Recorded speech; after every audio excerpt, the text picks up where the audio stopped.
The Project Gutenberg ebook of the House of Mirth. This ebook is for the use of anyone anywhere in the United States and most other parts of the world at no cost and with almost no restrictions whatsoever. You may copy it, give it away or reuse it under the terms of the Project Gutenberg license included with this ebook or online at www.gutenberg.org. If you are not located in the United States, you will have to check the laws of the country where you are located before using this ebook. Title: The House of Mirth. Author: Edith Wharton. Release date: June 1, 1995. Ebook number 284. Most recently updated, February 2, 2023. Language: English. Start of the Project Gutenberg ebook The House of Mirth. The House of Mirth by Edith Wharton. Book 1. Chapter 1. Selden paused in surprise. In the afternoon rush of the Grand Central Station his eyes had been refreshed by the sight of Miss Lily Bart. It was a Monday in early September, and he was returning to his work from a hurried dip into the country, but what was Miss Bart doing in town at that season? If she had appeared to be catching a train, he might have inferred that he had come on her in the act of transition between one and another of the country houses which disputed her presence after the close of the Newport season, but her desultory air perplexed him. She stood apart from the crowd, letting it drift by her to the platform or the street, and wearing an air of irresolution which might, as he surmised, be the mask of a very definite purpose. It struck him at once that she was waiting for someone, but he hardly knew why the idea arrested him. There was nothing new about Lily Bart, yet he could never see her without a faint movement of interest. It was characteristic of her that she always roused speculation, that her simplest acts seemed the result of far-reaching intentions. An impulse of curiosity made him turn out of his direct line to the door, and stroll past her. He knew that if she did not wish to be seen she would contrive to elude him, and it amused him to think of putting her skill to the test. "Mr. Selden, what good luck!" She came forward smiling, eager almost, in her resolve to intercept him. One or two persons, in brushing past them, lingered to look, for Miss Bart was a figure to arrest even the suburban traveler rushing to his last train. Selden had never seen her more radiant. Her vivid head, relieved against the dull tints of the crowd, made her more conspicuous than in a ballroom, and under her dark hat and veil she regained the girlish smoothness, the purity of tint, that she was beginning to lose after 11 years of late hours and indefatigable dancing. Was it really 11 years, Selden found himself wondering, and had she indeed reached the 29th birthday with which her rivals credited her? "What luck," she repeated. "How nice of you to come to my rescue." He responded joyfully that to do so was his mission in life, and asked what form the rescue was to take. "Oh, almost any, even to sitting on a bench and talking to me. One sits out a cotillion, why not sit out a train? It isn't a bit hotter here than in Mrs. Van Osburg's conservatory, and some of the women are not a bit uglier." She broke off, laughing, to explain that she had come up to town from Tuxedo, on her way to the Gastrenos at Bellomont, and had missed the 3:15 train to Rhinebeck. "And there isn't another till 5:30. She consulted the little jeweled watch among her laces. "Just 2 hours to wait. And I don't know what to do with myself.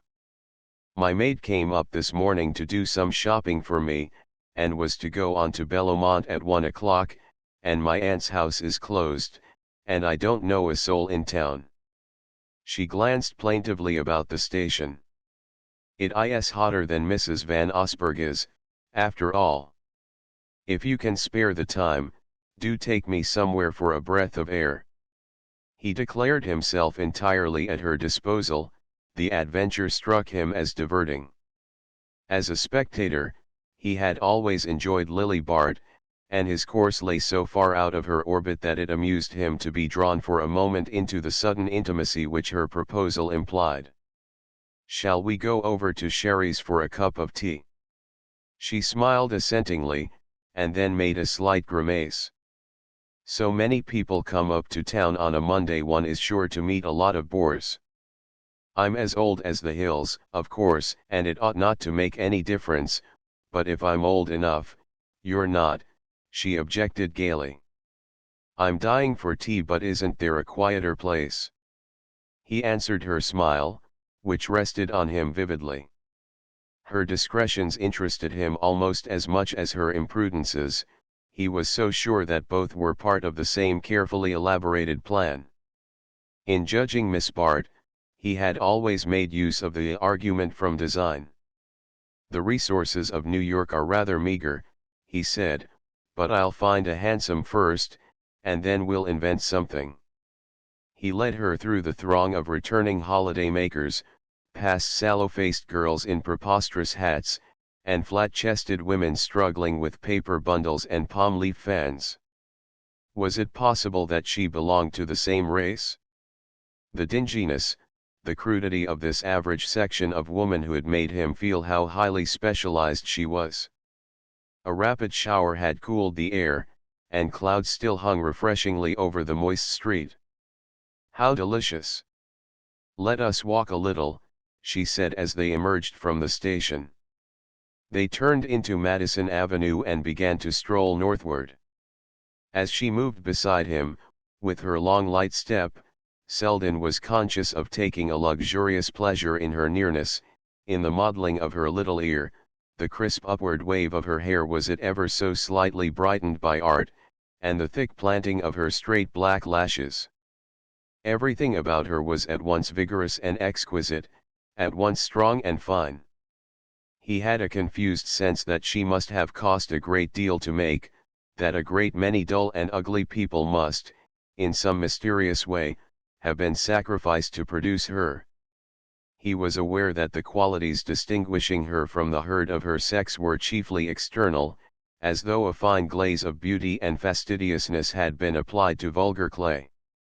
Yet the analogy left him unsatisfied, for a coarse texture will not take a high finish, and was it not possible that the material was fine, but that circumstance had fashioned it into a feudal shape?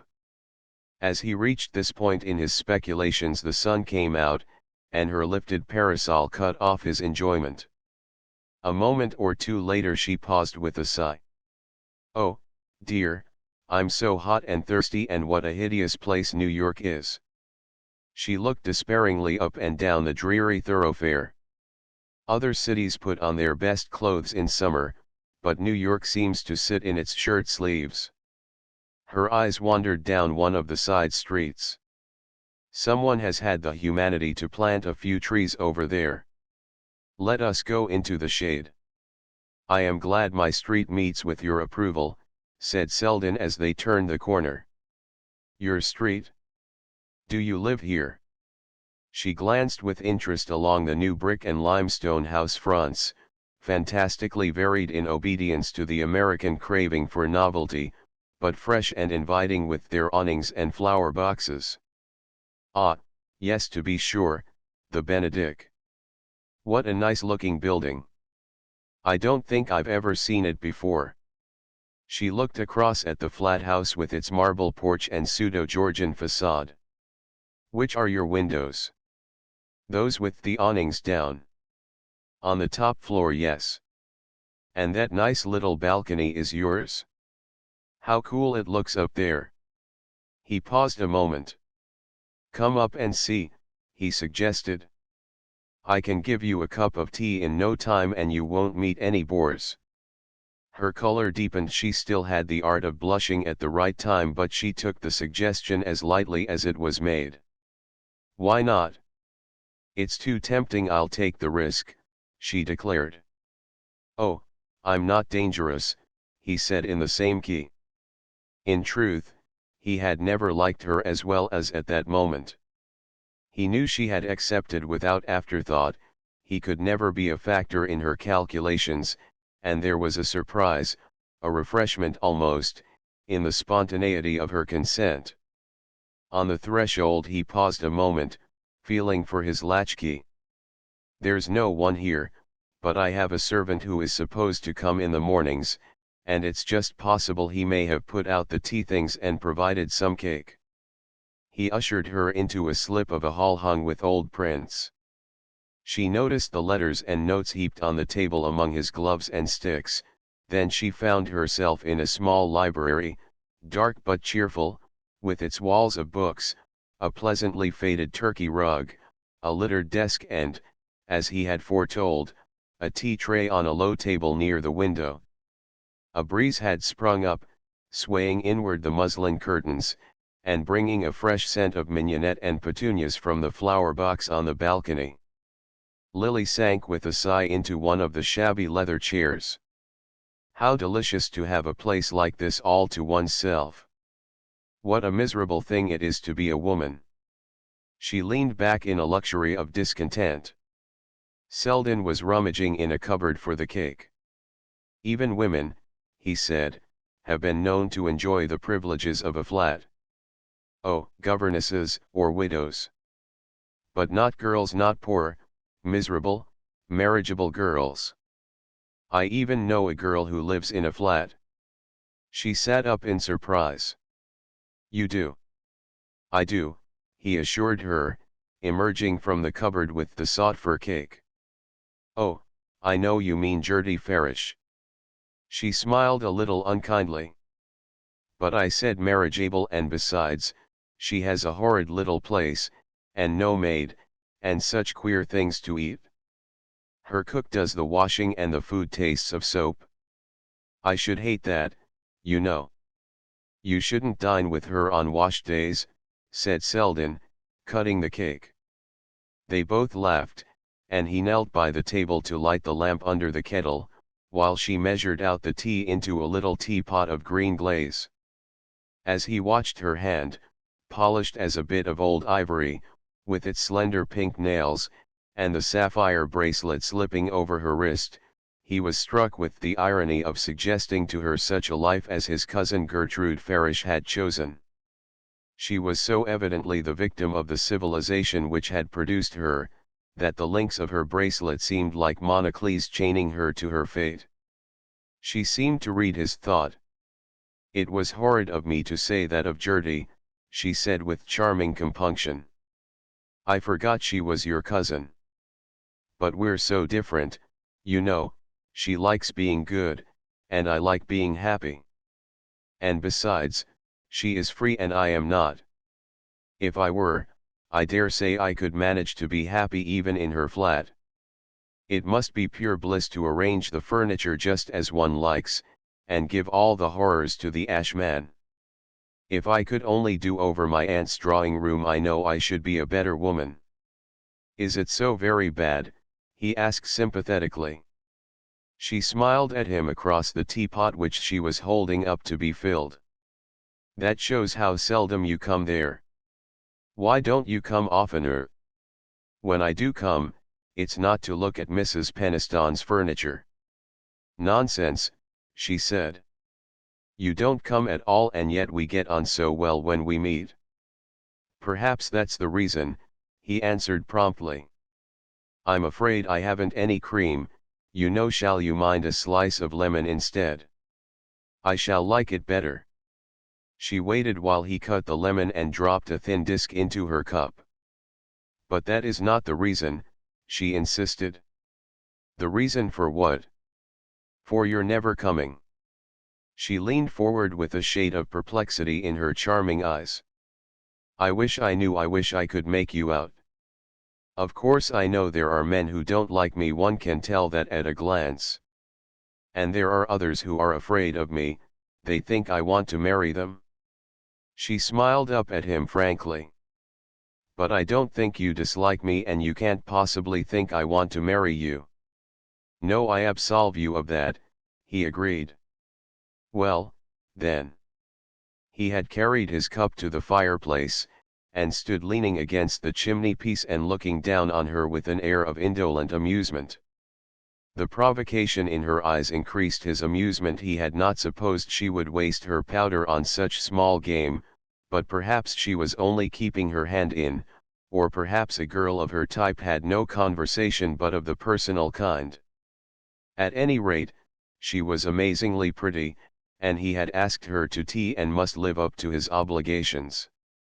Well, then, he said with a plunge, perhaps that's the reason. What? The fact that you don't want to marry me. Perhaps I don't regard it as such a strong inducement to go and see you. He felt a slight shiver down his spine as he ventured this, but her laugh reassured him. Dear Mr. Selden, that wasn't worthy of you. It's stupid of you to make love to me, and it isn't like you to be stupid. She leaned back, sipping her tea with an air so enchantingly judicial that, if they had been in her aunt's drawing room, he might almost have tried to disprove her deduction. Don't you see, she continued, that there are men enough to say pleasant things to me, and that what I want is a friend who won't be afraid to say disagreeable ones when I need them? Sometimes I have fancied you might be that friend. I don't know why, except that you are neither a prig nor a bounder, and that I shouldn't have to pretend with you or be on my guard against you. Her voice had dropped to a note of seriousness, and she sat gazing up at him with the troubled gravity of a child. You don't know how much I need such a friend, she said. My aunt is full of copybook axioms, but they were all meant to apply to conduct in the early 50s. I always feel that to live up to them would include wearing book muslin with gigot sleeves. And the other women, my best friends, well, they use me or abuse me, but they don't care a straw what happens to me. I've been about too long. People are getting tired of me, they are beginning to say I ought to marry. There was a moment's pause, during which Selden meditated one or two replies calculated to add a momentary zest to the situation, but he rejected them in favor of the simple question, well, why don't you? She colored and laughed. Ah, I see you are a friend after all, and that is one of the disagreeable things I was asking for. It wasn't meant to be disagreeable, he returned amicably. Isn't marriage your vocation? Isn't it what you're all brought up for? She sighed. I suppose so. What else is there? Exactly. And so why not take the plunge and have it over? She shrugged her shoulders. You speak as if I ought to marry the first man who came along. I didn't mean to imply that you are as hard put to it as that. But there must be someone with the requisite qualifications. She shook her head wearily. I threw away one or two good chances when I first came out. I suppose every girl does, and you know I am horribly poor and very expensive. I must have a great deal of money. Selden had turned to reach for a cigarette box on the mantelpiece. What's become of Dilworth? He asked. Oh, his mother was frightened. She was afraid I should have all the family jewels reset. And she wanted me to promise that I wouldn't do over the drawing room. The very thing you are marrying for. Exactly. So she packed him off to India. Hard luck, but you can do better than Dilworth. He offered the box, and she took out 3 or 4 cigarettes, putting one between her lips and slipping the others into a little gold case attached to her long pearl chain. Have I time? Just a whiff, then. She leaned forward, holding the tip of her cigarette to his.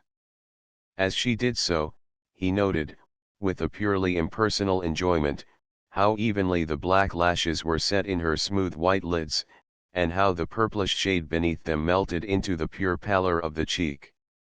She began to saunter about the room, examining the bookshelves between the puffs of her cigarette smoke.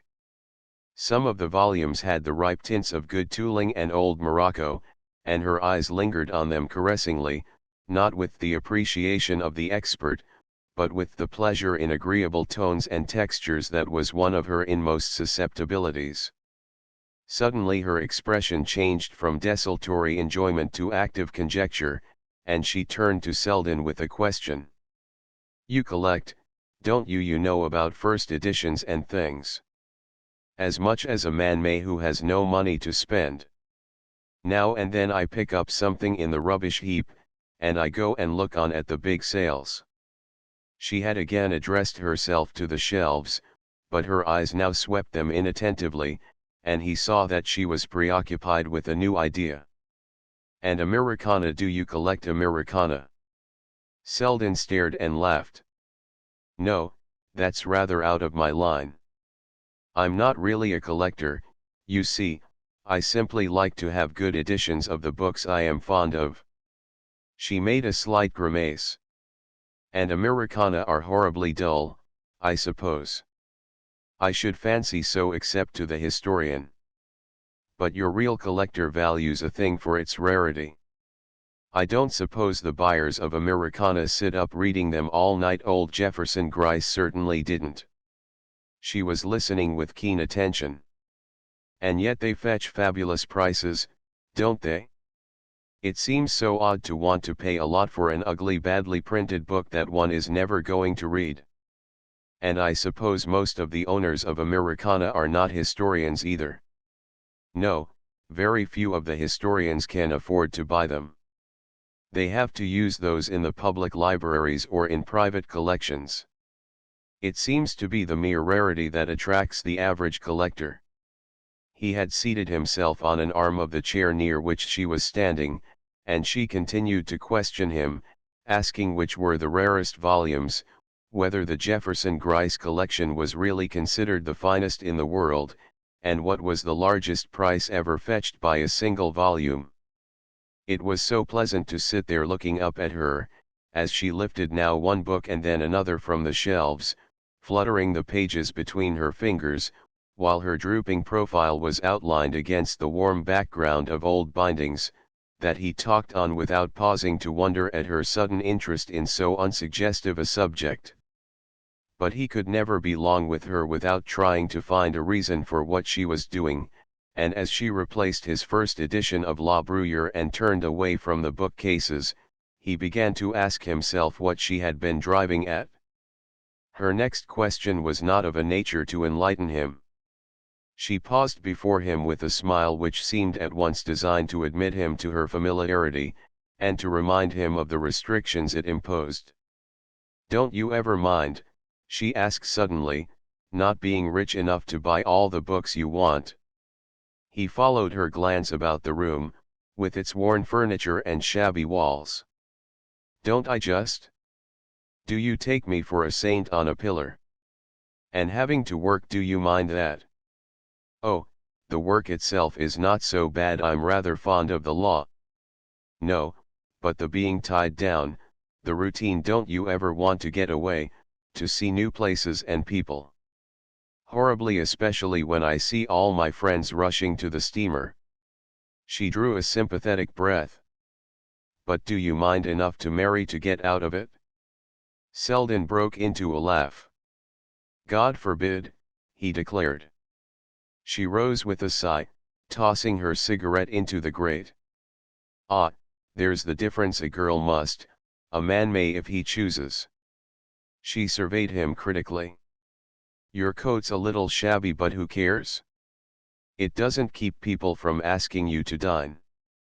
If I were shabby, no one would have me. A woman is asked out as much for her clothes as for herself. The clothes are the background, the frame, if you like. They don't make success, but they are a part of it. Who wants a dingy woman? We are expected to be pretty and well dressed till we drop, and if we can't keep it up alone, we have to go into partnership." Selden glanced at her with amusement. It was impossible, even with her lovely eyes imploring him, to take a sentimental view of her case. "Ah, well, there must be plenty of capital on the lookout for such an investment. Perhaps you'll meet your fate tonight at the Treners." She returned his look interrogatively. "I thought you might be going there." "Oh, not in that capacity. But there are to be a lot of your set: Gwen Van Osburgh, the Wetheralls, Lady Cressida Rythe and the George Dorsets." She paused a moment before the last name, and shot a query through her lashes, but he remained imperturbable. "Mrs. Trenor asked me, but I can't get away till the end of the week, and those big parties bore me." Ah, so they do me, she exclaimed. Then why go? It's part of the business, you forget. And besides, if I didn't, I should be playing bezique with my aunt at Richfield Springs. That's almost as bad as marrying Dilworth, he agreed, and they both laughed for pure pleasure in their sudden intimacy. She glanced at the clock. Dear me! I must be off. It's after 5. She paused before the mantelpiece, studying herself in the mirror while she adjusted her veil. The attitude revealed the long slope of her slender sides, which gave a kind of wildwood grace to her outline, as though she were a captured dryad subdued to the conventions of the drawing room, and Selden reflected that it was the same streak of sylvan freedom in her nature that lent such savour to her artificiality. He followed her across the room to the entrance hall, but on the threshold she held out her hand with a gesture of leave-taking. It's been delightful, and now you will have to return my visit. But don't you want me to see you to the station? No, goodbye here, please. She let her hand lie in his a moment, smiling up at him adorably. Goodbye, then, and good luck at Bellomont, he said, opening the door for her. On the landing she paused to look about her. There were 1,000 chances to 1 against her meeting anybody, but one could never tell, and she always paid for her rare indiscretions by a violent reaction of prudence. There was no one in sight, however, but a charwoman who was scrubbing the stairs. Her own stout person and its surrounding implements took up so much room that Lily, to pass her, had to gather up her skirts and brush against the wall. As she did so, the woman paused in her work and looked up curiously, resting her clenched red fists on the wet cloth she had just drawn from her pail. She had a broad sallow face, slightly pitted with smallpox, and thin straw-colored hair through which her scalp shone unpleasantly. I beg your pardon, said Lily, intending by her politeness to convey a criticism of the other's manner. The woman, without answering, pushed her pail aside, and continued to stare as Miss Bart swept by with a murmur of silken linings. Lily felt herself flushing under the look. What did the creature suppose? Could one never do the simplest, the most harmless thing, without subjecting oneself to some odious conjecture? Halfway down the next flight, she smiled to think that a charwoman's stare should so perturb her. The poor thing was probably dazzled by such an unwanted apparition. But were such apparitions unwanted on Selden's stairs? Miss Bart was not familiar with the moral code of bachelors' flat houses, and her color rose again as it occurred to her that the woman's persistent gaze implied a groping among past associations. But she put aside the thought with a smile at her own fears, and hastened downward, wondering if she should find a cab short of Fifth Avenue. Under the Georgian porch she paused again, scanning the street for a hansom. None was in sight, but as she reached the sidewalk she ran against a small glossy-looking man with a gardenia in his coat, who raised his hat with a surprised exclamation. Miss Bart? Well, of all people!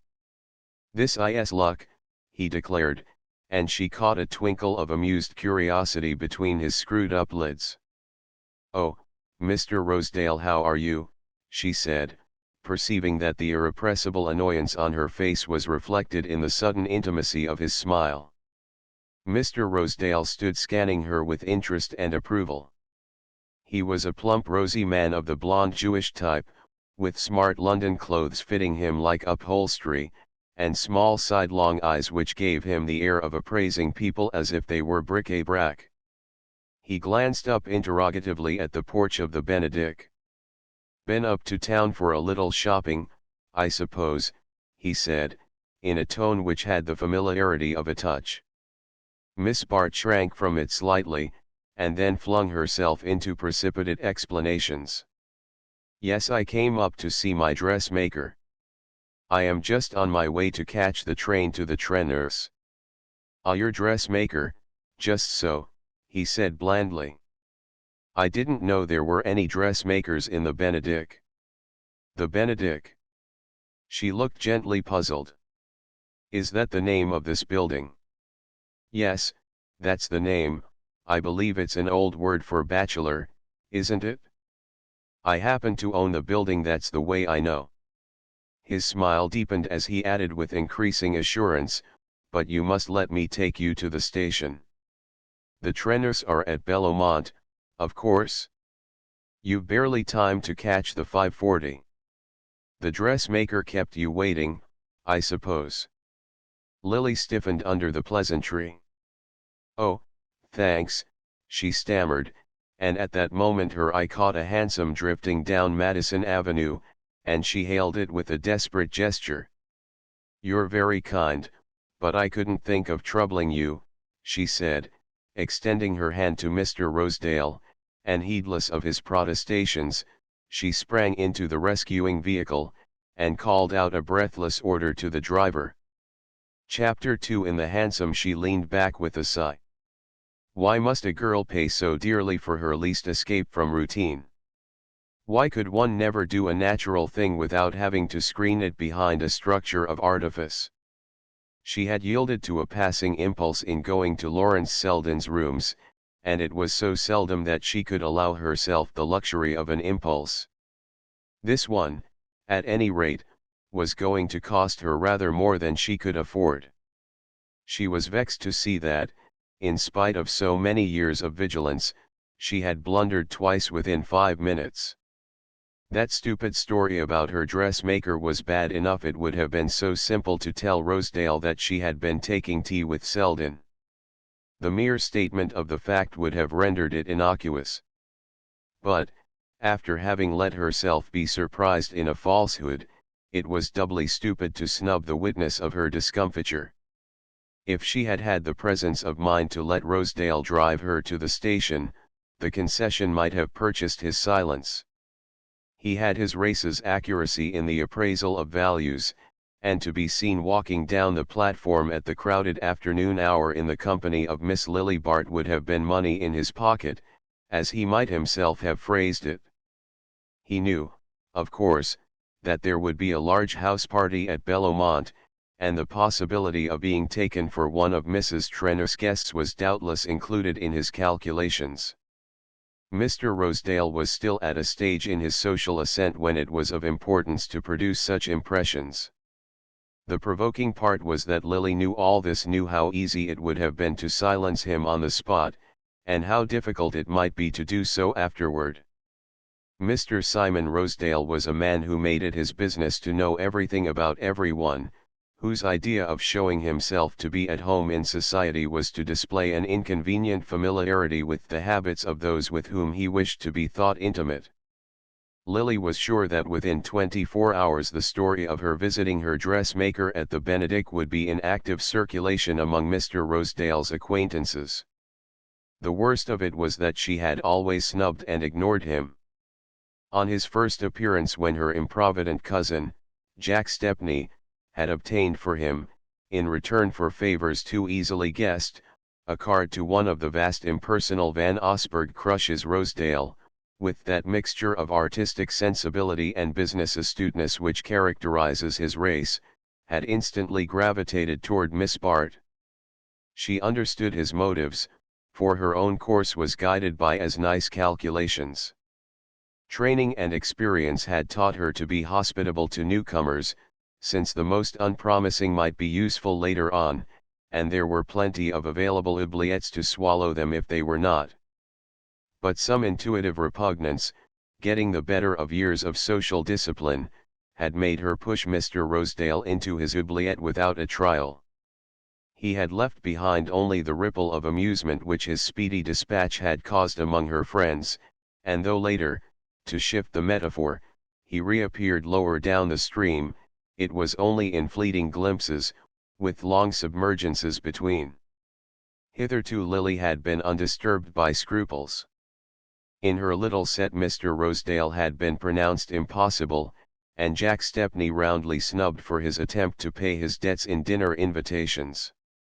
Even Mrs. Trenner, whose taste for variety had led her into some hazardous experiments, resisted Jack's attempts to disguise Mr. Rosedale as a novelty, and declared that he was the same little Jew who had been served up and rejected at the social board a dozen times within her memory, and while Judy Trenor was obdurate there was small chance of Mr. Rosedale's penetrating beyond the outer limbo of the Van Osburgh crushes.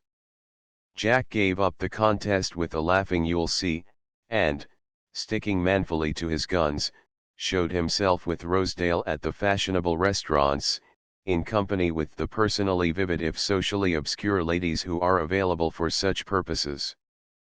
But the attempt had hitherto been vain, and as Rosedale undoubtedly paid for the dinners, the laugh remained with his debtor.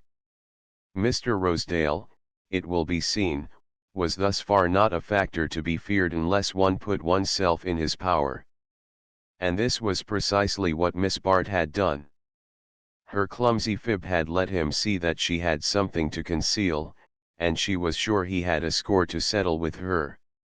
Something in his smile told her he had not forgotten.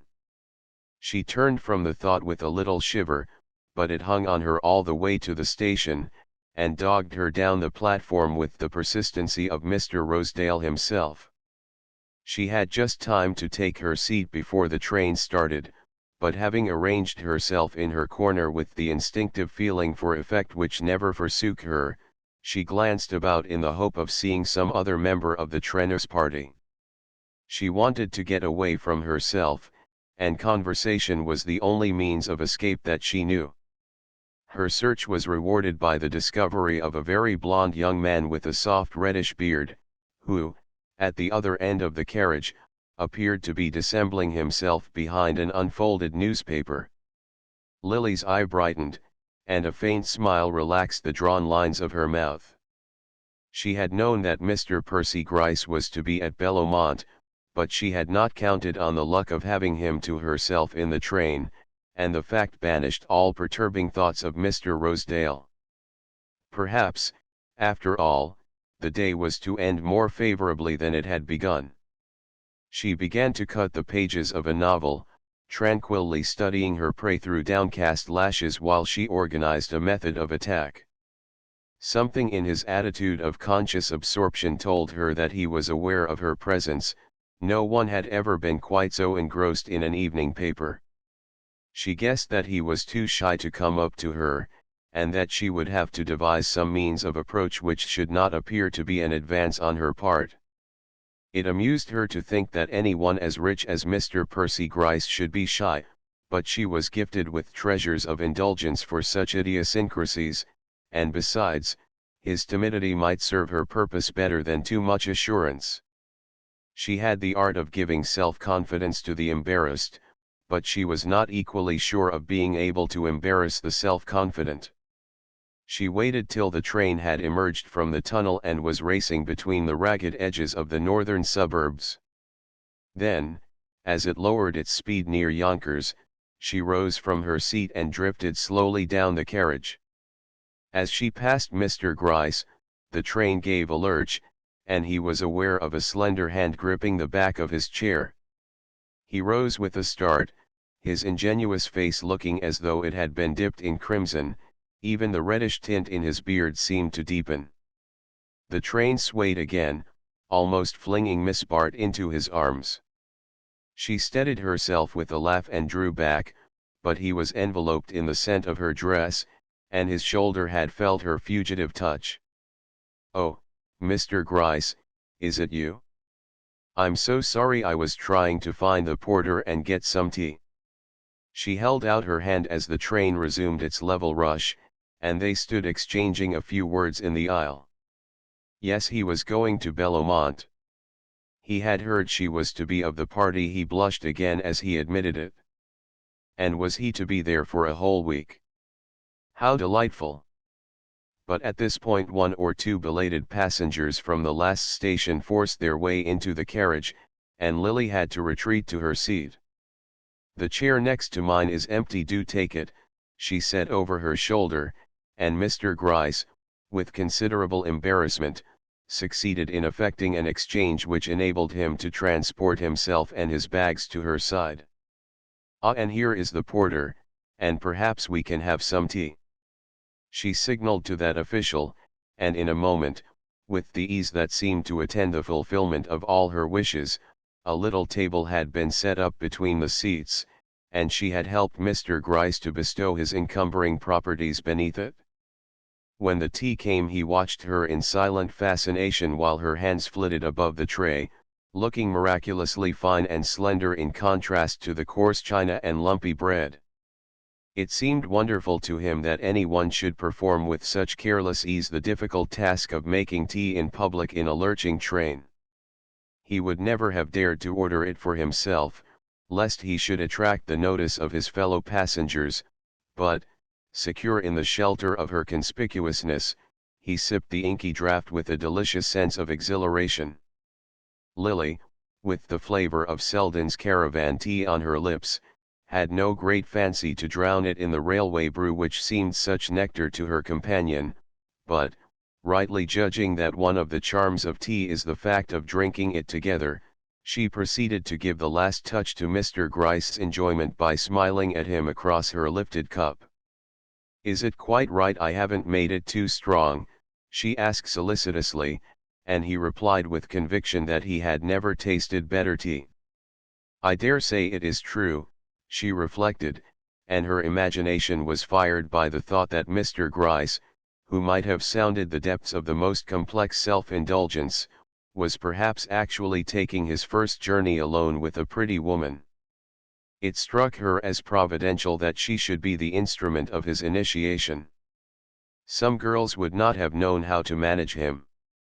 They would have overemphasized the novelty of the adventure, trying to make him feel in it the zest of an escapade. But Lily's methods were more delicate.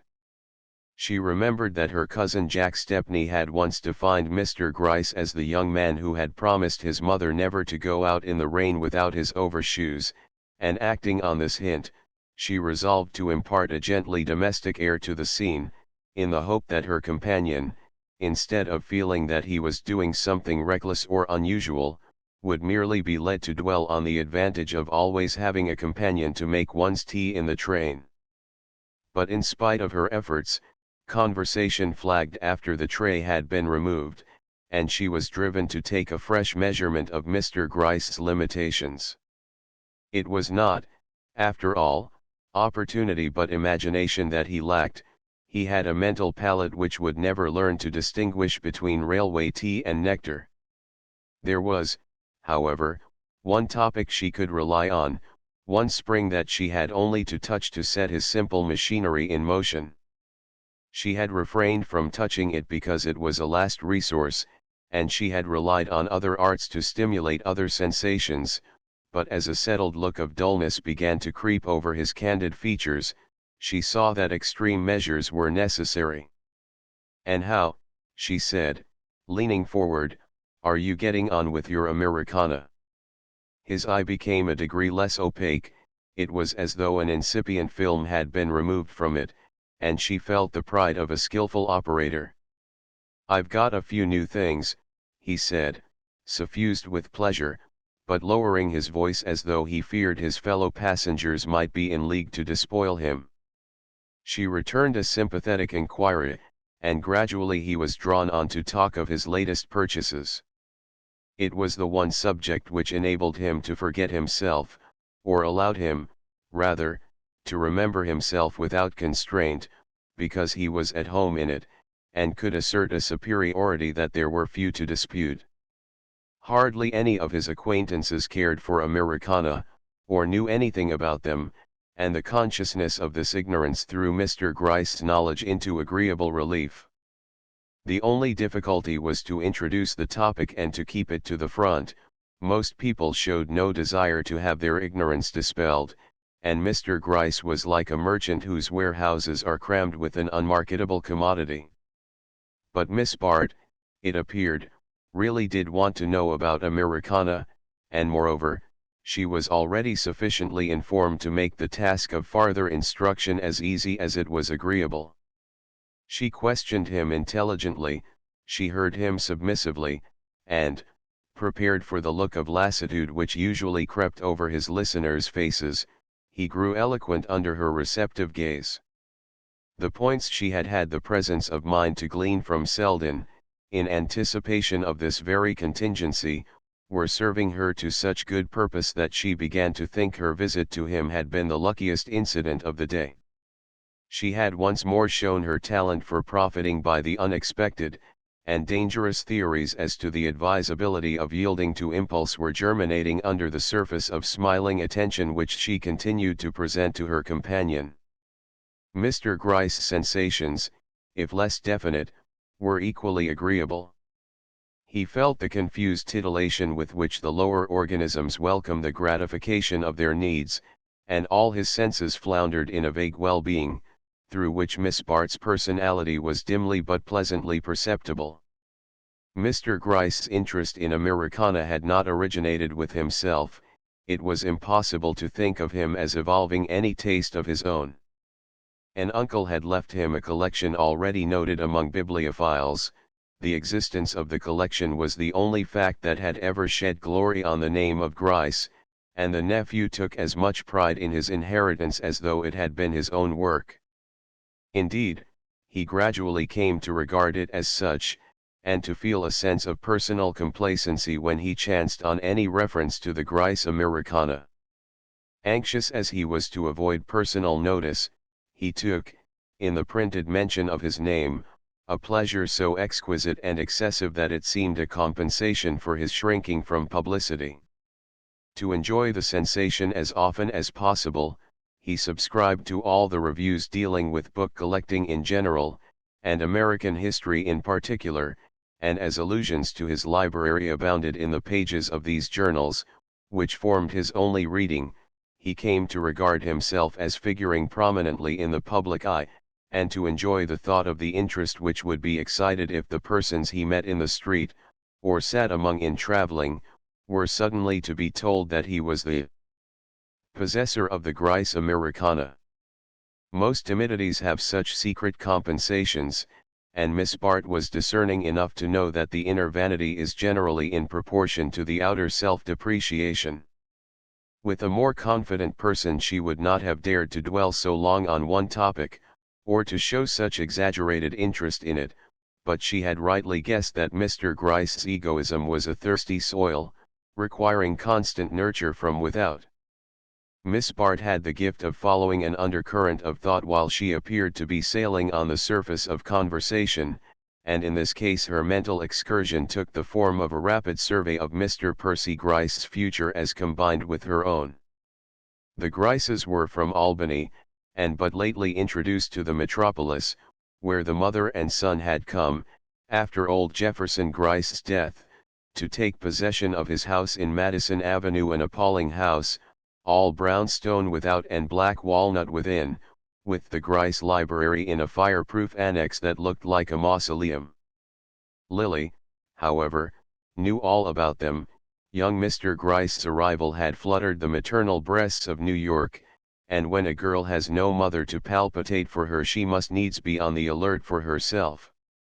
Lily, therefore, had not only contrived to put herself in the young man's way, but had made the acquaintance of Mrs. Gryce, a monumental woman with the voice of a pulpit orator and a mind preoccupied with the iniquities of her servants, who came sometimes to sit with Mrs. Peniston and learn from that lady how she managed to prevent the kitchen maid smuggling groceries out of the house.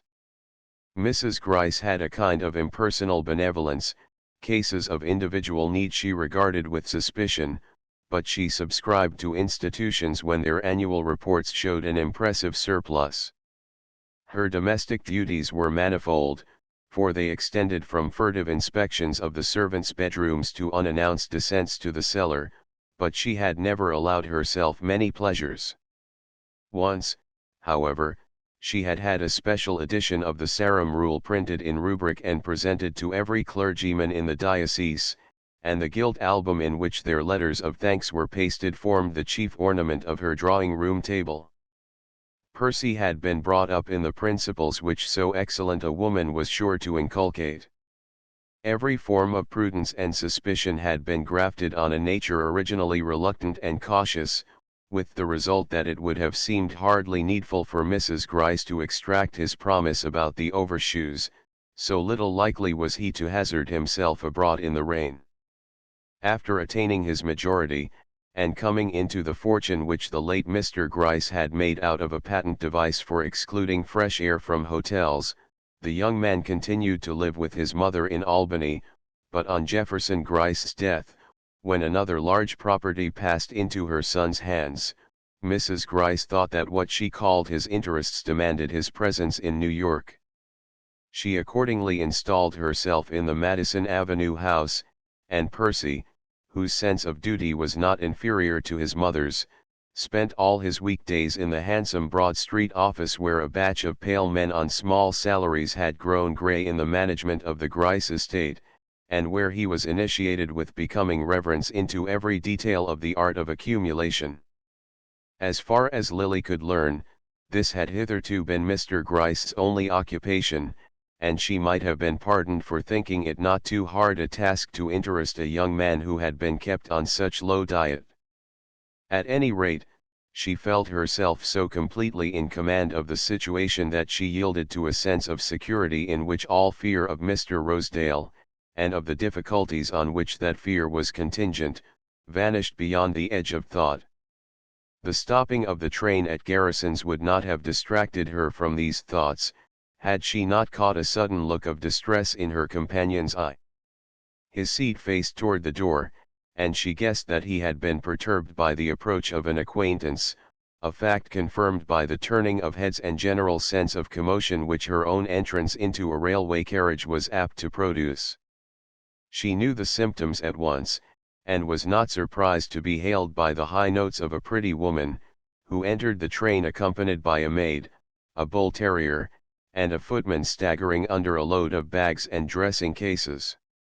"Oh, Lily, are you going to Bellomont? Then you can't let me have your seat, I suppose?" "But I must have a seat in this carriage, porter, you must find me a place at once." "Can't someone be put somewhere else?" "I want to be with my friends." "Oh, how do you do, Mr. Gryce? Do please make him understand that I must have a seat next to you and Lily." Mrs. George Dorset, regardless of the mild efforts of a traveler with a carpet bag, who was doing his best to make room for her by getting out of the train, stood in the middle of the aisle, diffusing about her that general sense of exasperation which a pretty woman on her travels not infrequently creates. She was smaller and thinner than Lily Bart, with a restless pliability of pose, as if she could have been crumpled up and run through a ring, like the sinuous draperies she affected. Her small pale face seemed the mere setting of a pair of dark exaggerated eyes, of which the visionary gaze contrasted curiously with her self-assertive tone and gestures, so that, as one of her friends observed, she was like a disembodied spirit who took up a great deal of room. Having finally discovered that the seat adjoining Miss Bart's was at her disposal, she possessed herself of it with a farther displacement of her surroundings, explaining meanwhile that she had come across from Mount Kisco in her motor car that morning, and had been kicking her heels for an hour at Garrison's, without even the alleviation of a cigarette, her brute of a husband having neglected to replenish her case before they parted that morning. "And at this hour of the day I don't suppose you've a single one left, have you, Lily?" she plaintively concluded. Miss Bart caught the startled glance of Mr. Percy Gryce, whose own lips were never defiled by tobacco. "What an absurd question, Bertha," she exclaimed, blushing at the thought of the store she had laid in at Lawrence Selden's. "Why, don't you smoke? Since when have you given it up?" "What, you never? And you don't either, Mr. Gryce? Ah, of course, how stupid of me, I understand." And Mrs. Dorset leaned back against her traveling cushions with a smile which made Lily wish there had been no vacant seat beside her own. Chapter 3. Bridge at Bellomont usually lasted till the small hours, and when Lily went to bed that night she had played too long for her own good. Feeling no desire for the self-communion which awaited her in her room, she lingered on the broad stairway, looking down into the hall below, where the last card players were grouped about the tray of tall glasses and silver-collared decanters which the butler had just placed on a low table near the fire. The hall was arcaded, with a gallery supported on columns of pale yellow marble. Tall clumps of flowering plants were grouped against a background of dark foliage in the angles of the walls.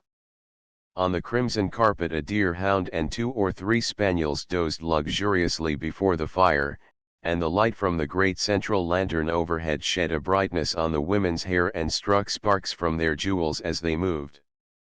There were moments when such scenes delighted Lily, when they gratified her sense of beauty and her craving for the external finish of life. There were others when they gave a sharper edge to the meagerness of her own opportunities. This was one of the moments when the sense of contrast was uppermost, and she turned away impatiently as Mrs. George Dorset, glittering in serpentine spangles, drew Percy Gryce in her wake to a confidential nook beneath the gallery. It was not that Miss Bart was afraid of losing her newly acquired hold over Mr. Gryce. Mrs. Dorset might startle or dazzle him, but she had neither the skill nor the patience to effect his capture. She was too self-engrossed to penetrate the recesses of his shyness, and besides, why should she care to give herself the trouble? At most it might amuse her to make sport of his simplicity for an evening, after that he would be merely a burden to her, and knowing this, she was far too experienced to encourage him. But the mere thought of that other woman, who could take a man up and toss him aside as she willed, without having to regard him as a possible factor in her plans, filled Lily Bart with envy. She had been bored all the afternoon by Percy Gryce. The mere thought seemed to waken an echo of his droning voice, but she could not ignore him on the morrow. She must follow up her success, must submit to more boredom, must be ready with fresh compliances and adaptabilities, and all on the bare chance that he might ultimately decide to do her the honor of boring her for life. It was a hateful fate, but how escape from it? What choice had she? To be herself, or a Gertie Farish? As she entered her bedroom, with its softly shaded lights, her lace dressing gown lying across the silken bedspread, her little embroidered slippers before the fire, a vase of carnations filling the air with perfume, and the last novels and magazines lying uncut on a table beside the reading lamp, she had a vision of Miss Farish's cramped flat, with its cheap conveniences and hideous wallpapers. No, she was not made for mean and shabby surroundings, for the squalid compromises of poverty. Her whole being dilated in an atmosphere of luxury. It was the background she required, the only climate she could breathe in. But the luxury of others was not what she wanted. A few years ago it had sufficed her. She had taken her daily meed of pleasure without caring who provided it. Now she was beginning to chafe at the obligations it imposed, to feel herself a mere pensioner on the splendor which had once seemed to belong to her. There were even moments when she was conscious of having to pay her way. For a long time she had refused to play bridge. She knew she could not afford it, and she was afraid of acquiring so expensive a taste. She had seen the danger exemplified in more than one of her associates. In young Ned Silverton, for instance, the charming fair boy now seated in abject rapture at the elbow of Mrs. Fisher, a striking divorcee with eyes and gowns as emphatic as the headlines of her case. Lily could remember when young Silverton had stumbled into their circle, with the air of a strayed Arcadian who has published charming sonnets in his college journal. Since then he had developed a taste for Mrs. Fisher and bridge, and the latter at least had involved him in expenses from which he had been more than once rescued by harassed maiden sisters, who treasured the sonnets, and went without sugar in their tea to keep their darling afloat. Ned's case was familiar to Lily. She had seen his charming eyes, which had a good deal more poetry in them than the sonnets, change from surprise to amusement, and from amusement to anxiety, as he passed under the spell of the terrible god of chance, and she was afraid of discovering the same symptoms in her own case. For in the last year she had found that her hostesses expected her to take a place at the card table.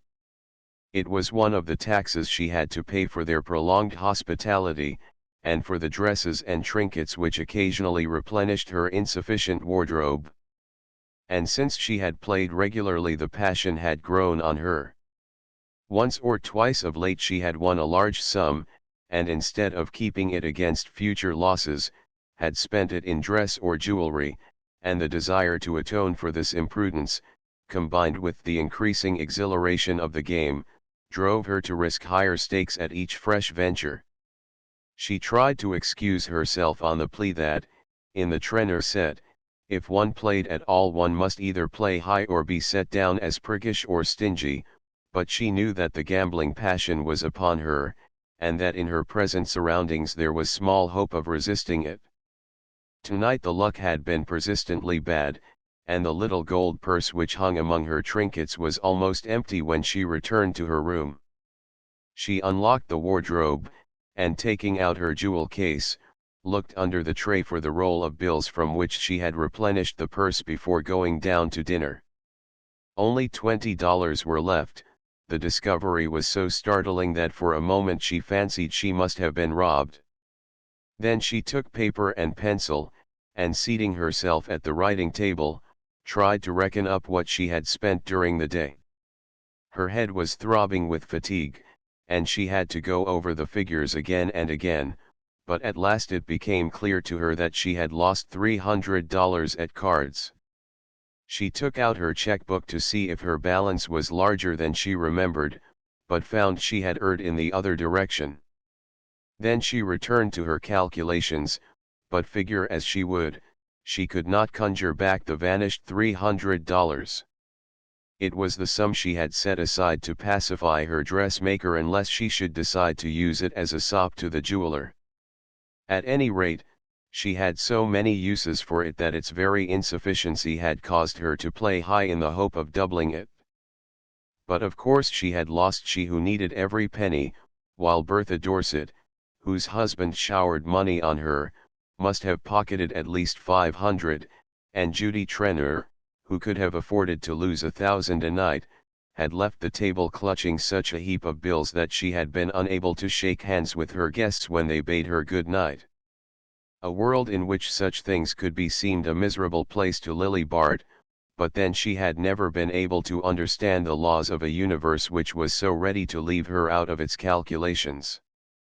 She began to undress without ringing for her maid, whom she had sent to bed.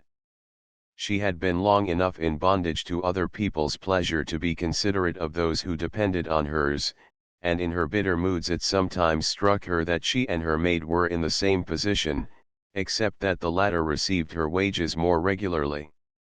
As she sat before the mirror brushing her hair, her face looked hollow and pale, and she was frightened by two little lines near her mouth, faint flaws in the smooth curve of the cheek.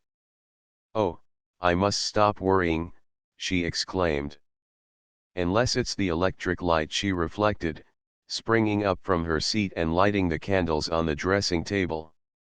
She turned out the wall lights, and peered at herself between the candle flames. The white oval of her face swam out waveringly from a background of shadows, the uncertain light blurring it like a haze, but the two lines about the mouth remained. Lily rose and undressed in haste. "It is only because I am tired and have such odious things to think about," she kept repeating, and it seemed an added injustice that petty cares should leave a trace on the beauty which was her only defense against them. But the odious things were there, and remained with her. She returned wearily to the thought of Percy Gryce, as a wayfarer picks up a heavy load and toils on after a brief rest. She was almost sure she had landed him, a few days' work and she would win her reward. But the reward itself seemed unpalatable just then. She could get no zest from the thought of victory. It would be a rest from worry, no more, and how little that would have seemed to her a few years earlier. Her ambitions had shrunk gradually in the desiccating air of failure. But why had she failed? Was it her own fault or that of destiny? She remembered how her mother, after they had lost their money, used to say to her with a kind of fierce vindictiveness, "But you'll get it all back, you'll get it all back, with your face." The remembrance roused a whole train of association, and she lay in the darkness reconstructing the past out of which her present had grown. A house in which no one ever dined at home unless there was company, a doorbell perpetually ringing, a hall table showered with square envelopes which were opened in haste, and oblong envelopes which were allowed to gather dust in the depths of a bronze jar, a series of French and English maids giving warning amid a chaos of hurriedly ransacked wardrobes and dress closets, an equally changing dynasty of nurses and footmen, quarrels in the pantry, the kitchen, and the drawing room, precipitate trips to Europe, and returns with gorged trunks and days of interminable unpacking, semi-annual discussions as to where the summer should be spent, grey interludes of economy and brilliant reactions of expense. Such was the setting of Lily Bart's first memories. Ruling the turbulent element called home was the vigorous and determined figure of a mother still young enough to dance her ball dresses to rags, while the hazy outline of a neutral-tinted father filled an intermediate space between the butler and the man who came to wind the clocks. Even to the eyes of infancy, Mrs. Hudson Bart had appeared young, but Lily could not recall the time when her father had not been bald and slightly stooping, with streaks of grey in his hair, and a tired walk. It was a shock to her to learn afterward that he was but 2 years older than her mother. Lily seldom saw her father by daylight. All day he was downtown, and in winter it was long after nightfall when she heard his fagged step on the stairs and his hand on the schoolroom door. He would kiss her in silence, and ask 1 or 2 questions of the nurse or the governess, then Mrs. Bart's maid would come to remind him that he was dining out, and he would hurry away with a nod to Lily. In summer, when he joined them for a Sunday at Newport or Southampton, he was even more effaced and silent than in winter. It seemed to tire him to rest, and he would sit for hours staring at the sea line from a quiet corner of the veranda, while the clatter of his wife's existence went on unheeded a few feet off. Generally, however, Mrs. Bart and Lily went to Europe for the summer, and before the steamer was halfway over Mr. Bart had dipped below the horizon. Sometimes his daughter heard him denounced for having neglected to forward Mrs. Bart's remittances, but for the most part he was never mentioned or thought of till his patient stooping figure presented itself on the New York dock as a buffer between the magnitude of his wife's luggage and the restrictions of the American custom house. In this desultory yet agitated fashion life went on through Lily's teens, a zigzag broken course down which the family craft glided on a rapid current of amusement, tugged at by the underflow of a perpetual need, the need of more money. Lily could not recall the time when there had been money enough, and in some vague way her father seemed always to blame for the deficiency. It could certainly not be the fault of Mrs. Bart, who was spoken of by her friends as a wonderful manager. Mrs. Bart was famous for the unlimited effect she produced on limited means, and to the lady and her acquaintances there was something heroic in living as though one were much richer than one's bank book denoted. Lily was naturally proud of her mother's aptitude in this line. She had been brought up in the faith that, whatever it cost, one must have a good cook, and be what Mrs. Bart called decently dressed. Mrs. Bart's worst reproach to her husband was to ask him if he expected her to live like a pig, and his replying in the negative was always regarded as a justification for cabling to Paris for an extra dress or 2, and telephoning to the jeweler that he might, after all, send home the turquoise bracelet which Mrs. Bart had looked at that morning. Lily knew people who lived like pigs, and their appearance and surroundings justified her mother's repugnance to that form of existence. They were mostly cousins, who inhabited dingy houses with engravings from Cole's Voyage of Life on the drawing-room walls, and slatternly parlour-maids who said "I'll go and see" to visitors calling at an hour when all right-minded persons are conventionally if not actually out. The disgusting part of it was that many of these cousins were rich, so that Lily imbibed the idea that if people lived like pigs it was from choice, and through the lack of any proper standard of conduct. This gave her a sense of reflected superiority, and she did not need Mrs. Bart's comments on the family frumps and misers to foster her naturally lively taste for splendor. Lily was 19 when circumstances caused her to revise her view of the universe. The previous year she had made a dazzling debut fringed by a heavy thundercloud of bills. The light of the debut still lingered on the horizon, but the cloud had thickened, and suddenly it broke. The suddenness added to the horror, and there were still times when Lily relived with painful vividness every detail of the day on which the blow fell. She and her mother had been seated at the luncheon table, over the chaufroid and cold salmon of the previous night's dinner. It was one of Mrs. Bart's few economies to consume in private the expensive remnants of her hospitality. Lily was feeling the pleasant languor which is youth's penalty for dancing till dawn, but her mother, in spite of a few lines about the mouth, and under the yellow waves on her temples, was as alert, determined and high in color as if she had risen from an untroubled sleep. In the center of the table, between the melting marrons glacés and candied cherries, a pyramid of American beauties lifted their vigorous stems. They held their heads as high as Mrs. Bart, but their rose color had turned to a dissipated purple, and Lily's sense of fitness was disturbed by their reappearance on the luncheon table. "I really think, Mother," she said reproachfully, "we might afford a few fresh flowers for luncheon."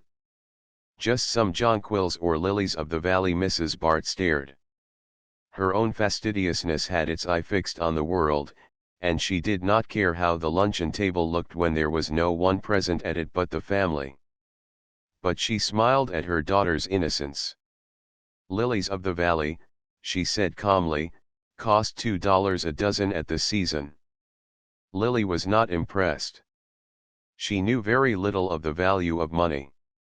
"It would not take more than 6 dozen to fill that bowl," she argued. "6 dozen what?" asked her father's voice in the doorway. The two women looked up in surprise. Though it was a Saturday, the sight of Mr. Bart at luncheon was an unwanted one. But neither his wife nor his daughter was sufficiently interested to ask an explanation. Mr. Bart dropped into a chair, and sat gazing absently at the fragment of jellied salmon which the butler had placed before him. "I was only saying," Lily began, "that I hate to see faded flowers at luncheon, and Mother says a bunch of lilies of the valley would not cost more than $12. Mayn't I tell the florist to send a few every day?" She leaned confidently toward her father. He seldom refused her anything, and Mrs. Bart had taught her to plead with him when her own entreaties failed. Mr. Bart sat motionless, his gaze still fixed on the salmon, and his lower jaw dropped. He looked even paler than usual, and his thin hair lay in untidy streaks on his forehead. Suddenly he looked at his daughter and laughed. The laugh was so strange that Lily colored under it. She disliked being ridiculed, and her father seemed to see something ridiculous in the request. Perhaps he thought it foolish that she should trouble him about such a trifle. $12 a day for flowers? "Oh, certainly, my dear, give him an order for 1,200. He continued to laugh. Mrs. Bart gave him a quick glance. "You needn't wait, Polwarth, I will ring for you," she said to the butler. The butler withdrew with an air of silent disapproval, leaving the remains of the chaufroid on the sideboard. "What is the matter, Hudson? Are you ill?" said Mrs. Bart severely. She had no tolerance for scenes which were not of her own making, and it was odious to her that her husband should make a show of himself before the servants. "Are you ill?" she repeated. "Ill? No, I'm ruined," he said. Lily made a frightened sound, and Mrs. Bart rose to her feet. "Ruined," she cried, but controlling herself instantly, she turned a calm face to Lily. "Shut the pantry door," she said. Lily obeyed, and when she turned back into the room her father was sitting with both elbows on the table, the plate of salmon between them, and his head bowed on his hands. Mrs. Bart stood over him with a white face which made her hair unnaturally yellow. She looked at Lily as the latter approached. Her look was terrible, but her voice was modulated to a ghastly cheerfulness.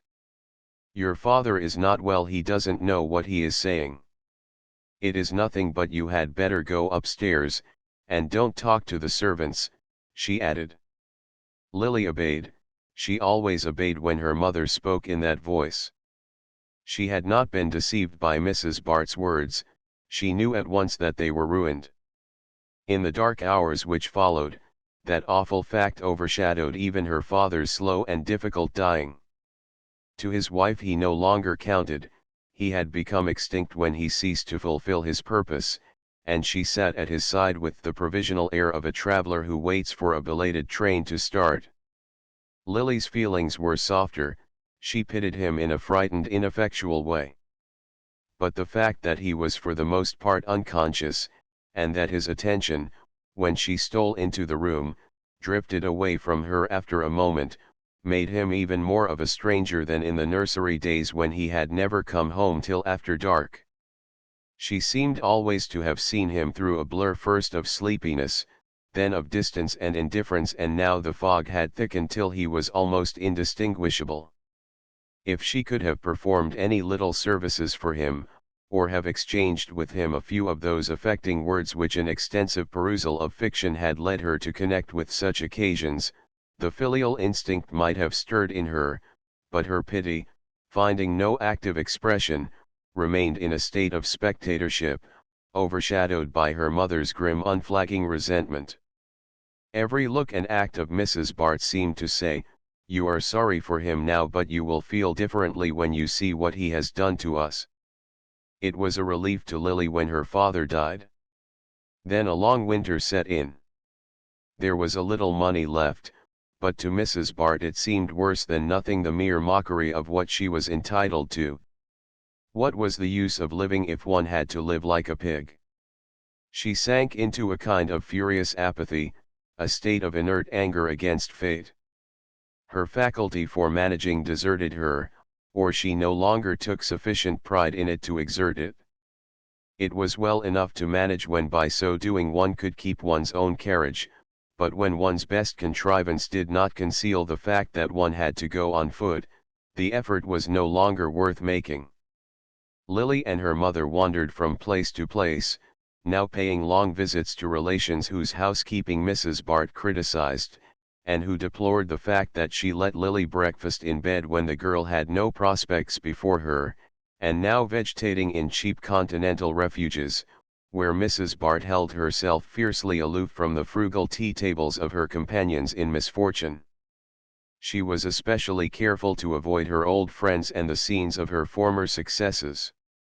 To be poor seemed to her such a confession of failure that it amounted to disgrace, and she detected a note of condescension in the friendliest advances. Only one thought consoled her, and that was the contemplation of Lily's beauty. She studied it with a kind of passion, as though it were some weapon she had slowly fashioned for her vengeance. It was the last asset in their fortunes, the nucleus around which their life was to be rebuilt. She watched it jealously, as though it were her own property and Lily its mere custodian, and she tried to instill into the latter a sense of the responsibility that such a charge involved.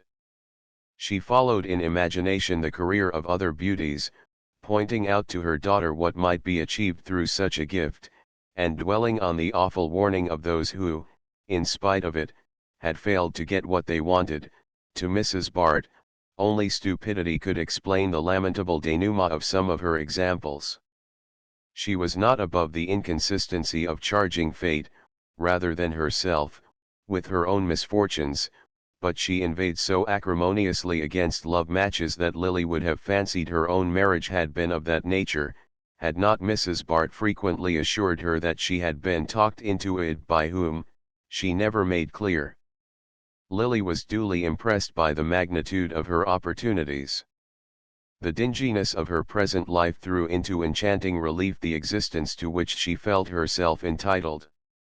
To a less illuminated intelligence Mrs. Bart's counsels might have been dangerous, but Lily understood that beauty is only the raw material of conquest, and that to convert it into success other arts are required. She knew that to betray any sense of superiority was a subtler form of the stupidity her mother denounced, and it did not take her long to learn that a beauty needs more tact than the possessor of an average set of features. Her ambitions were not as crude as Mrs. Bart's. It had been among that lady's grievances that her husband in the early days, before he was too tired, had wasted his evenings in what she vaguely described as reading poetry, and among the effects packed off to auction after his death were a score or two of dingy volumes which had struggled for existence among the boots and medicine bottles of his dressing-room shelves. There was in Lily a vein of sentiment, perhaps transmitted from this source, which gave an idealizing touch to her most prosaic purposes. She liked to think of her beauty as a power for good, as giving her the opportunity to attain a position where she should make her influence felt in the vague diffusion of refinement and good taste.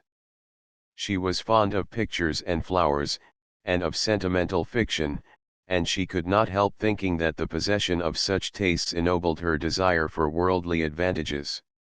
She would not indeed have cared to marry a man who was merely rich. She was secretly ashamed of her mother's crude passion for money. Lily's preference would have been for an English nobleman with political ambitions and vast estates, or, for second choice, an Italian prince with a castle in the Apennines and an hereditary office in the Vatican. Lost causes had a romantic charm for her, and she liked to picture herself as standing aloof from the vulgar press of the Quirinal, and sacrificing her pleasure to the claims of an immemorial tradition. How long ago and how far off it all seemed. Those ambitions were hardly more futile and childish than the earlier ones which had centered about the possession of a French-jointed doll with real hair.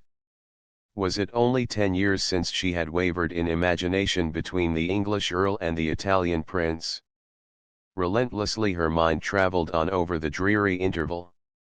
After 2 years of hungry roaming Mrs. Bart had died of a deep disgust. She had hated dinginess, and it was her fate to be dingy. Her visions of a brilliant marriage for Lily had faded after the first year. People can't marry you if they don't see you, and how can they see you in these holes where we're stuck? That was the burden of her lament, and her last adjuration to her daughter was to escape from dinginess if she could. Don't let it creep up on you and drag you down. Fight your way out of it somehow, you're young and can do it, she insisted. She had died during one of their brief visits to New York, and there Lily at once became the center of a family council composed of the wealthy relatives whom she had been taught to despise for living like pigs. It may be that they had an inkling of the sentiments in which she had been brought up, for none of them manifested a very lively desire for her company. Indeed, the question threatened to remain unsolved till Mrs. Penistone with a sigh announced, "I'll try her for a year." Every one was surprised, but one and all concealed their surprise, lest Mrs. Penistone should be alarmed by it into reconsidering her decision. Mrs. Penistone was Mr. Bart's widowed sister, and if she was by no means the richest of the family group, its other members nevertheless abounded in reasons why she was clearly destined by Providence to assume the charge of Lily. In the first place, she was alone, and it would be charming for her to have a young companion. Then she sometimes traveled, and Lily's familiarity with foreign customs, deplored as a misfortune by her more conservative relatives, would at least enable her to act as a kind of courier. But as a matter of fact, Mrs. Penistone had not been affected by these considerations. She had taken the girl simply because no one else would have her, and because she had the kind of moral mauvaise honte which makes the public display of selfishness difficult, though it does not interfere with its private indulgence. It would have been impossible for Mrs. Penistone to be heroic on a desert island, but with the eyes of her little world upon her, she took a certain pleasure in her act. She reaped the reward to which disinterestedness is entitled, and found an agreeable companion in her niece.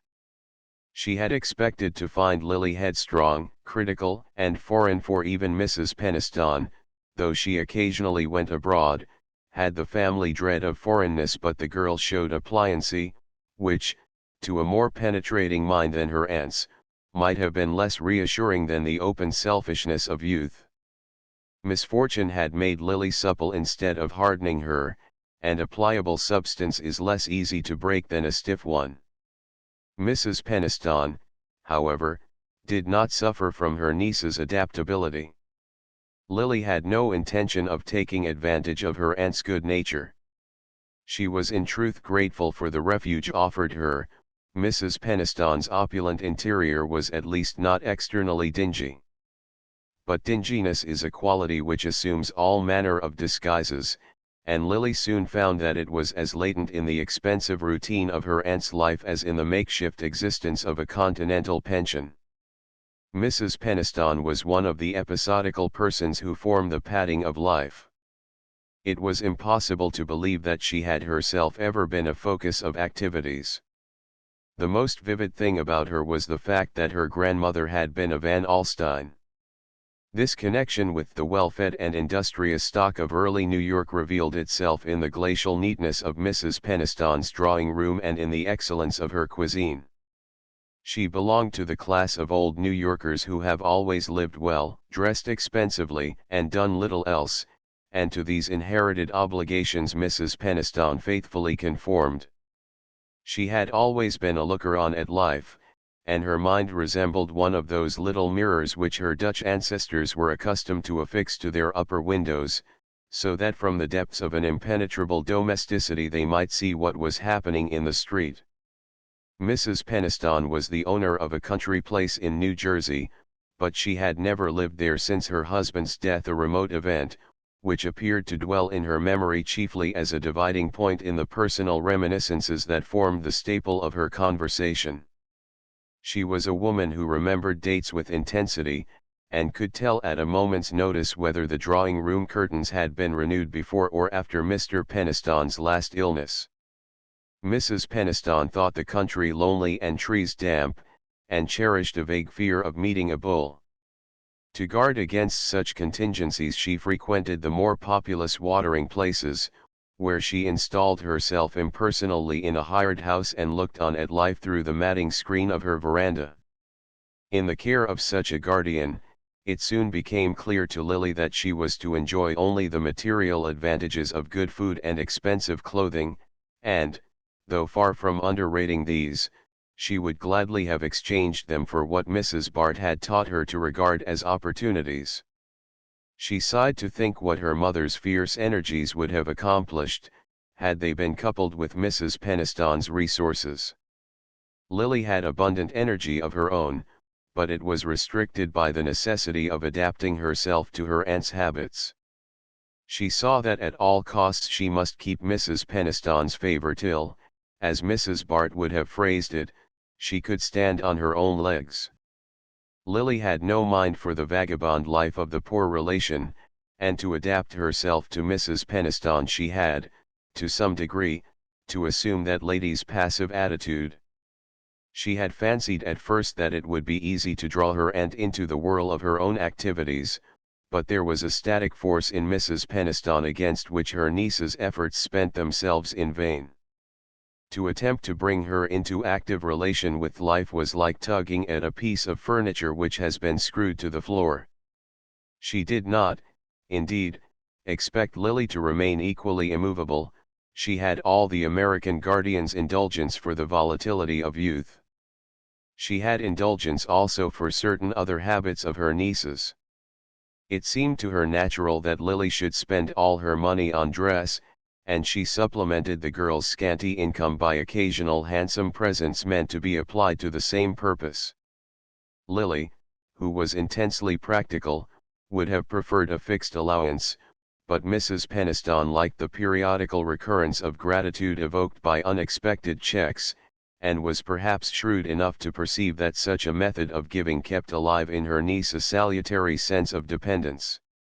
Beyond this, Mrs. Peniston had not felt called upon to do anything for her charge. She had simply stood aside and let her take the field. Lily had taken it, at first with the confidence of assured possessorship, then with gradually narrowing demands, till now she found herself actually struggling for a foothold on the broad space which had once seemed her own for the asking. How it happened she did not yet know. Sometimes she thought it was because Mrs. Peniston had been too passive, and again she feared it was because she herself had not been passive enough. Had she shown an undue eagerness for victory? Had she lacked patience, pliancy, and dissimulation? Whether she charged herself with these faults or absolved herself from them, made no difference in the sum total of her failure. Younger and plainer girls had been married off by dozens, and she was 29, and still Miss Bart. She was beginning to have fits of angry rebellion against fate, when she longed to drop out of the race and make an independent life for herself. But what manner of life would it be? She had barely enough money to pay her dressmaker's bills and her gambling debts, and none of the desultory interests which she dignified with the name of tastes was pronounced enough to enable her to live contentedly in obscurity. Ah, no, she was too intelligent not to be honest with herself. She knew that she hated dinginess as much as her mother had hated it, and to her last breath she meant to fight against it, dragging herself up again and again above its flood till she gained the bright pinnacles of success which presented such a slippery surface to her clutch. Chapter 4. The next morning, on her breakfast tray, Miss Bart found a note from her hostess. "Dearest Lily," it ran, "if it is not too much of a bore to be down by 10, will you come to my sitting room to help me with some tiresome things?" Lily tossed aside the note and subsided on her pillows with a sigh. It was a bore to be down by 10, an hour regarded at Bellomont as vaguely synchronous with sunrise, and she knew too well the nature of the tiresome things in question. Miss Pragg, the secretary, had been called away, and there would be notes and dinner cards to write, lost addresses to hunt up, and other social drudgery to perform. It was understood that Miss Bart should fill the gap in such emergencies, and she usually recognized the obligation without a murmur. Today, however, it renewed the sense of servitude which the previous night's review of her checkbook had produced. Everything in her surroundings ministered to feelings of ease and amenity. The windows stood open to the sparkling freshness of the September morning, and between the yellow boughs she caught a perspective of hedges and parterres leading by degrees of lessening formality to the free undulations of the park. Her maid had kindled a little fire on the hearth, and it contended cheerfully with the sunlight which slanted across the moss-green carpet and caressed the curved sides of an old marquetry desk. Near the bed stood a table holding her breakfast tray, with its harmonious porcelain and silver, a handful of violets in a slender glass, and the morning paper folded beneath her letters. There was nothing new to Lily in these tokens of a studied luxury, but, though they formed a part of her atmosphere, she never lost her sensitiveness to their charm. Mere display left her with a sense of superior distinction, but she felt an affinity to all the subtler manifestations of wealth. Mrs. Trenner's summons, however, suddenly recalled her state of dependence, and she rose and dressed in a mood of irritability that she was usually too prudent to indulge. She knew that such emotions leave lines on the face as well as in the character, and she had meant to take warning by the little creases which her midnight survey had revealed. The matter-of-course tone of Mrs. Trenner's greeting deepened her irritation. If one did drag oneself out of bed at such an hour, and come down fresh and radiant to the monotony of note writing, some special recognition of the sacrifice seemed fitting. But Mrs. Trenner's tone showed no consciousness of the fact. "Oh, Lily, that's nice of you," she merely sighed across the chaos of letters, bills, and other domestic documents which gave an incongruously commercial touch to the slender elegance of her writing table. "There are such lots of horrors this morning," she added, clearing a space in the center of the confusion and rising to yield her seat to Miss Bart. Mrs. Trenner was a tall fair woman, whose height just saved her from redundancy. Her rosy blondness had survived some 40 years of feudal activity without showing much trace of ill usage except in a diminished play of feature. It was difficult to define her beyond saying that she seemed to exist only as a hostess, not so much from any exaggerated instinct of hospitality as because she could not sustain life except in a crowd. The collective nature of her interests exempted her from the ordinary rivalries of her sex, and she knew no more personal emotion than that of hatred for the woman who presumed to give bigger dinners or have more amusing house parties than herself. As her social talents, backed by Mr. Trenner's bank account, almost always assured her ultimate triumph in such competitions, success had developed in her an unscrupulous good nature toward the rest of her sex, and in Miss Bart's utilitarian classification of her friends, Mrs. Trenner ranked as the woman who was least likely to go back on her. It was simply inhuman of Prague to go off now, Mrs. Trenner declared, as her friend seated herself at the desk. She says her sister is going to have a baby, as if that were anything to having a house party. I'm sure I shall get most horribly mixed up and there will be some awful rows. When I was down at Tuxedo I asked a lot of people for next week, and I've mislaid the list and can't remember who is coming. And this week is going to be a horrid failure too, and Gwen van Osburgh will go back and tell her mother how bored people were. I did mean to ask the Wetheralls, that was a blunder of Gus's. They disapprove of Carrie Fisher, you know. As if one could help having Carrie Fisher. It was foolish of her to get that second divorce. Carrie always overdoes things, but she said the only way to get a penny out of Fisher was to divorce him and make him pay alimony. And poor Carrie has to consider every dollar. It's really absurd of Alice Wetherall to make such a fuss about meeting her, when one thinks of what society is coming to. Someone said the other day that there was a divorce and a case of appendicitis in every family one knows. Besides, Carrie is the only person who can keep Gus in a good humor when we have bores in the house. Have you noticed that all the husbands like her? All, I mean, except her own. It's rather clever of her to have made a specialty of devoting herself to dull people. The field is such a large one, and she has it practically to herself. She finds compensations. No doubt I know she borrows money of Gus, but then I'd pay her to keep him in a good humor, so I can't complain, after all. Mrs. Trenner paused to enjoy the spectacle of Miss Bart's efforts to unravel her tangled correspondence. But it is only the Wetheralls and Carrie, she resumed, with a fresh note of lament. The truth is, I'm awfully disappointed in Lady Cressida Rythe. Disappointed? Had you known her before? Mercy, no, never saw her till yesterday. Lady Skiddaw sent her over with letters to the Van Osburghs, and I heard that Maria Van Osburgh was asking a big party to meet her this week, so I thought it would be fun to get her away, and Jack Stepney, who knew her in India, managed it for me. Maria was furious, and actually had the impudence to make Gwen invite herself here, so that they shouldn't be quite out of it. If I'd known what Lady Cressida was like, they could have had her and welcome. But I thought any friend of the Skiddaws was sure to be amusing.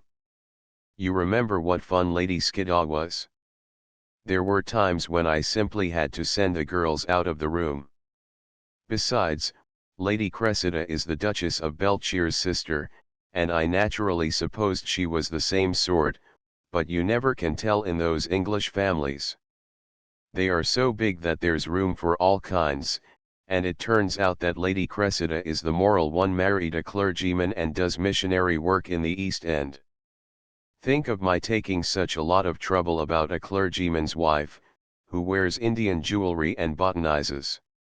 She made Gus take her all through the glass houses yesterday, and bothered him to death by asking him the names of the plants. Fancy treating Gus as if he were the gardener. Mrs. Trenner brought this out in a crescendo of indignation. Oh, well, perhaps Lady Cressida will reconcile the Wetheralls to meeting Carrie Fisher, said Miss Bart pacifically. I'm sure I hope so. But she is boring all the men horribly, and if she takes to distributing tracts, as I hear she does, it will be too depressing. The worst of it is that she would have been so useful at the right time. You know we have to have the bishop once a year, and she would have given just the right tone to things.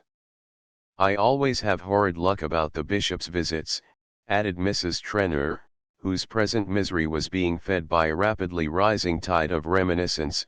Last year, when he came, Gus forgot all about his being here, and brought home the Ned Wintons and the Farleys, 5 divorces and 6 sets of children between them. When is Lady Cressida going? Lily inquired. Mrs. Trenor cast up her eyes in despair. My dear, if one only knew. I was in such a hurry to get her away from Maria that I actually forgot to name a date, and Gus says she told someone she meant to stop here all winter. To stop here? In this house? Don't be silly, in America. But if no one else asks her, you know they never go to hotels. Perhaps Gus only said it to frighten you. No, I heard her tell Bertha Dorset that she had 6 months to put in while her husband was taking the cure in the Engadine. You should have seen Bertha look vacant. But it's no joke, you know, if she stays here all the autumn she'll spoil everything, and Maria van Osburgh will simply exult. At this affecting vision Mrs. Trenor's voice trembled with self-pity. Oh, Judy, as if anyone were ever bored at Bellomont. Miss Bart tactfully protested.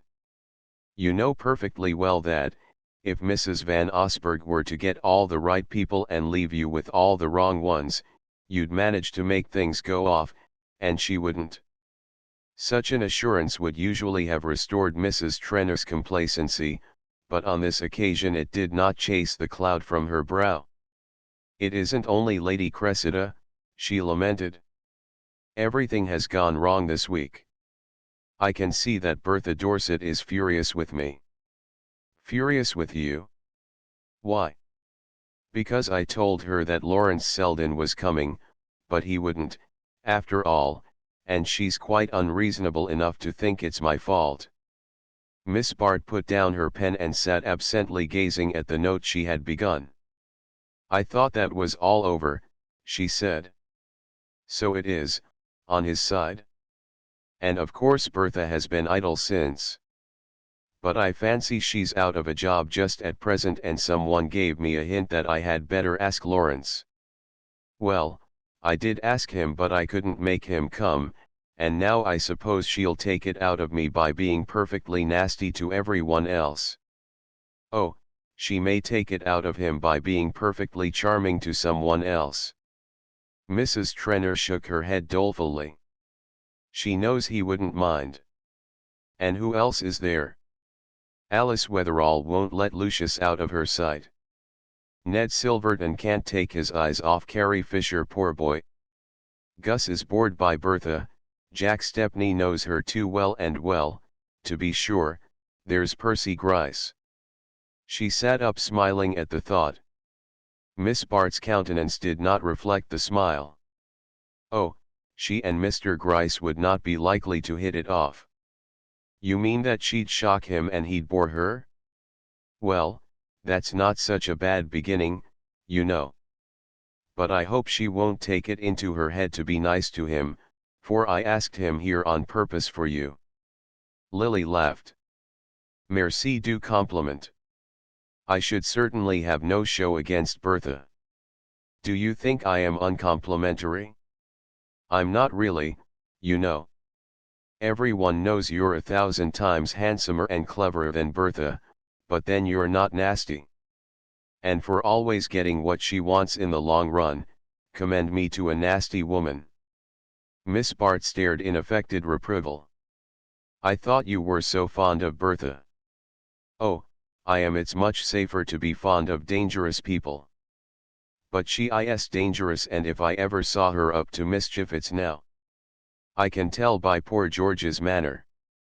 That man is a perfect barometer, he always knows when Bertha is going to fall. Miss Bart suggested. Don't be shocking. You know he believes in her still. And of course I don't say there's any real harm in Bertha. Only she delights in making people miserable, and especially poor George. Well, he seems cut out for the part. I don't wonder she likes more cheerful companionship. Oh, George is not as dismal as you think. If Bertha did worry him he would be quite different. Or if she'd leave him alone, and let him arrange his life as he pleases. But she doesn't dare lose her hold of him on account of the money, and so when he isn't jealous she pretends to be. Miss Bart went on writing in silence, and her hostess sat following her train of thought with frowning intensity. Do you know, she exclaimed after a long pause, I believe I'll call up Lawrence on the telephone and tell him he simply must come. Oh, don't, said Lily, with a quick suffusion of color. The blush surprised her almost as much as it did her hostess, who, though not commonly observant of facial changes, sat staring at her with puzzled eyes. Good gracious, Lily, how handsome you are! Why? Do you dislike him so much? Not at all, I like him. But if you are actuated by the benevolent intention of protecting me from Bertha, I don't think I need your protection. Mrs. Trenor sat up with an exclamation. Lily, Percy. Do you mean to say you've actually done it? Miss Bart smiled. I only mean to say that Mr. Gryce and I are getting to be very good friends. I see. Mrs. Trenor fixed a rapt eye upon her. You know they say he has 800,000 a year and spends nothing, except on some rubbishy old books. And his mother has heart disease and will leave him a lot more. Oh, Lily, do go slowly, her friend adjured her. Miss Bart continued to smile without annoyance. I shouldn't, for instance, she remarked, be in any haste to tell him that he had a lot of rubbishy old books. No, of course not, I know you're wonderful about getting up people's subjects. But he's horribly shy, and easily shocked, and why don't you say it, Judy? I have the reputation of being on the hunt for a rich husband. Oh, I don't mean that, he wouldn't believe it of you at first, said Mrs. Trenor, with candid shrewdness. But you know things are rather lively here at times. I must give Jack and Gus a hint, and if he thought you were what his mother would call fast, oh, well, you know what I mean. Don't wear your scarlet crepe de chine for dinner, and don't smoke if you can help it, Lily dear. Lily pushed aside her finished work with a dry smile. You're very kind, Judy, I'll lock up my cigarettes and wear that last year's dress you sent me this morning. And if you are really interested in my career, perhaps you'll be kind enough not to ask me to play bridge again this evening. Bridge? Does he mind bridge, too? Oh, Lily, what an awful life you'll lead. But of course I won't. Why didn't you give me a hint last night? There's nothing I wouldn't do, you poor duck, to see you happy. And Mrs. Trenor, glowing with her sex's eagerness to smooth the course of true love, enveloped Lily in a long embrace. You're quite sure, she added solicitously, as the latter extricated herself, that you wouldn't like me to telephone for Lawrence Selden? Quite sure, said Lily. The next 3 days demonstrated to her own complete satisfaction Miss Bart's ability to manage her affairs without extraneous aid. As she sat, on the Saturday afternoon, on the terrace at Bellomont, she smiled at Mrs. Trenor's fear that she might go too fast. If such a warning had ever been needful, the years had taught her a salutary lesson, and she flattered herself that she now knew how to adapt her pace to the object of pursuit. In the case of Mr. Gryce she had found it well to flutter ahead, losing herself elusively and luring him on from depth to depth of unconscious intimacy. The surrounding atmosphere was propitious to the scheme of courtship. Mrs. Trenor, true to her word, had shown no signs of expecting Lily at the bridge table, and had even hinted to the other card players that they were to betray no surprise at her unwanted defection. In consequence of this hint, Lily found herself the center of that feminine solicitude which envelopes a young woman in the mating season. A solitude was tacitly created for her in the crowded existence of Bellomont, and her friends could not have shown a greater readiness for self-effacement had her wooing been adorned with all the attributes of romance. In Lily's set this conduct implied a sympathetic comprehension of her motives, and Mr. Gryce rose in her esteem as she saw the consideration he inspired. The terrace at Bellomont on a September afternoon was a spot propitious to sentimental musings, and as Miss Bart stood leaning against the balustrade above the sunken garden, at a little distance from the animated group about the tea-table, she might have been lost in the mazes of an inarticulate happiness. In reality, her thoughts were finding definite utterance in the tranquil recapitulation of the blessings in store for her. From where she stood she could see them embodied in the form of Mr. Gryce, who, in a light overcoat and muffler, sat somewhat nervously on the edge of his chair, while Carrie Fisher, with all the energy of eye and gesture with which nature and art had combined to endow her, pressed on him the duty of taking part in the task of municipal reform. Mrs. Fisher's latest hobby was municipal reform. It had been preceded by an equal zeal for socialism, which had in turn replaced an energetic advocacy of Christian Science. Mrs. Fisher was small, fiery, and dramatic, and her hands and eyes were admirable instruments in the service of whatever causes she happened to espouse. She had, however, the fault common to enthusiasts of ignoring any slackness of response on the part of her hearers, and Lily was amused by her unconsciousness of the resistance displayed in every angle of Mr. Gryce's attitude. Lily herself knew that his mind was divided between the dread of catching cold if he remained out of doors too long at that hour, and the fear that, if he retreated to the house, Mrs. Fisher might follow him up with a paper to be signed. Mr. Gryce had a constitutional dislike to what he called committing himself, and tenderly as he cherished his health, he evidently concluded that it was safer to stay out of reach of pen and ink till chance released him from Mrs. Fisher's toils. Meanwhile he cast agonized glances in the direction of Miss Bart, whose only response was to sink into an attitude of more graceful abstraction.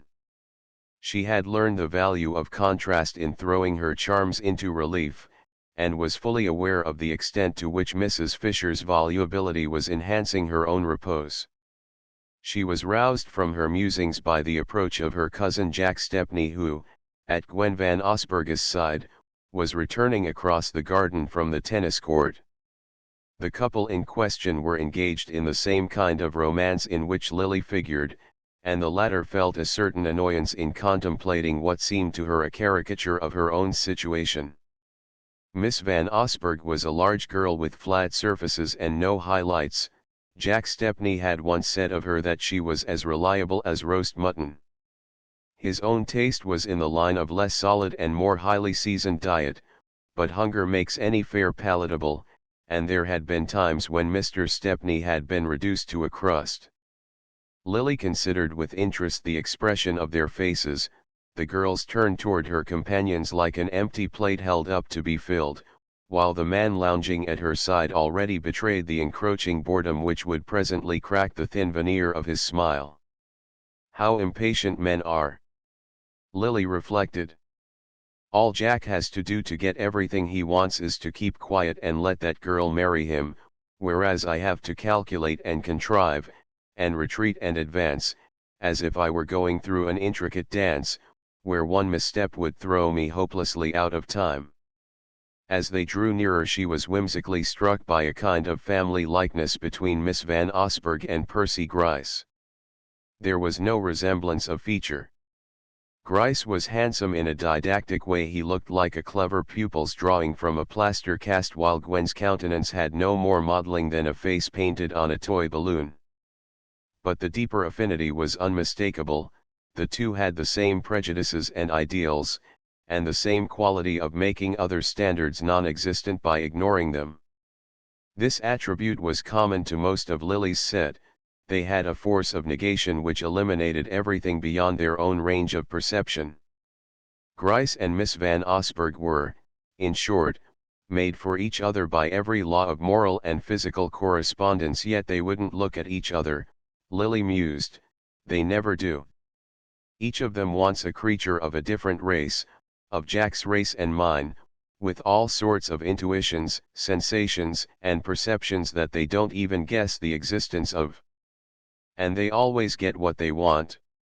She stood talking with her cousin and Miss Van Osburgh, till a slight cloud on the latter's brow advised her that even cousinly amenities were subject to suspicion, and Miss Bart, mindful of the necessity of not exciting enmities at this crucial point of her career, dropped aside while the happy couple proceeded toward the tea table.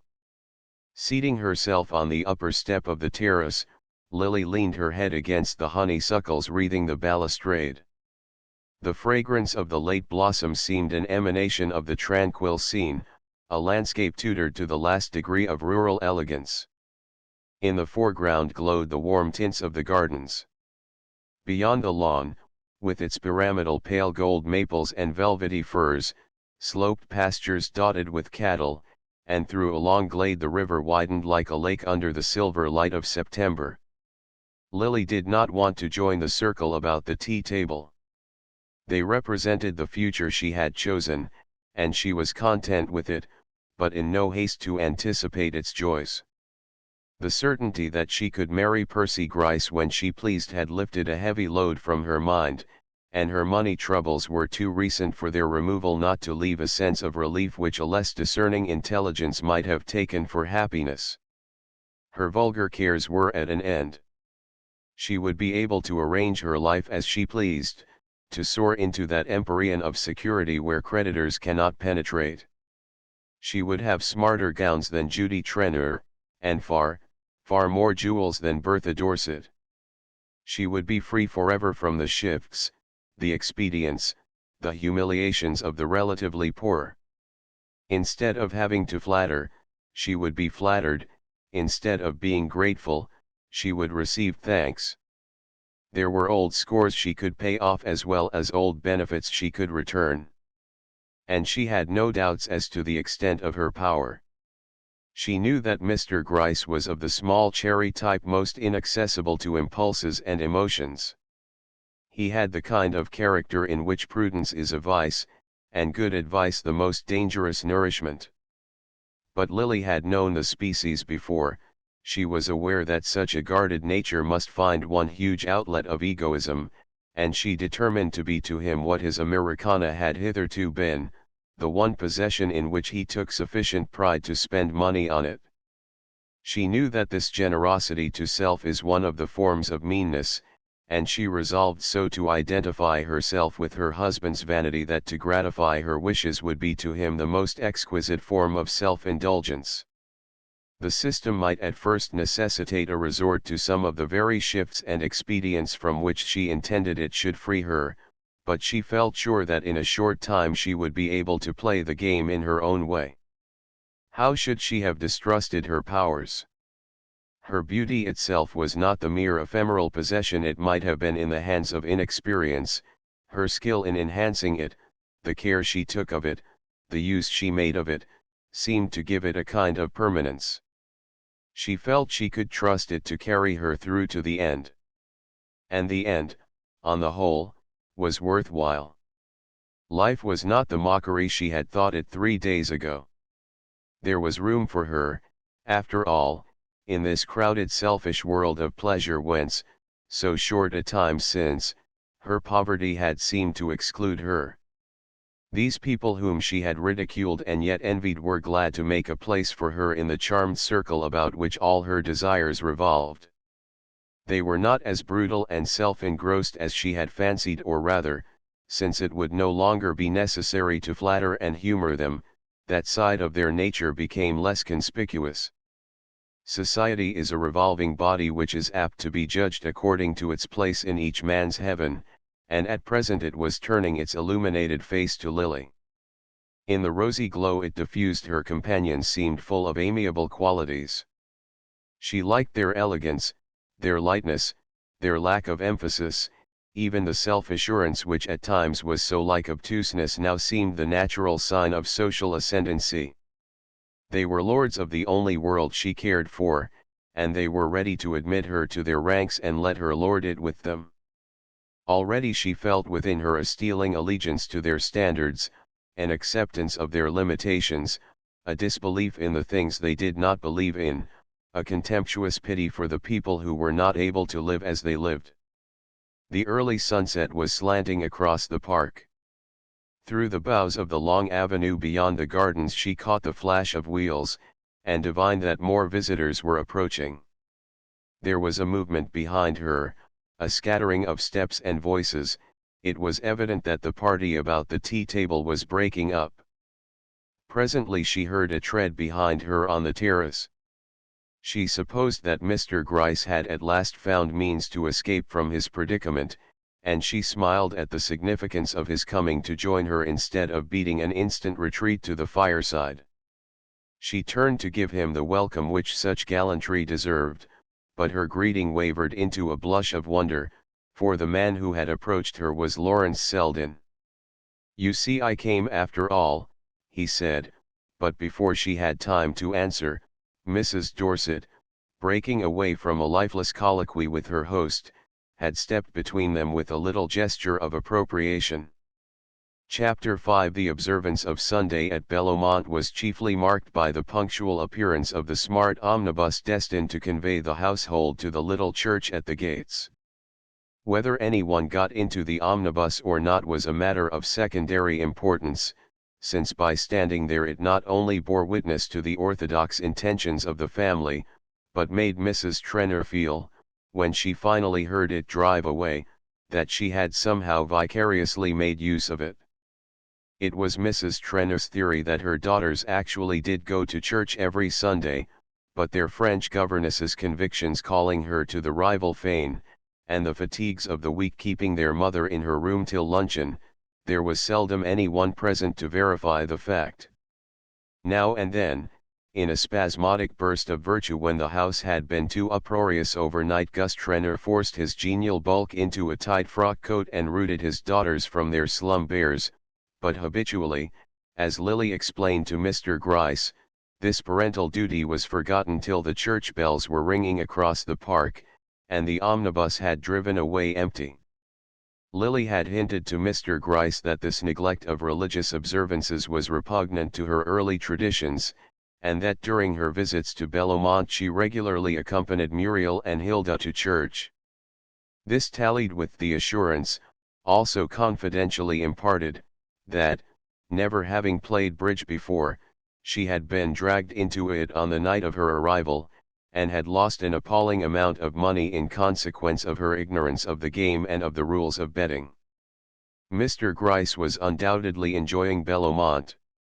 He liked the ease and glitter of the life, and the luster conferred on him by being a member of this group of rich and conspicuous people.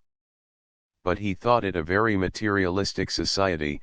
There were times when he was frightened by the talk of the men and the looks of the ladies, and he was glad to find that Miss Bart, for all her ease and self-possession, was not at home in so ambiguous an atmosphere. For this reason he had been especially pleased to learn that she would, as usual, attend the young Trenors to church on Sunday morning, and as he paced the gravel sweep before the door, his light overcoat on his arm and his prayer book in one carefully gloved hand, he reflected agreeably on the strength of character which kept her true to her early training in surroundings so subversive to religious principles. For a long time Mr. Gryce and the omnibus had the gravel sweep to themselves, but, far from regretting this deplorable indifference on the part of the other guests, he found himself nourishing the hope that Miss Bart might be unaccompanied. The precious minutes were flying, however. The big chestnuts pawed the ground and flecked their impatient sides with foam, the coachman seemed to be slowly petrifying on the box, and the groom on the doorstep, and still the lady did not come. Suddenly, however, there was a sound of voices and a rustle of skirts in the doorway, and Mr. Gryce, restoring his watch to his pocket, turned with a nervous start, but it was only to find himself handing Mrs. Wetherall into the carriage. The Wetheralls always went to church. They belonged to the vast group of human automata who go through life without neglecting to perform a single one of the gestures executed by the surrounding puppets. It is true that the Bellomont puppets did not go to church, but others equally important did, and Mr. and Mrs. Wetherall's circle was so large that God was included in their visiting list. They appeared, therefore, punctual and resigned, with the air of people bound for a dull at home, and after them Hilda and Muriel straggled, yawning and pinning each other's veils and ribbons as they came. They had promised Lily to go to church with her, they declared, and Lily was such a dear old duck that they didn't mind doing it to please her, though they couldn't fancy what had put the idea in her head, and though for their own part they would much rather have played lawn tennis with Jack and Gwen, if she hadn't told them she was coming. The Misses Trenor were followed by Lady Cressida Rythe, a weather-beaten person in Liberty silk and ethnological trinkets, who, on seeing the omnibus, expressed her surprise that they were not to walk across the park, but at Mrs. Wetherall's horrified protest that the church was a mile away, her ladyship, after a glance at the height of the other's heels, acquiesced in the necessity of driving, and poor Mr. Gryce found himself rolling off between four ladies for whose spiritual welfare he felt not the least concern. It might have afforded him some consolation could he have known that Miss Bart had really meant to go to church. She had even risen earlier than usual in the execution of her purpose. She had an idea that the sight of her in a grey gown of devotional cut, with her famous lashes drooped above a prayer book, would put the finishing touch to Mr. Gryce's subjugation, and render inevitable a certain incident which she had resolved should form a part of the walk they were to take together after luncheon. Her intentions in short had never been more definite, but poor Lily, for all the hard glaze of her exterior, was inwardly as malleable as wax. Her faculty for adapting herself, for entering into other people's feelings, if it served her now and then in small contingencies, hampered her in the decisive moments of life. She was like a water plant in the flux of the tides, and today the whole current of her mood was carrying her toward Lawrence Selden. Why had he come? Was it to see herself or Bertha Dorset? It was the last question which, at that moment, should have engaged her. She might better have contented herself with thinking that he had simply responded to the despairing summons of his hostess, anxious to interpose him between herself and the ill humor of Mrs. Dorset. But Lily had not rested till she learned from Mrs. Trenor that Selden had come of his own accord. He didn't even wire me, he just happened to find the trap at the station. Perhaps it's not over with Bertha after all, Mrs. Trenor musingly concluded, and went away to arrange her dinner cards accordingly. Perhaps it was not, Lily reflected, but it should be soon, unless she had lost her cunning. If Selden had come at Mrs. Dorset's call, it was at her own that he would stay. So much the previous evening had told her. Mrs. Trenor, true to her simple principle of making her married friends happy, had placed Selden and Mrs. Dorset next to each other at dinner, but, in obedience to the time-honored traditions of the matchmaker, she had separated Lily and Mr. Gryce, sending in the former with George Dorset, while Mr. Gryce was coupled with Gwen Van Osburgh. George Dorset's talk did not interfere with the range of his neighbor's thoughts. He was a mournful dyspeptic, intent on finding out the deleterious ingredients of every dish and diverted from this care only by the sound of his wife's voice. On this occasion, however, Mrs. Dorset took no part in the general conversation. She sat talking in low murmurs with Selden, and turning a contemptuous and denuded shoulder toward her host, who, far from resenting his exclusion, plunged into the excesses of the menu with the joyous irresponsibility of a free man. To Mr. Dorset, however, his wife's attitude was a subject of such evident concern that, when he was not scraping the sauce from his fish, or scooping the moist breadcrumbs from the interior of his roll, he sat straining his thin neck for a glimpse of her between the lights. Mrs. Trenor, as it chanced, had placed the husband and wife on opposite sides of the table, and Lily was therefore able to observe Mrs. Dorset also, and by carrying her glance a few feet farther, to set up a rapid comparison between Lawrence Selden and Mr. Gryce. It was that comparison which was her undoing. Why else had she suddenly grown interested in Selden? She had known him for 8 years or more. Ever since her return to America he had formed a part of her background. She had always been glad to sit next to him at dinner, had found him more agreeable than most men, and had vaguely wished that he possessed the other qualities needful to fix her attention, but till now she had been too busy with her own affairs to regard him as more than one of the pleasant accessories of life. Miss Bart was a keen reader of her own heart, and she saw that her sudden preoccupation with Selden was due to the fact that his presence shed a new light on her surroundings. Not that he was notably brilliant or exceptional. In his own profession he was surpassed by more than one man who had bored Lily through many a weary dinner. It was rather that he had preserved a certain social detachment, a happy air of viewing the show objectively, of having points of contact outside the great gilt cage in which they were all huddled for the mob to gape at. How alluring the world outside the cage appeared to Lily, as she heard its door clang on her. In reality, as she knew, the door never clanged, it stood always open, but most of the captives were like flies in a bottle, and having once flown in, could never regain their freedom. It was Selden's distinction that he had never forgotten the way out. That was the secret of his way of readjusting her vision. Lily, turning her eyes from him, found herself scanning her little world through his retina. It was as though the pink lamps had been shut off and the dusty daylight let in. She looked down the long table, studying its occupants one by one, from Gus Trenor, with his heavy carnivorous head sunk between his shoulders, as he preyed on a jellied plover, to his wife, at the opposite end of the long bank of orchids, suggestive, with her glaring good looks, of a jeweller's window lit by electricity. And between the two, what a long stretch of vacuity! How dreary and trivial these people were! Lily reviewed them with a scornful impatience. Carrie Fisher, with her shoulders, her eyes, her divorces, her general air of embodying a spicy paragraph. Young Silverton, who had meant to live on proofreading and write an epic, and who now lived on his friends and had become critical of truffles. Alice Wetherall, an animated visiting list, whose most fervid convictions turned on the wording of invitations and the engraving of dinner cards. Wetherall, with his perpetual nervous nod of acquiescence, his air of agreeing with people before he knew what they were saying.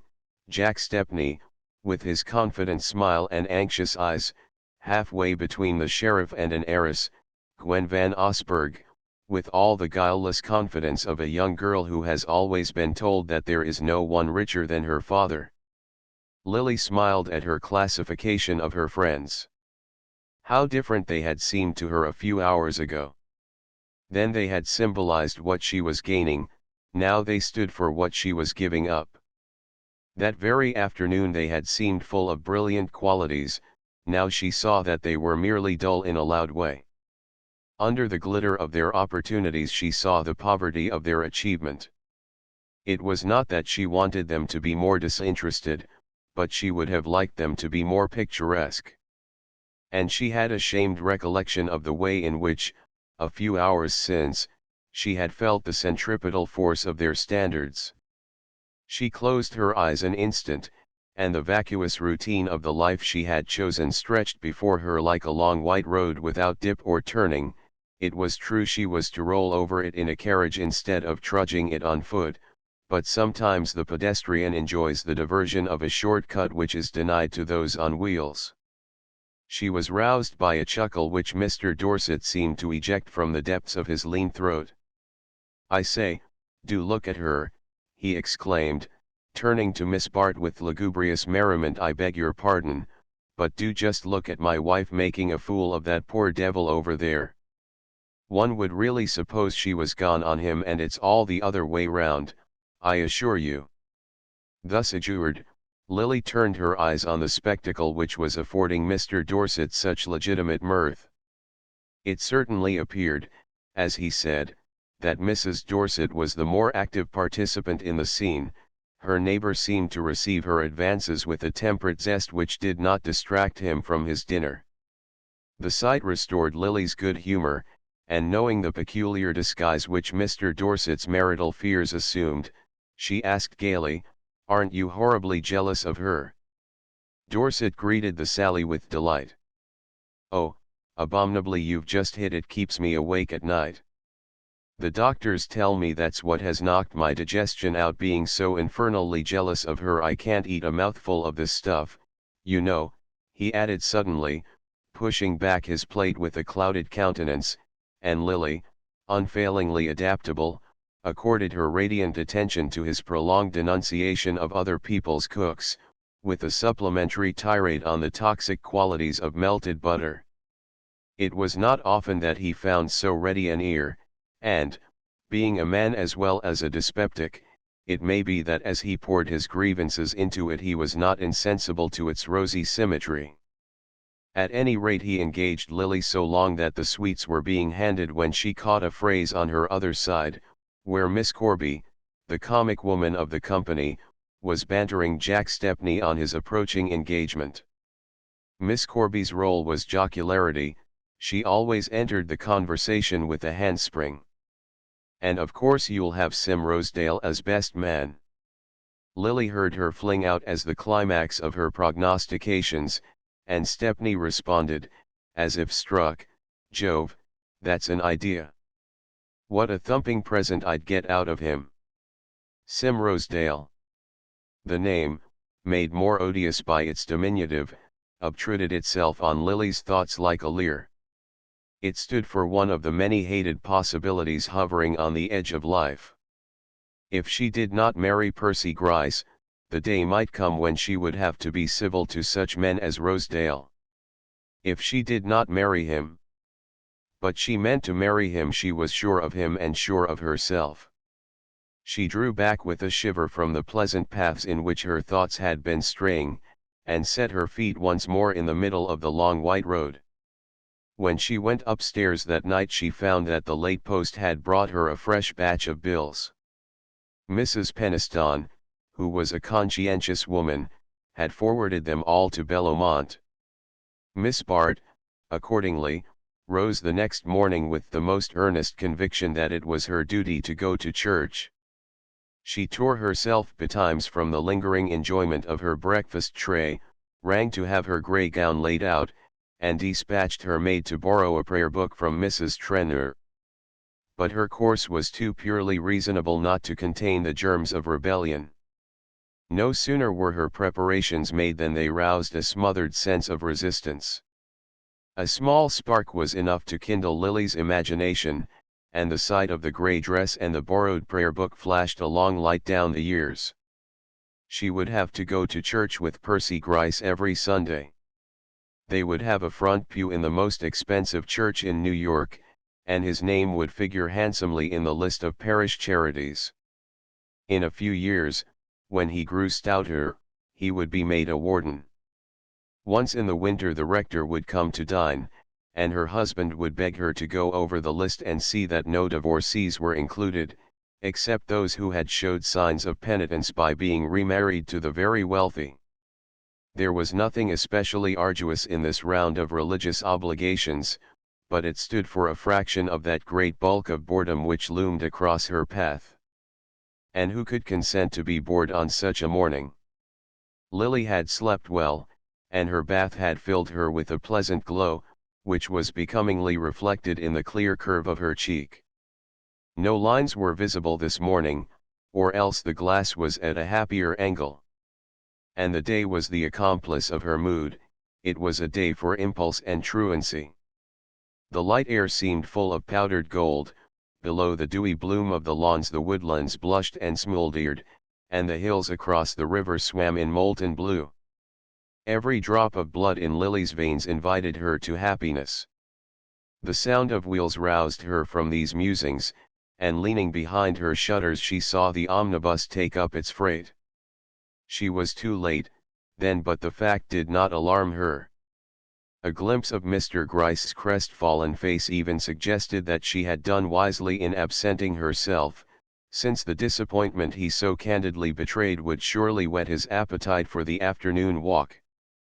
That walk she did not mean to miss. One glance at the bills on her writing table was enough to recall its necessity. But meanwhile she had the morning to herself, and could muse pleasantly on the disposal of its hours. She was familiar enough with the habits of Bellomont to know that she was likely to have a free field till luncheon. She had seen the Wetheralls, the Trenor girls and Lady Cressida pack safely into the omnibus. Judy Trenor was sure to be having her hair shampooed. Carrie Fisher had doubtless carried off her host for a drive.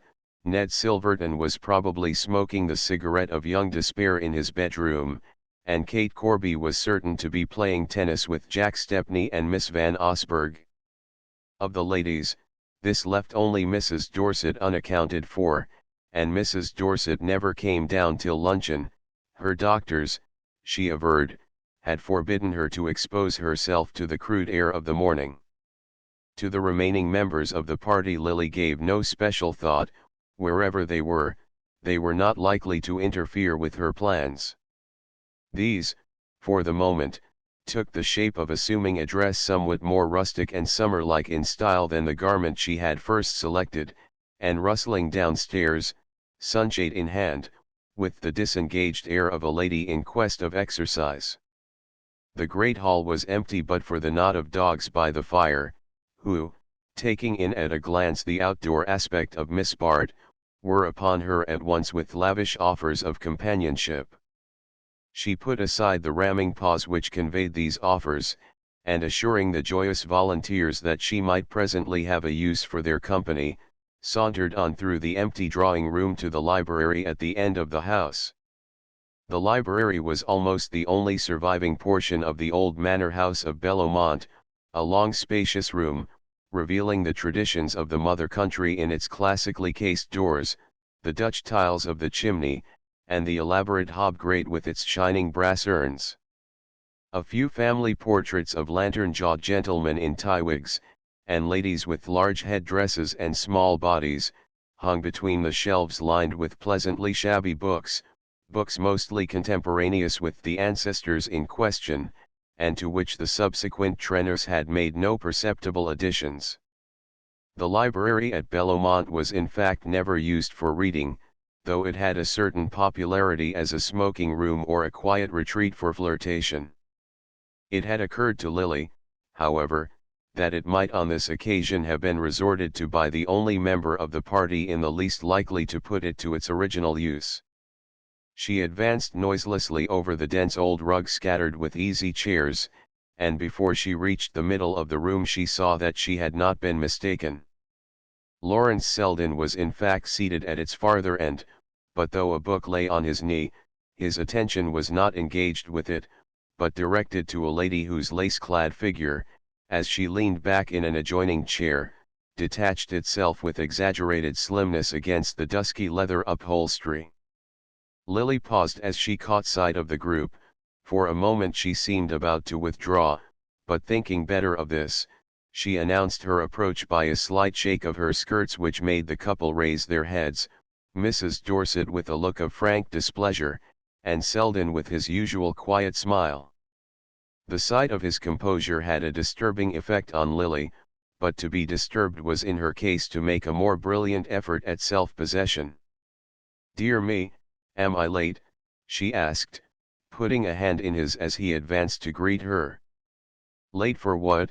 inquired Mrs. Dorset tartly. "Not for luncheon, certainly, but perhaps you had an earlier engagement." "Yes, I had," said Lily confidingly. "Really? Perhaps I am in the way, then. But Mr. Selden is entirely at your disposal." Mrs. Dorset was pale with temper, and her antagonist felt a certain pleasure in prolonging her distress. "Oh, dear, no, do stay," she said good-humoredly. "I don't in the least want to drive you away. You're awfully good, dear, but I never interfere with Mr. Selden's engagements." The remark was uttered with a little air of proprietorship not lost on its object, who concealed a faint blush of annoyance by stooping to pick up the book he had dropped at Lily's approach. The latter's eyes widened charmingly and she broke into a light laugh. "But I have no engagement with Mr. Selden. My engagement was to go to church, and I'm afraid the omnibus has started without me." "Has it started, do you know?" She turned to Selden, who replied that he had heard it drive away some time since. "Ah, then I shall have to walk. I promised Hilda and Muriel to go to church with them." "It's too late to walk there, you say?" "Well, I shall have the credit of trying, at any rate, and the advantage of escaping part of the service. I'm not so sorry for myself, after all." And with a bright nod to the couple on whom she had intruded, Miss Bart strolled through the glass doors and carried her rustling grace down the long perspective of the garden walk. She was taking her way churchward, but at no very quick pace, a fact not lost on one of her observers, who stood in the doorway looking after her with an air of puzzled amusement. The truth is that she was conscious of a somewhat keen shock of disappointment. All her plans for the day had been built on the assumption that it was to see her that Selden had come to Bellomont. She had expected, when she came downstairs, to find him on the watch for her, and she had found him, instead, in a situation which might well denote that he had been on the watch for another lady. Was it possible, after all, that he had come for Bertha Dorset? The latter had acted on the assumption to the extent of appearing at an hour when she never showed herself to ordinary mortals, and Lily, for the moment, saw no way of putting her in the wrong.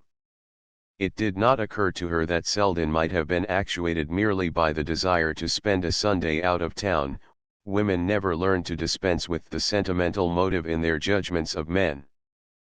But Lily was not easily disconcerted. Competition put her on her mettle, and she reflected that Selden's coming, if it did not declare him to be still in Mrs. Dorset's toils, showed him to be so completely free from them that he was not afraid of her proximity. These thoughts so engaged her that she fell into a gait hardly likely to carry her to church before the sermon, and at length, having passed from the gardens to the wood path beyond, so far forgot her intention as to sink into a rustic seat at a bend of the walk. The spot was charming, and Lily was not insensible to the charm, or to the fact that her presence enhanced it, but she was not accustomed to taste the joys of solitude except in company, and the combination of a handsome girl and a romantic scene struck her as too good to be wasted.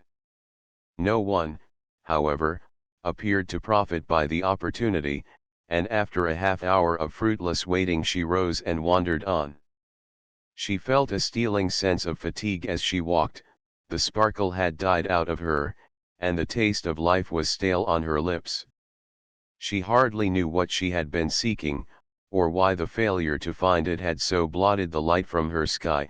She was only aware of a vague sense of failure, of an inner isolation deeper than the loneliness about her. Her footsteps flagged, and she stood gazing listlessly ahead, digging the ferny edge of the path with the tip of her sunshade. As she did so a step sounded behind her, and she saw Selden at her side. "How fast you walk," he remarked. "I thought I should never catch up with you." She answered gaily, "You must be quite breathless." "I've been sitting under that tree for an hour." "Waiting for me, I hope," he rejoined, and she said with a vague laugh, "Well, waiting to see if you would come." "I seize the distinction, but I don't mind it, since doing the one involved doing the other." "But weren't you sure that I should come?" "If I waited long enough, but you see I had only a limited time to give to the experiment." "Why limited?" "Limited by luncheon." "No, by my other engagement." Your engagement to go to church with Muriel and Hilda. No, but to come home from church with another person. Ah, I see, I might have known you were fully provided with alternatives. And is the other person coming home this way? Lily laughed again. That's just what I don't know, and to find out, it is my business to get to church before the service is over. Exactly, and it is my business to prevent your doing so, in which case the other person, piqued by your absence, will form the desperate resolve of driving back in the omnibus. Lily received this with fresh appreciation. His nonsense was like the bubbling of her inner mood. Is that what you would do in such an emergency? She inquired. Selden looked at her with solemnity. I am here to prove to you, he cried, what I am capable of doing in an emergency. Walking a mile in an hour, you must own that the omnibus would be quicker. Ah, but will he find you in the end? That's the only test of success. They looked at each other with the same luxury of enjoyment that they had felt in exchanging absurdities over his tea table, but suddenly Lily's face changed, and she said, well, if it is, he has succeeded. Selden, following her glance, perceived a party of people advancing toward them from the farther bend of the path. Lady Cressida had evidently insisted on walking home, and the rest of the churchgoers had thought it their duty to accompany her. Lily's companion looked rapidly from one to the other of the two men of the party, Wetherall walking respectfully at Lady Cressida's side with his little sidelong look of nervous attention, and Percy Gryce bringing up the rear with Mrs. Wetherall and the trainers. Ah, now I see why you were getting up your Americana, Selden exclaimed with a note of the freest admiration, but the blush with which the sally was received checked whatever amplifications he had meant to give it.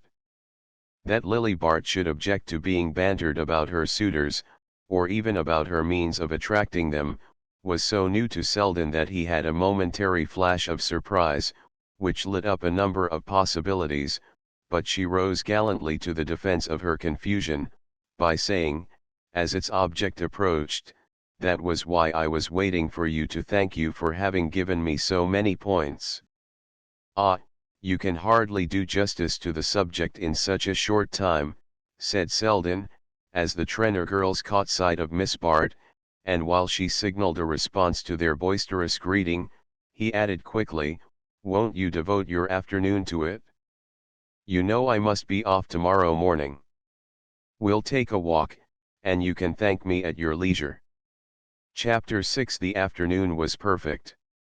A deeper stillness possessed the air, and the glitter of the American autumn was tempered by a haze which diffused the brightness without dulling it.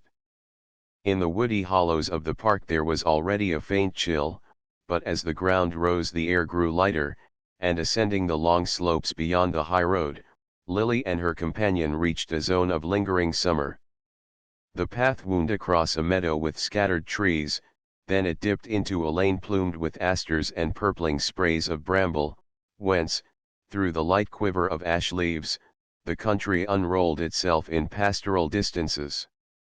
Higher up, the lane showed thickening tufts of fern, and of the creeping glossy verdure of shaded slopes, trees began to overhang it, and the shade deepened to the checkered dusk of a beech grove.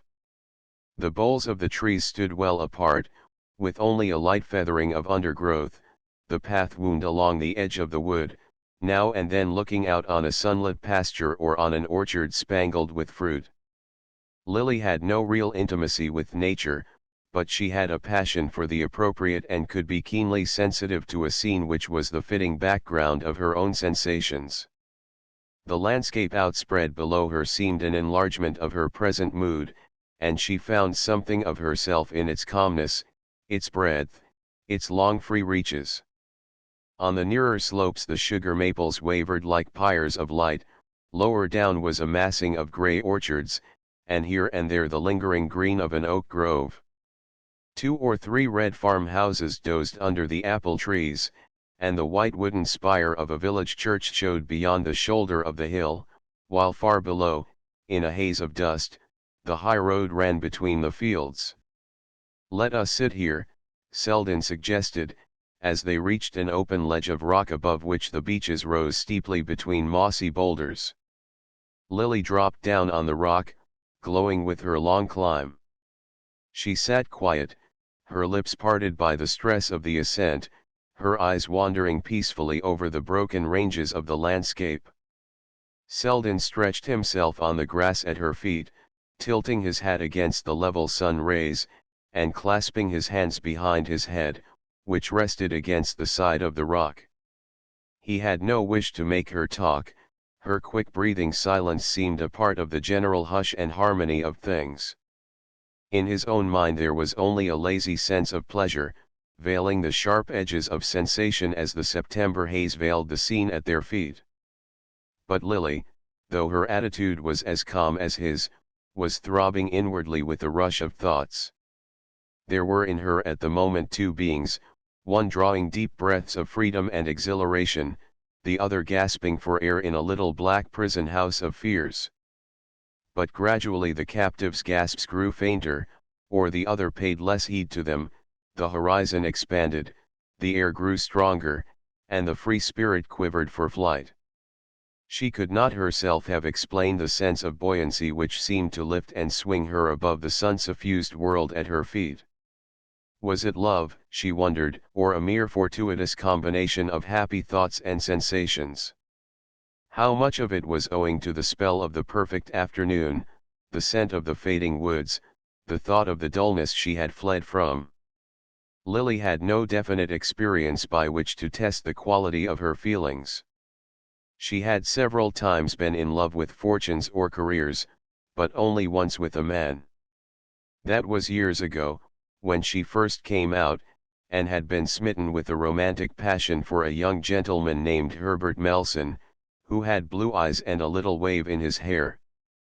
Mr. Melson, who was possessed of no other negotiable securities, had hastened to employ these in capturing the eldest Miss Van Osburgh. Since then he had grown stout and wheezy, and was given to telling anecdotes about his children. If Lily recalled this early emotion, it was not to compare it with that which now possessed her. The only point of comparison was the sense of lightness, of emancipation, which she remembered feeling, in the whirl of a waltz or the seclusion of a conservatory, during the brief course of her youthful romance. She had not known again till today that lightness, that glow of freedom, but now it was something more than a blind groping of the blood. The peculiar charm of her feeling for Selden was that she understood it, she could put her finger on every link of the chain that was drawing them together. Though his popularity was of the quiet kind, felt rather than actively expressed among his friends, she had never mistaken his inconspicuousness for obscurity. His reputed cultivation was generally regarded as a slight obstacle to easy intercourse, but Lily, who prided herself on her broad-minded recognition of literature, and always carried an Omar Khayyam in her traveling bag, was attracted by this attribute, which she felt would have had its distinction in an older society. It was, moreover, one of his gifts to look his part, to have a height which lifted his head above the crowd, and the keenly modelled dark features which, in a land of amorphous types, gave him the air of belonging to a more specialized race, of carrying the impress of a concentrated past. Expansive persons found him a little dry, and very young girls thought him sarcastic, but this air of friendly aloofness, as far removed as possible from any assertion of personal advantage, was the quality which piqued Lily's interest. Everything about him accorded with the fastidious element in her taste, even to the light irony with which he surveyed what seemed to her most sacred. She admired him most of all, perhaps, for being able to convey as distinct a sense of superiority as the richest man she had ever met. It was the unconscious prolongation of this thought which led her to say presently, with a laugh, "I have broken 2 engagements for you today." "How many have you broken for me?" "None," said Selden calmly. "My only engagement at Bellomont was with you." She glanced down at him, faintly smiling. "Did you really come to Bellomont to see me?" "Of course I did." Her look deepened meditatively. "Why," she murmured, with an accent which took all tinge of coquetry from the question. "Because you're such a wonderful spectacle, I always like to see what you are doing." "How do you know what I should be doing if you were not here?" Selden smiled. "I don't flatter myself that my coming has deflected your course of action by a hair's breadth. That's absurd since, if you were not here, I could obviously not be taking a walk with you." "No, but your taking a walk with me is only another way of making use of your material. You are an artist and I happen to be the bit of color you are using today.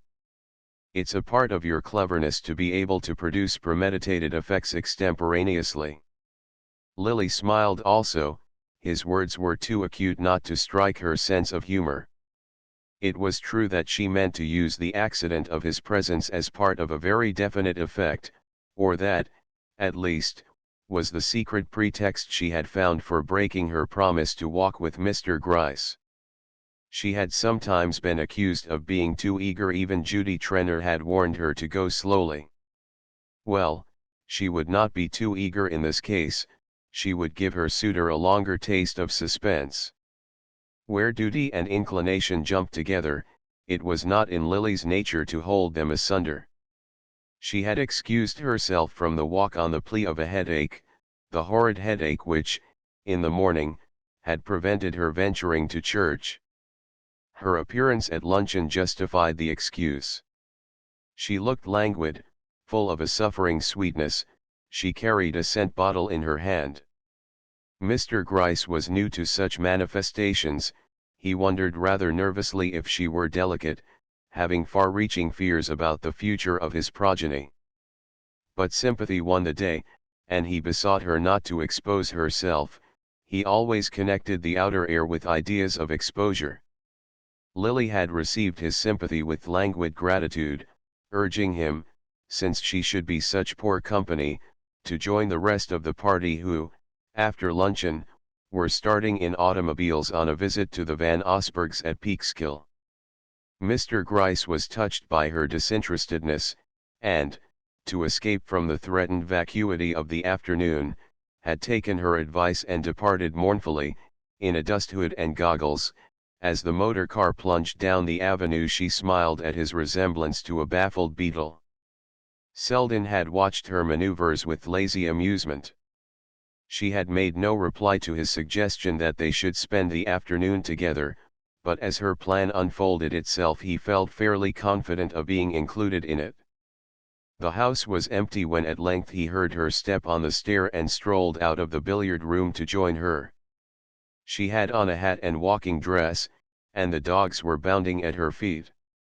"I thought, after all, the air might do me good," she explained, and he agreed that so simple a remedy was worth trying. The excursionists would be gone at least 4 hours. Lily and Selden had the whole afternoon before them, and the sense of leisure and safety gave the last touch of lightness to her spirit. With so much time to talk, and no definite object to be led up to, she could taste the rare joys of mental vagrancy. She felt so free from ulterior motives that she took up his charge with a touch of resentment. "I don't know," she said, "why you are always accusing me of premeditation. I thought you confessed to it. You told me the other day that you had to follow a certain line, and if one does a thing at all it is a merit to do it thoroughly. If you mean that a girl who has no one to think for her is obliged to think for herself, I am quite willing to accept the imputation. But you must find me a dismal kind of person if you suppose that I never yield to an impulse." "Ah, but I don't suppose that. Haven't I told you that your genius lies in converting impulses into intentions?" "My genius," she echoed with a sudden note of weariness. "Is there any final test of genius but success? And I certainly haven't succeeded." Selden pushed his hat back and took a side glance at her. "Success? What is success? I shall be interested to have your definition." "Success?" She hesitated. "Why, to get as much as one can out of life, I suppose." It's a relative quality, after all. Isn't that your idea of it? My idea of it? God forbid. He sat up with sudden energy, resting his elbows on his knees and staring out upon the mellow fields. My idea of success, he said, is personal freedom. Freedom. Freedom from worries. From everything, from money, from poverty, from ease and anxiety, from all the material accidents. To keep a kind of republic of the spirit, that's what I call success. She leaned forward with a responsive flash. I know it's strange, but that's just what I've been feeling today. He met her eyes with the latent sweetness of his. Is the feeling so rare with you? He said. She blushed a little under his gaze. You think me horribly sordid, don't you? But perhaps it's rather that I never had any choice. There was no one, I mean, to tell me about the Republic of the Spirit. There never is. It's a country one has to find the way to oneself. But I should never have found my way there if you hadn't told me. Ah, there are signposts, but one has to know how to read them. Well, I have known, she cried with a glow of eagerness. Whenever I see you, I find myself spelling out a letter of the sign, and yesterday last evening at dinner I suddenly saw a little way into your republic. Selden was still looking at her, but with a changed eye. Hitherto he had found, in her presence and her talk, the aesthetic amusement which a reflective man is apt to seek in desultory intercourse with pretty women. His attitude had been one of admiring spectatorship, and he would have been almost sorry to detect in her any emotional weakness which should interfere with the fulfillment of her aims. But now the hint of this weakness had become the most interesting thing about her. He had come on her that morning in a moment of disarray, her face had been pale and altered, and the diminution of her beauty had lent her a poignant charm. That is how she looks when she is alone, had been his first thought, and the second was to note in her the change which his coming produced. It was the danger point of their intercourse that he could not doubt the spontaneity of her liking. From whatever angle he viewed their dawning intimacy, he could not see it as part of her scheme of life, and to be the unforeseen element in a career so accurately planned was stimulating even to a man who had renounced sentimental experiments. Well, he said, did it make you want to see more? Are you going to become one of us? He had drawn out his cigarettes as he spoke, and she reached her hand toward the case. Oh, do give me one, I haven't smoked for days. Why such unnatural abstinence? Everybody smokes at Bellomont. Yes, but it is not considered becoming in a jeune fille marier, and at the present moment I am a jeune fille marier. Ah, then I'm afraid we can't let you into the Republic. Why not? Is it a celibate order? Not in the least, though I'm bound to say there are not many married people in it. But you will marry someone very rich, and it's as hard for rich people to get into as the kingdom of heaven. That's unjust, I think, because, as I understand it, one of the conditions of citizenship is not to think too much about money, and the only way not to think about money is to have a great deal of it. You might as well say that the only way not to think about air is to have enough to breathe. That is true enough in a sense, but your lungs are thinking about the air, if you are not. And so it is with your rich people, they may not be thinking of money, but they're breathing it all the while. Take them into another element and see how they squirm and gasp. Lily sat gazing absently through the blue rings of her cigarette smoke. It seems to me, she said at length, that you spend a good deal of your time in the element you disapprove of. Selden received this thrust without discomposure. Yes, but I have tried to remain amphibious. It's all right as long as one's lungs can work in another air. The real alchemy consists in being able to turn gold back again into something else, and that's the secret that most of your friends have lost. Lily mused. Don't you think, She rejoined after a moment, that the people who find fault with society are too apt to regard it as an end and not a means, just as the people who despise money speak as if its only use were to be kept in bags and gloated over. Isn't it fairer to look at them both as opportunities, which may be used either stupidly or intelligently, according to the capacity of the user? That is certainly the sane view, but the queer thing about society is that the people who regard it as an end are those who are in it, and not the critics on the fence. It's just the other way with most shows. The audience may be under the illusion, but the actors know that real life is on the other side of the footlights. The people who take society as an escape from work are putting it to its proper use, but when it becomes the thing worked for, it distorts all the relations of life. Selden raised himself on his elbow. Good heavens, he went on, I don't underrate the decorative side of life. It seems to me the sense of splendor has justified itself by what it has produced. The worst of it is that so much human nature is used up in the process. If we're all the raw stuff of the cosmic effects, one would rather be the fire that tempers a sword than the fish that dyes a purple cloak. And a society like ours wastes such good material in producing its little patch of purple. Look at a boy like Ned Silverton, he's really too good to be used to refurbish anybody's social shabbiness. There's a lad just setting out to discover the universe, isn't it a pity he should end by finding it in Mrs. Fisher's drawing room? Ned is a dear boy, and I hope he will keep his illusions long enough to write some nice poetry about them, but do you think it is only in society that he is likely to lose them? Selden answered her with a shrug. Why do we call all our generous ideas illusions, and the mean ones truths? Isn't it a sufficient condemnation of society to find oneself accepting such phraseology?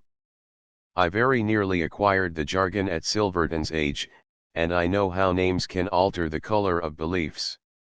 She had never heard him speak with such energy of affirmation. His habitual touch was that of the eclectic, who lightly turns over and compares, and she was moved by this sudden glimpse into the laboratory where his faiths were formed. Ah, you are as bad as the other sectarians, she exclaimed. Why do you call your republic a republic? It is a closed corporation, and you create arbitrary objections in order to keep people out. It is not my republic. If it were, I should have a coup d'état and seat you on the throne. Whereas, in reality, you think I can never even get my foot across the threshold. Oh, I understand what you mean. You despise my ambitions, you think them unworthy of me. Selden smiled, but not ironically. Well, isn't that a tribute? I think them quite worthy of most of the people who live by them. She had turned to gaze on him gravely. But isn't it possible that, if I had the opportunities of these people, I might make a better use of them? Money stands for all kinds of things. Its purchasing quality isn't limited to diamonds and motor cars. Not in the least. You might expiate your enjoyment of them by founding a hospital. But if you think they are what I should really enjoy, you must think my ambitions are good enough for me. Selden met this appeal with a laugh. Ah, my dear Miss Bart, I am not divine providence, to guarantee your enjoying the things you are trying to get. Then the best you can say for me is, that after struggling to get them I probably shan't like them. She drew a deep breath. What a miserable future you foresee for me. Well, have you never foreseen it for yourself? The slow color rose to her cheek, not a blush of excitement but drawn from the deep wells of feeling. It was as if the effort of her spirit had produced it. Often and often, she said. But it looks so much darker when you show it to me. He made no answer to this exclamation, and for a while they sat silent, while something throbbed between them in the wide quiet of the air. But suddenly she turned on him with a kind of vehemence. Why do you do this to me? She cried. Why do you make the things I have chosen seem hateful to me, if you have nothing to give me instead." The words roused Selden from the musing fit into which he had fallen. He himself did not know why he had led their talk along such lines. It was the last use he would have imagined himself making of an afternoon's solitude with Miss Bart. But it was one of those moments when neither seemed to speak deliberately, when an indwelling voice in each called to the other across unsound depths of feeling. "No, I have nothing to give you instead," he said, sitting up and turning so that he faced her. "If I had, it should be yours, you know." She received this abrupt declaration in a way even stranger than the manner of its making. She dropped her face on her hands and he saw that for a moment she wept.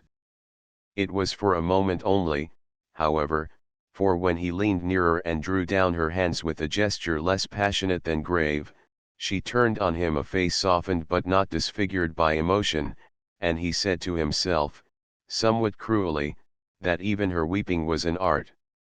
The reflection steadied his voice as he asked, between pity and irony, "Isn't it natural that I should try to belittle all the things I can't offer you?" Her face brightened at this, but she drew her hand away, not with a gesture of coquetry, but as though renouncing something to which she had no claim. "But you belittle me, don't you?" she returned gently, "in being so sure they are the only things I care for." Selden felt an inner start, but it was only the last quiver of his egoism. Almost at once he answered quite simply, "But you do care for them, don't you? And no wishing of mine can alter that." He had so completely ceased to consider how far this might carry him, that he had a distinct sense of disappointment when she turned on him a face sparkling with derision.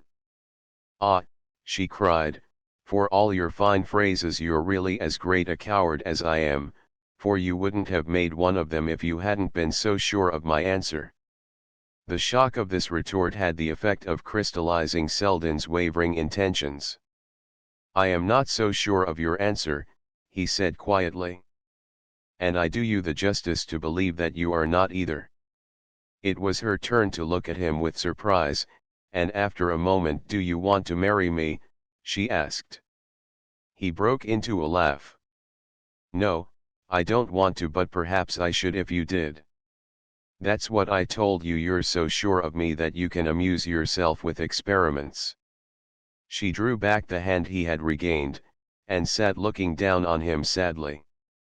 "I am not making experiments," he returned. "Or if I am, it is not on you but on myself. I don't know what effect they are going to have on me, but if marrying you is one of them, I will take the risk." She smiled faintly.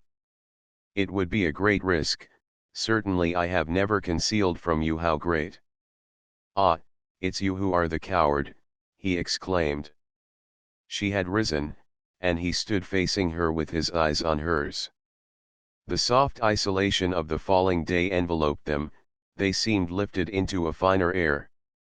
All the exquisite influences of the hour trembled in their veins, and drew them to each other as the loosened leaves were drawn to the earth. "It's you who are the coward," he repeated, catching her hands in his. She leaned on him for a moment, as if with a drop of tired wings. He felt as though her heart were beating rather with the stress of a long flight than the thrill of new distances. Then, drawing back with a little smile of warning, "I shall look hideous in dowdy clothes, but I can trim my own hats," she declared. They stood silent for a while after this, smiling at each other like adventurous children who have climbed to a forbidden height from which they discover a new world. The actual world at their feet was veiling itself in dimness, and across the valley a clear moon rose in the denser blue. Suddenly they heard a remote sound, like the hum of a giant insect, and following the high road, which wound wider through the surrounding twilight, a black object rushed across their vision. Lily started from her attitude of absorption, her smile faded and she began to move toward the lane. "I had no idea it was so late." "We shall not be back till after dark," she said, almost impatiently. Selden was looking at her with surprise, It took him a moment to regain his usual view of her, then he said, with an uncontrollable note of dryness, "That was not one of our party, the motor was going the other way." I know, she paused, and he saw her redden through the twilight. "But I told them I was not well, that I should not go out." "Let us go down," she murmured. Selden continued to look at her, then he drew his cigarette case from his pocket and slowly lit a cigarette. It seemed to him necessary, at that moment, to proclaim, by some habitual gesture of this sort, his recovered hold on the actual. He had an almost puerile wish to let his companion see that, their flight over, he had landed on his feet. She waited while the spark flickered under his curved palm, then he held out the cigarettes to her. She took one with an unsteady hand, and putting it to her lips, leaned forward to draw her light from his. In the indistinctness the little red gleam lit up the lower part of her face, and he saw her mouth tremble into a smile. "Were you serious?" she asked, with an odd thrill of gaiety which she might have caught up, in haste, from a heap of stock inflections, without having time to select the just note. Selden's voice was under better control. "Why not?" he returned. "You see, I took no risks in being so." And as she continued to stand before him, a little pale under the retort, he added quickly, "Let us go down." Chapter 7. It spoke much for the depth of Mrs. Trenner's friendship that her voice, in admonishing Miss Bart, took the same note of personal despair as if she had been lamenting the collapse of a house party. "All I can say is, Lily, that I can't make you out." She leaned back, sighing, in the morning abandon of lace and muslin, turning an indifferent shoulder to the heaped-up importunities of her desk, while she considered, with the eye of a physician who has given up the case, the erect exterior of the patient confronting her. "If you hadn't told me you were going in for him seriously, but I'm sure you made that plain enough from the beginning. Why else did you ask me to let you off bridge, and to keep away Carrie and Kate Corby? I don't suppose you did it because he amused you. We could none of us imagine your putting up with him for a moment unless you meant to marry him. And I'm sure everybody played fair. They all wanted to help it along. Even Bertha kept her hands off, I will say that, till Lawrence came down and you dragged him away from her. After that she had a right to retaliate. Why on earth did you interfere with her? You've known Lawrence Selden for years. Why did you behave as if you had just discovered him? If you had a grudge against Bertha, it was a stupid time to show it. You could have paid her back just as well after you were married. I told you Bertha was dangerous. She was in an odious mood when she came here, but Lawrence's turning up put her in a good humor, and if you'd only let her think he came for her, it would have never occurred to her to play you this trick. Oh, Lily, you'll never do anything if you're not serious." Miss Bart accepted this exhortation in a spirit of the purest impartiality. Why should she have been angry? It was the voice of her own conscience which spoke to her through Mrs. Trenner's reproachful accents. But even to her own conscience she must trump up a semblance of defense. "I only took a day off. I thought he meant to stay on all this week, and I knew Mr. Selden was leaving this morning." Mrs. Trenner brushed aside the plea with a gesture which laid bare its weakness. "He did mean to stay, that's the worst of it. It shows that he's run away from you, that Bertha's done her work and poisoned him thoroughly." Lily gave a slight laugh. "Oh, if he's running I'll overtake him." Her friend threw out an arresting hand. "Whatever you do, Lily, do nothing." Miss Bart received the warning with a smile. "I don't mean, literally, to take the next train. There are ways," but she did not go on to specify them. Mrs. Trenner sharply corrected the tense. "There were ways, plenty of them. I didn't suppose you needed to have them pointed out. But don't deceive yourself, he's thoroughly frightened. He has run straight home to his mother, and she'll protect him. Oh, to the death, Lily agreed, dimpling at the vision. How you can laugh, her friend rebuked her, and she dropped back to a soberer perception of things with the question, what was it Bertha really told him? Don't ask me horrors. She seemed to have raked up everything. Oh, you know what I mean, of course there isn't anything, really, but I suppose she brought in Prince Varigliano and Lord Hubert, and there was some story of your having borrowed money of old Ned Van Alstyne, did you ever? He is my father's cousin, Miss Bart interposed. Well, of course she left that out. It seems Ned told Carrie Fisher, and she told Bertha, naturally. They're all alike, you know, they hold their tongues for years, and you think you're safe, but when their opportunity comes they remember everything. Lily had grown pale, her voice had a harsh note in it. It was some money I lost at bridge at the Van Osbergs. I repaid it, of course. Ah, well, they wouldn't remember that, besides, it was the idea of the gambling debt that frightened Percy. Oh, Bertha knew her man, she knew just what to tell him. In this strain Mrs. Trenor continued for nearly an hour to admonish her friend. Miss Bart listened with admirable equanimity. Her naturally good temper had been disciplined by years of enforced compliance, since she had almost always had to attain her ends by the circuitous path of other people's, and, being naturally inclined to face unpleasant facts as soon as they presented themselves, she was not sorry to hear an impartial statement of what her folly was likely to cost, the more so as her own thoughts were still insisting on the other side of the case. Presented in the light of Mrs. Trenor's vigorous comments, the reckoning was certainly a formidable one, and Lily, as she listened, found herself gradually reverting to her friend's view of the situation. Mrs. Trenor's words were moreover emphasized for her hearer by anxieties which she herself could scarcely guess.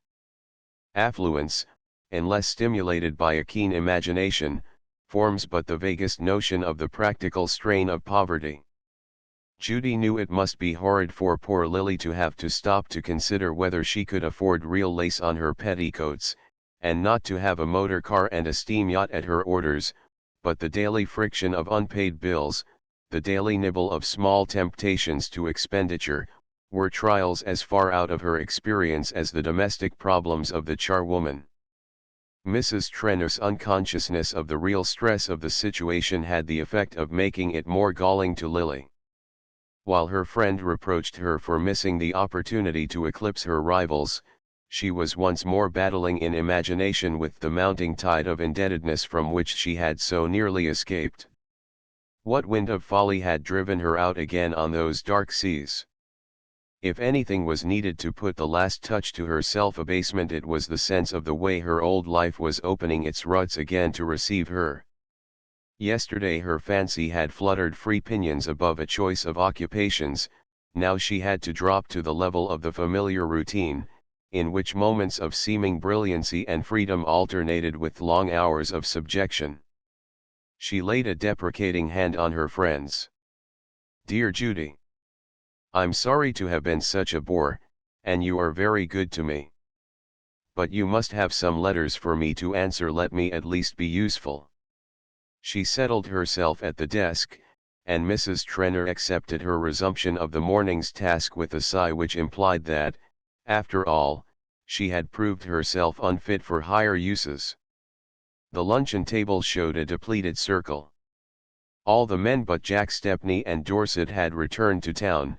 It seemed to Lily a last touch of irony that Selden and Percy Gryce should have gone in the same train, and Lady Cressida and the attendant Wetheralls had been dispatched by motor to lunch at a distant country house.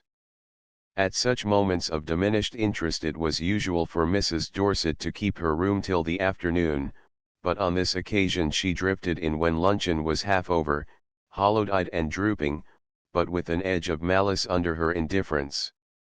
She raised her eyebrows as she looked about the table. How few of us are left. I do so enjoy the quiet, don't you, Lily? I wish the men would always stop away, it's really much nicer without them. Oh, You don't count, George, one doesn't have to talk to one's husband. But I thought Mr. Gryce was to stay for the rest of the week, she added inquiringly. Didn't he intend to, Judy? He's such a nice boy, I wonder what drove him away. He is rather shy, and I'm afraid we may have shocked him, he has been brought up in such an old-fashioned way. Do you know, Lily, he told me he had never seen a girl play cards for money till he saw you doing it the other night. And he lives on the interest of his income, and always has a lot left over to invest. Mrs. Fisher leaned forward eagerly. I do believe it is someone's duty to educate that young man. It is shocking that he has never been made to realize his duties as a citizen. Every wealthy man should be compelled to study the laws of his country. Mrs. Dorset glanced at her quietly. I think he has studied the divorce laws. He told me he had promised the bishop to sign some kind of a petition against divorce. Mrs. Fisher reddened under her powder, and Stepney said with a laughing glance at Miss Bart, I suppose he is thinking of marriage, and wants to tinker up the old ship before he goes aboard. His betrothed looked shocked at the metaphor, and George Dorset exclaimed with a sardonic growl, poor devil. It isn't the ship that will do for him, it's the crew. Or the stowaways, said Miss Corby brightly. If I contemplated a voyage with him I should try to start with a friend in the hold. Miss Van Osburgha's vague feeling of pique was struggling for appropriate expression. I'm sure I don't see why you laugh at him, I think he's very nice, she exclaimed, and, at any rate, a girl who married him would always have enough to be comfortable. She looked puzzled at the redoubled laughter which hailed her words, but it might have consoled her to know how deeply they had sunk into the breast of one of her hearers. Comfortable. At that moment the word was more eloquent to Lily Bart than any other in the language. She could not even pause to smile over the heiress's view of a colossal fortune as a mere shelter against want, her mind was filled with the vision of what that shelter might have been to her. Mrs. Dorset's pinpricks did not smart, for her own irony cut deeper, no one could hurt her as much as she was hurting herself, for no one else, not even Judy Trenor, knew the full magnitude of her folly. She was roused from these unprofitable considerations by a whispered request from her hostess, who drew her apart as they left the luncheon table. Lily, dear, if you've nothing special to do, may I tell Carrie Fisher that you intend to drive to the station and fetch Gus? He will be back at 4, and I know she has it in her mind to meet him. Of course I'm very glad to have him amused, but I happen to know that she has bled him rather severely since she's been here, and she is so keen about going to fetch him that I fancy she must have got a lot more bills this morning. It seems to me, Mrs. Trenor feelingly concluded, that most of her alimony is paid by other women's husbands. Miss Bart, on her way to the station, had leisure to muse over her friend's words, and their peculiar application to herself. Why should she have to suffer for having once, for a few hours, borrowed money of an elderly cousin, when a woman like Carrie Fisher could make a living unrebuked from the good nature of her men friends and the tolerance of their wives? It all turned on the tiresome distinction between what a married woman might, and a girl might not, do. Of course it was shocking for a married woman to borrow money, and Lily was expertly aware of the implication involved, but still, it was the mere malum prohibitum which the world decries but condones, and which, though it may be punished by private vengeance, does not provoke the collective disapprobation of society. To Miss Bart, in short, no such opportunities were possible. She could of course borrow from her women friends 100 here or there, at the utmost, but they were more ready to give a gown or a trinket, and looked a little askance when she hinted her preference for a cheque. Women are not generous lenders, and those among whom her lot was cast were either in the same case as herself, or else too far removed from it to understand its necessities. The result of her meditations was the decision to join her aunt at Richfield. She could not remain at Bellomont without playing bridge, and being involved in other expenses, and to continue her usual series of autumn visits would merely prolong the same difficulties. She had reached a point where abrupt retrenchment was necessary, and the only cheap life was a dull life. She would start the next morning for Richfield. At the station she thought Gus Trenor seemed surprised, and not wholly unrelieved, to see her. She yielded up the reins of the light runabout in which she had driven over, and as he climbed heavily to her side, crushing her into a scant third of the seat, he said, "Halloo! It isn't often you honor me. You must have been uncommonly hard up for something to do." The afternoon was warm, and propinquity made her more than usually conscious that he was red and massive, and that beads of moisture had caused the dust of the train to adhere unpleasantly to the broad expanse of cheek and neck which he turned to her, but she was aware also, from the look in his small dull eyes, that the contact with her freshness and slenderness was as agreeable to him as the sight of a cooling beverage. The perception of this fact helped her to answer gaily, "It's not often I have the chance. There are too many ladies to dispute the privilege with me." "The privilege of driving me home? Well, I'm glad you won the race, anyhow. But I know what really happened. My wife sent you. Now didn't she?" He had the dull man's unexpected flashes of astuteness, and Lily could not help joining in the laugh with which he had pounced on the truth. "You see, Judy thinks I'm the safest person for you to be with, and she's quite right," she rejoined. "Oh, is she, though? If she is, it's because you wouldn't waste your time on an old hulk like me. We married men have to put up with what we can get. All the prizes are for the clever chaps who've kept a free foot. Let me light a cigar, will you? I've had a beastly day of it." He drew up in the shade of the village street, and passed the reins to her while he held a match to his cigar. The little flame under his hand cast a deeper crimson on his puffing face, and Lily averted her eyes with a momentary feeling of repugnance. And yet some women thought him handsome. As she handed back the reins, she said sympathetically, "Did you have such a lot of tiresome things to do?" "I should say so rather." Trenor, who was seldom listened to, either by his wife or her friends, settled down into the rare enjoyment of a confidential talk. "You don't know how a fellow has to hustle to keep this kind of thing going." He waved his whip in the direction of the Bellomont acres, which lay outspread before them in opulent undulations.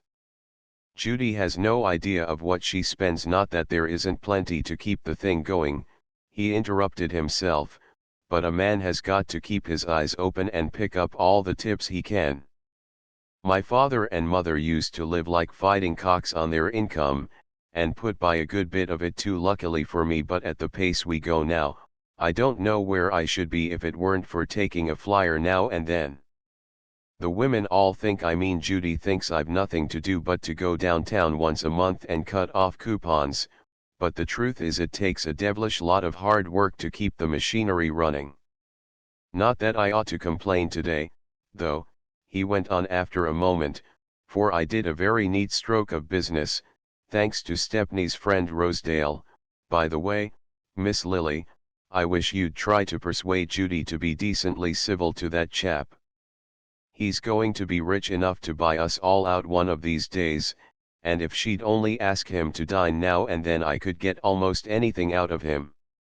The man is mad to know the people who don't want to know him, and when a fellow's in that state there is nothing he won't do for the first woman who takes him up."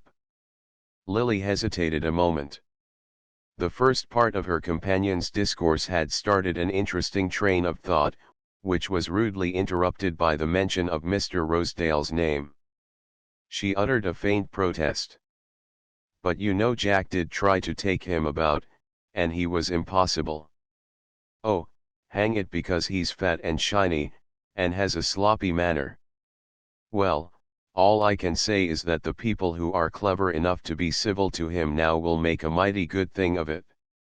A few years from now he'll be in it whether we want him or not, and then he won't be giving away a $500,000 tip for a dinner. Lily's mind had reverted from the intrusive personality of Mr. Rosedale to the train of thought set in motion by Trenor's first words. This vast mysterious Wall Street world of tips and deals, might she not find in it the means of escape from her dreary predicament? She had often heard of women making money in this way through their friends. She had no more notion than most of her sex of the exact nature of the transaction, and its vagueness seemed to diminish its indelicacy. She could not, indeed, imagine herself, in any extremity, stooping to extract a tip from Mr. Rosedale, but at her side was a man in possession of that precious commodity, and who, as the husband of her dearest friend, stood to her in a relation of almost fraternal intimacy.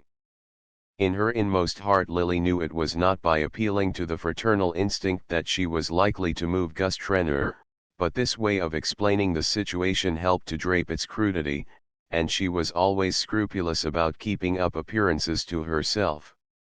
Her personal fastidiousness had a moral equivalent, and when she made a tour of inspection in her own mind there were certain closed doors she did not open. As they reached the gates of Bellomont she turned to Trenor with a smile. "The afternoon is so perfect, don't you want to drive me a little farther? I've been rather out of spirits all day, and it's so restful to be away from people, with someone who won't mind if I'm a little dull." She looked so plaintively lovely as she proffered the request, so trustfully sure of his sympathy and understanding, that Trenor felt himself wishing that his wife could see how other women treated him, not battered wire pullers like Mrs. Fisher, but a girl that most men would have given their boots to get such a look from. Out of spirits? Why on earth should you ever be out of spirits?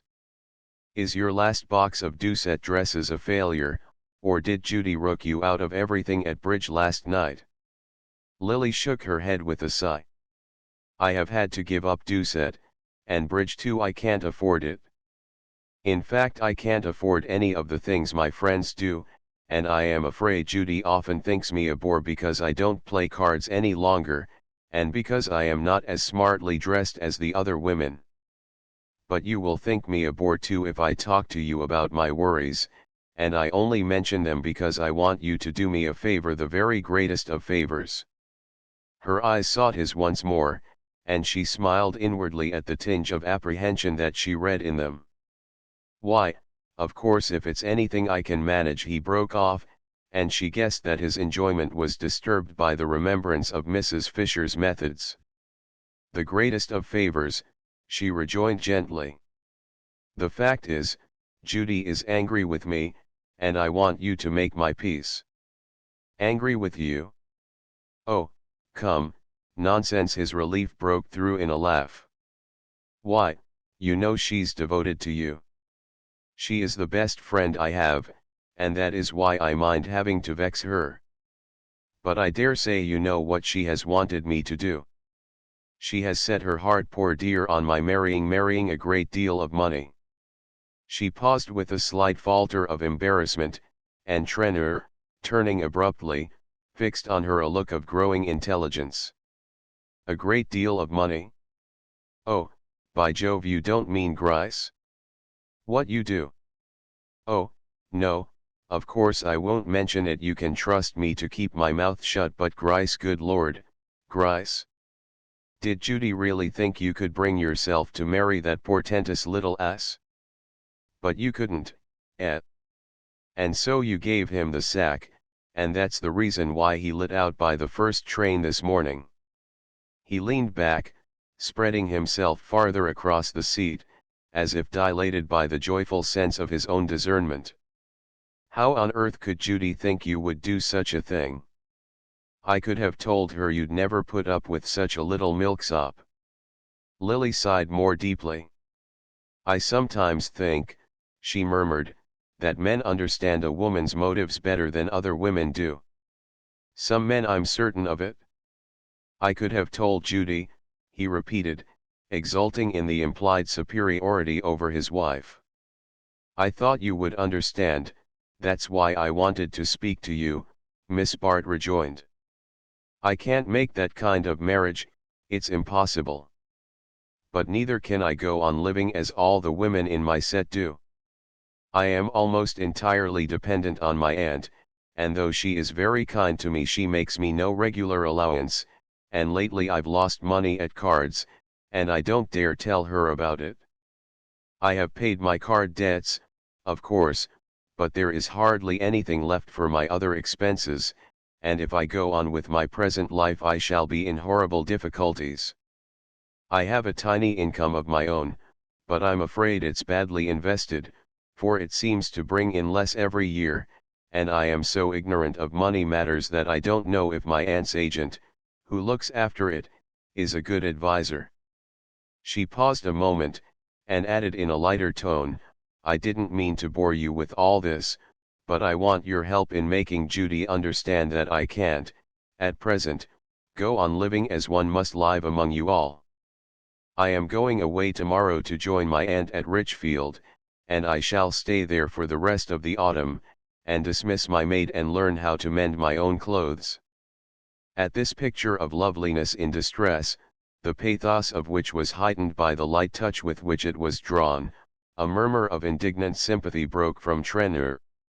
24 hours earlier, if his wife had consulted him on the subject of Miss Bart's future, he would have said that a girl with extravagant tastes and no money had better marry the first rich man she could get, but with the subject of discussion at his side, turning to him for sympathy, making him feel that he understood her better than her dearest friends, and confirming the assurance by the appeal of her exquisite nearness, he was ready to swear that such a marriage was a desecration, and that, as a man of honor, he was bound to do all he could to protect her from the results of her disinterestedness.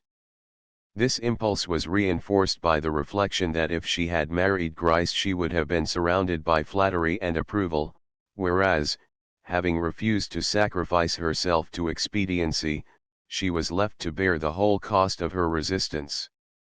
Hang it, if he could find a way out of such difficulties for a professional sponge like Carrie Fisher, who was simply a mental habit corresponding to the physical titillations of the cigarette or the cocktail, he could surely do as much for a girl who appealed to his highest sympathies, and who brought her troubles to him with the trustfulness of a child. Trenor and Miss Bart prolonged their drive till long after sunset, and before it was over he had tried, with some show of success, to prove to her that, if she would only trust him, he could make a handsome sum of money for her without endangering the small amount she possessed. She was too genuinely ignorant of the manipulations of the stock market to understand his technical explanations, or even perhaps to perceive that certain points in them were slurred. The haziness enveloping the transaction served as a veil for her embarrassment, and through the general blur her hopes dilated like lamps in a fog. She understood only that her modest investments were to be mysteriously multiplied without risk to herself, and the assurance that this miracle would take place within a short time, that there would be no tedious interval for suspense and reaction, relieved her of her lingering scruples. Again she felt the lightening of her load, and with it the release of repressed activities. Her immediate worries conjured, it was easy to resolve that she would never again find herself in such straits, and as the need of economy and self-denial receded from her foreground she felt herself ready to meet any other demand which life might make. Even the immediate one of letting Trenor, as they drove homeward, lean a little nearer and rest his hand reassuringly on hers, cost her only a momentary shiver of reluctance. It was part of the game to make him feel that her appeal had been an uncalculated impulse, provoked by the liking he inspired, and the renewed sense of power in handling men, while it consoled her wounded vanity, helped also to obscure the thought of the claim at which his manner hinted. He was a coarse dull man who, under all his show of authority, was a mere supernumerary in the costly show for which his money paid. Surely, to a clever girl, it would be easy to hold him by his vanity, and so keep the obligation on his side. Chapter 8. The first $1,000 check which Lily received with a blotted scrawl from Gus Trenner strengthened her self-confidence in the exact degree to which it effaced her debts. The transaction had justified itself by its results. She saw now how absurd it would have been to let any primitive scruple deprive her of this easy means of appeasing her creditors. Lily felt really virtuous as she dispensed the sum in sops to her tradesmen, and the fact that a fresh order accompanied each payment did not lessen her sense of disinterestedness. How many women, in her place, would have given the orders without making the payment? She had found it reassuringly easy to keep Trenner in a good humor. To listen to his stories, to receive his confidences and laugh at his jokes, seemed for the moment all that was required of her, and the complacency with which her hostess regarded these attentions freed them of the least hint of ambiguity. Mrs. Trenner evidently assumed that Lily's growing intimacy with her husband was simply an indirect way of returning her own kindness. "I'm so glad you and Gus have become such good friends," she said approvingly. "It's too delightful of you to be so nice to him, and put up with all his tiresome stories. I know what they are, because I had to listen to them when we were engaged. I'm sure he is telling the same one still. And now I shan't always have to be asking Carrie Fisher here to keep him in a good humor. She's a perfect vulture, you know, and she hasn't the least moral sense. She is always getting Gus to speculate for her, and I'm sure she never pays when she loses." Miss Bart could shudder at this state of things without the embarrassment of a personal application. Her own position was surely quite different. There could be no question of her not paying when she lost, since Trenner had assured her that she was certain not to lose. In sending her the check he had explained that he had made $5,000 for her out of Rosedale's tip, and had put $4,000 back in the same venture, as there was the promise of another big rise. She understood therefore that he was now speculating with her own money, and that she consequently owed him no more than the gratitude which such a trifling service demanded. She vaguely supposed that, to raise the first sum, he had borrowed on her securities, but this was a point over which her curiosity did not linger. It was concentrated, for the moment, on the probable date of the next big rise. The news of this event was received by her some weeks later, on the occasion of Jack Stepney's marriage to Miss Van Osburgh. As a cousin of the bridegroom, Miss Bart had been asked to act as bridesmaid, but she had declined on the plea that, since she was much taller than the other attendant virgins, her presence might mar the symmetry of the group. The truth was, she had attended too many brides to the altar. When next seen there she meant to be the chief figure in the ceremony. She knew the pleasantries made at the expense of young girls who have been too long before the public, and she was resolved to avoid such assumptions of youthfulness as might lead people to think her older than she really was. The Van Osburgh marriage was celebrated in the village church near the paternal estate on the Hudson. It was the simple country wedding to which guests are convoyed in special trains, and from which the hordes of the uninvited have to be fended off by the intervention of the police. While these sylvan rites were taking place, in a church packed with fashion and festooned with orchids, the representatives of the press were threading their way, notebook in hand, through the labyrinth of wedding presents, and the agent of a cinematograph syndicate was setting up his apparatus at the church door. It was the kind of scene in which Lily had often pictured herself as taking the principal part, and on this occasion the fact that she was once more merely a casual spectator, instead of the mystically veiled figure occupying the center of attention, strengthened her resolve to assume the latter part before the year was over. The fact that her immediate anxieties were relieved did not blind her to a possibility of their recurrence. It merely gave her enough buoyancy to rise once more above her doubts and feel a renewed faith in her beauty, her power, and her general fitness to attract a brilliant destiny. It could not be that one conscious of such aptitudes for mastery and enjoyment was doomed to a perpetuity of failure, and her mistakes looked easily reparable in the light of her restored self-confidence. A special appositeness was given to these reflections by the discovery, in a neighboring pew, of the serious profile and neatly trimmed beard of Mr. Percy Gryce. There was something almost bridal in his own aspect. His large white gardenia had a symbolic air that struck Lily as a good omen. After all, seen in an assemblage of his kind, he was not ridiculous looking. A friendly critic might have called his heaviness weighty, and he was at his best in the attitude of vacant passivity which brings out the oddities of the restless. She fancied he was the kind of man whose sentimental associations would be stirred by the conventional imagery of a wedding, and she pictured herself, in the seclusion of the Van Osburgh conservatories, playing skillfully upon sensibilities thus prepared for her touch. In fact, when she looked at the other women about her, and recalled the image she had brought away from her own glass, it did not seem as though any special skill would be needed to repair her blunder and bring him once more to her feet. The sight of Selden's dark head, in a pew almost facing her, disturbed for a moment the balance of her complacency. The rise of her blood as their eyes met was succeeded by a contrary motion, a wave of resistance and withdrawal. She did not wish to see him again, not because she feared his influence, but because his presence always had the effect of cheapening her aspirations, of throwing her whole world out of focus. Besides, he was a living reminder of the worst mistake in her career, and the fact that he had been its cause did not soften her feelings toward him. She could still imagine an ideal state of existence in which, all else being superadded, intercourse with Selden might be the last touch of luxury, but in the world as it was, such a privilege was likely to cost more than it was worth. "Lily, dear, I never saw you look so lovely. You look as if something delightful had just happened to you."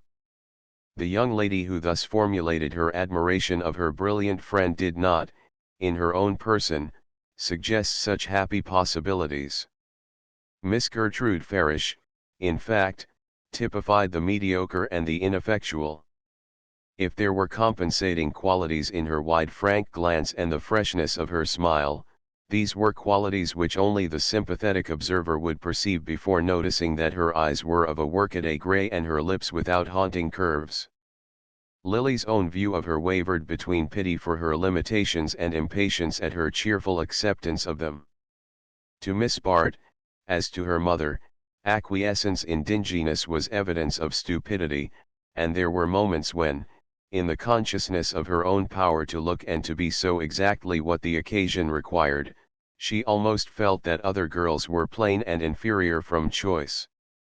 Certainly no one need have confessed such acquiescence in her lot as was revealed in the useful color of Gertie Farish's gown and the subdued lines of her hat. It is almost as stupid to let your clothes betray that you know you are ugly as to have them proclaim that you think you are beautiful. Of course, being fatally poor and dingy, it was wise of Gertie to have taken up philanthropy and symphony concerts, but there was something irritating in her assumption that existence yielded no higher pleasures, and that one might get as much interest and excitement out of life in a cramped flat as in the splendours of the Van Osburgh establishment. Today, however, her chirping enthusiasms did not irritate Lily. They seemed only to throw her own exceptionalness into becoming relief, and give a soaring vastness to her scheme of life. "Do let us go and take a peep at the presents before everyone else leaves the dining room," suggested Miss Farish, linking her arm in her friend's. It was characteristic of her to take a sentimental and unenvious interest in all the details of a wedding. She was the kind of person who always kept her handkerchief out during the service, and departed clutching a box of wedding cake. "Isn't everything beautifully done?" she pursued, as they entered the distant drawing room assigned to the display of Miss Van Osburgh's bridal spoils. "I always say no one does things better than Cousin Grace. Did you ever taste anything more delicious than that mousse of lobster with champagne sauce? I made up my mind weeks ago that I wouldn't miss this wedding, and just fancy how delightfully it all came about. When Lawrence Selden heard I was coming, he insisted on fetching me himself and driving me to the station, and when we go back this evening I am to dine with him at Sherry's. I really feel as excited as if I were getting married myself." Lily smiled. She knew that Selden had always been kind to his dull cousin, and she had sometimes wondered why he wasted so much time in such an unremunerative manner, but now the thought gave her a vague pleasure. "Do you see him often?" she asked. "Yes, he is very good about dropping in on Sundays. And now and then we do a play together, but lately I haven't seen much of him. He doesn't look well, and he seems nervous and unsettled. The dear fellow. I do wish he would marry some nice girl. I told him so today, but he said he didn't care for the really nice ones, and the other kind didn't care for him, but that was just his joke, of course. He could never marry a girl who wasn't nice. Oh, my dear, did you ever see such pearls?" They had paused before the table on which the bride's jewels were displayed, and Lily's heart gave an envious throb as she caught the refraction of light from their surfaces, the milky gleam of perfectly matched pearls, the flash of rubies relieved against contrasting velvet, the intense blue rays of sapphires kindled into light by surrounding diamonds, all these precious tints enhanced and deepened by the varied art of their setting. The glow of the stones warmed Lily's veins like wine. More completely than any other expression of wealth they symbolized the life she longed to lead, the life of fastidious aloofness and refinement in which every detail should have the finish of a jewel, and the whole form a harmonious setting to her own jewel-like rareness. "Oh, Lily, do look at this diamond pendant, it's as big as a dinner plate. Who can have given it?" Miss Farish bent short-sightedly over the accompanying card. "M.R. Simon Rosedale." "What, that horrid man?" "Oh, yes, I remember, he's a friend of Jack's, and I suppose Cousin Grace had to ask him here today, but she must rather hate having to let Gwen accept such a present from him." Lily smiled. She doubted Mrs. Van Osburgh's reluctance, but was aware of Miss Farish's habit of ascribing her own delicacies of feeling to the persons least likely to be encumbered by them. "Well, if Gwen doesn't care to be seen wearing it, she can always exchange it for something else," she remarked. "Ah, here is something so much prettier," Miss Farish continued. "Do look at this exquisite white sapphire. I'm sure the person who chose it must have taken particular pains. What is the name?" "Percy Gryce?" "Ah, then I'm not surprised." She smiled significantly as she replaced the card. "Of course you've heard that he's perfectly devoted to Evie Van Osburgh. Cousin Grace is so pleased about it, it's quite a romance. He met her first at the George Dorset's, only about 6 weeks ago, and it's just the nicest possible marriage for dear Evie. Oh, I don't mean the money, of course she has plenty of her own, but she's such a quiet stay-at-home kind of girl, and it seems he has just the same tastes, so they are exactly suited to each other." Lily stood staring vacantly at the white sapphire on its velvet bed. Evie Van Osburgh and Percy Gryce? The names rang derisively through her brain. Evie Van Osburgh? The youngest, dumpiest, dullest of the 4 dull and dumpy daughters whom Mrs. Van Osburgh, with unsurpassed astuteness, had placed one by one in enviable niches of existence. Ah, lucky girls who grow up in the shelter of a mother's love, a mother who knows how to contrive opportunities without conceding favors, how to take advantage of propinquity without allowing appetite to be dulled by habit. The cleverest girl may miscalculate where her own interests are concerned, may yield too much at one moment and withdraw too far at the next. It takes a mother's unerring vigilance and foresight to land her daughters safely in the arms of wealth and suitability. Lily's passing light-heartedness sank beneath a renewed sense of failure. Life was too stupid, too blundering. Why should Percy Gryce's millions be joined to another great fortune? Why should this clumsy girl be put in possession of powers she would never know how to use? She was roused from these speculations by a familiar touch on her arm, and turning saw Gus Trenor beside her. She felt a thrill of vexation. What right had he to touch her? Luckily Gertie Farish had wandered off to the next table, and they were alone. Trenor, looking stouter than ever in his tight frock coat, and unbecomingly flushed by the bridal libations, gazed at her with undisguised approval. "By Jove, Lily, you do look a stunner." He had slipped insensibly into the use of her Christian name, and she had never found the right moment to correct him. Besides, in her set all the men and women called each other by their Christian names. It was only on Trenor's lips that the familiar address had an unpleasant significance. "Well," he continued, still jovially impervious to her annoyance, "have you made up your mind which of these little trinkets you mean to duplicate at Tiffany's tomorrow? I've got a check for you in my pocket that will go a long way in that line." Lily gave him a startled look. His voice was louder than usual, and the room was beginning to fill with people. But as her glance assured her that they were still beyond earshot, a sense of pleasure replaced her apprehension. "Another dividend?" she asked, smiling and drawing near him in the desire not to be overheard. "Well, not exactly. I sold out on the rise and I pulled off 4 thou for you. Not so bad for a beginner, eh? I suppose you'll begin to think you're a pretty knowing speculator. And perhaps you won't think poor old Gus such an awful ass as some people do. I think you the kindest of friends, but I can't thank you properly now." She let her eyes shine into his with a look that made up for the hand clasp he would have claimed if they had been alone, and how glad she was that they were not. The news filled her with the glow produced by a sudden cessation of physical pain. The world was not so stupid and blundering after all. Now and then a stroke of luck came to the unluckiest. At the thought her spirits began to rise. It was characteristic of her that one trifling piece of good fortune should give wings to all her hopes. Instantly came the reflection that Percy Gryce was not irretrievably lost, and she smiled to think of the excitement of recapturing him from Evie Van Osburgh. What chance could such a simpleton have against her if she chose to exert herself?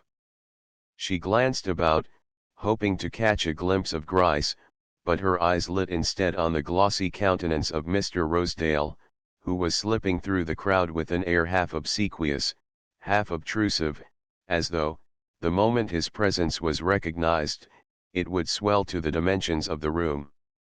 Not wishing to be the means of effecting this enlargement, Lily quickly transferred her glance to Trenor, to whom the expression of her gratitude seemed not to have brought the complete gratification she had meant it to give. "Hang thanking me, I don't want to be thanked, but I should like the chance to say 2 words to you now and then," he grumbled. "I thought you were going to spend the whole autumn with us, and I've hardly laid eyes on you for the last month. Why can't you come back to Bellomont this evening? We're all alone, and Judy is as cross as 2 sticks. Do come and cheer a fellow up. If you say yes, I'll run you over in the motor, and you can telephone your maid to bring your traps from town by the next train." Lily shook her head with a charming semblance of regret. "I wish I could, but it's quite impossible. My aunt has come back to town, and I must be with her for the next few days. Well, I've seen a good deal less of you since we've got to be such pals than I used to when you were Judy's friend," he continued with unconscious penetration. "When I was Judy's friend? Am I not her friend still? Really, you say the most absurd things. If I were always at Bellomont you would tire of me much sooner than Judy, but come and see me at my aunt's the next afternoon you are in town, then we can have a nice quiet talk, and you can tell me how I had better invest my fortune." It was true that, during the last 3 or 4 weeks, she had absented herself from Bellomont on the pretext of having other visits to pay, but she now began to feel that the reckoning she had thus contrived to evade had rolled up interest in the interval. The prospect of the nice quiet talk did not appear as all-sufficing to Trenor as she had hoped, and his brows continued to lower as he said, "Oh, I don't know that I can promise you a fresh tip every day. But there's one thing you might do for me, and that is, just to be a little civil to Rosedale. Judy has promised to ask him to dine when we get to town, but I can't induce her to have him at Bellomont, and if you would let me bring him up now it would make a lot of difference. I don't believe two women have spoken to him this afternoon, and I can tell you he's a chap it pays to be decent to." Miss Bart made an impatient movement, but suppressed the words which seemed about to accompany it. After all, this was an unexpectedly easy way of acquitting her debt, and had she not reasons of her own for wishing to be civil to Mr. Rosedale?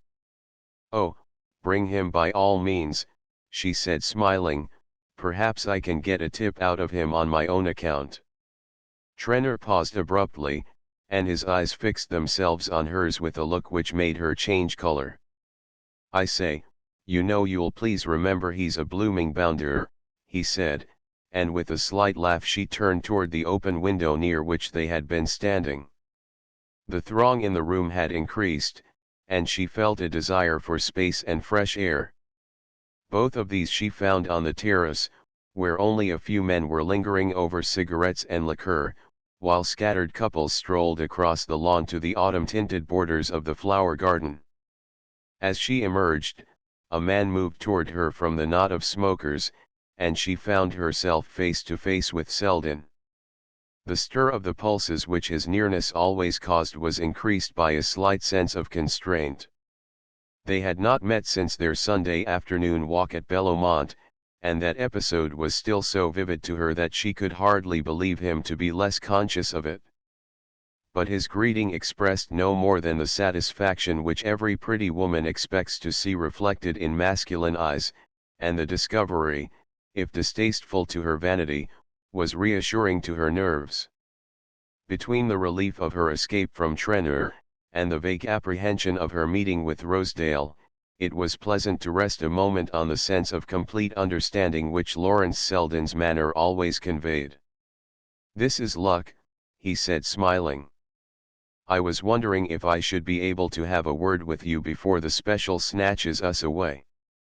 I came with Gertie Farish, and promised not to let her miss the train, but I am sure she is still extracting sentimental solace from the wedding presents.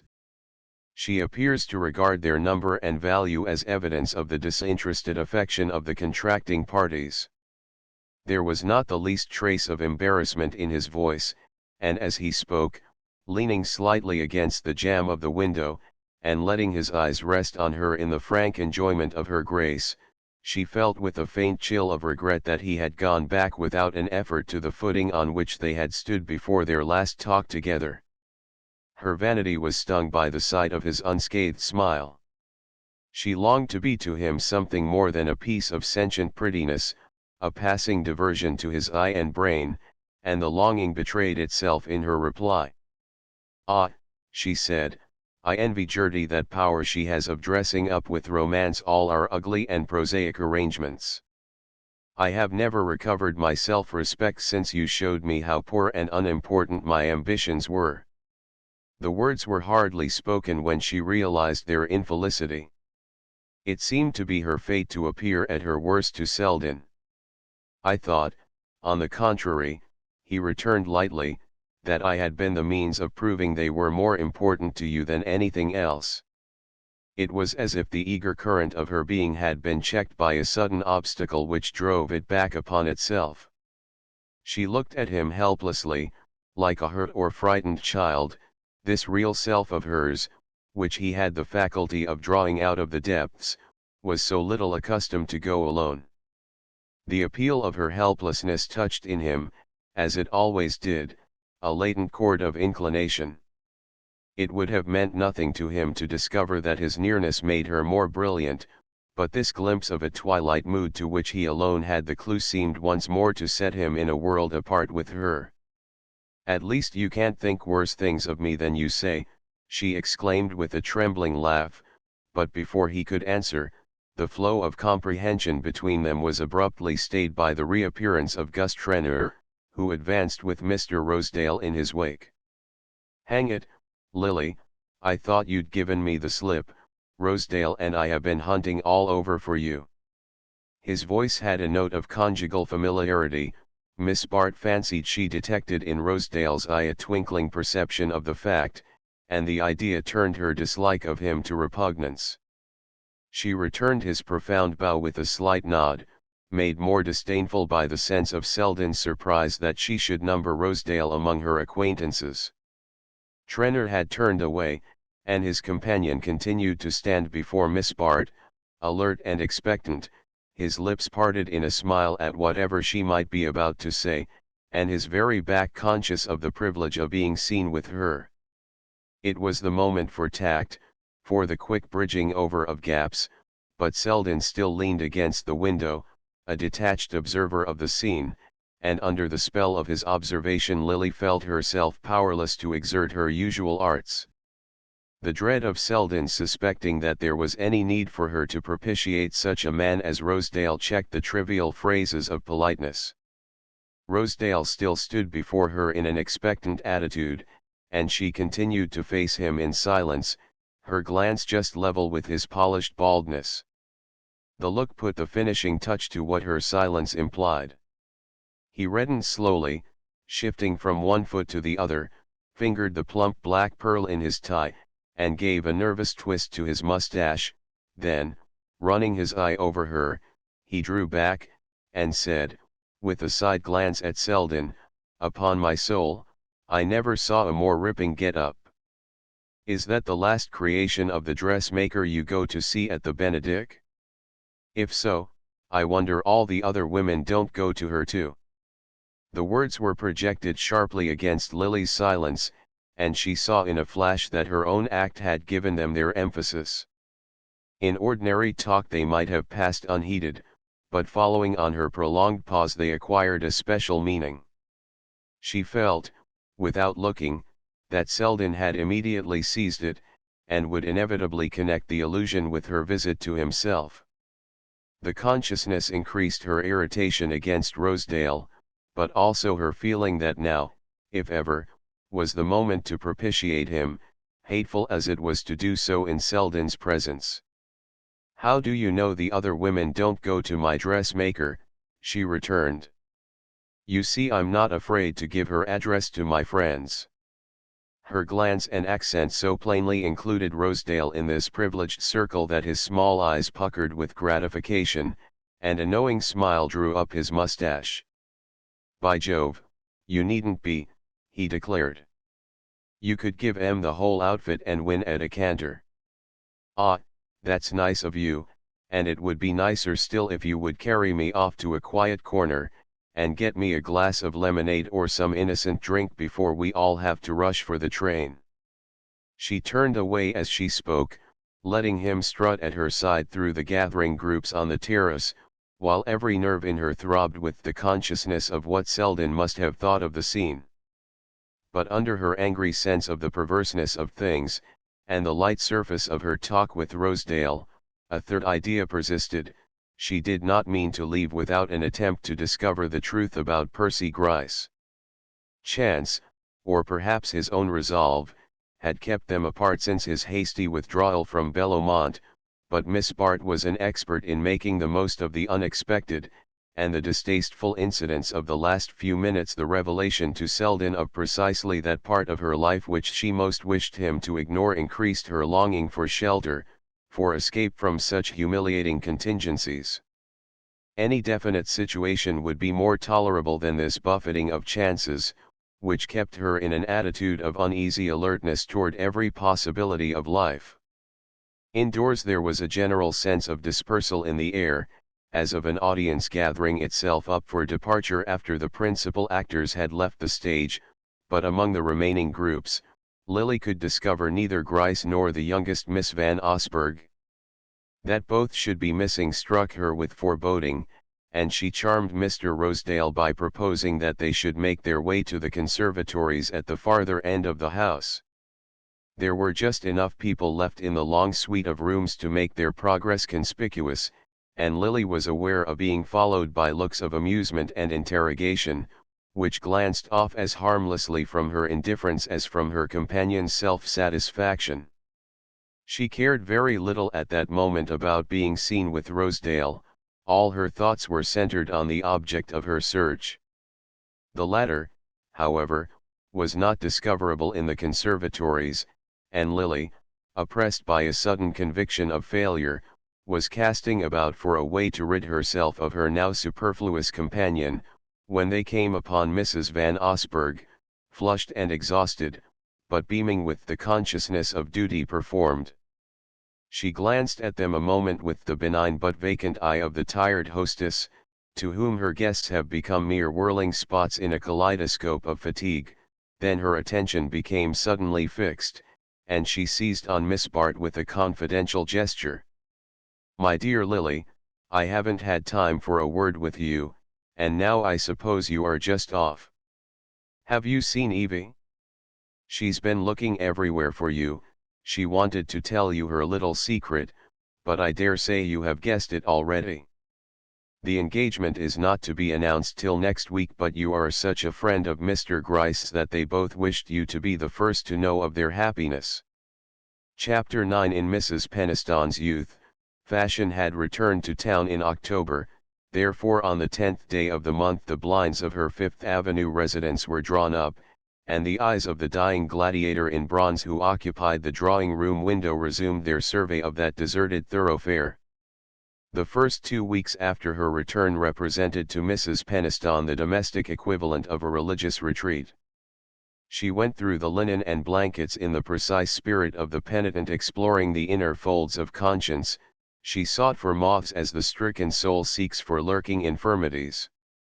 The topmost shelf of every closet was made to yield up its secret, cellar and coal bin were probed to their darkest depths, and, as a final stage in the lustral rites, the entire house was swathed in penitential white and deluged with expiatory soap suds. It was on this phase of the proceedings that Miss Bart entered on the afternoon of her return from the Van Osburgh wedding. The journey back to town had not been calculated to soothe her nerves. Though Evie Van Osburgh's engagement was still officially a secret, it was one of which the innumerable intimate friends of the family were already possessed, and the trainful of returning guests buzzed with illusions and anticipations. Lily was acutely aware of her own part in this drama of innuendo. She knew the exact quality of the amusement the situation evoked. The crude forms in which her friends took their pleasure included a loud enjoyment of such complications, the zest of surprising destiny in the act of playing a practical joke. Lily knew well enough how to bear herself in difficult situations. She had, to a shade, the exact manner between victory and defeat. Every insinuation was shed without an effort by the bright indifference of her manner. But she was beginning to feel the strain of the attitude, the reaction was more rapid, and she lapsed to a deeper self-disgust. As was always the case with her, this moral repulsion found a physical outlet in a quickened distaste for her surroundings. She revolted from the complacent ugliness of Mrs. Peniston's black walnut, from the slippery gloss of the vestibule tiles, and the mingled odor of sapolio and furniture polish that met her at the door. The stairs were still carpetless, and on the way up to her room she was arrested on the landing by an encroaching tide of soap suds.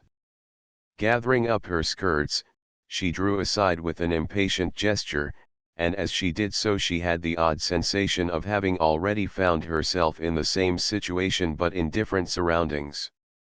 It seemed to her that she was again descending the staircase from Selden's rooms, and looking down to remonstrate with the dispenser of the soapy flood, she found herself met by a lifted stare which had once before confronted her under similar circumstances. It was the charwoman of the Benedict who, resting on crimson elbows, examined her with the same unflinching curiosity, the same apparent reluctance to let her pass. On this occasion, however, Miss Bart was on her own ground. "Don't you see that I wish to go by? Please move your pail, she said sharply. The woman at first seemed not to hear, then, without a word of excuse, she pushed back her pail and dragged a wet floor cloth across the landing, keeping her eyes fixed on Lily while the latter swept by. It was insufferable that Mrs. Peniston should have such creatures about the house, and Lily entered her room resolved that the woman should be dismissed that evening. Mrs. Peniston, however, was at the moment inaccessible to remonstrance. Since early morning she had been shut up with her maid, going over her furs, a process which formed the culminating episode in the drama of household renovation. In the evening also Lily found herself alone, for her aunt, who rarely dined out, had responded to the summons of a Van Alstyne cousin who was passing through town. The house, in its state of unnatural immaculateness and order, was as dreary as a tomb, and as Lily, turning from her brief repast between shrouded sideboards, wandered into the newly uncovered glare of the drawing-room she felt as though she were buried alive in the stifling limits of Mrs. Peniston's existence. She usually contrived to avoid being at home during the season of domestic renewal. On the present occasion, however, a variety of reasons had combined to bring her to town, and foremost among them was the fact that she had fewer invitations than usual for the autumn. She had so long been accustomed to pass from one country house to another, till the close of the holidays brought her friends to town, that the unfilled gaps of time confronting her produced a sharp sense of waning popularity. It was as she had said to Selden, people were tired of her. They would welcome her in a new character, but as Miss Bart they knew her by heart. She knew herself by heart too, and was sick of the old story. There were moments when she longed blindly for anything different, anything strange, remote, and untried, but the utmost reach of her imagination did not go beyond picturing her usual life in a new setting. She could not figure herself as anywhere but in a drawing-room, diffusing elegance as a flower sheds perfume. Meanwhile, as October advanced she had to face the alternative of returning to the Trenors or joining her aunt in town. Even the desolating dullness of New York in October, and the soapy discomforts of Mrs. Peniston's interior, seemed preferable to what might await her at Bellomont, and with an air of heroic devotion she announced her intention of remaining with her aunt till the holidays. Sacrifices of this nature are sometimes received with feelings as mixed as those which actuate them, and Mrs. Peniston remarked to her confidential maid that, if any of the family were to be with her at such a crisis, though for 40 years she had been thought competent to see to the hanging of her own curtains, she would certainly have preferred Miss Grace to Miss Lily. Grace Stepney was an obscure cousin, of adaptable manners and vicarious interests, who ran in to sit with Mrs. Peniston when Lily dined out too continuously, who played bézique, picked up dropped stitches, read out the deaths from the Times, and sincerely admired the purple satin drawing-room curtains, the dying gladiator in the window, and the 7x5 painting of Niagara which represented the one artistic excess of Mr. Peniston's temperate career. Mrs. Peniston, under ordinary circumstances, was as much bored by her excellent cousin as the recipient of such services usually is by the person who performs them. She greatly preferred the brilliant and unreliable Lily, who did not know one end of a crochet needle from the other, and had frequently wounded her susceptibilities by suggesting that the drawing-room should be done over. But when it came to hunting for missing napkins, or helping to decide whether the back stairs needed recarpeting, Grace's judgment was certainly sounder than Lily's, not to mention the fact that the latter resented the smell of beeswax and brown soap, and behaved as though she thought a house ought to keep clean of itself, without extraneous assistance. Seated under the cheerless blaze of the drawing-room chandelier, Mrs. Peniston never lit the lamps unless there was company. Lily seemed to watch her own figure retreating down vistas of neutral-tinted dullness to a middle age like Grace Stepney's. When she ceased to amuse Judy Trenor and her friends she would have to fall back on amusing Mrs. Peniston. Whichever way she looked she saw only a future of servitude to the whims of others, never the possibility of asserting her own eager individuality. A ring at the doorbell, sounding emphatically through the empty house, roused her suddenly to the extent of her boredom. It was as though all the weariness of the past months had culminated in the vacuity of that interminable evening. If only the ring meant a summons from the outer world, a token that she was still remembered and wanted. After some delay, a parlor maid presented herself with the announcement that there was a person outside who was asking to see Miss Bart, and on Lily's pressing for a more specific description, she added, "It's Mrs. Haffen, miss, she won't say what she wants." Lily, to whom the name conveyed nothing, opened the door upon a woman in a battered bonnet, who stood firmly planted under the hall light.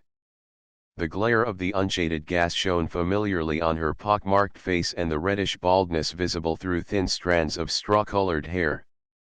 Lily looked at the charwoman in surprise. "Do you wish to see me?"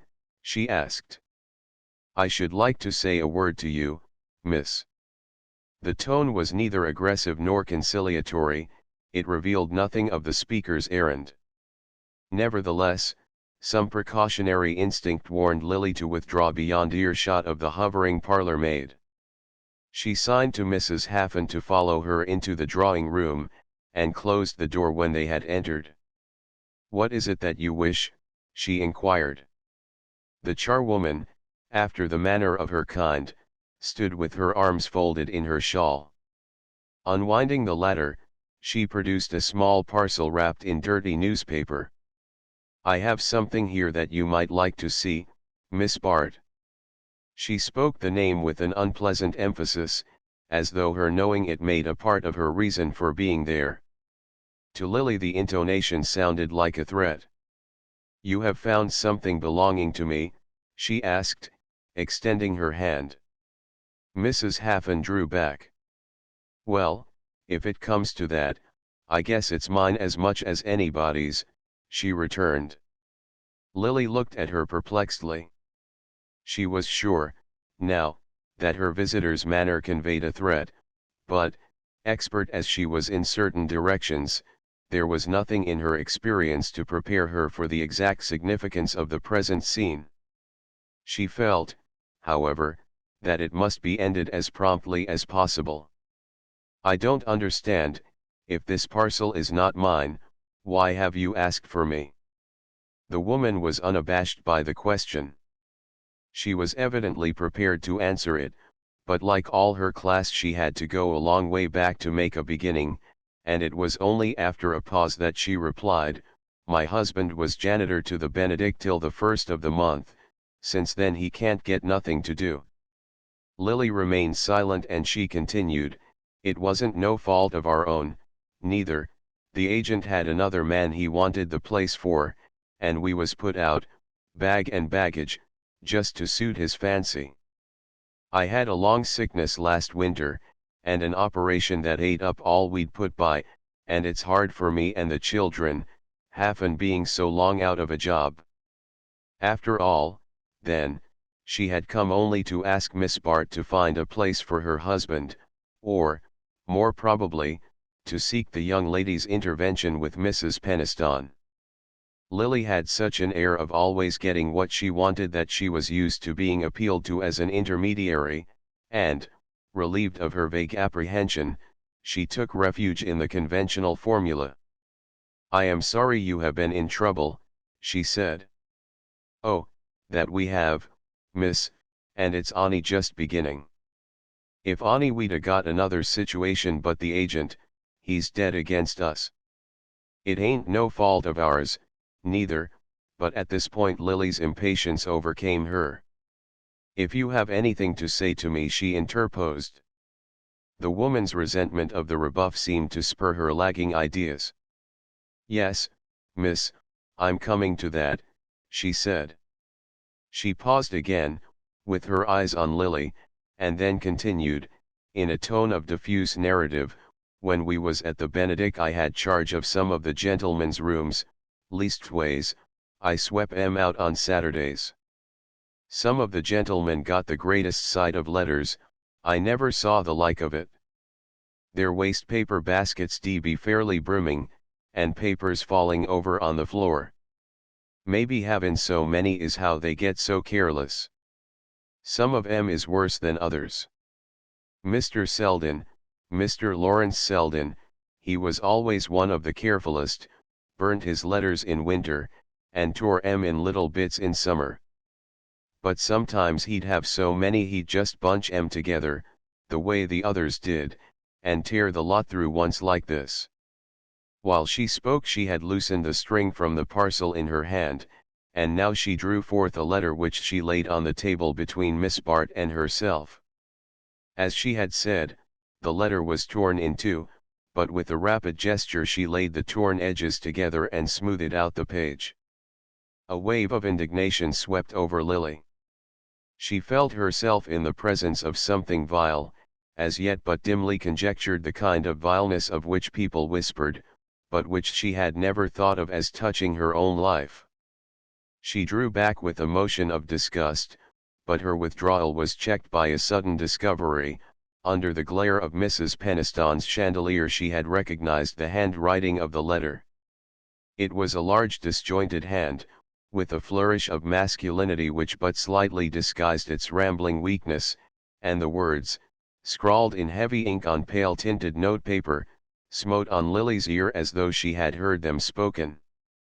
At first she did not grasp the full import of the situation. She understood only that before her lay a letter written by Bertha Dorset, and addressed, presumably, to Lawrence Selden. There was no date, but the blackness of the ink proved the writing to be comparatively recent. The packet in Mrs. Haffin's hand doubtless contained more letters of the same kind, a dozen, Lily conjectured from its thickness. The letter before her was short, but its few words, which had leapt into her brain before she was conscious of reading them, told a long history, a history over which, for the last 4 years, the friends of the writer had smiled and shrugged, viewing it merely as one among the countless good situations of the mundane comedy. Now the other side presented itself to Lily, the volcanic nether side of the surface over which conjecture and innuendo glide so lightly till the first fissure turns their whisper to a shriek. Lily knew that there is nothing society resents so much as having given its protection to those who have not known how to profit by it. It is for having betrayed its connivance that the body social punishes the offender who is found out. And in this case there was no doubt of the issue. The code of Lily's world decreed that a woman's husband should be the only judge of her conduct. She was technically above suspicion while she had the shelter of his approval, or even of his indifference. But with a man of George Dorset's temper there could be no thought of condonation. The possessor of his wife's letters could overthrow with a touch the whole structure of her existence. And into what hands Bertha Dorset's secret had been delivered? For a moment the irony of the coincidence tinged Lily's disgust with a confused sense of triumph. But the disgust prevailed. All her instinctive resistances, of taste, of training, of blind inherited scruples, rose against the other feeling. Her strongest sense was one of personal contamination. She moved away, as though to put as much distance as possible between herself and her visitor. "I know nothing of these letters," she said. "I have no idea why you have brought them here." Mrs. Haffin faced her steadily. "I'll tell you why, miss. I brought 'em to you to sell, because I ain't got no other way of raising money, and if we don't pay our rent by tomorrow night we'll be put out. I never done anything of the kind before, and if you'd speak to Mr. Selden or to Mr. Rosedale about getting Haffin taken on again at the Benedict, I seen you talking to Mr. Rosedale on the steps that day you come out of Mr. Selden's rooms." The blood rushed to Lily's forehead. She understood now. Mrs. Haffin supposed her to be the writer of the letters. In the first leap of her anger she was about to ring and order the woman out, but an obscure impulse restrained her. The mention of Selden's name had started a new train of thought. Bertha Dorset's letters were nothing to her, they might go where the current of chance carried them. But Selden was inextricably involved in their fate. Men do not, at worst, suffer much from such exposure, and in this instance the flash of divination which had carried the meaning of the letters to Lily's brain had revealed also that they were appeals repeated and therefore probably unanswered for the renewal of a tie which time had evidently relaxed. Nevertheless, the fact that the correspondence had been allowed to fall into strange hands would convict Selden of negligence in a matter where the world holds at least pardonable, and there were graver risks to consider where a man of Dorset's ticklish balance was concerned. If she weighed all these things it was unconsciously, she was aware only of feeling that Selden would wish the letters rescued, and that therefore she must obtain possession of them. Beyond that her mind did not travel. She had, indeed, a quick vision of returning the packet to Bertha Dorset, and of the opportunities the restitution offered, but this thought lit up abysses from which she shrank back ashamed. Meanwhile Mrs. Haffan, prompt to perceive her hesitation, had already opened the packet and ranged its contents on the table. All the letters had been pieced together with strips of thin paper. Some were in small fragments, the others merely torn in half. Though there were not many, thus spread out they nearly covered the table. Lily's glance fell on a word here and there, then she said in a low voice, "What do you wish me to pay you?" Mrs. Haffan's face reddened with satisfaction. It was clear that the young lady was badly frightened, and Mrs. Haffan was the woman to make the most of such fears. Anticipating an easier victory than she had foreseen, she named an exorbitant sum. But Miss Bart showed herself a less ready prey than might have been expected from her imprudent opening. She refused to pay the price named, and after a moment's hesitation, met it by a counter-offer of half the amount. Mrs. Haffan immediately stiffened. Her hand travelled toward the outspread letters, and folding them slowly, she made as though to restore them to their wrapping. "I guess they're worth more to you than to me, miss, but the poor has got to live as well as the rich," she observed sententiously. Lily was throbbing with fear, but the insinuation fortified her resistance. "You are mistaken," she said indifferently. "I have offered all I am willing to give for the letters, but there may be other ways of getting them." Mrs. Haffan raised a suspicious glance. She was too experienced not to know that the traffic she was engaged in had perils as great as its rewards, and she had a vision of the elaborate machinery of revenge which a word of this commanding young lady's might set in motion. She applied the corner of her shawl to her eyes, and murmured through it that no good came of bearing too hard on the poor, but that for her part she had never been mixed up in such a business before, and that on her honor as a Christian all she and Haffan had thought of was that the letters mustn't go any farther. Lily stood motionless, keeping between herself and the charwoman the greatest distance compatible with the need of speaking in low tones. The idea of bargaining for the letters was intolerable to her, but she knew that, if she appeared to weaken, Mrs. Haffan would at once increase her original demand. She could never afterward recall how long the duel lasted, or what was the decisive stroke which finally, after a lapse of time recorded in minutes by the clock, in hours by the precipitate beat of her pulses, put her in possession of the letters. She knew only that the door had finally closed, and that she stood alone with the packet in her hand. She had no idea of reading the letters. Even to unfold Mrs. Haffan's dirty newspaper would have seemed degrading. But what did she intend to do with its contents? The recipient of the letters had meant to destroy them, and it was her duty to carry out his intention.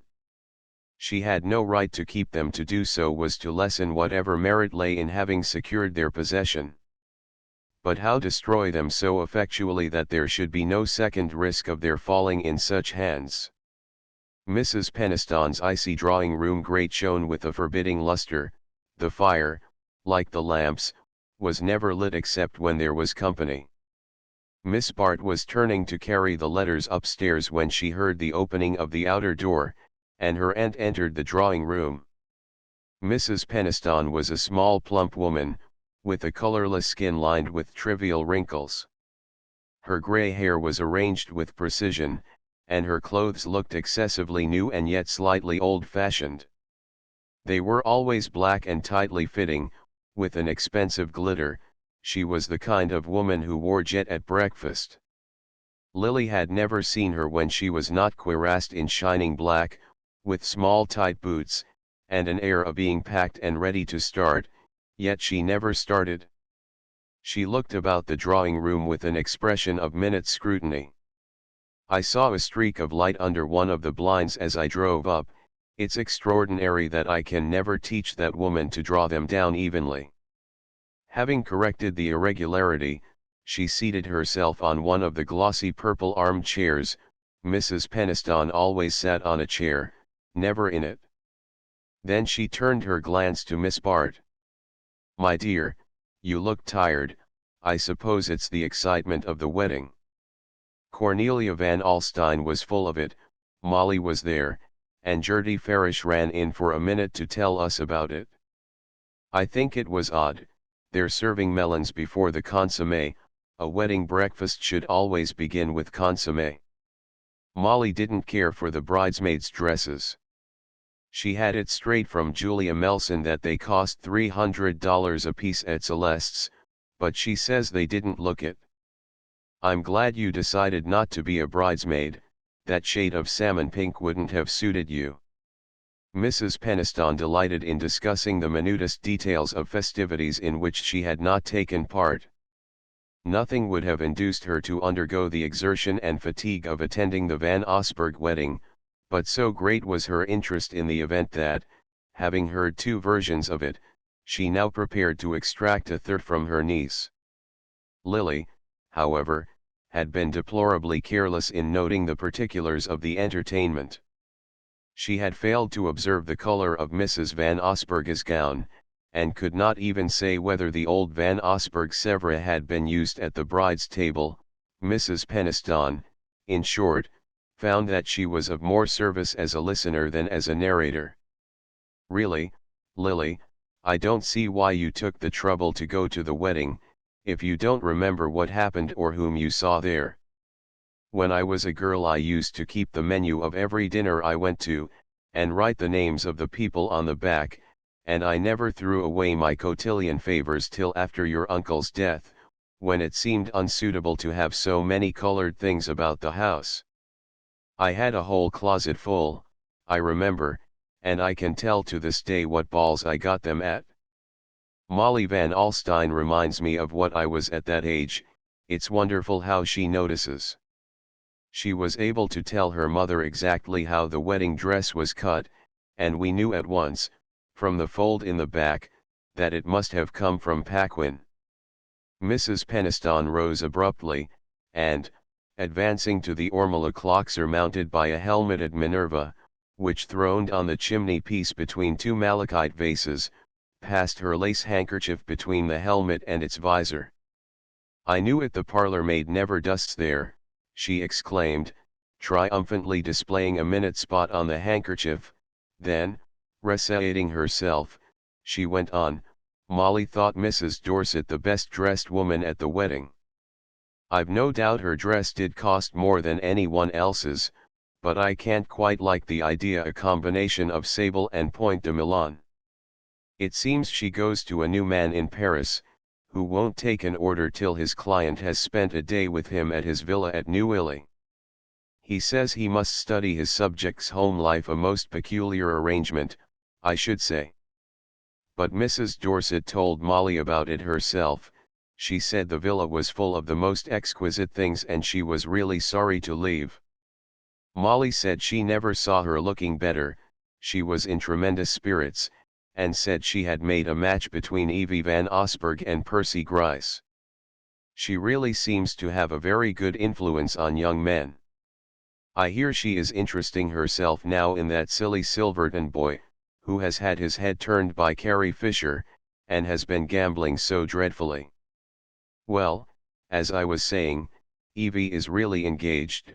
Mrs. Dorset had her to stay with Percy Gryce, and managed it all, and Grace Van Osburgh is in the seventh heaven. She had almost despaired of marrying Evie." Mrs. Peniston again paused, but this time her scrutiny addressed itself, not to the furniture, but to her niece. Cornelia van Alstyne was so surprised, she had heard that you were to marry young Gryce. She saw the Wetheralls just after they had stopped with you at Bellomont, and Alice Wetherall was quite sure there was an engagement. She said that when Mr. Gryce left unexpectedly one morning, they all thought he had rushed to town for the ring. Lily rose and moved toward the door. "I believe I am tired, I think I will go to bed," she said, and Mrs. Penistone, suddenly distracted by the discovery that the easel sustaining the late Mr. Penistone's crayon portrait was not exactly in line with the sofa in front of it, presented an absent-minded brow to her kiss. In her own room Lily turned up the gas jet and glanced toward the grate. It was as brilliantly polished as the one below, but here at least she could burn a few papers with less risk of incurring her aunt's disapproval. She made no immediate motion to do so, however, but dropping into a chair looked wearily about her. Her room was large and comfortably furnished. It was the envy and admiration of poor Grace Stepney, who boarded, but, contrasted with the light tints and luxurious appointments of the guest rooms where so many weeks of Lily's existence were spent, it seemed as dreary as a prison. The monumental wardrobe and bedstead of black walnut had migrated from Mr. Penistone's bedroom, and the magenta flock wallpaper, of a pattern dear to the early 60s, was hung with large steel engravings of an anecdotic character. Lily had tried to mitigate this charmless background by a few frivolous touches, in the shape of a lace-decked toilet table and a little painted desk surmounted by photographs, but the futility of the attempt struck her as she looked about the room. What a contrast to the subtle elegance of the setting she had pictured for herself, an apartment which should surpass the complicated luxury of her friend's surroundings by the whole extent of that artistic sensibility which made her feel herself their superior, in which every tint and line should combine to enhance her beauty and give distinction to her leisure. Once more the haunting sense of physical ugliness was intensified by her mental depression, so that each piece of the offending furniture seemed to thrust forth its most aggressive angle. Her aunt's words had told her nothing new, but they had revived the vision of Bertha Dorset, smiling, flattered, victorious, holding her up to ridicule by insinuations intelligible to every member of their little group. The thought of the ridicule struck deeper than any other sensation. Lily knew every turn of the elusive jargon which could flay its victims without the shedding of blood. Her cheek burned at the recollection, and she rose and caught up the letters. She no longer meant to destroy them, that intention had been effaced by the quick corrosion of Mrs. Penistone's words. Instead, she approached her desk, and lighting a taper, tied and sealed the packet. Then she opened the wardrobe, drew out a dispatch box, and deposited the letters within it. As she did so, it struck her with a flash of irony that she was indebted to Gus Trenor for the means of buying them. Chapter 10. The autumn dragged on monotonously. Miss Bart had received 1 or 2 notes from Judy Trenor, reproaching her for not returning to Bellomont, but she replied evasively, alleging the obligation to remain with her aunt. In truth, however, she was fast wearying of her solitary existence with Mrs. Penistone, and only the excitement of spending her newly acquired money lightened the dullness of the days. All her life Lily had seen money go out as quickly as it came in, and whatever theories she cultivated as to the prudence of setting aside a part of her gains, she had unhappily no saving vision of the risks of the opposite course. It was a keen satisfaction to feel that, for a few months at least, she would be independent of her friend's bounty, that she could show herself abroad without wondering whether some penetrating eye would detect in her dress the traces of Judy Trenor's refurbished splendor. The fact that the money freed her temporarily from all minor obligations obscured her sense of the greater one it represented, and having never before known what it was to command so large a sum, she lingered delectably over the amusement of spending it. It was on one of these occasions that, Leaving a shop where she had spent an hour of deliberation over a dressing case of the most complicated elegance, she ran across Miss Farish, who had entered the same establishment with the modest object of having her watch repaired. Lily was feeling unusually virtuous. She had decided to defer the purchase of the dressing case till she should receive the bill for her new opera cloak, and the resolve made her feel much richer than when she had entered the shop. In this mood of self-approval she had a sympathetic eye for others, and she was struck by her friend's air of dejection. Miss Farish, it appeared, had just left the committee meeting of a struggling charity in which she was interested. The object of the association was to provide comfortable lodgings, with a reading room and other modest distractions, where young women of the class employed in downtown offices might find a home when out of work, or in need of rest, and the first year's financial report showed so deplorably small a balance that Miss Farish, who was convinced of the urgency of the work, felt proportionately discouraged by the small amount of interest it aroused.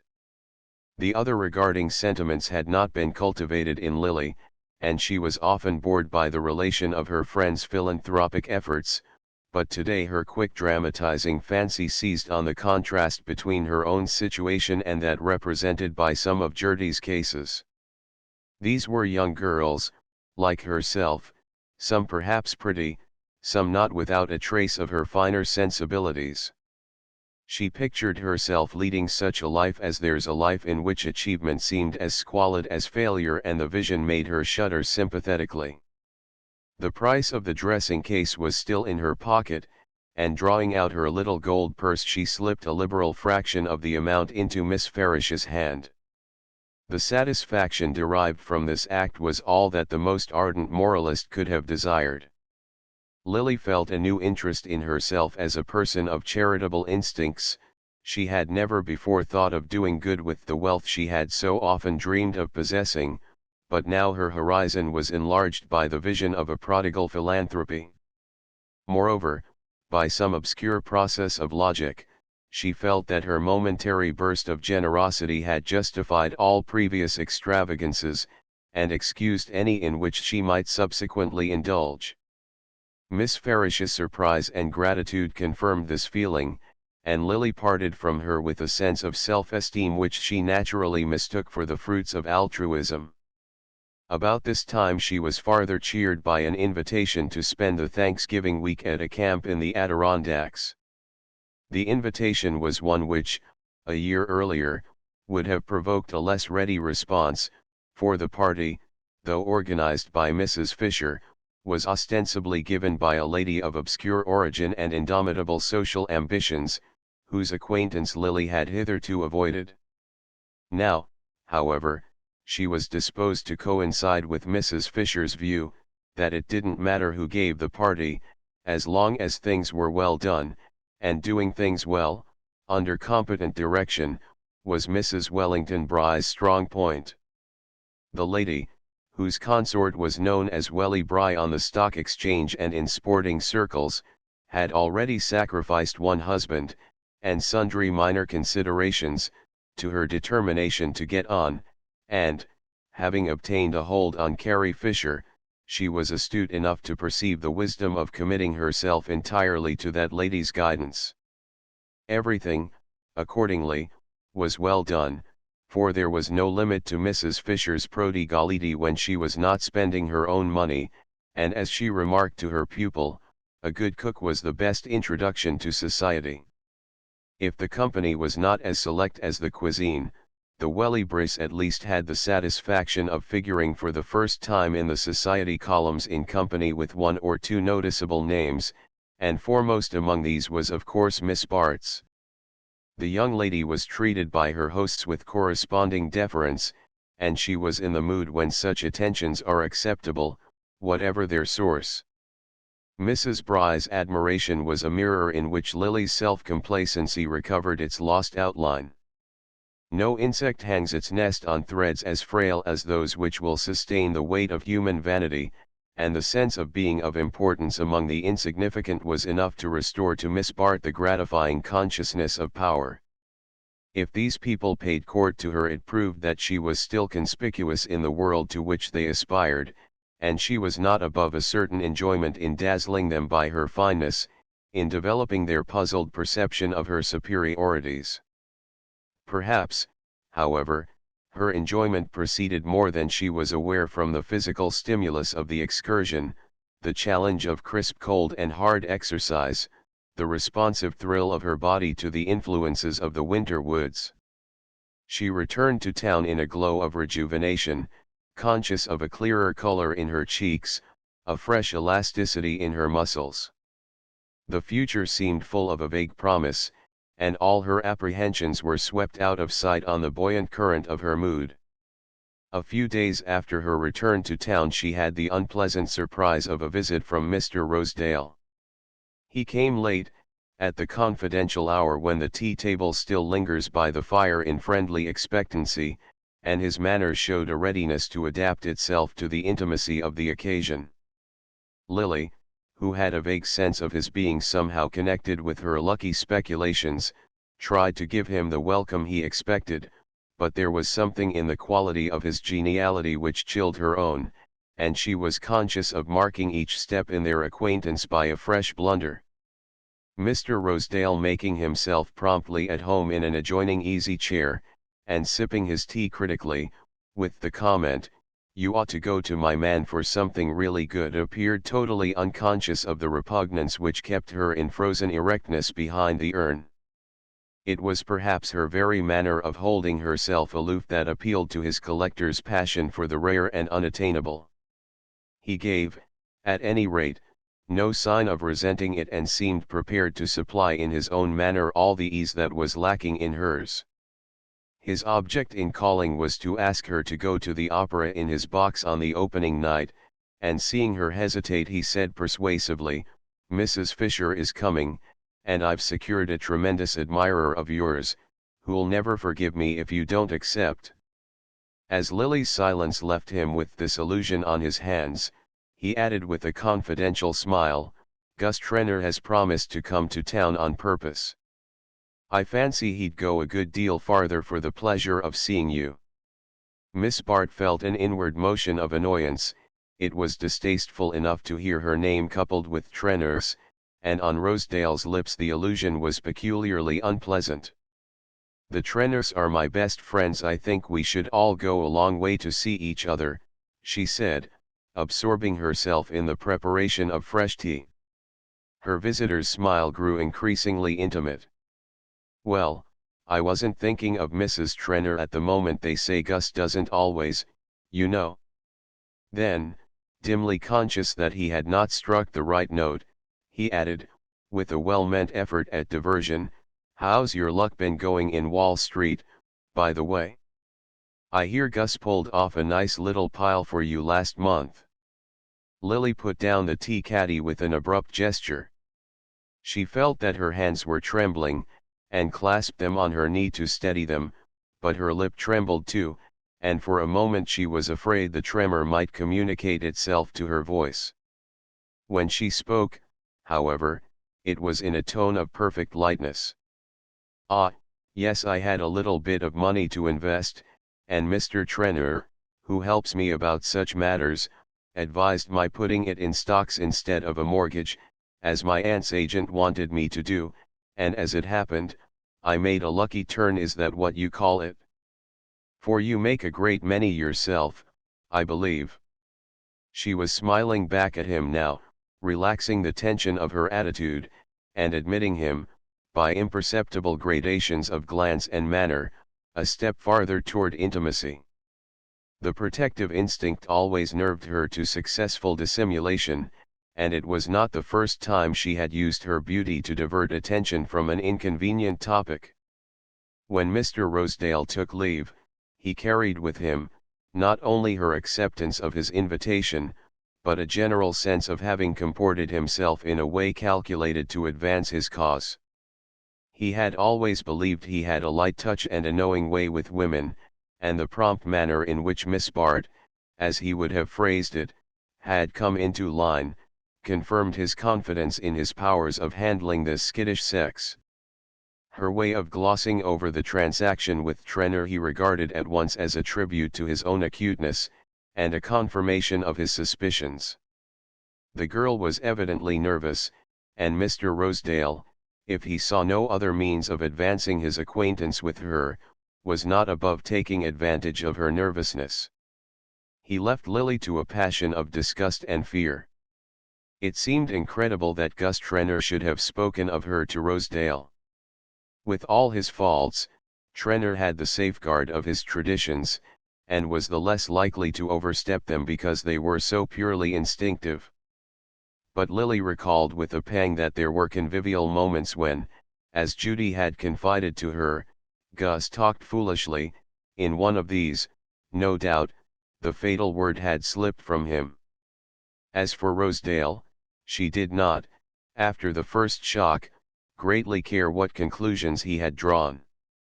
Though usually adroit enough where her own interests were concerned, she made the mistake, not uncommon to persons in whom the social habits are instinctive, of supposing that the inability to acquire them quickly implies a general dullness. Because a blue bottle bangs irrationally against a window pane, the drawing-room naturalist may forget that under less artificial conditions it is capable of measuring distances and drawing conclusions with all the accuracy needful to its welfare, and the fact that Mr. Rosedale's drawing-room manner lacked perspective made Lily class him with Trenor and the other dull men she knew, and assume that a little flattery, and the occasional acceptance of his hospitality, would suffice to render him innocuous. However, there could be no doubt of the expediency of showing herself in his box on the opening night of the opera, and after all, since Judy Trenor had promised to take him up that winter, it was as well to reap the advantage of being first in the field. For a day or two after Rosedale's visit, Lily's thoughts were dogged by the consciousness of Trenor's shadowy claim, and she wished she had a clearer notion of the exact nature of the transaction which seemed to have put her in his power, but her mind shrank from any unusual application, and she was always helplessly puzzled by figures. Moreover, she had not seen Trenor since the day of the Van Osburgh wedding, and in his continued absence the trace of Rosedale's words was soon effaced by other impressions. When the opening night of the opera came, her apprehensions had so completely vanished that the sight of Trenor's ruddy countenance in the back of Mr. Rosedale's box filled her with a sense of pleasant reassurance.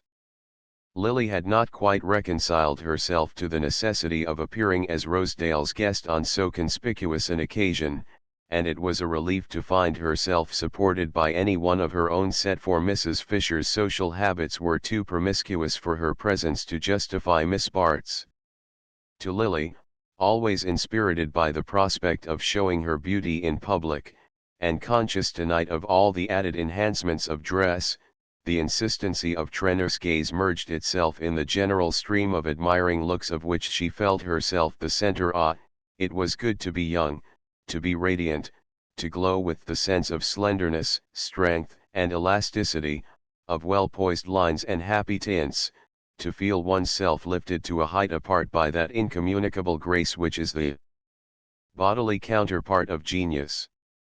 All means seemed justifiable to attain such an end, or rather, by a happy shifting of lights with which practice had familiarized Miss Bart, the cause shrank to a pinpoint in the general brightness of the effect.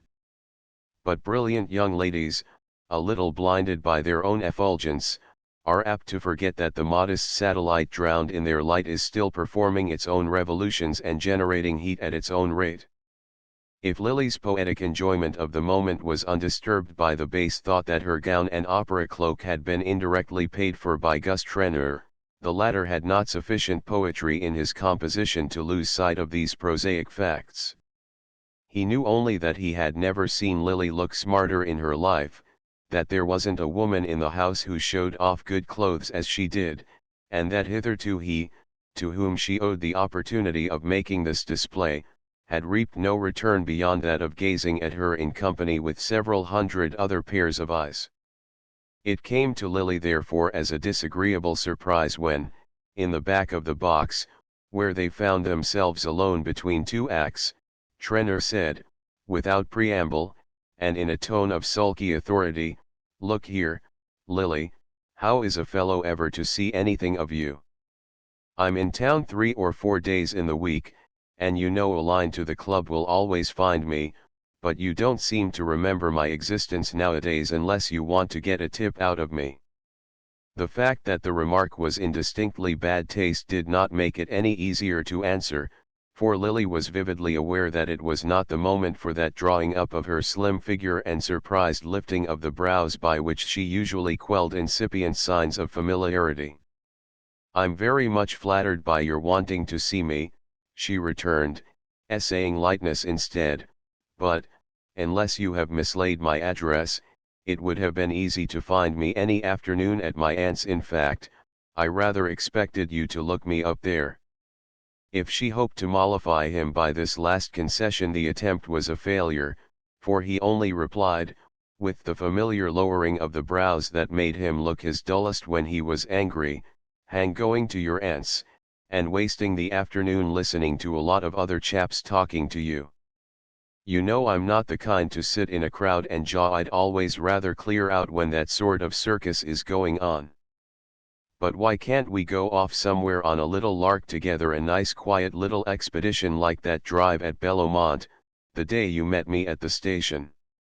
He leaned unpleasantly close in order to convey the suggestion, and she fancied she caught a significant aroma which explained the dark flush on his face and the glistening dampness of his forehead.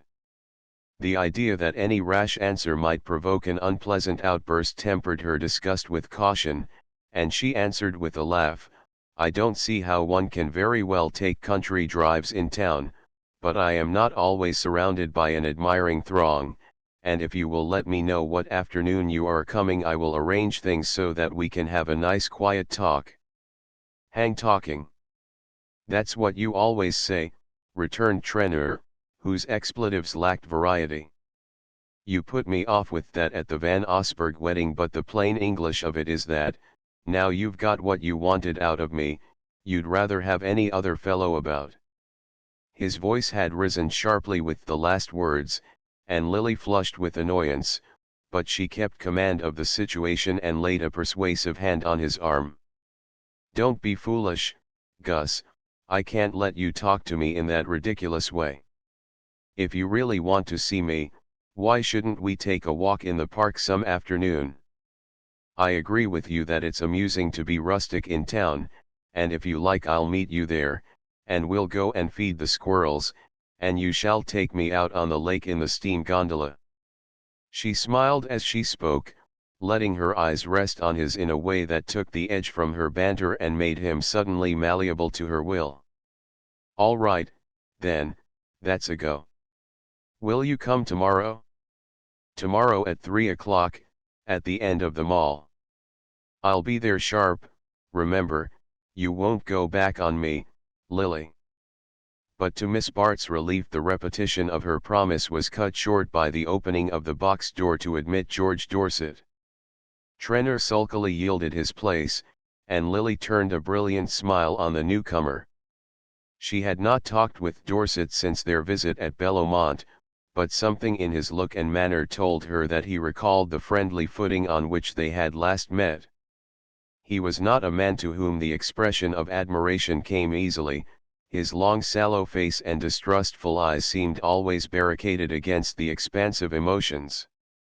But, where her own influence was concerned, Lily's intuition sent out thread-like feelers, and as she made room for him on the narrow sofa she was sure he found a dumb pleasure in being near her. Few women took the trouble to make themselves agreeable to Dorset, and Lily had been kind to him at Bellomont, and was now smiling on him with a divine renewal of kindness. "Well, here we are, in for another 6 months of caterwauling," he began complainingly. "Not a shade of difference between this year and last, except that the women have got new clothes and the singers haven't got new voices. My wife's musical, you know, puts me through a course of this every winter. It isn't so bad on Italian nights, then she comes late, and there's time to digest. But when they give Wagner we have to rush dinner, and I pay up for it. And the drafts are damnable asphyxia in front and pleurisy in the back. There's Trenner leaving the box without drawing the curtain. With a hide like that, drafts don't make any difference. Did you ever watch Trenner eat? If you did, you'd wonder why he's alive.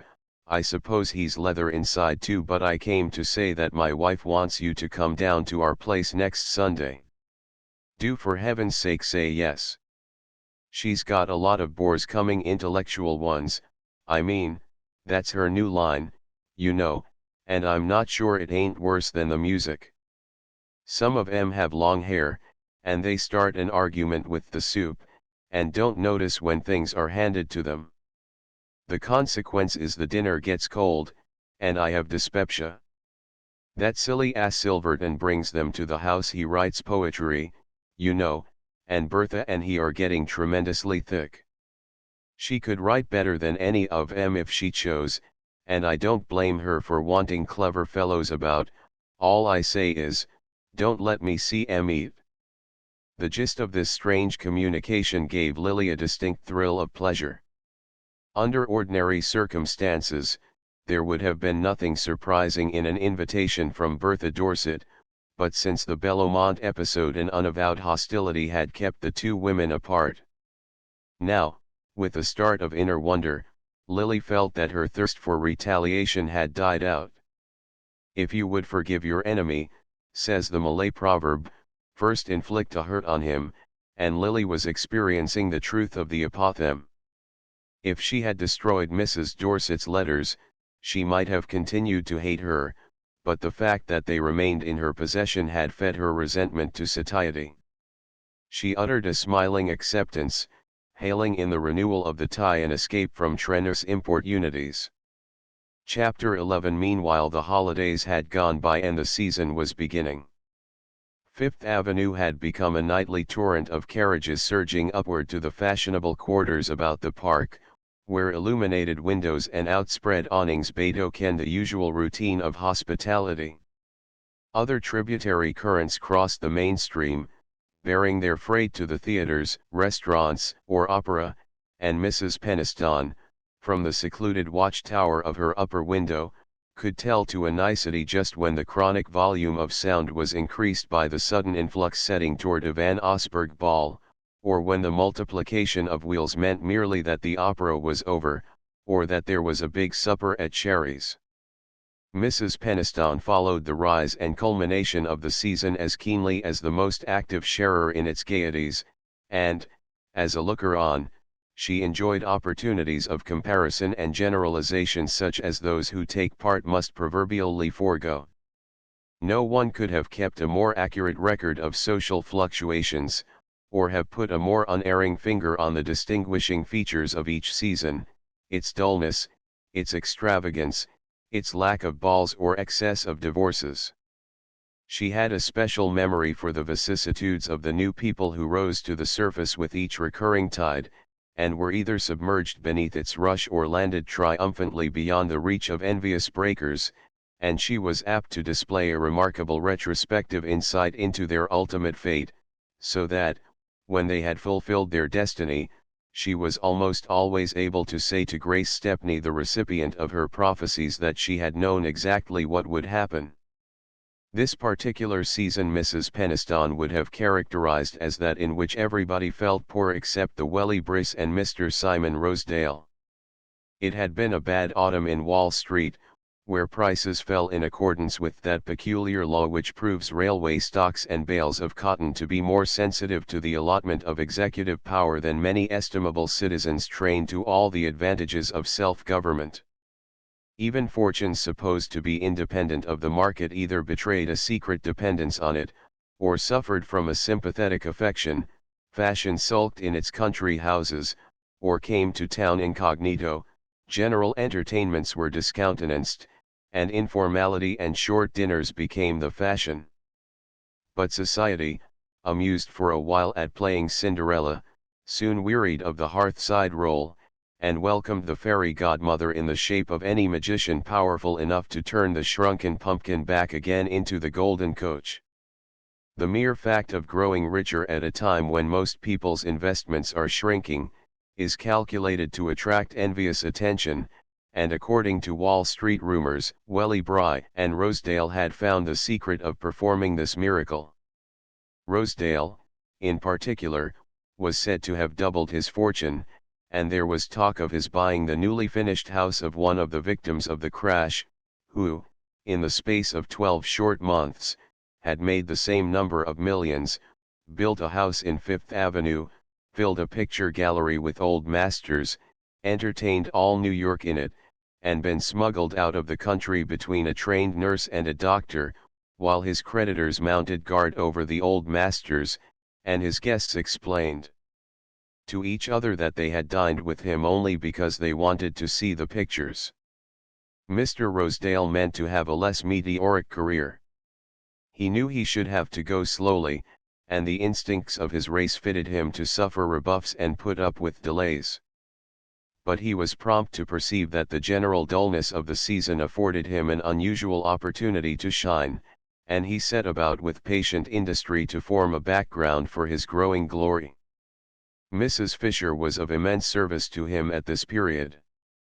She had set off so many newcomers on the social stage that she was like one of those pieces of stock scenery which tell the experienced spectator exactly what is going to take place.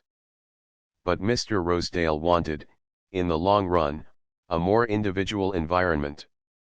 He was sensitive to shades of difference which Miss Bart would never have credited him with perceiving, because he had no corresponding variations of manner, and it was becoming more and more clear to him that Miss Bart herself possessed precisely the complementary qualities needed to round off his social personality. Such details did not fall within the range of Mrs. Peniston's vision. Like many minds of panoramic sweep, hers was apt to overlook the minutiae of the foreground, and she was much more likely to know where Carrie Fisher had found the Welly Brisk chef for them, than what was happening to her own niece. She was not, however, without purveyors of information ready to supplement her deficiencies.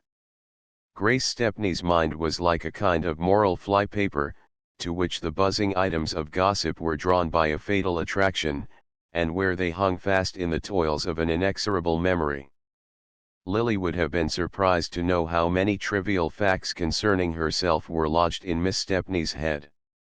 She was quite aware that she was of interest to dingy people, but she assumed that there is only one form of dinginess, and that admiration for brilliancy is the natural expression of its inferior state. She knew that Gertie Farish admired her blindly, and therefore supposed that she inspired the same sentiments in Grace Stepney, whom she classified as a Gertie Farish without the saving traits of youth and enthusiasm. In reality, the two differed from each other as much as they differed from the object of their mutual contemplation. Miss Farish's heart was a fountain of tender illusions, Miss Stepney's a precise register of facts as manifested in their relation to herself. She had sensibilities which, to Lily, would have seemed comic in a person with a freckled nose and red eyelids, who lived in a boarding house and admired Mrs. Peniston's drawing room, but poor Grace's limitations gave them a more concentrated inner life, as poor soil starves certain plants into intenser efflorescence. She had in truth no abstract propensity to malice. She did not dislike Lily because the latter was brilliant and predominant, but because she thought that Lily disliked her. It is less mortifying to believe oneself unpopular than insignificant, and vanity prefers to assume that indifference is a latent form of unfriendliness. Even such scant civilities as Lily accorded to Mr. Rosedale would have made Miss Stepney her friend for life, but how could she foresee that such a friend was worth cultivating? How, moreover, can a young woman who has never been ignored measure the pang which this injury inflicts? And, lastly, how could Lily, accustomed to choose between a pressure of engagements, guess that she had mortally offended Miss Stepney by causing her to be excluded from one of Mrs. Peniston's infrequent dinner parties? Mrs. Peniston disliked giving dinners, but she had a high sense of family obligation, and on the Jack Stepney's return from their honeymoon she felt it incumbent upon her to light the drawing-room lamps and extract her best silver from the safe deposit vaults. Mrs. Peniston's rare entertainments were preceded by days of heart-rending vacillation as to every detail of the feast, from the seating of the guests to the pattern of the tablecloth, and in the course of one of these preliminary discussions she had imprudently suggested to her cousin Grace that, as the dinner was a family affair, she might be included in it. For a week the prospect had lighted up Miss Stepney's colorless existence, then she had been given to understand that it would be more convenient to have her another day. Miss Stepney knew exactly what had happened. Lily, to whom family reunions were occasions of unalloyed dullness, had persuaded her aunt that a dinner of smart people would be much more to the taste of the young couple, and Mrs. Peniston, who leaned helplessly on her niece in social matters, had been prevailed upon to pronounce Grace's exile. After all, Grace could come any other day, why should she mind being put off? It was precisely because Miss Stepney could come any other day and because she knew her relations were in the secret of her unoccupied evenings that this incident loomed gigantically on her horizon. She was aware that she had Lily to thank for it, and dull resentment was turned to active animosity. Mrs. Peniston, on whom she had looked in a day or two after the dinner, laid down her crochet work and turned abruptly from her oblique survey of Fifth Avenue. "Gus Trenor, Lily and Gus Trenor," she said, growing so suddenly pale that her visitor was almost alarmed. "Oh, Cousin Julia, of course I don't mean." "I don't know what you do mean," said Mrs. Peniston, with a frightened quiver in her small fretful voice. "Such things were never heard of in my day. And my own niece? I'm not sure I understand you. Do people say he's in love with her?" Mrs. Peniston's horror was genuine.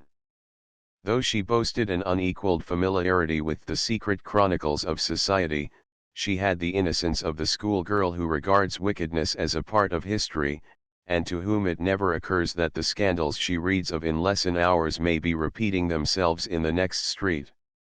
Mrs. Peniston had kept her imagination shrouded, like the drawing-room furniture. She knew, of course, that society was very much changed, and that many women her mother would have thought peculiar were now in a position to be critical about their visiting lists. She had discussed the perils of divorce with her rector, and had felt thankful at times that Lily was still unmarried, but the idea that any scandal could attach to a young girl's name, above all that it could be lightly coupled with that of a married man, was so new to her that she was as much aghast as if she had been accused of leaving her carpets down all summer, or of violating any of the other cardinal laws of housekeeping. Miss Stepney, when her first fright had subsided, began to feel the superiority that greater breadth of mind confers. It was really pitiable to be as ignorant of the world as Mrs. Peniston. She smiled at the latter's question. "People always say unpleasant things, and certainly they're a great deal together. A friend of mine met them the other afternoon in the park quite late, after the lamps were lit. It's a pity Lily makes herself so conspicuous." "Conspicuous?" gasped Mrs. Peniston. She bent forward, lowering her voice to mitigate the horror. "What sort of things do they say?" "That he means to get a divorce and marry her." Grace Stepney laughed outright. "Dear me, no. He would hardly do that. It's a flirtation, nothing more." "A flirtation? Between my niece and a married man? Do you mean to tell me that, with Lily's looks and advantages, she could find no better use for her time than to waste it on a fat stupid man almost old enough to be her father?"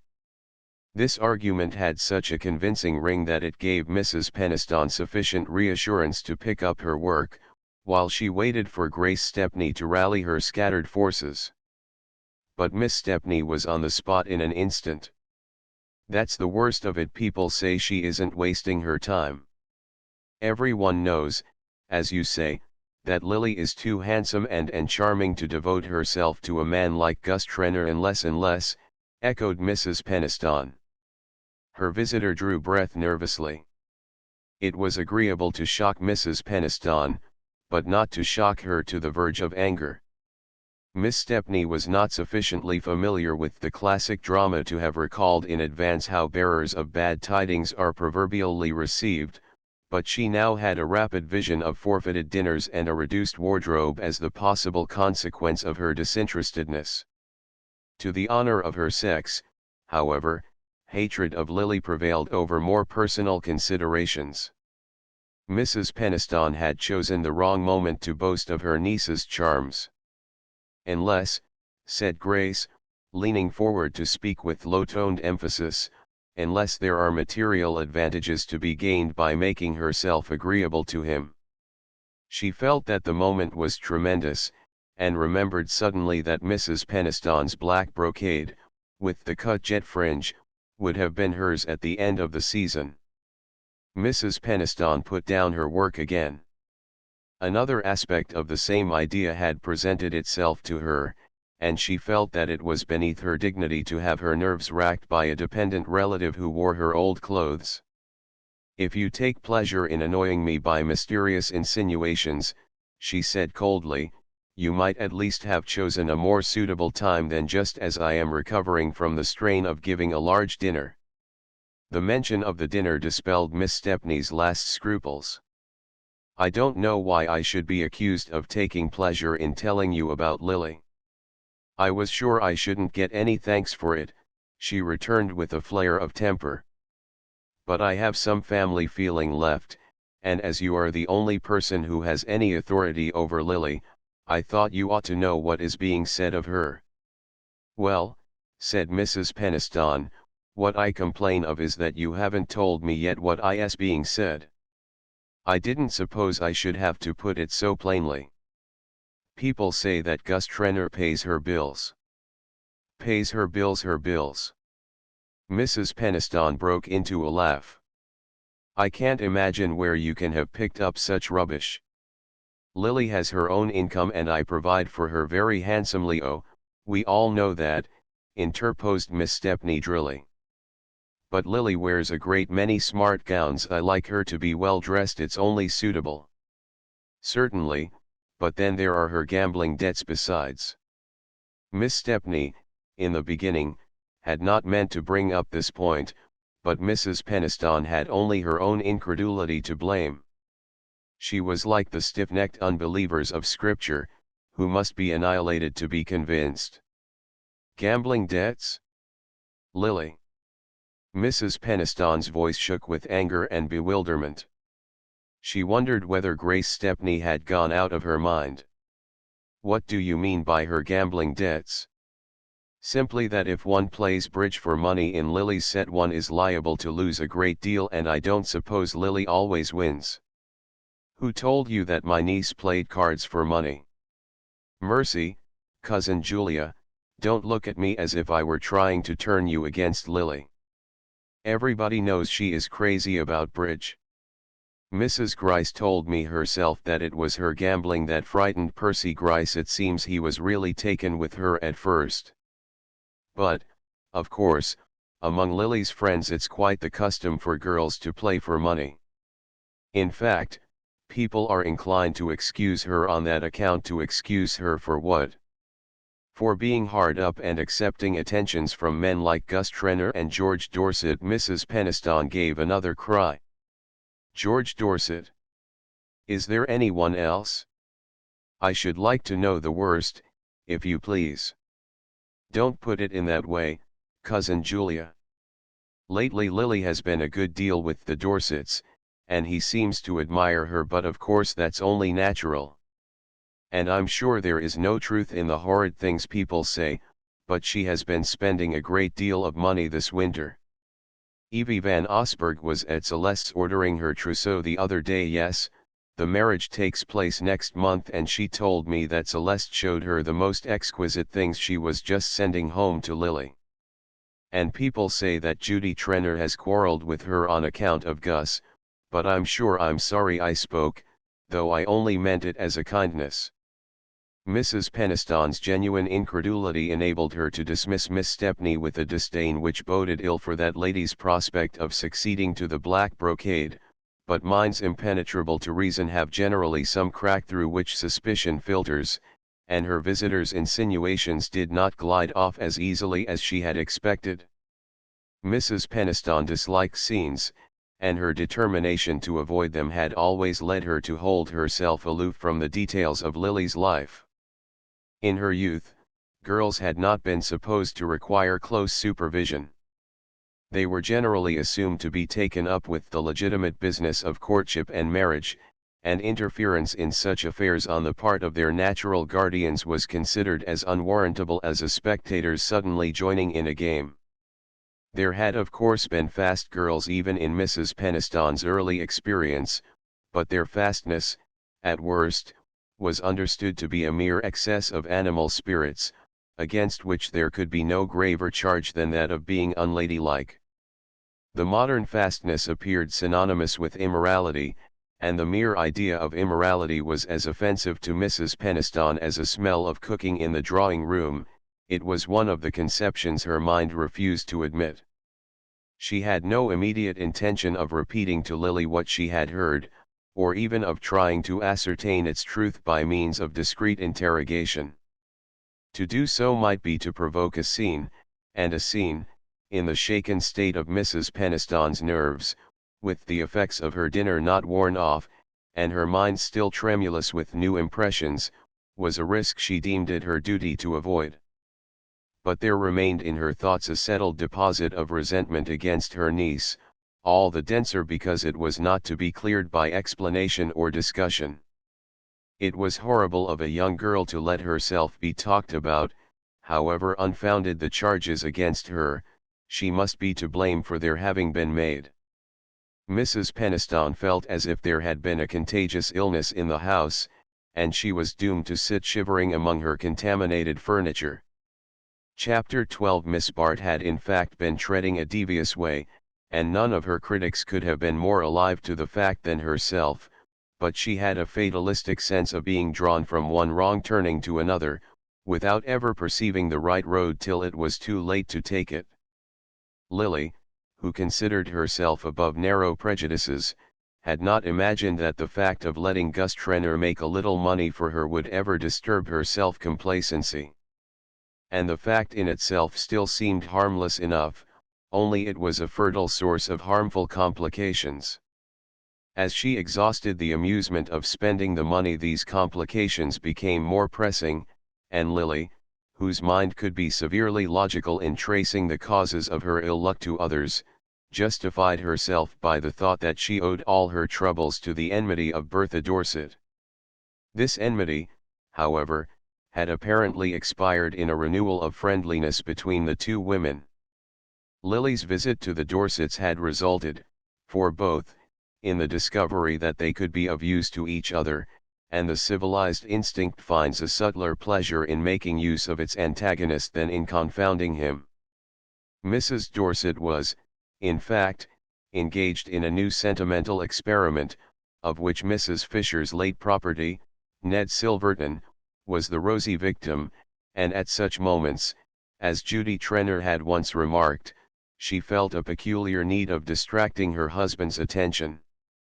Dorset was as difficult to amuse as a savage, but even his self-engrossment was not proof against Lily's arts, or rather these were especially adapted to soothe an uneasy egoism.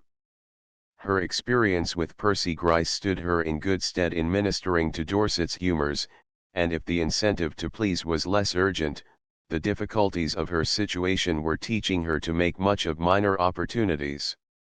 Intimacy with the Dorsets was not likely to lessen such difficulties on the material side.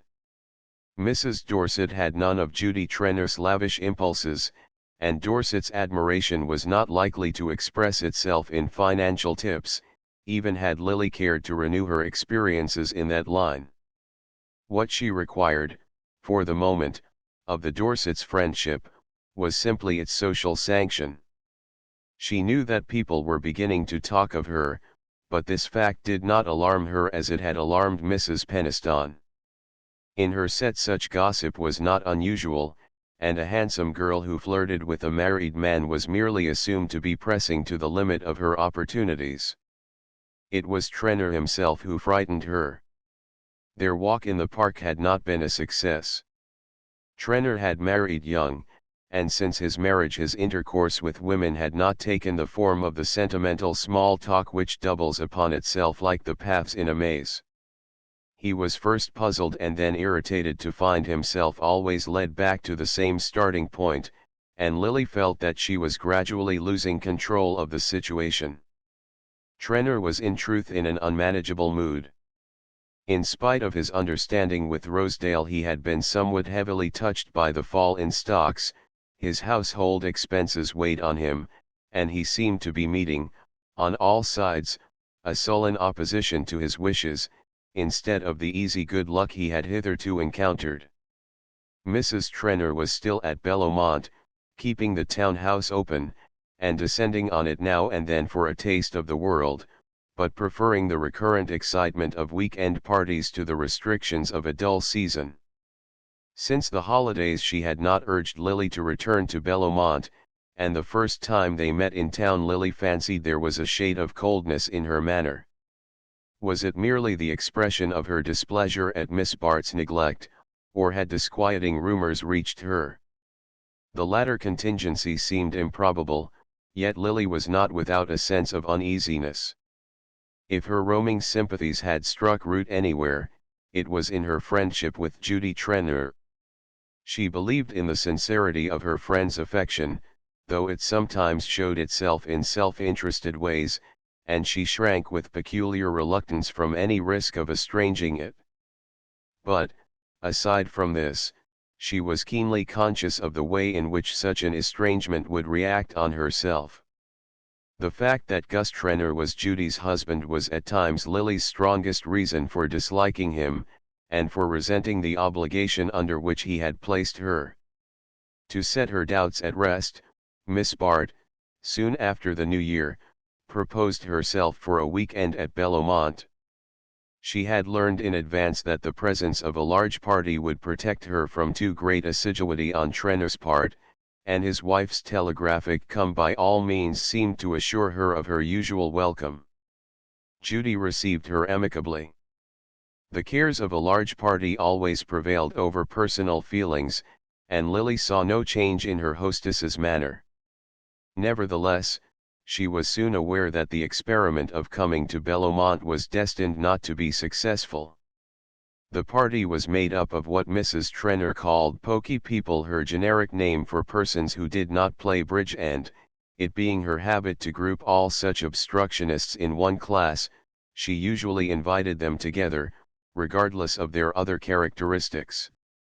The result was apt to be an irreducible combination of persons having no other quality in common than their abstinence from bridge, and the antagonisms developed in a group lacking the one taste which might have amalgamated them, were in this case aggravated by bad weather, and by the ill-concealed boredom of their host and hostess. In such emergencies, Judy would usually have turned to Lily to fuse the discordant elements, and Miss Bart, assuming that such a service was expected of her, threw herself into it with her accustomed zeal. But at the outset she perceived a subtle resistance to her efforts. If Mrs. Trenor's manner toward her was unchanged, there was certainly a faint coldness in that of the other ladies. An occasional caustic allusion to "your friends the Wellington Briss," or to "the little Jew who has bought the Griner house, someone told us you knew him, Miss Bart," showed Lily that she was in disfavor with that portion of society which, while contributing least to its amusement, has assumed the right to decide what forms that amusement shall take. The indication was a slight one, and a year ago Lily would have smiled at it, trusting to the charm of her personality to dispel any prejudice against her. But now she had grown more sensitive to criticism and less confident in her power of disarming it. She knew, moreover, that if the ladies at Bellomont permitted themselves to criticize her friends openly, it was a proof that they were not afraid of subjecting her to the same treatment behind her back. The nervous dread lest anything in Trenner's manner should seem to justify their disapproval made her seek every pretext for avoiding him, and she left Bellomont conscious of having failed in every purpose which had taken her there. In town she returned to preoccupations which, for the moment, had the happy effect of banishing troublesome thoughts. The Welly-Briss, after much debate, and anxious counsel with their newly acquired friends, had decided on the bold move of giving a general entertainment. To attack society collectively, when one's means of approach are limited to a few acquaintances, is like advancing into a strange country with an insufficient number of scouts, but such rash tactics have sometimes led to brilliant victories, and the Briss had determined to put their fate to the touch. Mrs. Fisher, to whom they had entrusted the conduct of the affair, had decided that tableaux vivants and expensive music were the two baits most likely to attract the desired prey, and after prolonged negotiations, and the kind of wire-pulling in which she was known to excel, she had induced a dozen fashionable women to exhibit themselves in a series of pictures which, by a farther miracle of persuasion, the distinguished portrait painter, Paul Morpeth, had been prevailed upon to organize. Lily was in her element on such occasions. Under Morpeth's guidance her vivid plastic sense, hitherto nurtured on no higher food than dressmaking and upholstery, found eager expression in the disposal of draperies, the study of attitudes, the shifting of lights and shadows. Her dramatic instinct was roused by the choice of subjects, and the gorgeous reproductions of historic dress stirred an imagination which only visual impressions could reach. But keenest of all was the exhilaration of displaying her own beauty under a new aspect, of showing that her loveliness was no mere fixed quality, but an element shaping all emotions to fresh forms of grace. Mrs. Fisher's measures had been well taken, and society, surprised in a dull moment, succumbed to the temptation of Mrs. Bry's hospitality. The protesting minority were forgotten in the throng which abjured and came, and the audience was almost as brilliant as the show. Lawrence Selden was among those who had yielded to the proffered inducements. If he did not often act on the accepted social axiom that a man may go where he pleases, it was because he had long since learned that his pleasures were mainly to be found in a small group of the like-minded. But he enjoyed spectacular effects, and was not insensible to the part money plays in their production. All he asked was that the very rich should live up to their calling as stage managers, and not spend their money in a dull way. This the Briss could certainly not be charged with doing. Their recently built house, whatever it might lack as a frame for domesticity, was almost as well designed for the display of a festal assemblage as one of those airy pleasure halls which the Italian architects improvised to set off the hospitality of princes. The air of improvisation was in fact strikingly present, so recent, so rapidly evoked was the whole mise-en-scene that one had to touch the marble columns to learn they were not of cardboard, to seat oneself in one of the damask and gold armchairs to be sure it was not painted against the wall. Selden, who had put one of these seats to the test, found himself, from an angle of the ballroom, surveying the scene with frank enjoyment. The company, in obedience to the decorative instinct which calls for fine clothes in fine surroundings, had dressed rather with an eye to Mrs. Bry's background than to herself.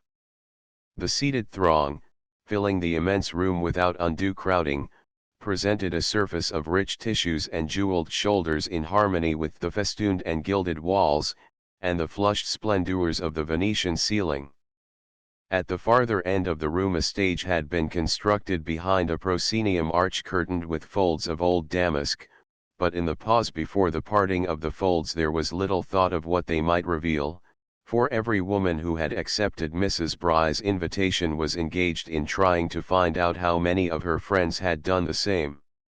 Gertie Farish, seated next to Selden, was lost in that indiscriminate and uncritical enjoyment so irritating to Miss Bart's finer perceptions.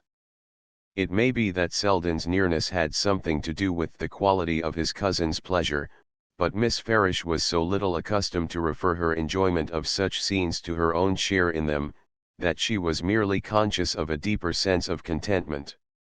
"Wasn't it dear of Lily to get me an invitation? Of course it would never have occurred to Carrie Fisher to put me on the list, and I should have been so sorry to miss seeing it all, and especially Lily herself. Someone told me the ceiling was by Veronese. You would know, of course, Lawrence. I suppose it's very beautiful, but his women are so dreadfully fat. Goddesses. Well, I can only say that if they'd been mortals and had to wear corsets, it would have been better for them. I think our women are much handsomer. And this room is wonderfully becoming. Everyone looks so well. Did you ever see such jewels? Do look at Mrs. George Dorset's pearls. I suppose the smallest of them would pay the rent of our girls' club for a year. Not that I ought to complain about the club, everyone has been so wonderfully kind. Did I tell you that Lily had given us $300? Wasn't it splendid of her? And then she collected a lot of money from her friends. Mrs. Bry gave us $500, and Mr. Rosedale $1,000. I wish Lily were not so nice to Mr. Rosedale, but she says it's no use being rude to him, because he doesn't see the difference. She really can't bear to hurt people's feelings. It makes me so angry when I hear her called cold and conceited. The girls at the club don't call her that. Do you know she has been there with me twice? Yes, Lily. And you should have seen their eyes. One of them said it was as good as a day in the country just to look at her. And she sat there, and laughed and talked with them, not a bit as if she were being charitable, you know, but as if she liked it as much as they did. They've been asking ever since when she's coming back, and she's promised me a. Miss Farish's confidences were cut short by the parting of the curtain on the first tableau, a group of nymphs dancing across flower-strewn sward in the rhythmic postures of Botticelli's Spring. Tableaux vivants depend for their effect not only on the happy disposal of lights and the delusive interposition of layers of gauze, but on a corresponding adjustment of the mental vision.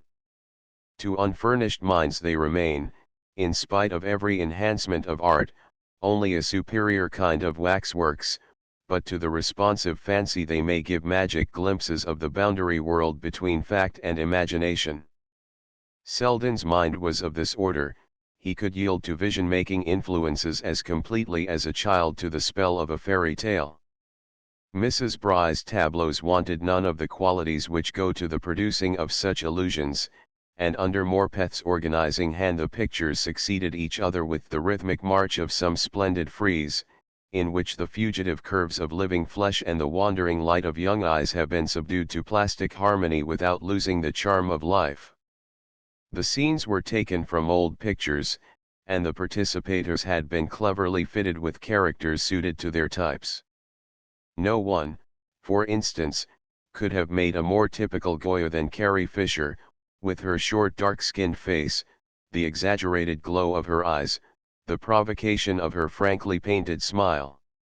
A brilliant Miss Smithson from Brooklyn showed to perfection the sumptuous curves of Titian's daughter, lifting her gold salver laden with grapes above the harmonizing gold of rippled hair and rich brocade, and a young Mrs. Van Alstyne, who showed the Freiler Dutch type, with high blue-veined forehead and pale eyes and lashes, made a characteristic Van Dyck, in black satin, against a curtained archway. Then there were Kaufmann nymphs garlanding the altar of love, a Veronese supper, all sheeny textures, pearl-woven heads and marble architecture, and a Watteau group of lute-playing comedians, lounging by a fountain in a sunlit glade. Each evanescent picture touched the vision-building faculty in Selden, leading him so far down the vistas of fancy that even Gertie Farish's running commentary, "Oh, how lovely Lulu Melson looks," or, "That must be Kate Corby," to the right there, in purple, did not break the spell of the illusion. Indeed, So skillfully had the personality of the actors been subdued to the scenes they figured in that even the least imaginative of the audience must have felt a thrill of contrast when the curtain suddenly parted on a picture which was simply and undisguisedly the portrait of Miss Bart. Here there could be no mistaking the predominance of personality. The unanimous "oh" of the spectators was a tribute, not to the brushwork of Reynolds's Mrs. Lloyd but to the flesh and blood loveliness of Lily Bart. She had shown her artistic intelligence in selecting a type so like her own that she could embody the person represented without ceasing to be herself. It was as though she had stepped, not out of, but into, Reynolds's canvas, banishing the phantom of his dead beauty by the beams of her living grace. The impulse to show herself in a splendid setting she had thought for a moment of representing Tiepolo's Cleopatra had yielded to the truer instinct of trusting to her unassisted beauty, and she had purposely chosen a picture without distracting accessories of dress or surroundings. Her pale draperies, and the background of foliage against which she stood, served only to relieve the long dryad-like curves that swept upward from her poised foot to her lifted arm. The noble buoyancy of her attitude, its suggestion of soaring grace, revealed the touch of poetry in her beauty that Selden always felt in her presence, yet lost the sense of when he was not with her. Its expression was now so vivid that for the first time he seemed to see before him the real Lily Bart, divested of the trivialities of her little world, and catching for a moment a note of that eternal harmony of which her beauty was a part. Deuced bold thing to show herself in that get-up, but, gad, there isn't a break in the lines anywhere, and I suppose she wanted us to know it. These words, uttered by that experienced connoisseur, Mr. Ned Van Alstyne, whose scented white mustache had brushed Selden's shoulder whenever the parting of the curtains presented any exceptional opportunity for the study of the female outline, affected their hearer in an unexpected way. It was not the first time that Selden had heard Lily's beauty lightly remarked on, and hitherto the tone of the comments had imperceptibly colored his view of her. But now it woke only a motion of indignant contempt. This was the world she lived in, these were the standards by which she was fated to be measured. Does one go to Caliban for a judgment on Miranda? In the long moment before the curtain fell, he had time to feel the whole tragedy of her life. It was as though her beauty, thus detached from all that cheapened and vulgarized it, had held out suppliant hands to him from the world in which he and she had once met for a moment, and where he felt an overmastering longing to be with her again. He was roused by the pressure of ecstatic fingers. "Wasn't she too beautiful, Lawrence? Don't you like her best in that simple dress? It makes her look like the real Lily, the Lily I know." He met Gertie Farish's brimming gaze. "The Lily we know," he corrected, and his cousin, beaming at the implied understanding, exclaimed joyfully, "I'll tell her that. She always says you dislike her." The performance over, Selden's first impulse was to seek Miss Bart. During the interlude of music which succeeded the tableaux, the actors had seated themselves here and there in the audience, diversifying its conventional appearance by the varied picturesqueness of their dress. Lily, however, was not among them, and her absence served to protract the effect she had produced on Selden. It would have broken the spell to see her too soon in the surroundings from which accident had so happily detached her. They had not met since the day of the Van Osburgh wedding, and on his side the avoidance had been intentional.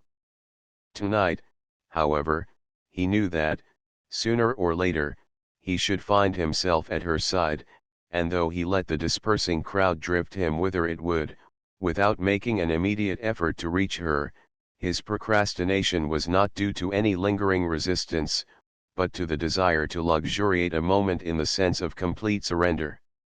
Lily had not an instant's doubt as to the meaning of the murmur greeting her appearance. No other tableau had been received with that precise note of approval.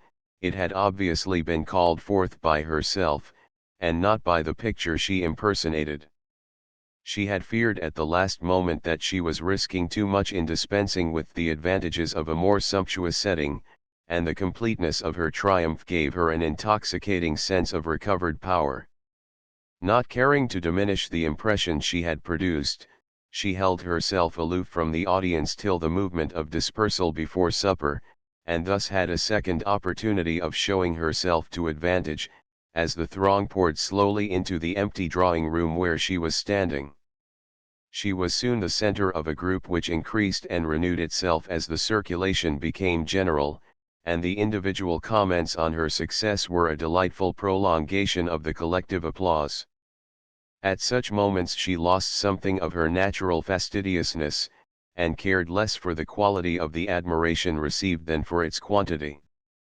Differences of personality were merged in a warm atmosphere of praise, in which her beauty expanded like a flower in sunlight, and if Selden had approached a moment or two sooner he would have seen her turning on Ned Van Alstyne and George Dorset the look he had dreamed of capturing for himself.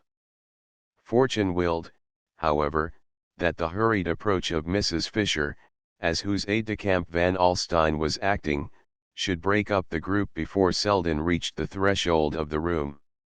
One or two of the men wandered off in search of their partners for supper, and the others, noticing Selden's approach, gave way to him in accordance with the tacit freemasonry of the ballroom. Lily was therefore standing alone when he reached her, and finding the expected look in her eye, he had the satisfaction of supposing he had kindled it. The look did indeed deepen as it rested on him, for even in that moment of self-intoxication Lily felt the quicker beat of life that his nearness always produced. She read, too, in his answering gaze the delicious confirmation of her triumph, and for the moment it seemed to her that it was for him only she cared to be beautiful. Selden had given her his arm without speaking. She took it in silence, and they moved away, not toward the supper room, but against the tide which was setting thither. The faces about her flowed by like the streaming images of sleep. She hardly noticed where Selden was leading her, till they passed through a glass doorway at the end of the long suite of rooms and stood suddenly in the fragrant hush of a garden. Gravel grated beneath their feet, and about them was the transparent dimness of a midsummer night. Hanging lights made emerald caverns in the depths of foliage, and whitened the spray of a fountain falling among lilies. The magic place was deserted, there was no sound but the splash of the water on the lily pads, and a distant drift of music that might have been blown across a sleeping lake. Selden and Lily stood still, accepting the unreality of the scene as a part of their own dream-like sensations. It would not have surprised them to feel a summer breeze on their faces, or to see the lights among the boughs reduplicated in the arch of a starry sky. The strange solitude about them was no stranger than the sweetness of being alone in it together. At length Lily withdrew her hand, and moved away a step, so that her white-robed slimness was outlined against the dusk of the branches. Selden followed her, and still without speaking they seated themselves on a bench beside the fountain. Suddenly she raised her eyes with the beseeching earnestness of a child.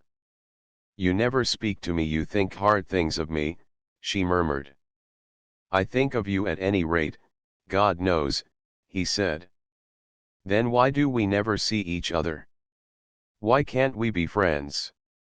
You promised once to help me," she continued in the same tone, as though the words were drawn from her unwillingly.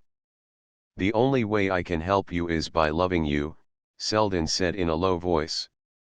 She made no reply, but her face turned to him with the soft motion of a flower. His own met it slowly, and their lips touched. She drew back and rose from her seat. Selden rose too, and they stood facing each other. Suddenly she caught his hand and pressed it a moment against her cheek. "Ah, love me, but don't tell me so," she sighed with her eyes in his, and before he could speak she had turned and slipped through the arch of boughs, disappearing in the brightness of the room beyond. Selden stood where she had left him. He knew too well the transiency of exquisite moments to attempt to follow her, but presently he re-entered the house and made his way through the deserted rooms to the door. A few sumptuously cloaked ladies were already gathered in the marble vestibule, and in the coat room he found Van Alstyne and Gus Trenor. The former, at Selden's approach, paused in the careful selection of a cigar from one of the silver boxes invitingly set out near the door. "Hello, Selden, going to? You're an Epicurean like myself, I see. You don't want to see all those goddesses gobbling terrapin. Gad, what a show of good-looking women, but not one of 'em could touch that little cousin of mine. Talk of jewels, what's a woman want with jewels when she's got herself to show? The trouble is that all these foul balls they wear cover up their figures when they've got 'em. I never knew till tonight what an outline Lily has." "It's not her fault if everybody don't know it now," growled Trenor, flushed with the struggle of getting into his fur-lined coat. "Damned bad taste, I call it. No cigar for me. You can't tell what you're smoking in one of these new houses, likely as not the chef buys the cigars. Stay for supper? Not if I know it. When people crowd their rooms so that you can't get near anyone you want to speak to, I'd as soon sup in the elevated at the rush hour. My wife was dead right to stay away. She says life's too short to spend it in breaking in new people." Chapter 13. Lily woke from happy dreams to find 2 notes at her bedside. One was from Mrs. Trenor, who announced that she was coming to town that afternoon for a flying visit, and hoped Miss Bart would be able to dine with her. The other was from Selden. He wrote briefly that an important case called him to Albany, whence he would be unable to return till the evening, and asked Lily to let him know at what hour on the following day she would see him. Lily, leaning back among her pillows, gazed musingly at his letter. The scene in the brisk conservatory had been like a part of her dreams. She had not expected to wake to such evidence of its reality. Her first movement was one of annoyance. This unforeseen act of Selden's added another complication to life. It was so unlike him to yield to such an irrational impulse. Did he really mean to ask her to marry him? She had once shown him the impossibility of such a hope, and his subsequent behavior seemed to prove that he had accepted the situation with a reasonableness somewhat mortifying to her vanity. It was all the more agreeable to find that this reasonableness was maintained only at the cost of not seeing her, but, though nothing in life was as sweet as the sense of her power over him, she saw the danger of allowing the episode of the previous night to have a sequel. Since she could not marry him, it would be kinder to him, as well as easier for herself, to write a line amicably evading his request to see her. He was not the man to mistake such a hint, and when next they met it would be on their usual friendly footing. Lily sprang out of bed, and went straight to her desk. She wanted to write at once, while she could trust to the strength of her resolve. She was still languid from her brief sleep and the exhilaration of the evening, and the sight of Selden's writing brought back the culminating moment of her triumph, the moment when she had read in his eyes that no philosophy was proof against her power. It would be pleasant to have that sensation again. No one else could give it to her in its fullness, and she could not bear to mar her mood of luxurious retrospection by an act of definite refusal. She took up her pen and wrote hastily, "Tomorrow at 4, murmuring to herself, as she slipped the sheet into its envelope, "I can easily put him off when tomorrow comes." Judy Trenor's summons was very welcome to Lily. It was the first time she had received a direct communication from Bellomont since the close of her last visit there, and she was still visited by the dread of having incurred Judy's displeasure. But this characteristic command seemed to re-establish their former relations, and Lily smiled at the thought that her friend had probably summoned her in order to hear about the Briss entertainment. Mrs. Trenor had absented herself from the feast, perhaps for the reason so frankly enunciated by her husband, perhaps because, as Mrs. Fisher somewhat differently put it, she couldn't bear new people when she hadn't discovered them herself. At any rate, though she remained haughtily at Bellomont, Lily suspected in her a devouring eagerness to hear of what she had missed, and to learn exactly in what measure Mrs. Wellington Bry had surpassed all previous competitors for social recognition. Lily was quite ready to gratify this curiosity, but it happened that she was dining out. She determined, however, to see Mrs. Trenor for a few moments, and ringing for her maid she dispatched a telegram to say that she would be with her friend that evening at 10. She was dining with Mrs. Fisher, who had gathered at an informal feast a few of the performers of the previous evening. There was to be plantation music in the studio after dinner, for Mrs. Fisher, despairing of the Republic, had taken up modeling, and annexed to her small crowded house a spacious apartment, which, whatever its uses in her hours of plastic inspiration, served at other times for the exercise of an indefatigable hospitality.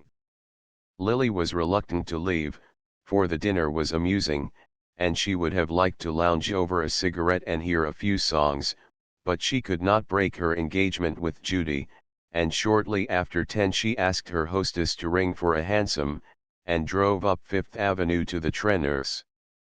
She waited long enough on the doorstep to wonder that Judy's presence in town was not signalized by a greater promptness in admitting her, and her surprise was increased when, instead of the expected footman, pushing his shoulders into a tardy coat, a shabby caretaking person in calico led her into the shrouded hall. Trenor, however, appeared at once on the threshold of the drawing-room, welcoming her with unusual volubility while he relieved her of her cloak and drew her into the room. "Come along to the den, it's the only comfortable place in the house. Doesn't this room look as if it was waiting for the body to be brought down?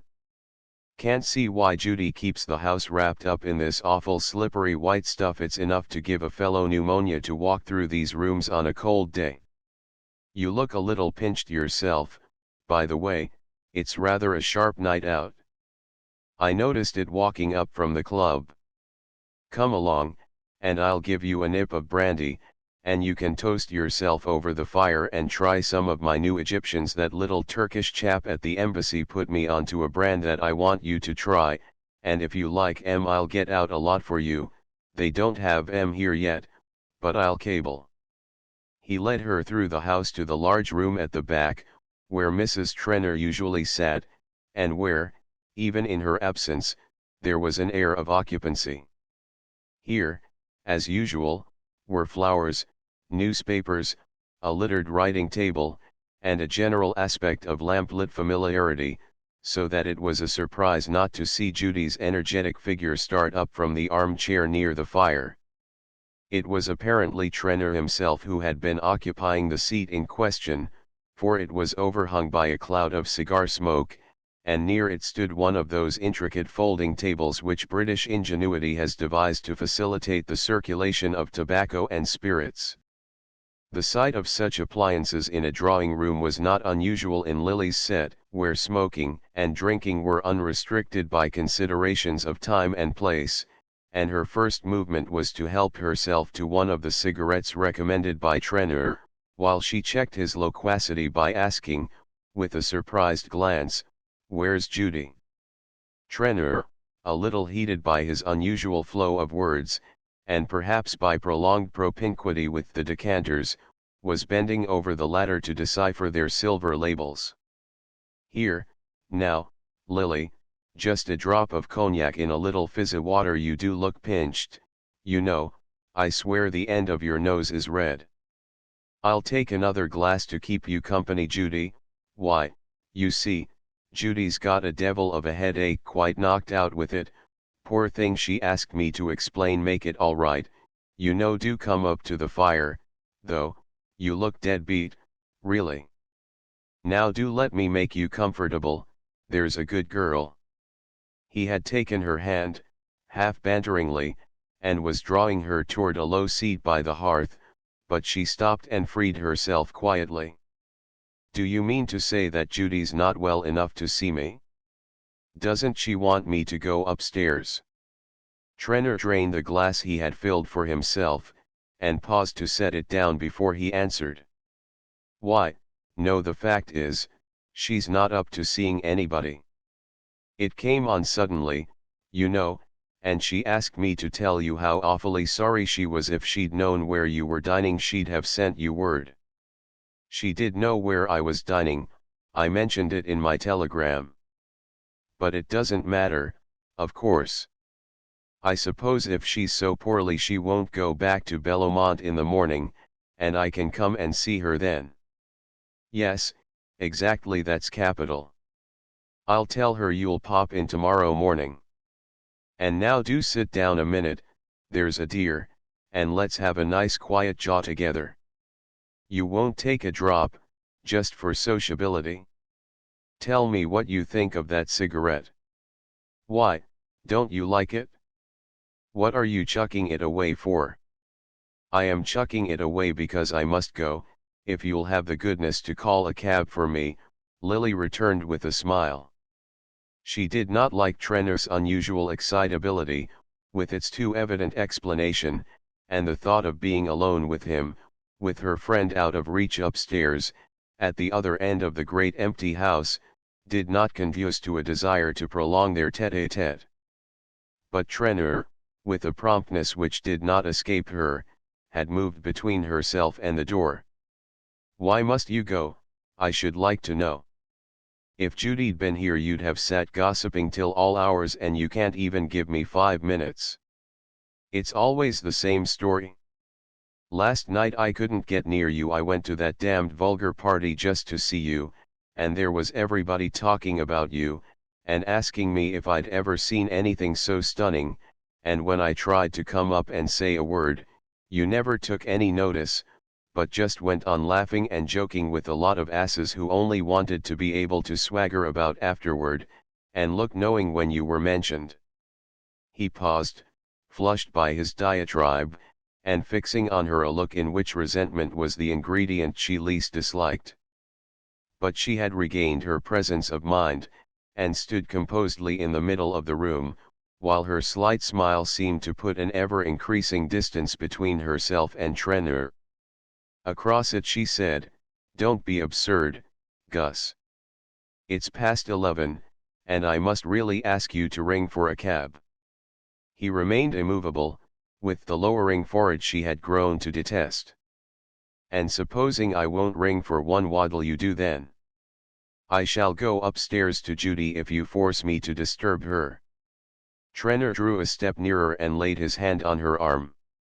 "Look here, Lily, won't you give me 5 minutes of your own accord?" "Not tonight, Gus." "You very good, then, I'll take M. And as many more as I want." He had squared himself on the threshold, his hands thrust deep in his pockets. He nodded toward the chair on the hearth. "Go and sit down there, please, I've got a word to say to you." Lily's quick temper was getting the better of her fears. She drew herself up and moved toward the door.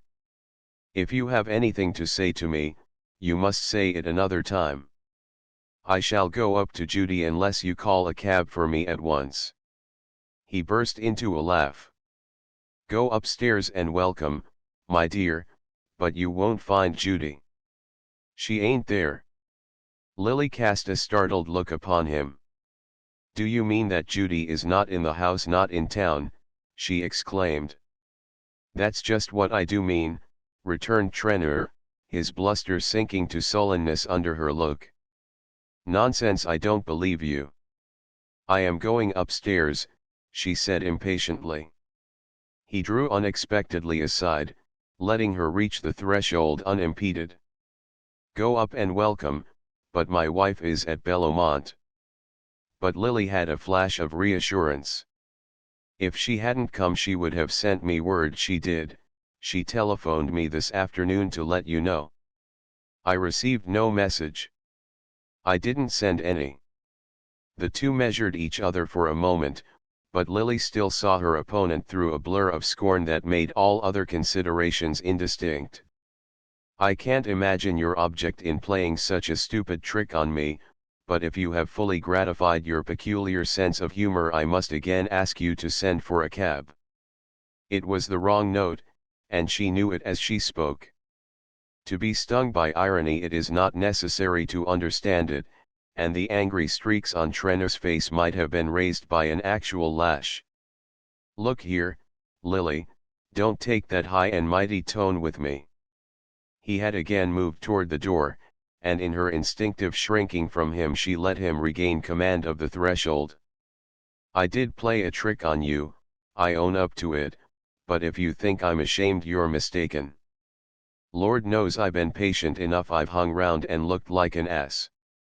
And all the while you were letting a lot of other fellows make up to you, letting 'em make fun of me, I dare say. I'm not sharp, and can't dress my friends up to look funny, as you do, but I can tell when it's being done to me. I can tell fast enough when I'm made a fool of. I shouldn't have thought that, flashed from Lily, but her laugh dropped to silence under his look. No, you wouldn't have thought it, but you'll know better now. That's what you're here for tonight. I've been waiting for a quiet time to talk things over, and now I've got it. I mean to make you hear me out. His first rush of inarticulate resentment had been followed by a steadiness and concentration of tone more disconcerting to Lily than the excitement preceding it. For a moment her presence of mind forsook her. She had more than once been in situations where a quick swordplay of wit had been needful to cover her retreat, but her frightened heart-throbs told her that here such skill would not avail. To gain time she repeated, I don't understand what you want. Trenor had pushed a chair between herself and the door. He threw himself in it, and leaned back, looking up at her. I'll tell you what I want to know just where you and I stand. Hang it, the man who pays for the dinner is generally allowed to have a seat at table. She flamed with anger and abasement, and the sickening need of having to conciliate where she longed to humble. I don't know what you mean, but you must see, Gus, that I can't stay here talking to you at this hour. Gad, you go to men's houses fast enough in broad daylight. Strikes me you're not always so deuced careful of appearances. The brutality of the thrust gave her the sense of dizziness that follows on a physical blow. Rosedale had spoken then. This was the way men talked of her. She felt suddenly weak and defenseless. There was a throb of self-pity in her throat.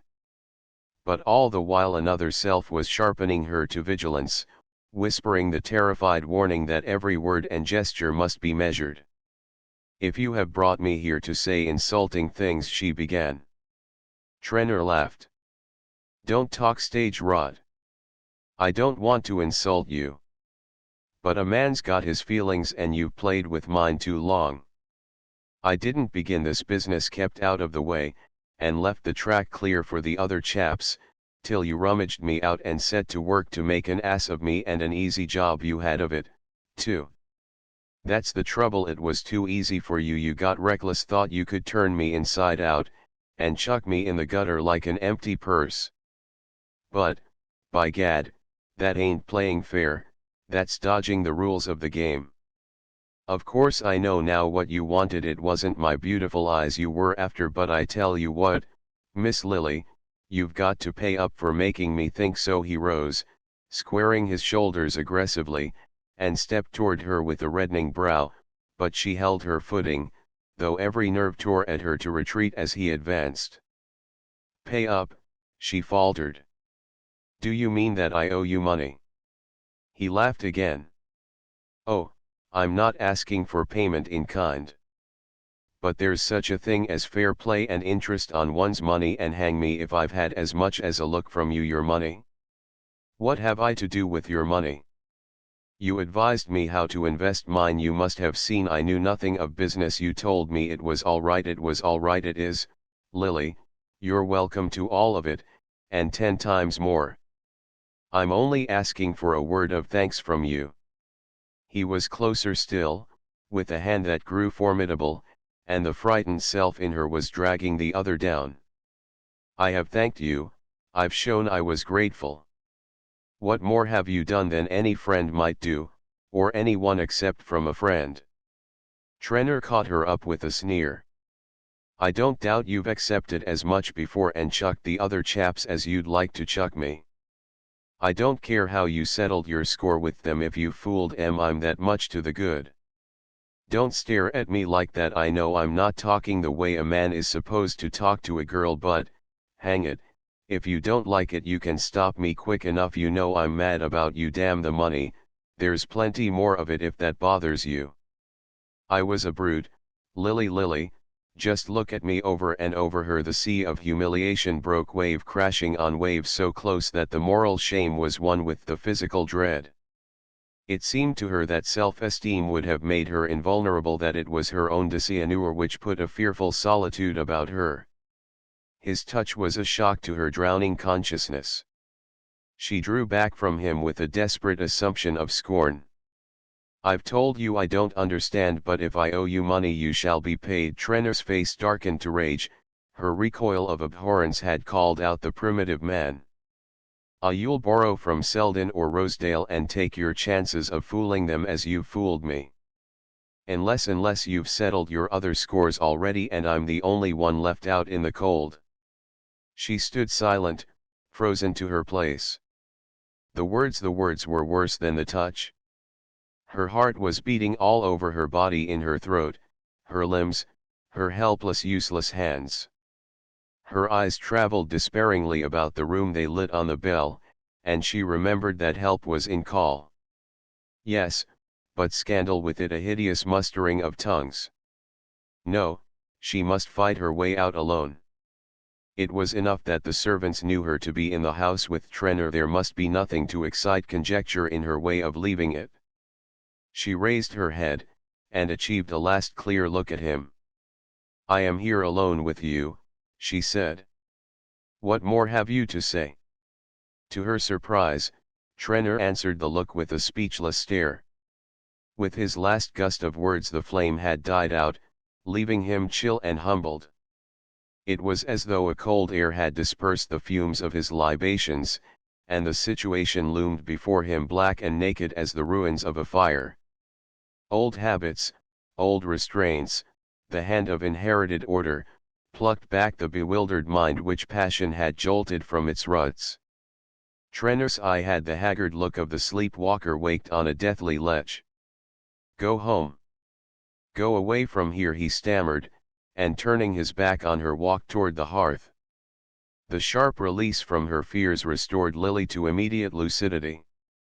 The collapse of Trenor's will left her in control, and she heard herself, in a voice that was her own yet outside herself, bidding him ring for the servant, bidding him give the order for a hansom, directing him to put her in it when it came. Whence the strength came to her she knew not, but an insistent voice warned her that she must leave the house openly, and nerved her, in the hall before the hovering caretaker, to exchange light words with Trenor, and charge him with the usual messages for Judy, while all the while she shook with inward loathing. On the doorstep, with the street before her, she felt a mad throb of liberation, intoxicating as the prisoner's first draught of free air, but the clearness of brain continued, and she noted the mute aspect of Fifth Avenue, guessed at the lateness of the hour, and even observed a man's figure was there, something half familiar in its outline, which, as she entered the hansom, turned from the opposite corner and vanished in the obscurity of the side street. But with the turn of the wheels reaction came, and shuddering darkness closed on her. I can't think, she moaned, and leaned her head against the rattling side of the cab. She seemed a stranger to herself, or rather there were two selves in her, the one she had always known, and a new abhorrent being to which it found itself chained. She had once picked up, in a house where she was staying, a translation of the Eumenides, and her imagination had been seized by the high terror of the scene where Orestes, in the cave of the oracle, finds his implacable huntresses asleep, and snatches an hour's repose. Yes, the Furies might sometimes sleep, but they were there, always there in the dark corners, and now they were awake and the iron clang of their wings was in her brain. She opened her eyes and saw the streets passing, the familiar alien streets. All she looked on was the same and yet changed. There was a great gulf fixed between today and yesterday. Everything in the past seemed simple, natural, full of daylight, and she was alone in a place of darkness and pollution alone. It was the loneliness that frightened her. Her eyes fell on an illuminated clock at a street corner, and she saw that the hands marked the half hour after 11. Only 11:30. There were hours and hours left of the night. And she must spend them alone, shuddering sleepless on her bed.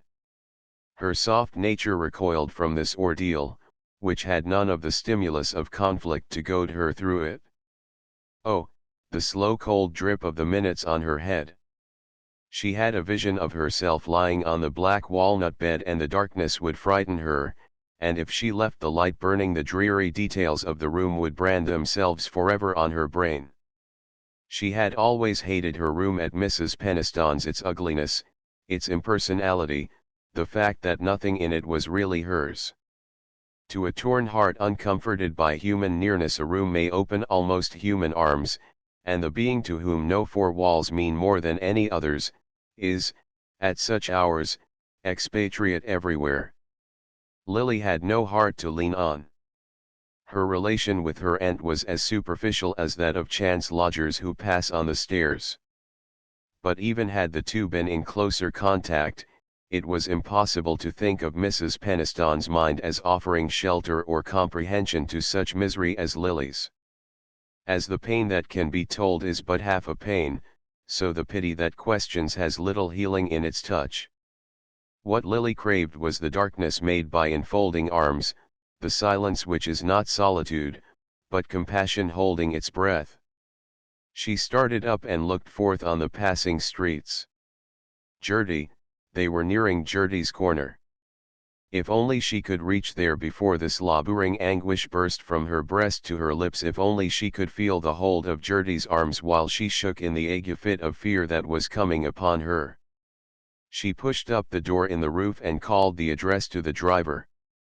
It was not so late, Gertie might still be waking. And even if she were not, the sound of the bell would penetrate every recess of her tiny apartment, and rouse her to answer her friend's call. Chapter 14. Gertie Farish, the morning after the Wellington Briss entertainment, woke from dreams as happy as Lily's. If they were less vivid in hue, more subdued to the half-tints of her personality and her experience, they were for that very reason better suited to her mental vision.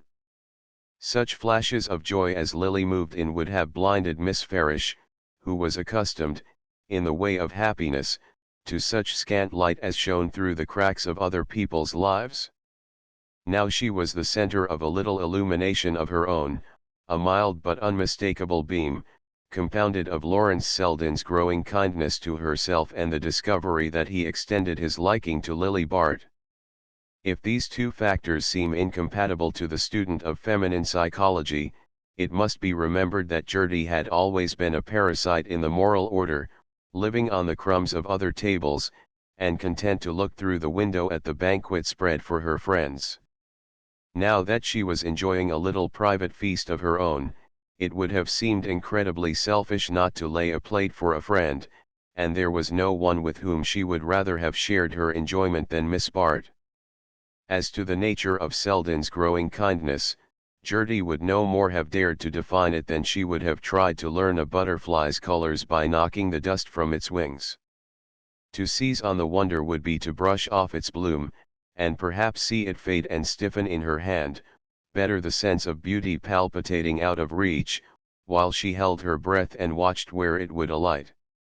Yet Selden's manner at the bris had brought the flutter of wings so close that they seemed to be beating in her own heart.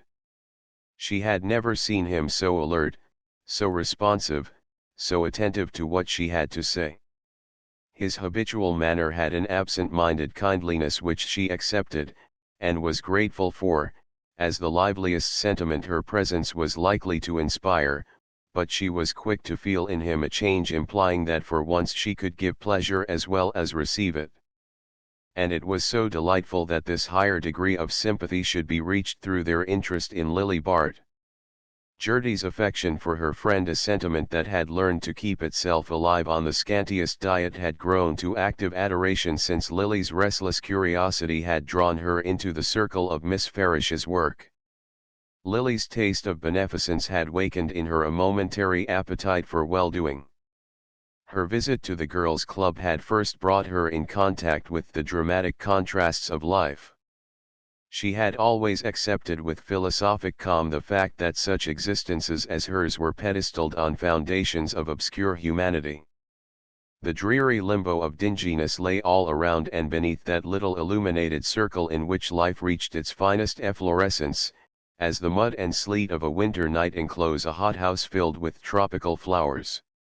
All this was in the natural order of things, and the orchid basking in its artificially created atmosphere could round the delicate curves of its petals undisturbed by the ice on the panes. But it is one thing to live comfortably with the abstract conception of poverty, another to be brought in contact with its human embodiments.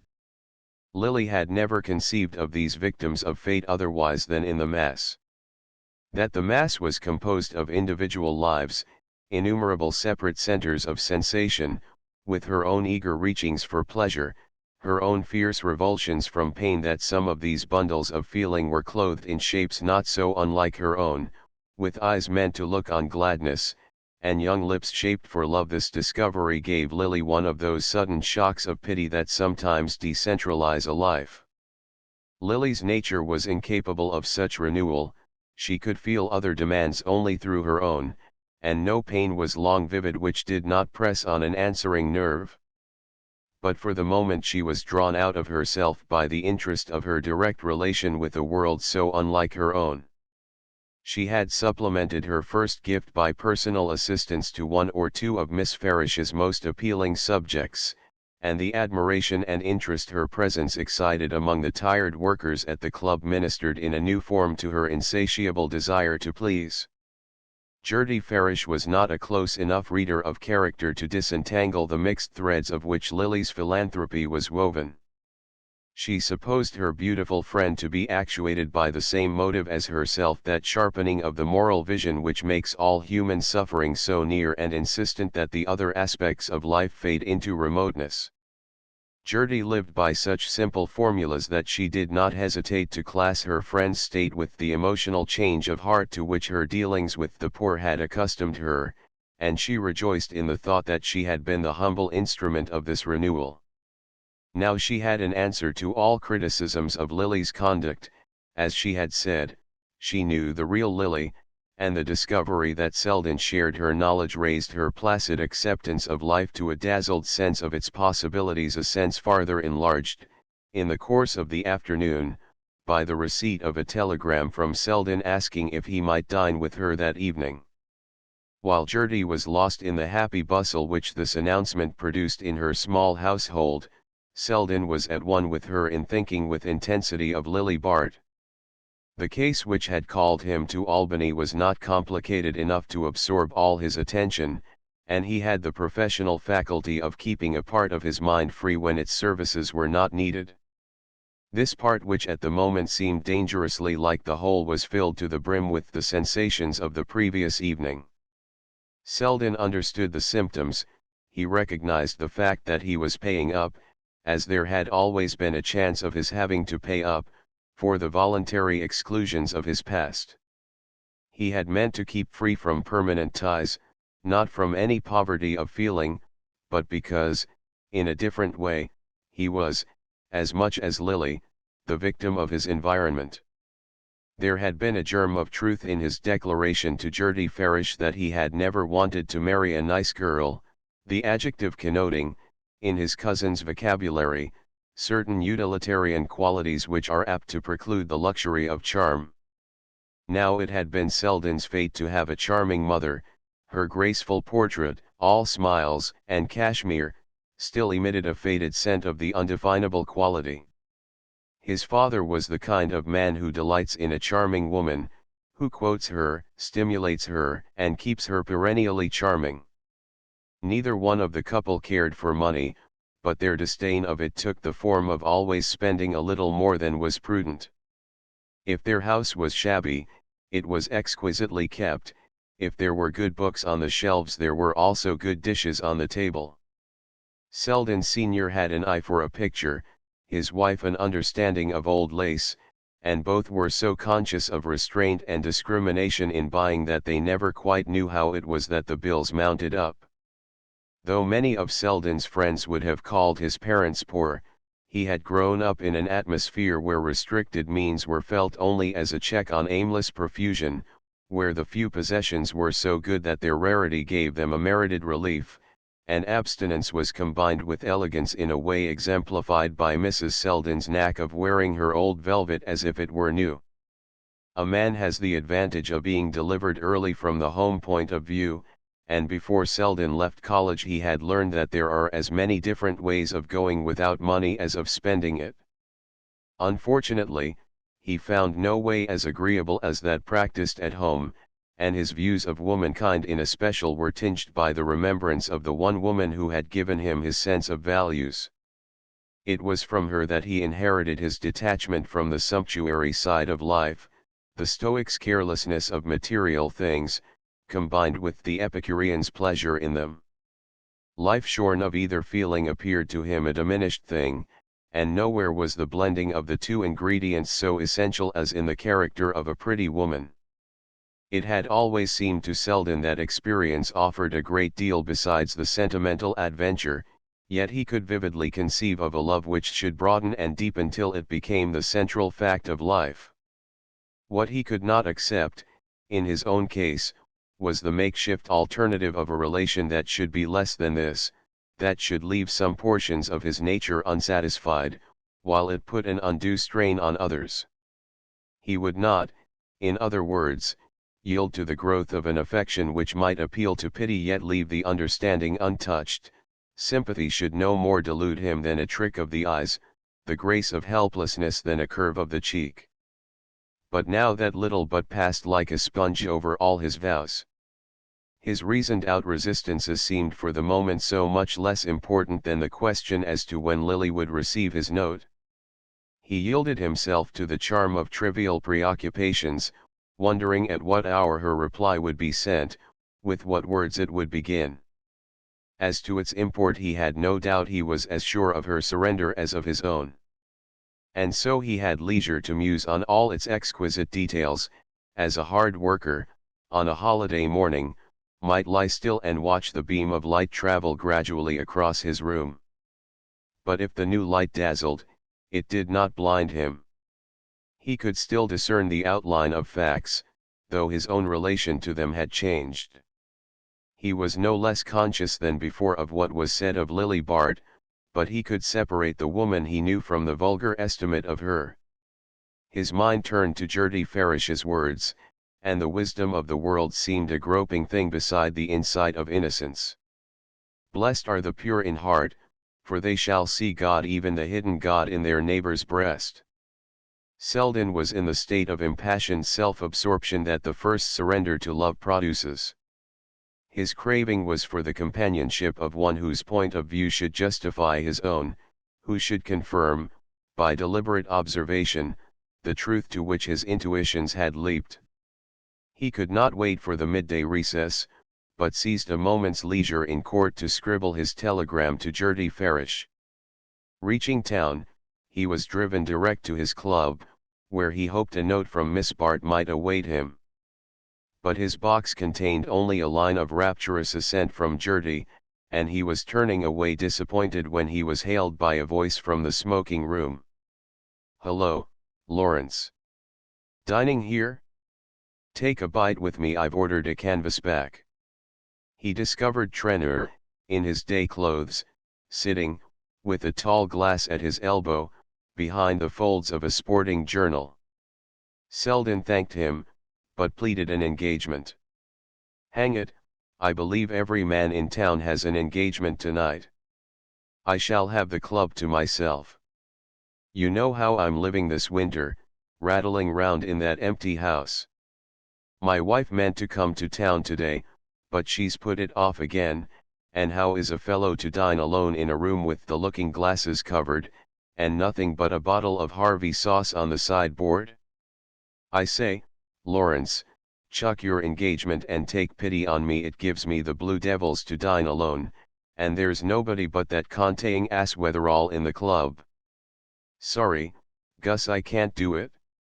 As Selden turned away, he noticed the dark flush on Trenner's face, the unpleasant moisture of his intensely white forehead, the way his jeweled rings were wedged in the creases of his fat red fingers. Certainly the beast was predominating, the beast at the bottom of the glass. And he had heard this man's name coupled with Lily's. Bah, the thought sickened him. All the way back to his rooms he was haunted by the sight of Trenner's fat creased hands. On his table lay the note. Lily had sent it to his rooms. He knew what was in it before he broke the seal, a grey seal with "Beyond." Beneath a flying ship. Ah, he would take her beyond the ugliness, the pettiness, the attrition and corrosion of the soul. Gertie's little sitting room sparkled with welcome when Selden entered it. Its modest effects, compact of enamel paint and ingenuity, spoke to him in the language just then sweetest to his ear. It is surprising how little narrow walls and a low ceiling matter, when the roof of the soul has suddenly been raised.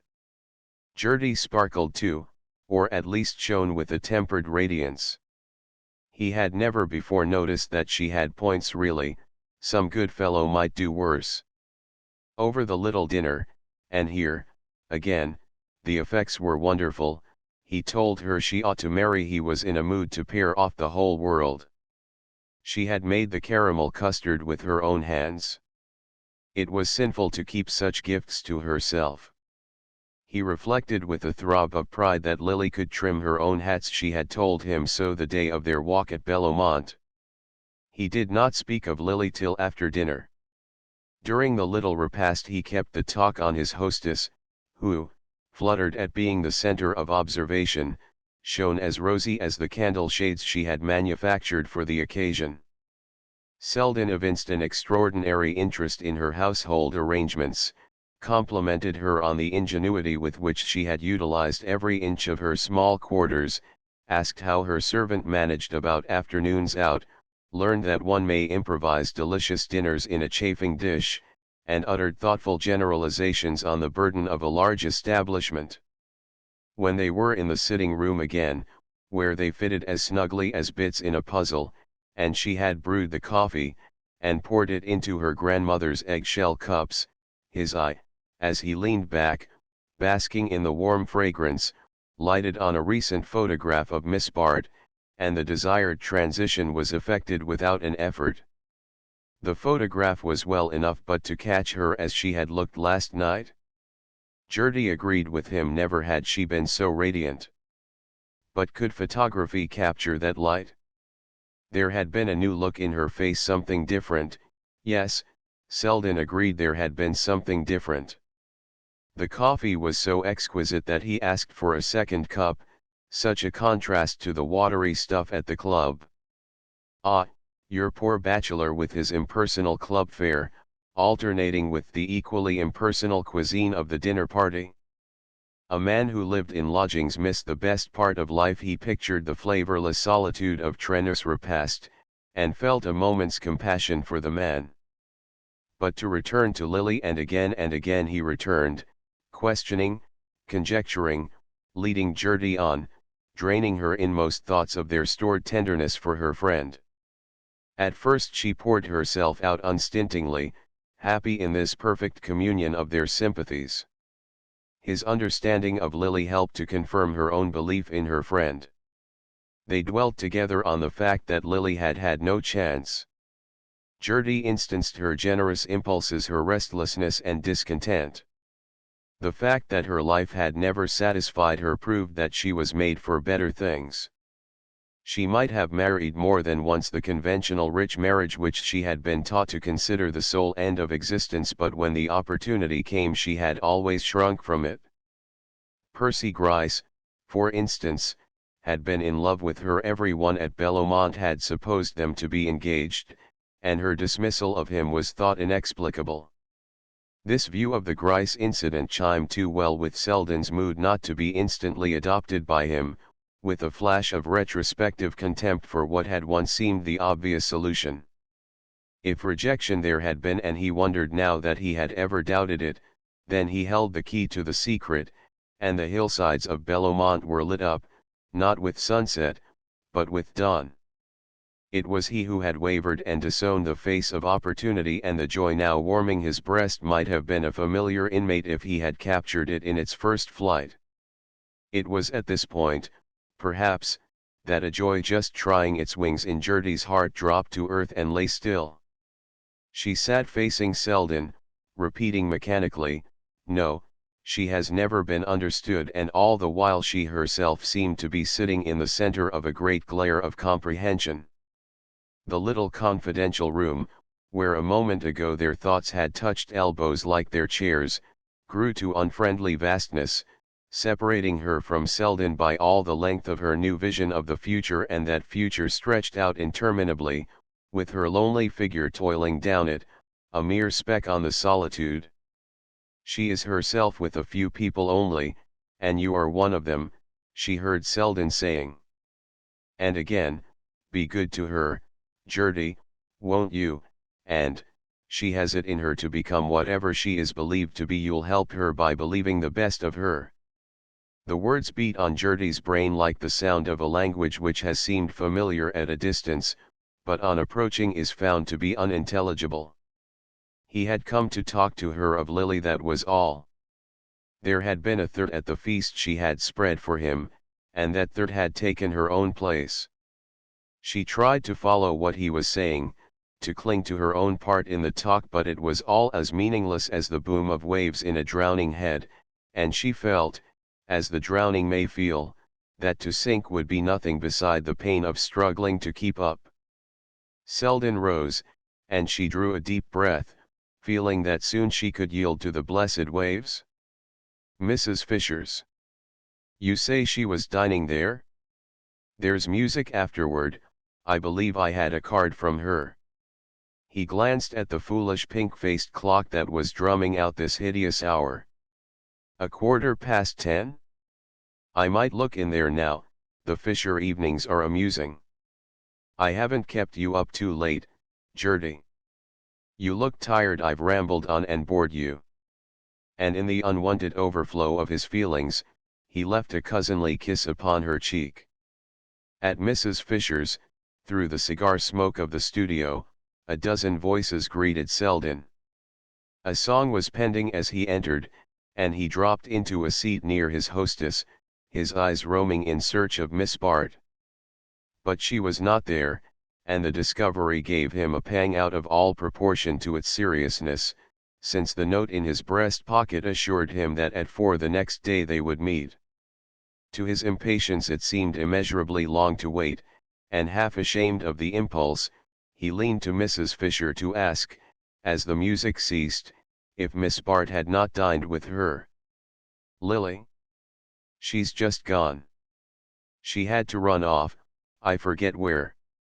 Wasn't she wonderful last night?" "Who's that?" "Lily," asked Jack Stepney, from the depths of a neighboring armchair. "Really, you know, I'm no prude, but when it comes to a girl standing there as if she was up at auction, I thought seriously of speaking to Cousin Julia." "You didn't know Jack had become our social censor?" Mrs. Fisher said to Selden with a laugh, and Stepney spluttered, amid the general derision, "But she's a cousin, hang it, and when a man's married town talk was full of her this morning." "Yes, lively reading that was," said Mr. Ned Van Alstyne, stroking his mustache to hide the smile behind it. "By the dirty sheet?" "No, of course not. Some fellow showed it to me, but I'd heard the stories before. When a girl's as good looking as that, she'd better marry, then no questions are asked. In our imperfectly organized society there is no provision as yet for the young woman who claims the privileges of marriage without assuming its obligations." "Well, I understand Lily is about to assume them in the shape of Mr. Rosedale," Mrs. Fisher said with a laugh. Rosedale, good heavens, exclaimed Van Alstyne, dropping his eyeglass. Stepney, that's your fault for foisting the brute on us. Oh, confound it, you know, we don't marry Rosedale in our family, Stepney languidly protested, but his wife, who sat in oppressive bridal finery at the other side of the room, quelled him with the judicial reflection, in Lily's circumstances it's a mistake to have too high a standard. I hear even Rosedale has been scared by the talk lately, Mrs. Fisher rejoined, but the sight of her last night sent him off his head. What do you think he said to me after her tableau? My God, Mrs. Fisher, if I could get Paul Morpeth to paint her like that, the picture'd appreciate 100% in 10 years. By Jove, but isn't she about somewhere, exclaimed Van Alstyne, restoring his glass with an uneasy glance. No, she ran off while you were all mixing the punch downstairs. Where was she going, by the way? What's on tonight? I hadn't heard of anything. Oh, not a party, I think, said an inexperienced young farish who had arrived late. I put her in her cab as I was coming in, and she gave the driver the Trenors address. The Trenors, exclaimed Mrs. Jack Stepney. Why, the house is closed. Judy telephoned me from Bellomont this evening. Did she? That's queer. I'm sure I'm not mistaken. Well, come now, Trenors there, anyhow. Well, the fact is, I've no head for numbers, he broke off, admonished by the nudge of an adjoining foot, and the smile that circled the room. In its unpleasant light Selden had risen and was shaking hands with his hostess. The air of the place stifled him, and he wondered why he had stayed in it so long. On the doorstep he stood still, remembering a phrase of Lily's, "It seems to me you spend a good deal of time in the element you disapprove of." Well, what had brought him there but the quest of her? It was her element, not his. But he would lift her out of it, take her beyond. That beyond on her letter was like a cry for rescue.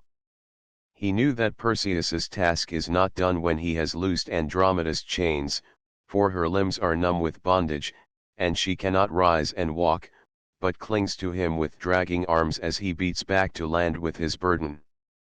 Well, he had strength for both. It was her weakness which had put the strength in him.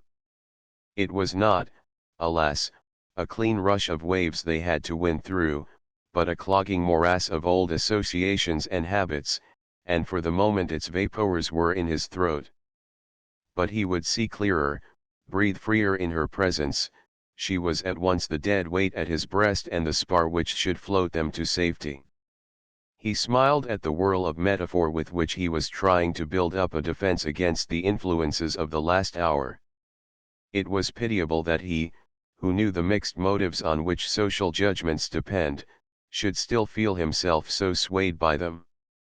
How could he lift Lily to a freer vision of life, if his own view of her was to be colored by any mind in which he saw her reflected? The moral oppression had produced a physical craving for air, and he strode on, opening his lungs to the reverberating coldness of the night. At the corner of Fifth Avenue Van Alstyne hailed him with an offer of company. Walking? A good thing to blow the smoke out of one's head. Now that women have taken to tobacco we live in a bath of nicotine. It would be a curious thing to study the effect of cigarettes on the relation of the sexes. Smoke is almost as great a solvent as divorce, both tend to obscure the moral issue. Nothing could have been less consonant with Selden's mood than Van Alstyne's after-dinner aphorisms, but as long as the latter confined himself to generalities his listeners' nerves were in control. Happily Van Alstyne prided himself on his summing up of social aspects, and with Selden for audience was eager to show the sureness of his touch. Mrs. Fisher lived in an east side street near the park, and as the two men walked down Fifth Avenue the new architectural developments of that versatile thoroughfare invited Van Alstyne's comment. That Griner house, now a typical rung in the social ladder. The man who built it came from a milieu where all the dishes are put on the table at once. His facade is a complete architectural meal. If he had omitted a style his friends might have thought the money had given out. Not a bad purchase for Rosedale, though, attracts attention, and awes the western sightseer. By and by he'll get out of that phase, and want something that the crowd will pass and the few pause before. Especially if he marries my clever cousin Selden, dashed in with the query, and the Wellington bris? Rather clever of its kind, don't you think? They were just beneath the wide white facade, with its rich restraint of line, which suggested the clever corseting of a redundant figure. That's the next stage, the desire to imply that one has been to Europe, and has a standard. I'm sure Mrs. Bry thinks her house a copy of the Trianon. In America every marble house with gilt furniture is thought to be a copy of the Trianon. What a clever chap that architect is, though how he takes his client's measure. He has put the whole of Mrs. Bry in his use of the composite order. Now for the traîneurs, you remember, he chose the Corinthian, exuberant, but based on the best precedent. The traîneur house is one of his best things, doesn't look like a banqueting hall turned inside out. I hear Mrs. Traîneur wants to build out a new ballroom, and that divergence from Gus on that point keeps her at Bellomont. The dimensions of the Briss ballroom must rankle, you may be sure she knows 'em as well as if she'd been there last night with a yard measure. Who said she was in town, by the way? That Farish boy? She isn't, I know, Mrs. Stepney was right, the house is dark, you see. I suppose Gus lives in the back. He had halted opposite the Traîneur's corner, and Selden perforce stayed his steps also. The house loomed obscure and uninhabited, only an oblong gleam above the door spoke of provisional occupancy. They bought the house at the back, it gives them 150 feet in the side street. There's where the ballroom's to be, with a gallery connecting it, billiard room and so on above. I suggested changing the entrance, and carrying the drawing room across the whole Fifth Avenue front.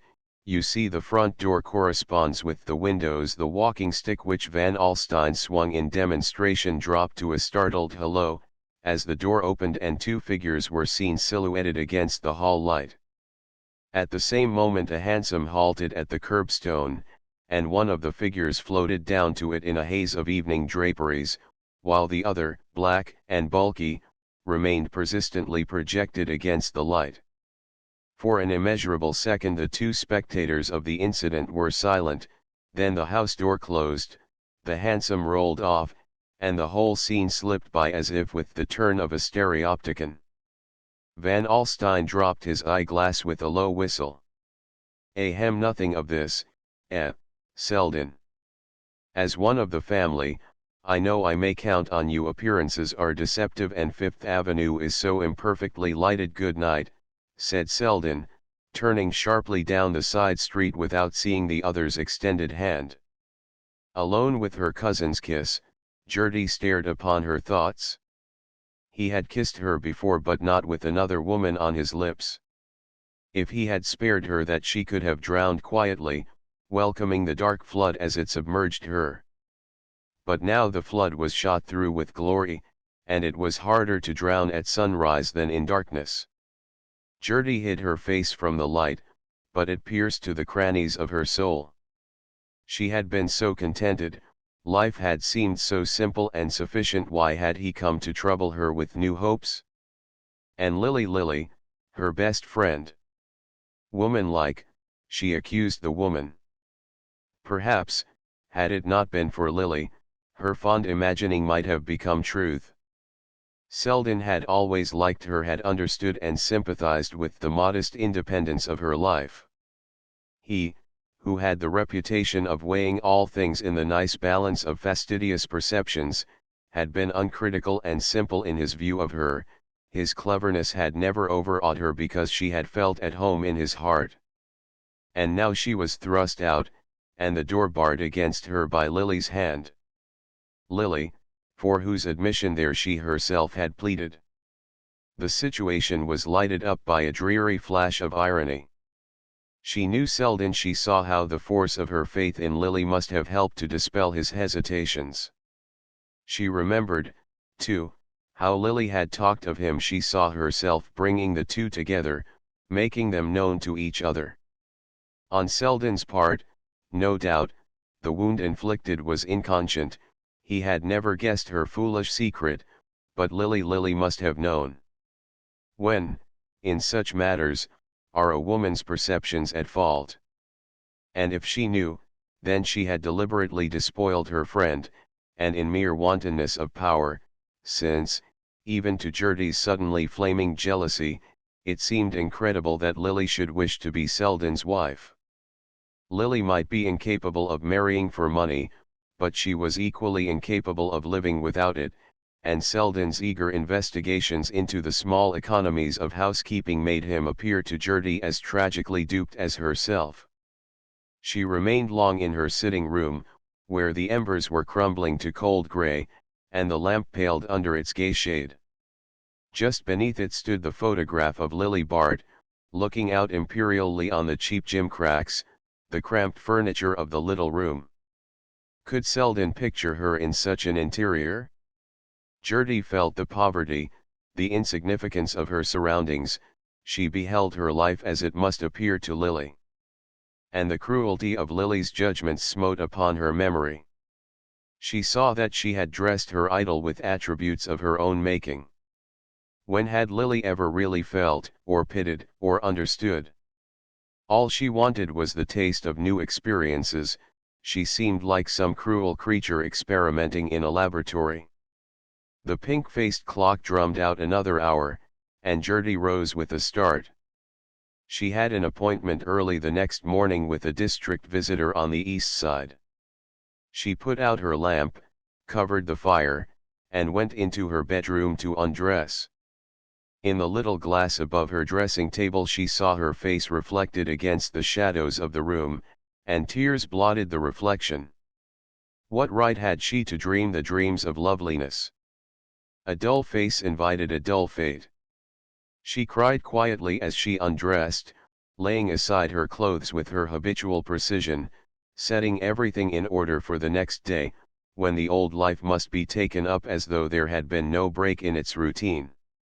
Her servant did not come till 8 o'clock, and she prepared her own tea tray and placed it beside the bed. Then she locked the door of the flat, extinguished her light and lay down. But on her bed sleep would not come, and she lay face to face with the fact that she hated Lily Bart. It closed with her in the darkness like some formless evil to be blindly grappled with. Reason, judgment, renunciation, all the sane daylight forces, were beaten back in the sharp struggle for self-preservation. She wanted happiness, wanted it as fiercely and unscrupulously as Lily did, but without Lily's power of obtaining it. And in her conscious impotence she lay shivering, and hated her friend. A ring at the doorbell caught her to her feet. She struck a light and stood startled, listening. For a moment her heart beat incoherently, then she felt the sobering touch of fact, and remembered that such calls were not unknown in her charitable work. She flung on her dressing gown to answer the summons, and unlocking her door, confronted the shining vision of Lily Bart. Gertie's first movement was one of revulsion. She shrank back as though Lily's presence flashed too sudden a light upon her misery. Then she heard her name in a cry, had a glimpse of her friend's face, and felt herself caught and clung to. "Lily, what is it?" she exclaimed. Miss Bart released her, and stood breathing brokenly, like one who has gained shelter after a long flight. "I was so cold I couldn't go home." "Have you a fire?" Gertie's compassionate instincts, responding to the swift call of habit, swept aside all her reluctances. Lily was simply someone who needed help. For what reason? There was no time to pause and conjecture. Disciplined sympathy checked the wonder on Gertie's lips, and made her draw her friend silently into the sitting room and seat her by the darkened hearth. "There is kindling wood here, the fire will burn in a minute." She knelt down, and the flame leapt under her rapid hands. It flashed strangely through the tears which still blurred her eyes, and smote on the white ruin of Lily's face. The girls looked at each other in silence, then Lily repeated, "I couldn't go home." "No, no, you came here, dear. You're cold and tired, sit quiet, and I'll make you some tea." Gertie had unconsciously adopted the soothing note of her trade. All personal feeling was merged in the sense of ministry, and experience had taught her that the bleeding must be stayed before the wound is probed. Lily sat quiet, leaning to the fire. The clatter of cups behind her soothed her as familiar noises hush a child whom silence has kept wakeful. But when Gertie stood at her side with the tea, she pushed it away, and turned an estranged eye on the familiar room. "I came here because I couldn't bear to be alone," she said.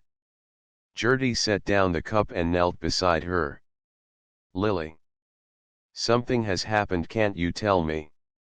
I couldn't bear to lie awake in my room till morning. I hate my room at Aunt Julia's, so I came here." She stirred suddenly, broke from her apathy, and clung to Gertie in a fresh burst of fear. "Oh, Gertie, the Furies, you know the noise of their wings alone, at night, in the dark? But you don't know there is nothing to make the dark dreadful to you." The words, flashing back on Gertie's last hours, struck from her a faint derisive murmur, but Lily, in the blaze of her own misery, was blinded to everything outside it. "You'll let me stay? I shan't mind when daylight comes. Is it late? Is the night nearly over? It must be awful to be sleepless." Everything stands by the bed and stares. Miss Farish caught her straying hands. "Lily, look at me. Something has happened, an accident?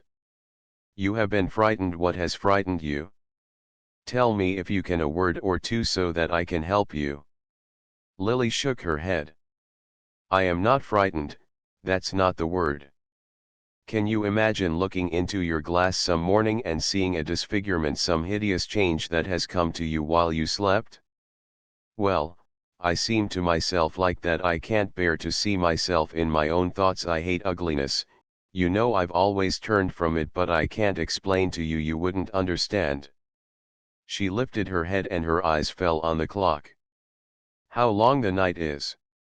And I know I shan't sleep tomorrow. Someone told me my father used to lie sleepless and think of horrors. And he was not wicked, only unfortunate, and I see now how he must have suffered, lying alone with his thoughts. But I am bad, a bad girl. All my thoughts are bad. I have always had bad people about me. Is that any excuse? I thought I could manage my own life. I was proud.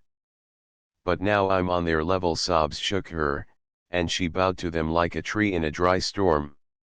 Gertie knelt beside her, waiting, with the patience born of experience, till this gust of misery should loosen fresh speech.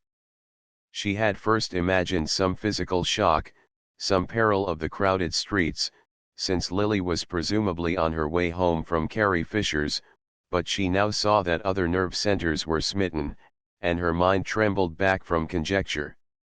Lily's sobs ceased, and she lifted her head. "There are bad girls in your slums. Tell me, do they ever pick themselves up?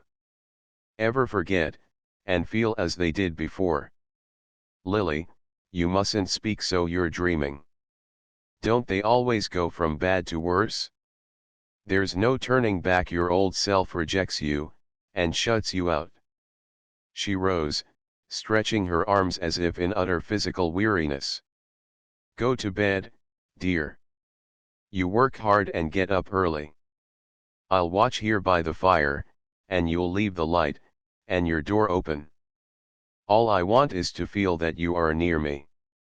She laid both hands on Gertie's shoulders, with a smile that was like sunrise on a sea strewn with wreckage. "I can't leave you, Lily. Come and lie on my bed. Your hands are frozen, you must undress and be made warm." Gertie paused with sudden compunction.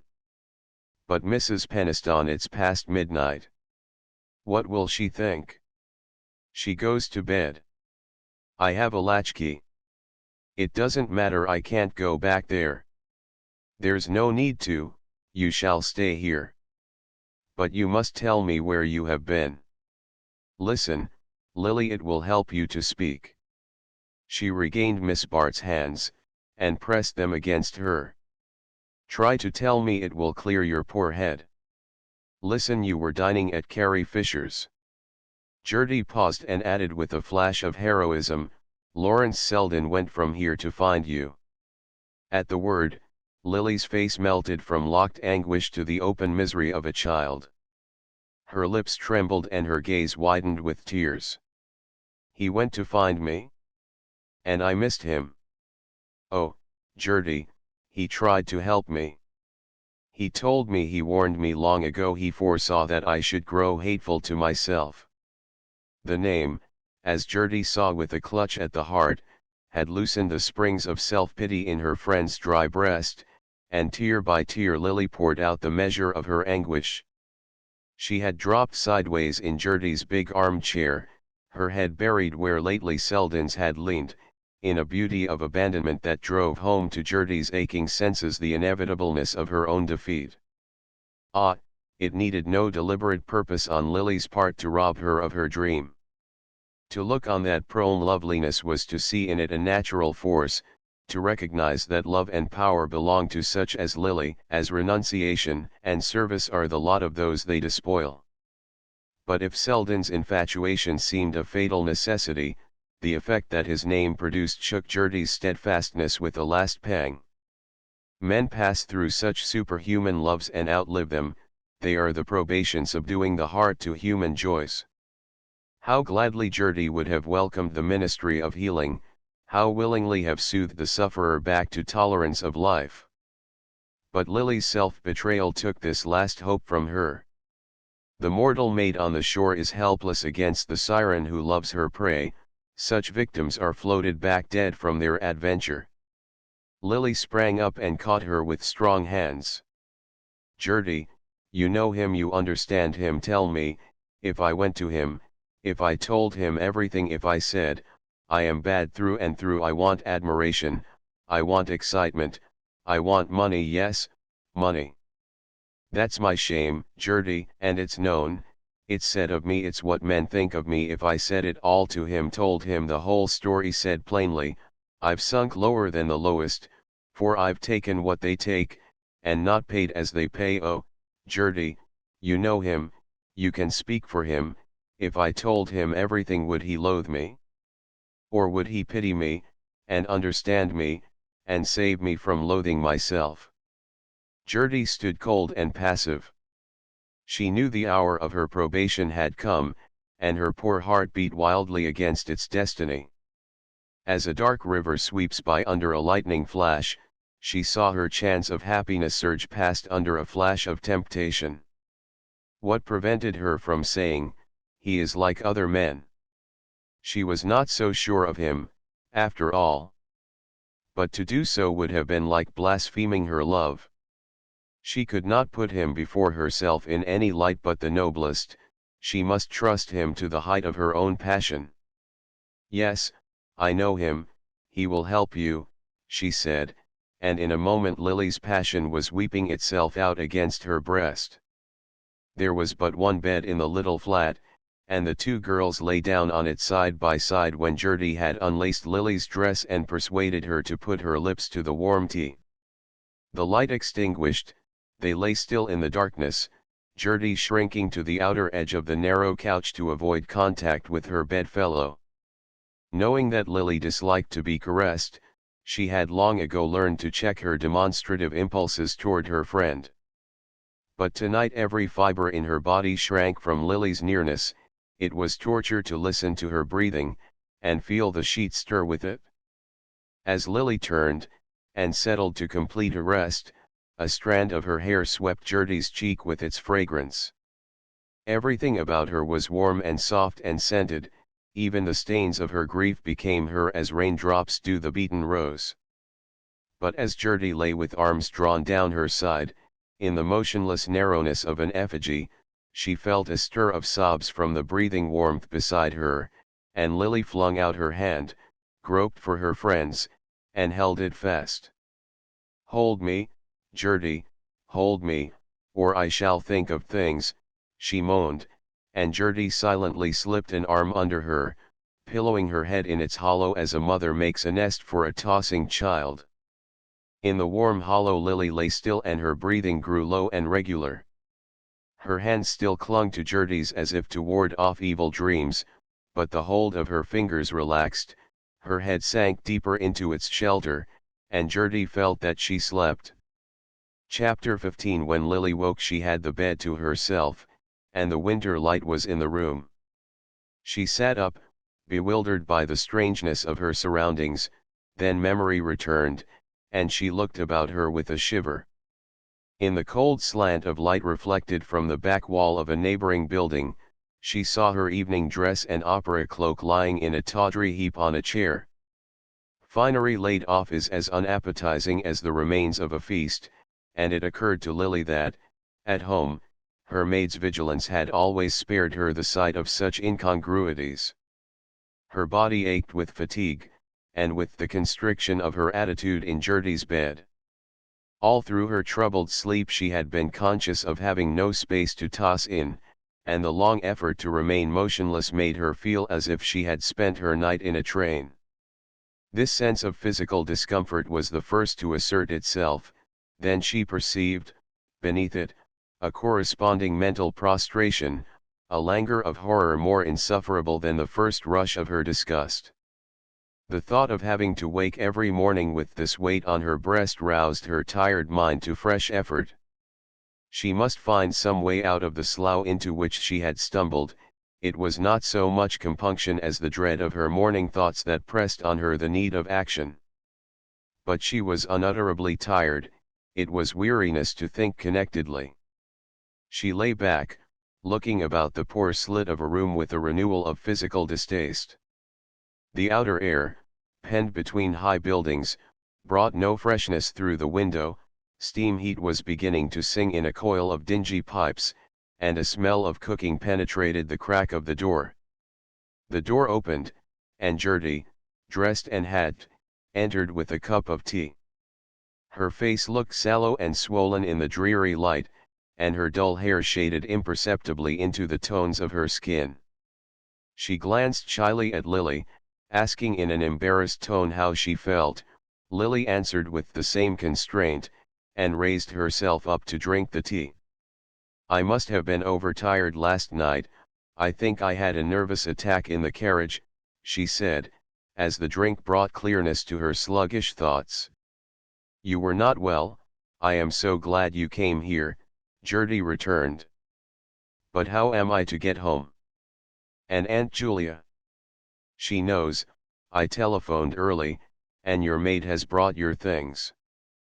But won't you eat something? I scrambled the eggs myself." Lily could not eat, but the tea strengthened her to rise and dress under her maid's searching gaze. It was a relief to her that Gertie was obliged to hasten away. The two kissed silently, but without a trace of the previous night's emotion. Lily found Mrs. Peniston in a state of agitation. She had sent for Grace Stepney and was taking digitalis. Lily breasted the storm of inquiries as best she could, explaining that she had had an attack of faintness on her way back from Carrie Fisher's, that, fearing she would not have strength to reach home, she had gone to Miss Farish's instead, but that a quiet night had restored her, and that she had no need of a doctor. This was a relief to Mrs. Peniston, who could give herself up to her own symptoms, and Lily was advised to go and lie down, her aunt's panacea for all physical and moral disorders. In the solitude of her own room she was brought back to a sharp contemplation of facts. Her daylight view of them necessarily differed from the cloudy vision of the night. The winged furies were now prowling gossips who dropped in on each other for tea. But her fears seemed the uglier, thus shorn of their vagueness, and besides, she had to act, not rave. For the first time she forced herself to reckon up the exact amount of her debt to Trenor, and the result of this hateful computation was the discovery that she had, in all, received $9,000 from him. The flimsy pretext on which it had been given and received shriveled up in the blaze of her shame. She knew that not a penny of it was her own, and that to restore her self-respect she must at once repay the whole amount. The inability thus to solace her outraged feelings gave her a paralyzing sense of insignificance. She was realizing for the first time that a woman's dignity may cost more to keep up than her carriage, and that the maintenance of a moral attribute should be dependent on dollars and cents, made the world appear a more sordid place than she had conceived it. After luncheon, when Grace Stepney's prying eyes had been removed, Lily asked for a word with her aunt. The two ladies went upstairs to the sitting room, where Mrs. Peniston seated herself in her black satin armchair tufted with yellow buttons, beside a beadwork table bearing a bronze box with a miniature of Beatrice Cenci in the lid.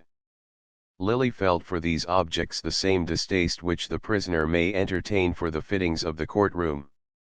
It was here that her aunt received her rare confidences, and the pink-eyed smirk of the turbaned Beatrice was associated in her mind with the gradual fading of the smile from Mrs. Peniston's lips. That lady's dread of a scene gave her an inexorableness which the greatest strength of character could not have produced, since it was independent of all considerations of right or wrong, and knowing this, Lily seldom ventured to assail it. She had never felt less like making the attempt than on the present occasion, but she had sought in vain for any other means of escape from an intolerable situation. Mrs. Peniston examined her critically. "You're a bad color, Lily, this incessant rushing about is beginning to tell on you," she said. Miss Bart saw an opening. "I don't think it's that, Aunt Julia, I've had worries," she replied. "Ah," said Mrs. Peniston, shutting her lips with the snap of a purse closing against a beggar. "I'm sorry to bother you with them," Lily continued, "but I really believe my faintness last night was brought on partly by anxious thoughts. I should have said Carrie Fisher's cook was enough to account for it. She has a woman who was with Maria Melson in 1891, the spring of the year we went to Ike's, and I remember dining there 2 days before we sailed, and feeling sure the coppers hadn't been scoured. I don't think I ate much, I can't eat or sleep." Lily paused, and then said abruptly, "The fact is, Aunt Julia, I owe some money." Mrs. Peniston's face clouded perceptibly, but did not express the astonishment her niece had expected. She was silent, and Lily was forced to continue. "I have been foolish." "No doubt you have, extremely foolish," Mrs. Peniston interposed. "I fail to see how anyone with your income, and no expenses, not to mention the handsome presents I've always given you—" "Oh, you've been most generous, Aunt Julia, I shall never forget your kindness. But perhaps you don't quite realize the expense a girl is put to nowadays." "I don't realize that you are put to any expense except for your clothes and your railway fares. I expect you to be handsomely dressed, but I paid Celeste's bill for you last October." Lily hesitated. Her aunt's implacable memory had never been more inconvenient. "You were as kind as possible, but I have had to get a few things since." "What kind of things?" "Clothes." "How much have you spent?" "Let me see the bill. I dare say the woman is swindling you." "Oh, no, I think not. Clothes have grown so frightfully expensive, and one needs so many different kinds, with country visits, and golf, and skating, and Aiken and tuxedo." "Let me see the bill," Mrs. Peniston repeated. Lily hesitated again. In the first place, Madame Celeste had not yet sent in her account, and secondly, the amount it represented was only a fraction of the sum that Lily needed. "She hasn't sent in the bill for my winter things, but I know it's large, and there are 1 or 2 other things. I've been careless and imprudent. I'm frightened to think of what I owe." She raised the troubled loveliness of her face to Mrs. Peniston, vainly hoping that a sight so moving to the other sex might not be without effect upon her own. But the effect produced was that of making Mrs. Peniston shrink back apprehensively. "Really, Lily, you are old enough to manage your own affairs, and after frightening me to death by your performance of last night you might at least choose a better time to worry me with such matters. Mrs. Peniston glanced at the clock, and swallowed a tablet of digitalis. If you owe Celeste another 1,000, she may send me her account, she added, as though to end the discussion at any cost. I am very sorry, Aunt Julia, I hate to trouble you at such a time, but I have really no choice. I ought to have spoken sooner. I owe a great deal more than $1,000. A great deal more? Do you owe two? She must have robbed you. I told you it was not only Celeste. There are other bills more pressing that must be settled. What on earth have you been buying? Jewelry. You must have gone off your head, said Mrs. Peniston with asperity. But if you have run into debt, you must suffer the consequences, and put aside your monthly income till your bills are paid.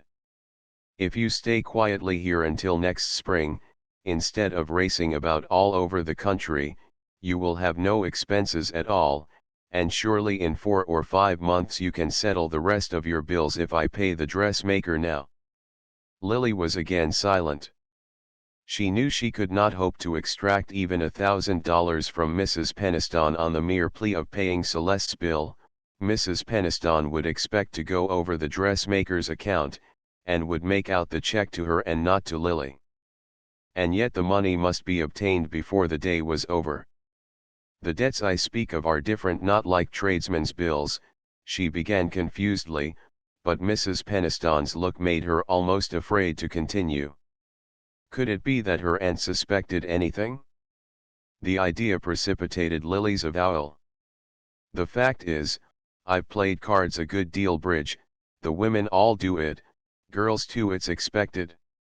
Sometimes I've won a good deal, but lately I've been unlucky, and of course such debts can't be paid off gradually. She paused. Mrs. Peniston's face seemed to be petrifying as she listened. Cards? You've played cards for money? It's true, then, when I was told so I wouldn't believe it. I won't ask if the other horrors I was told were true too, I've heard enough for the state of my nerves. When I think of the example you've had in this house. But I suppose it's your foreign bringing up. No one knew where your mother picked up her friends. And her Sundays were a scandal, that I know. Mrs. Peniston wheeled round suddenly. You play cards on Sunday? Lily flushed with the recollection of certain rainy Sundays at Bellomont and with the Dorsets. You're hard on me, Aunt Julia. I have never really cared for cards, but a girl hates to be thought priggish and superior, and one drifts into doing what the others do. I've had a dreadful lesson, and if you'll help me out this time I promise you. Mrs. Peniston raised her hand warningly. You needn't make any promises, it's unnecessary. When I offered you a home I didn't undertake to pay your gambling debts. Aunt Julia. You don't mean that you won't help me? I shall certainly not do anything to give the impression that I countenance your behavior. If you really owe your dressmaker, I will settle with her. Beyond that I recognize no obligation to assume your debts. Lily had risen, and stood pale and quivering before her aunt. Pride stormed in her, but humiliation forced the cry from her lips, Aunt Julia, I shall be disgraced. But she could go no farther. If her aunt turned such a stony ear to the fiction of the gambling debts, in what spirit would she receive the terrible avowal of the truth? I consider that you are disgraced, Lily, disgraced by your conduct far more than by its results. You say your friends have persuaded you to play cards with them. Well, they may as well learn a lesson too. They can probably afford to lose a little money, and at any rate, I am not going to waste any of mine in paying them. And now I must ask you to leave me. The scene has been extremely painful, and I have my own health to consider. Draw down the blinds, please, and tell Jennings I will see no one this afternoon but Grace Stepney. Lily went up to her own room and bolted the door. She was trembling with fear and anger. The rush of the Fury's wings was in her ears. She walked up and down the room with blind irregular steps. The last door of escape was closed. She felt herself shut in with her disiannure. Suddenly her wild pacing brought her before the clock on the chimney-piece. Its hands stood at 3:30, and she remembered that Selden was to come to her at 4. She had meant to put him off with a word, but now her heart leaped at the thought of seeing him. Was there not a promise of rescue in his love? As she had lain at Gertie's side the night before, she had thought of his coming, and of the sweetness of weeping out her pain upon his breast. Of course she had meant to clear herself of its consequences before she met him. She had never really doubted that Mrs. Penistone would come to her aid. And she had felt, even in the full storm of her misery, that Selden's love could not be her ultimate refuge, only it would be so sweet to take a moment's shelter there, while she gathered fresh strength to go on. But now his love was her only hope, and as she sat alone with her wretchedness, the thought of confiding in him became as seductive as the river's flow to the suicide. The first plunge would be terrible, but afterward, what blessedness might come. She remembered Gertie's words, "I know him, he will help you," and her mind clung to them as a sick person might cling to a healing relic. Oh, if he really understood, if he would help her to gather up her broken life, and put it together in some new semblance in which no trace of the past should remain. He had always made her feel that she was worthy of better things, and she had never been in greater need of such solace. Once and again she shrank at the thought of imperiling his love by her confession, for love was what she needed. It would take the glow of passion to weld together the shattered fragments of her self-esteem. But she recurred to Gertie's words and held fast to them. She was sure that Gertie knew Selden's feeling for her, and it had never dawned upon her blindness that Gertie's own judgment of him was colored by emotions far more ardent than her own. 4 o'clock found her in the drawing-room. She was sure that Selden would be punctual. But the hour came and passed. It moved on feverishly, measured by her impatient heartbeats. She had time to take a fresh survey of her wretchedness, and to fluctuate anew between the impulse to confide in Selden and the dread of destroying his illusions. But as the minutes passed, the need of throwing herself on his comprehension became more urgent. She could not bear the weight of her misery alone. There would be a perilous moment, perhaps, but could she not trust to her beauty to bridge it over, to land her safe in the shelter of his devotion? But the hour sped on and Selden did not come. Doubtless he had been detained, or had misread her hurriedly scrawled note, taking the 4 for a 5. The ringing of the doorbell a few minutes after 5 confirmed this supposition, and made Lily hastily resolve to write more legibly in future. The sound of steps in the hall, and of the butler's voice preceding them, poured fresh energy into her veins. She felt herself once more the alert and competent molder of emergencies, and the remembrance of her power over Selden flushed her with sudden confidence. But when the drawing-room door opened, it was Rosedale who came in. The reaction caused her a sharp pang, but after a passing movement of irritation at the clumsiness of fate, and at her own carelessness in not denying the door to all but Selden, she controlled herself and greeted Rosedale amicably. It was annoying that Selden, when he came, should find that particular visitor in possession, but Lily was mistress of the art of ridding herself of superfluous company, and to her present mood Rosedale seemed distinctly negligible. His own view of the situation forced itself upon her after a few moments' conversation. She had caught at the Briss entertainment as an easy impersonal subject, likely to tide them over the interval till Selden appeared, but Mr. Rosedale, tenaciously planted beside the tea-table, his hands in his pockets, his legs a little too freely extended, at once gave the topic a personal turn. "Pretty well done." "Well, yes, I suppose it was. Welly Bry's got his back up and don't mean to let go till he's got the hang of the thing.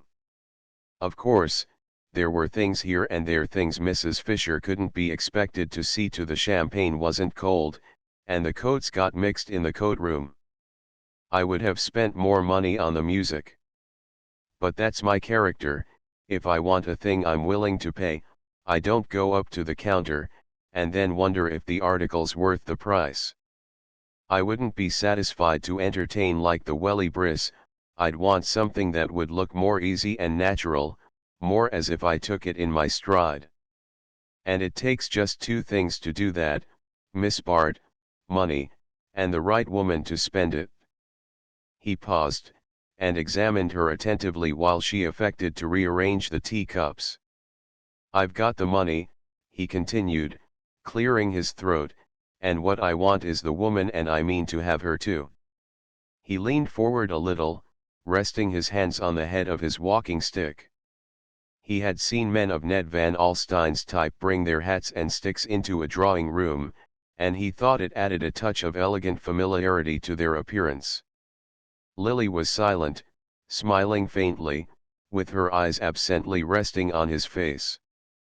She was in reality reflecting that a declaration would take some time to make, and that Selden must surely appear before the moment of refusal had been reached. Her brooding look, as of a mind withdrawn yet not averted, seemed to Mr. Rosedale full of a subtle encouragement. He would not have liked any evidence of eagerness.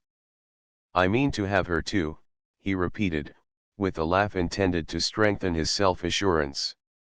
I generally have got what I wanted in life, Miss Bart. I wanted money, and I've got more than I know how to invest, and now the money doesn't seem to be of any account unless I can spend it on the right woman. That's what I want to do with it. I want my wife to make all the other women feel small. I'd never grudge a dollar that was spent on that. But it isn't every woman can do it, no matter how much you spend on her. There was a girl in some history book who wanted gold shields, or something, and the fellows threw M at her, and she was crushed under M, they killed her. Well, that's true enough, some women looked buried under their jewelry.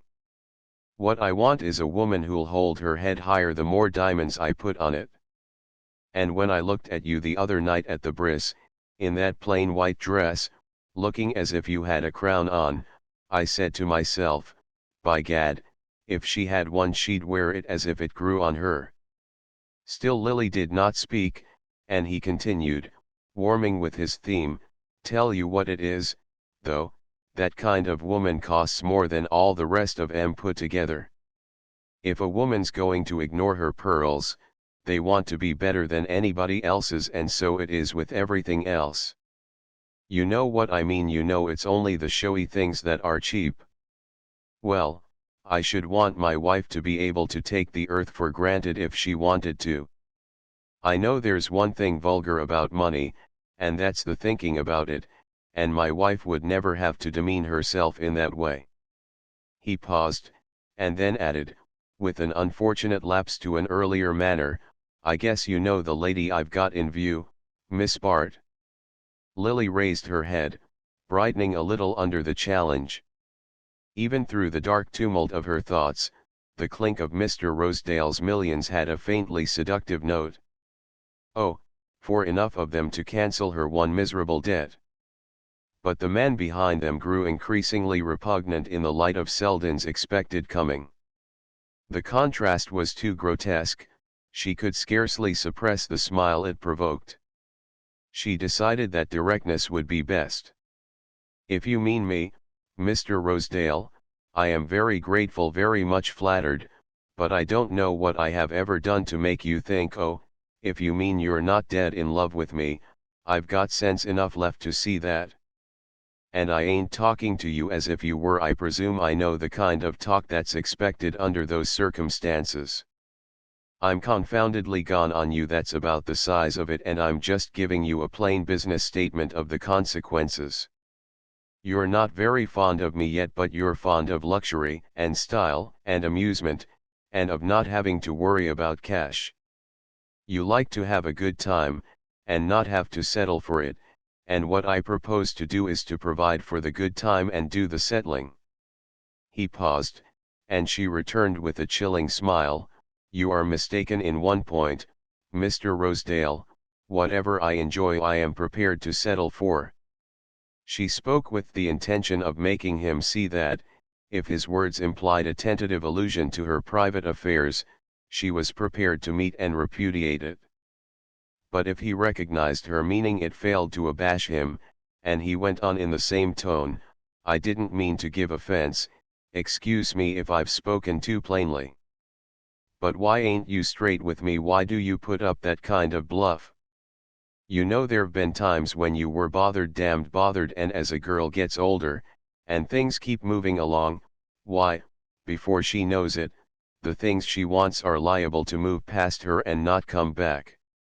I don't say it's anywhere near that with you yet, but you've had a taste of bothers that a girl like yourself ought never to have known about, and what I'm offering you is the chance to turn your back on them once for all." The color burned in Lily's face as he ended. There was no mistaking the point he meant to make, and to permit it to pass unheeded was a fatal confession of weakness, while to resent it too openly was to risk offending him at a perilous moment. Indignation quivered on her lip, but it was quelled by the secret voice which warned her that she must not quarrel with him. He knew too much about her, and even at the moment when it was essential that he should show himself at his best, he did not scruple to let her see how much he knew. How then would he use his power when her expression of contempt had dispelled his one motive for restraint? Her whole future might hinge on her way of answering him. She had to stop and consider that, in the stress of her other anxieties, as a breathless fugitive may have to pause at the crossroads and try to decide coolly which turn to take. "You are quite right, Mr. Rosedale. I have had bothers, and I am grateful to you for wanting to relieve me of them. It is not always easy to be quite independent and self-respecting when one is poor and lives among rich people. I have been careless about money, and have worried about my bills. But I should be selfish and ungrateful if I made that a reason for accepting all you offer, with no better return to make than the desire to be free from my anxieties. You must give me time to think of your kindness and of what I could give you in return for it." She held out her hand with a charming gesture in which dismissal was shorn of its rigor. Its hint of future leniency made Rosedale rise in obedience to it, a little flushed with his unhoped-for success, and disciplined by the tradition of his blood to accept what was conceded, without undue haste to press for more. Something in his prompt acquiescence frightened her. She felt behind it the stored force of a patience that might subdue the strongest will. But at least they had parted amicably, and he was out of the house without meeting Selden, whose continued absence now smote her with a new alarm. Rosedale had remained over an hour, and she understood that it was now too late to hope for Selden. He would write explaining his absence. Of course, there would be a note from him by the late post. But her confession would have to be postponed, and the chill of the delay settled heavily on her fagged spirit. It lay heavier when the postman's last ring brought no note for her, and she had to go upstairs to a lonely night, a night as grim and sleepless as her tortured fancy had pictured it to Gertie.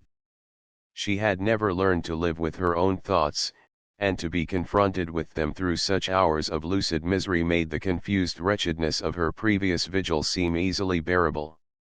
Daylight disbanded the phantom crew, and made it clear to her that she would hear from Selden before noon, but the day passed without his writing or coming.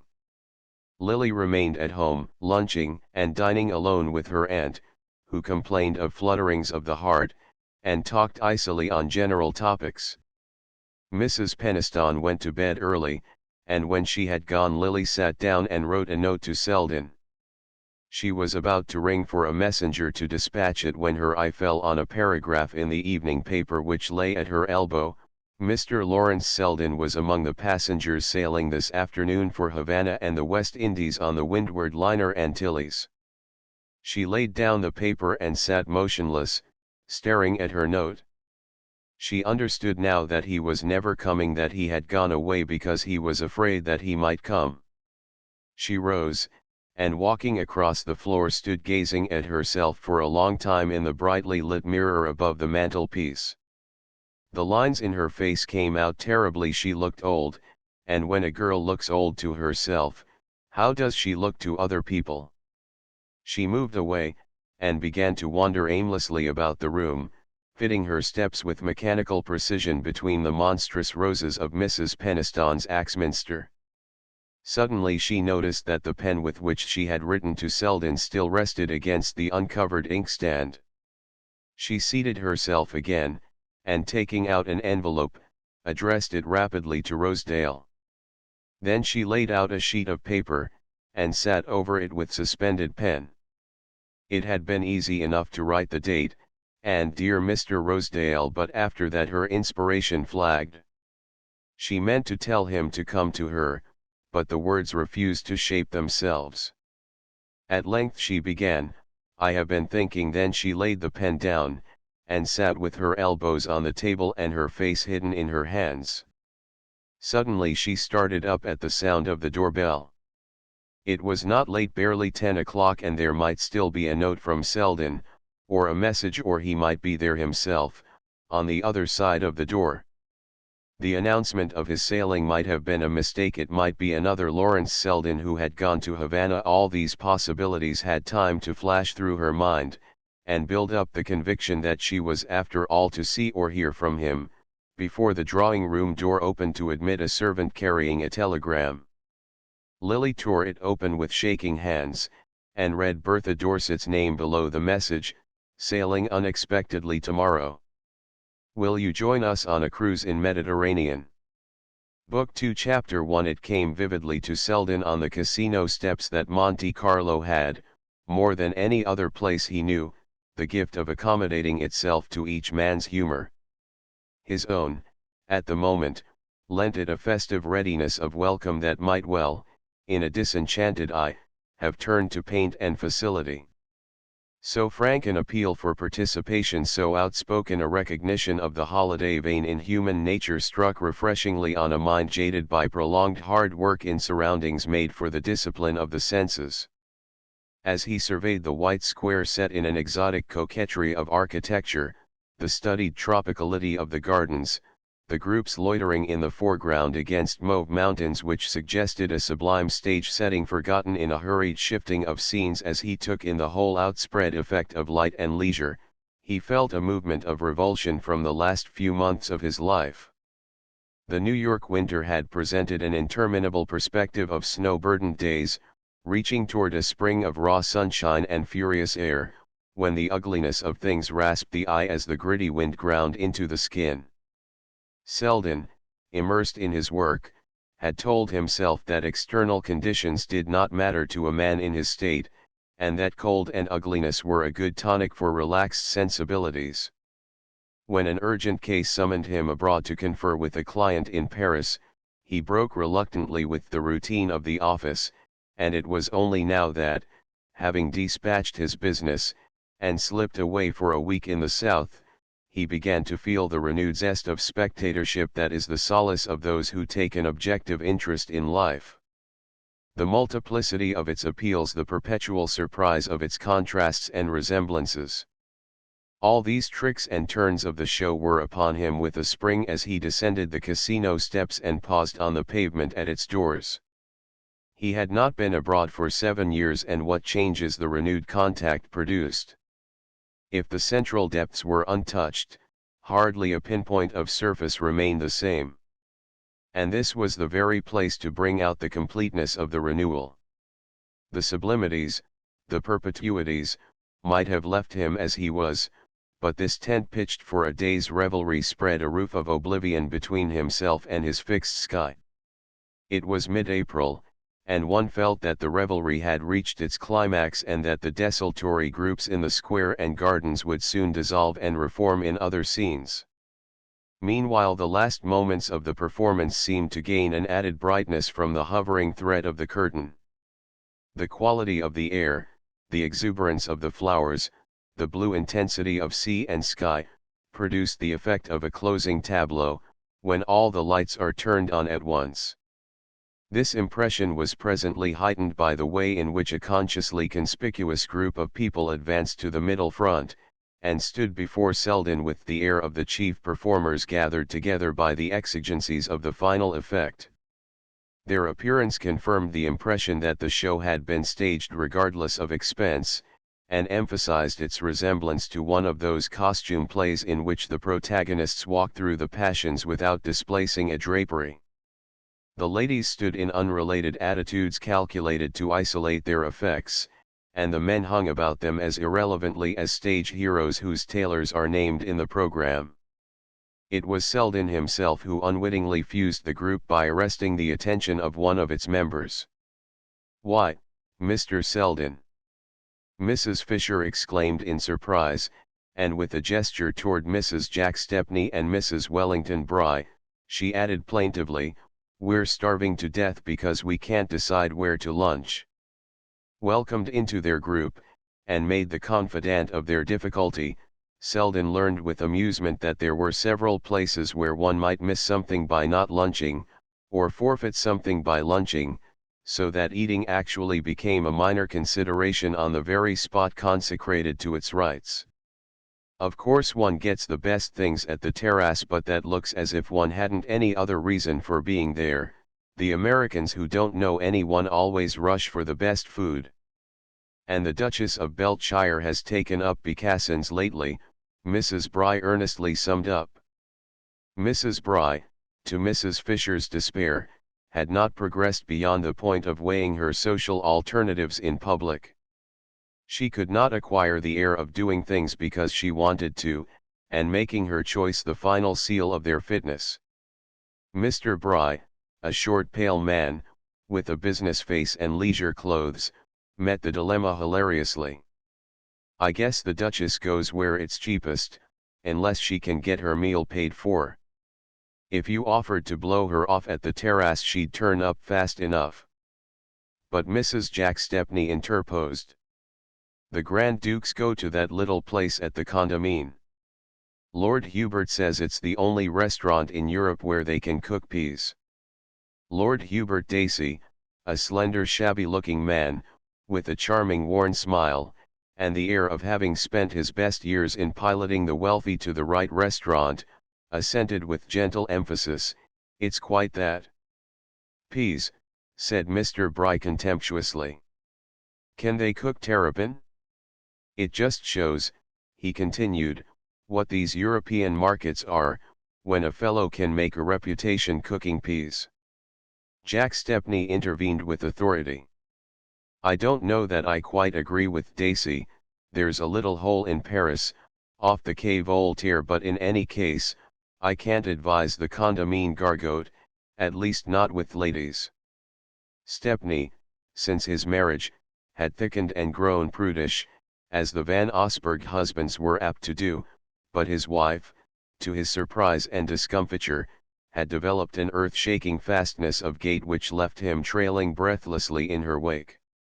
"That's where we'll go then," she declared, with a heavy toss of her plumage. "I'm so tired of the terrace, it's as dull as one of Mother's dinners. And Lord Hubert has promised to tell us who all the awful people are at the other place, hasn't he, Carrie? Now, Jack, don't look so solemn." "Well," said Mrs. Bry, "all I want to know is who their dressmakers are." "No doubt Dacey can tell you that too," remarked Stepney, with an ironic intention which the other received with the light murmur, "I can at least find out, my dear fellow," and Mrs. Bry having declared that she couldn't walk another step, the party hailed 2 or 3 of the light phaetons which hover attentively on the confines of the gardens, and rattled off in procession toward the Condamine. Their destination was one of the little restaurants overhanging the boulevard which dips steeply down from Monte Carlo to the low intermediate quarter along the quay. From the window in which they presently found themselves installed, they overlooked the intense blue curve of the harbor, set between the verdure of twin promontories, to the right, the cliff of Monaco, topped by the medieval silhouette of its church and castle, to the left the terraces and pinnacles of the gambling house. Between the two, the waters of the bay were furrowed by a light coming and going of pleasure craft, through which, just at the culminating moment of luncheon, the majestic advance of a great steam yacht drew the company's attention from the P's. "By Jove, I believe that's the Dorset's back!" Stepney exclaimed, and Lord Hubert, dropping his single eyeglass, corroborated, "It's the Sabrina, yes." "So soon?" "They were to spend a month in Sicily," Mrs. Fisher observed. "I guess they feel as if they had. There's only one up-to-date hotel in the whole place," said Mr. Bry disparagingly. "It was Ned Silverton's idea, but poor Dorset and Lily Bart must have been horribly bored." Mrs. Fisher added in an undertone to Selden, "I do hope there hasn't been a row." "It's most awfully jolly having Miss Bart back," said Lord Hubert, in his mild deliberate voice, and Mrs. Bry added ingenuously, "I dare say the Duchess will dine with us, now that Lily's here." "The Duchess admires her immensely, I'm sure she'd be charmed to have it arranged," Lord Hubert agreed, with the professional promptness of the man accustomed to draw his profit from facilitating social contacts. Selden was struck by the business-like change in his manner. "Lily has been a tremendous success here," Mrs. Fisher continued, still addressing herself confidentially to Selden. "She looks 10 years younger. I never saw her so handsome. Lady Skiddaw took her everywhere in Cannes, and the Crown Princess of Macedonia had her to stop for a week at Simius. People say that was one reason why Bertha whisked the yacht off to Sicily. The Crown Princess didn't take much notice of her, and she couldn't bear to look on at Lily's triumph." Selden made no reply. He was vaguely aware that Miss Bart was cruising in the Mediterranean with the Dorsets, but it had not occurred to him that there was any chance of running across her on the Riviera, where the season was virtually at an end. As he leaned back, silently contemplating his filigree cup of Turkish coffee, he was trying to put some order in his thoughts, to tell himself how the news of her nearness was really affecting him. He had a personal detachment enabling him, even in moments of emotional high pressure, to get a fairly clear view of his feelings, and he was sincerely surprised by the disturbance which the sight of the Sabrina had produced in him. He had reason to think that his 3 months of engrossing professional work, following on the sharp shock of his disillusionment, had cleared his mind of its sentimental vapours. The feeling he had nourished and given prominence to was one of thankfulness for his escape. He was like a traveler so grateful for rescue from a dangerous accident that at first he is hardly conscious of his bruises. Now he suddenly felt the latent ache, and realized that after all he had not come off unhurt. An hour later, at Mrs. Fisher's side in the Casino Gardens, he was trying to find fresh reasons for forgetting the injury received in the contemplation of the peril avoided. The party had dispersed with the loitering indecision characteristic of social movements at Monte Carlo, where the whole place, and the long gilded hours of the day, seemed to offer an infinity of ways of being idle. Lord Hubert Dacey had finally gone off in quest of the Duchess of Beltshire, charged by Mrs. Bry with the delicate negotiation of securing that lady's presence at dinner. The Stepneys had left for Nice in their motor car, and Mr. Bry had departed to take his place in the pigeon shooting match which was at the moment engaging his highest faculties. Mrs. Bry, who had a tendency to grow red and stertorous after luncheon, had been judiciously prevailed upon by Carrie Fisher to withdraw to her hotel for an hour's repose, and Selden and his companion were thus left to a stroll propitious to confidences.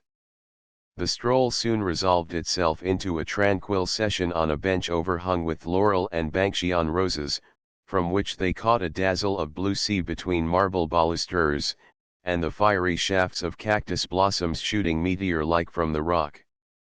The soft shade of their niche, and the adjacent glitter of the air, were conducive to an easy lounging mood, and to the smoking of many cigarettes, and Selden, yielding to these influences, suffered Mrs. Fisher to unfold to him the history of her recent experiences. She had come abroad with the welly bris at the moment when fashion flees the inclemency of the New York spring. The bris, intoxicated by their first success, already thirst for new kingdoms, and Mrs. Fisher, viewing the Riviera as an easy introduction to London society, had guided their course thither. She had affiliations of her own in every capital, and a facility for picking them up again after long absences, and the carefully disseminated rumor of the bris wealth had at once gathered about them a group of cosmopolitan pleasure seekers. But things are not going as well as I expected, Mrs. Fisher frankly admitted. It's all very well to say that everybody with money can get into society, but it would be truer to say that nearly everybody can. And the London market is so glutted with new Americans that, to succeed there now, they must be either very clever or awfully queer. The bris are neither. He would get on well enough if she'd let him alone, they like his slang and his brag and his blunders. But Louisa spoils it all by trying to repress him and put herself forward. If she'd be natural herself, fat and vulgar and bouncing, it would be all right, but as soon as she meets anybody smart she tries to be slender and queenly. She tried it with the Duchess of Beltshire and Lady Skiddaw, and they fled. I've done my best to make her see her mistake. I've said to her again and again, just let yourself go, Louisa, but she keeps up the humbug even with me. I believe she keeps on being queenly in her own room, with the door shut.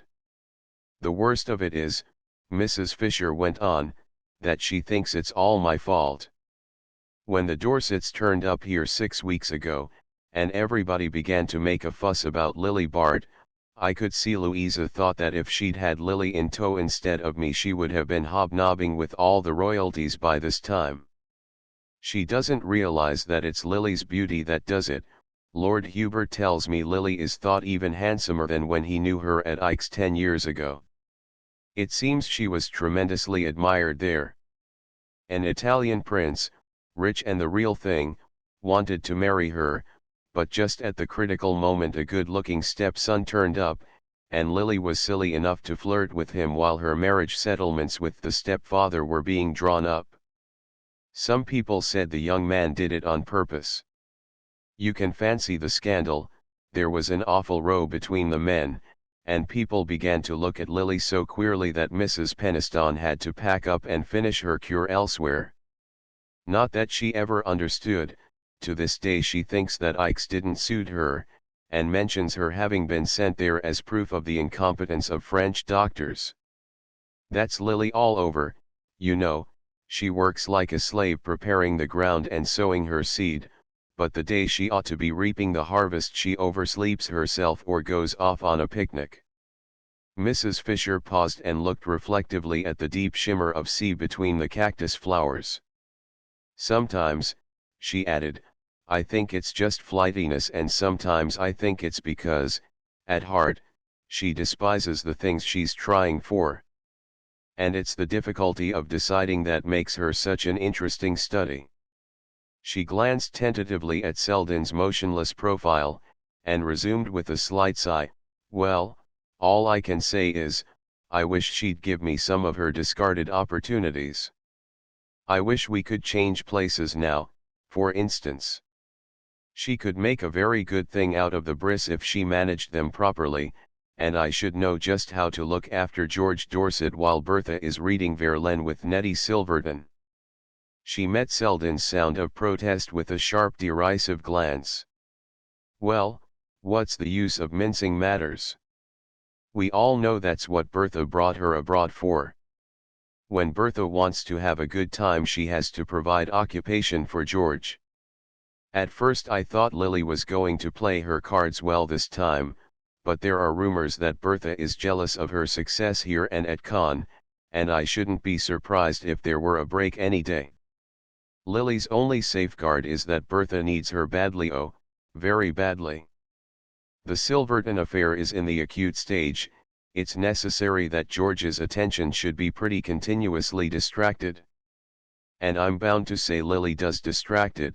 I believe he'd marry her tomorrow if he found out there was anything wrong with Bertha. But you know him, he's as blind as he's jealous, and of course Lily's present business is to keep him blind. A clever woman might know just the right moment to tear off the bandage, but Lily isn't clever in that way, and when George does open his eyes she'll probably contrive not to be in his line of vision. Selden tossed away his cigarette. By Jove, it's time for my train, he exclaimed, with a glance at his watch, adding, in reply to Mrs. Fisher's surprised comment, why, I thought of course you were at Monte. A murmured word to the effect that he was making nice his headquarters. The worst of it is, she snubs the bris now, he heard irrelevantly flung after him. 10 minutes later, in the high-perched bedroom of an hotel overlooking the casino, he was tossing his effects into a couple of gaping portmanteaus, while the porter waited outside to transport them to the cab at the door.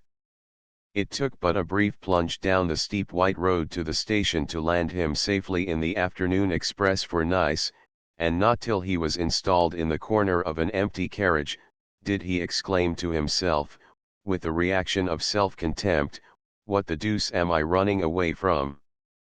The pertinence of the question checked Selden's fugitive impulse before the train had started.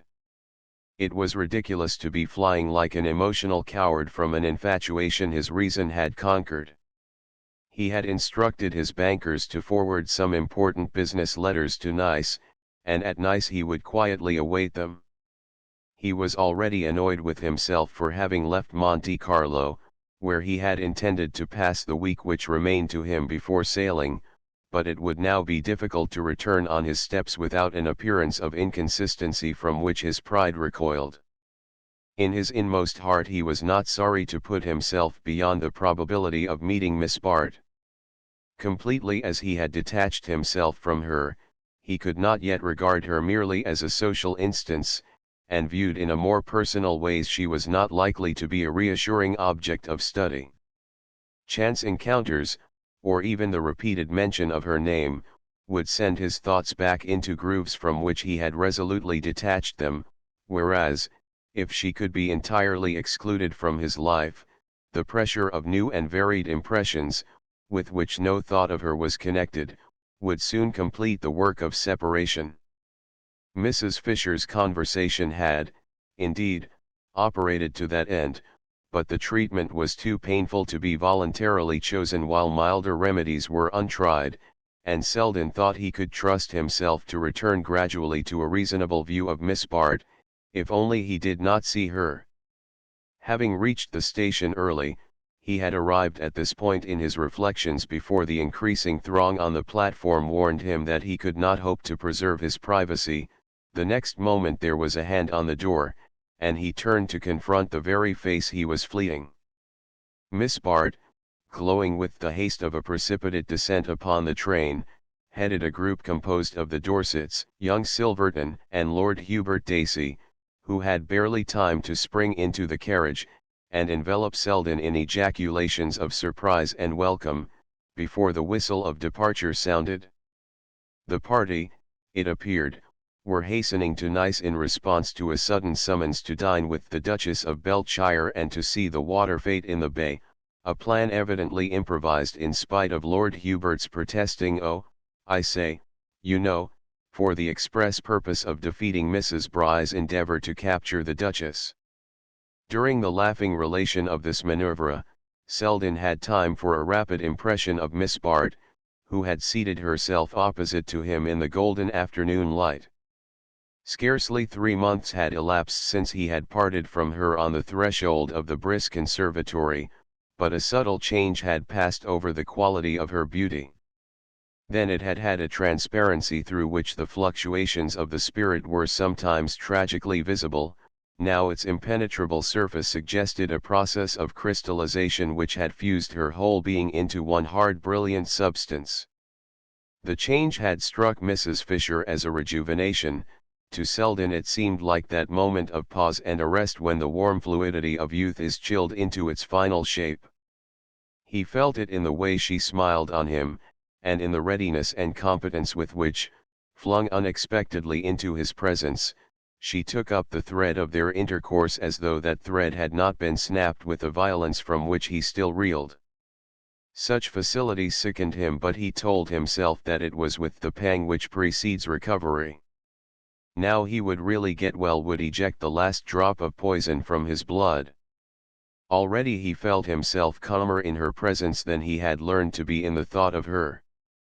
Her assumptions and elisions, her shortcuts and long detours, the skill with which she contrived to meet him at a point from which no inconvenient glimpses of the past were visible, suggested what opportunities she had had for practicing such arts since their last meeting. He felt that she had at last arrived at an understanding with herself, had made a pact with her rebellious impulses, and achieved a uniform system of self-government, under which all vagrant tendencies were either held captive or forced into the service of the state.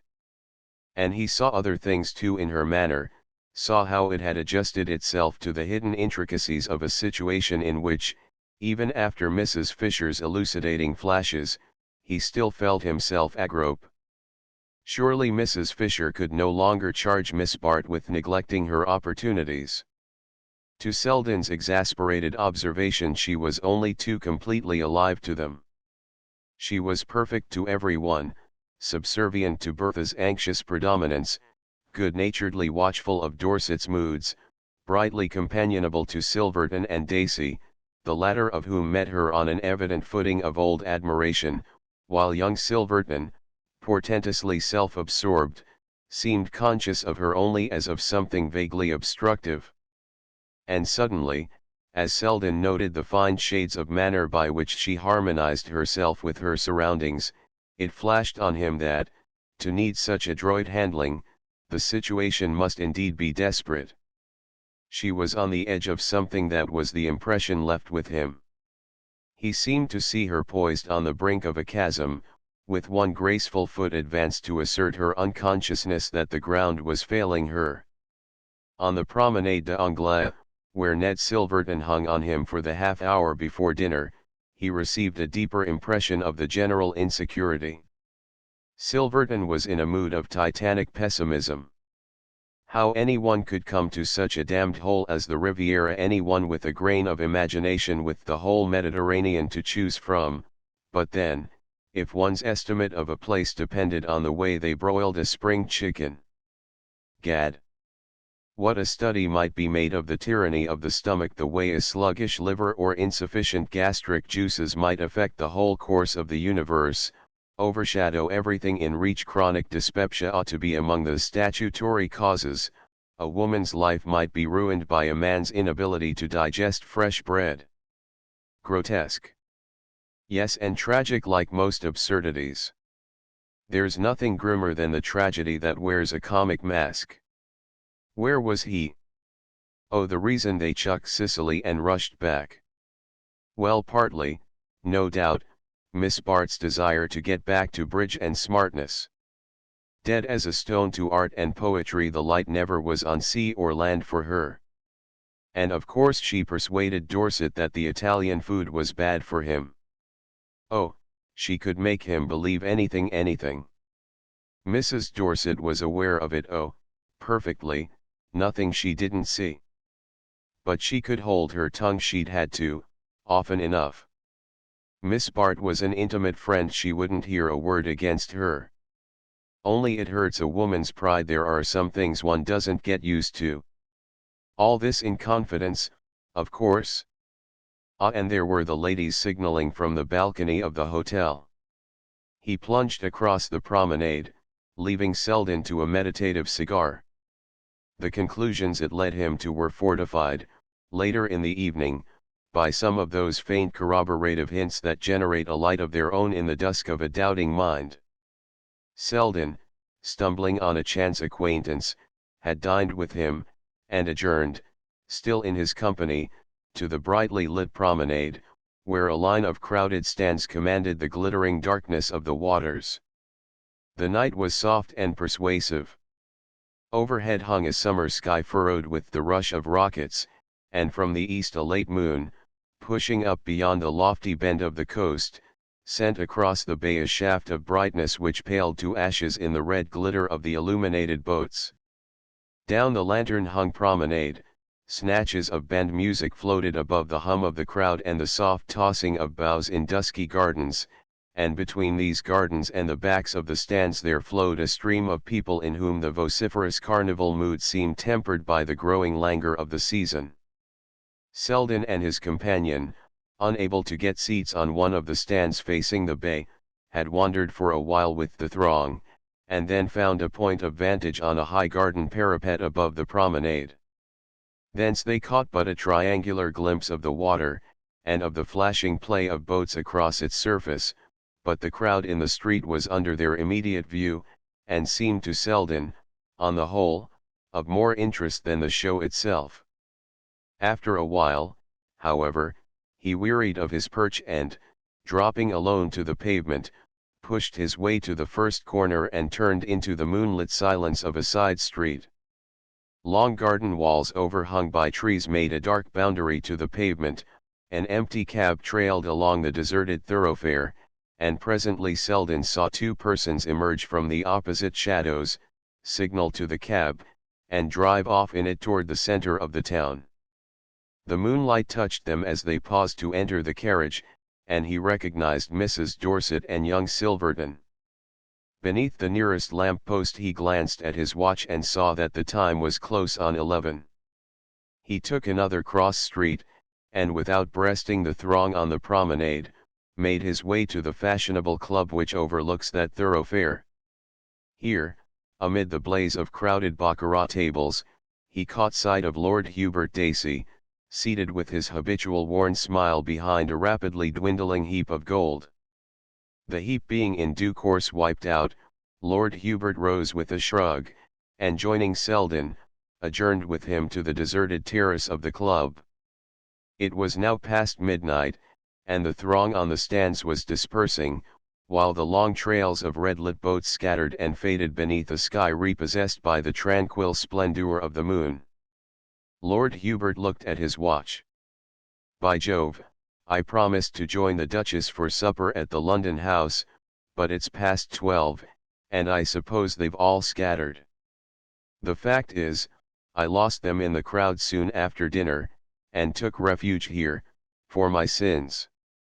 They had seats on one of the stands, but of course they couldn't stop quiet, the Duchess never can.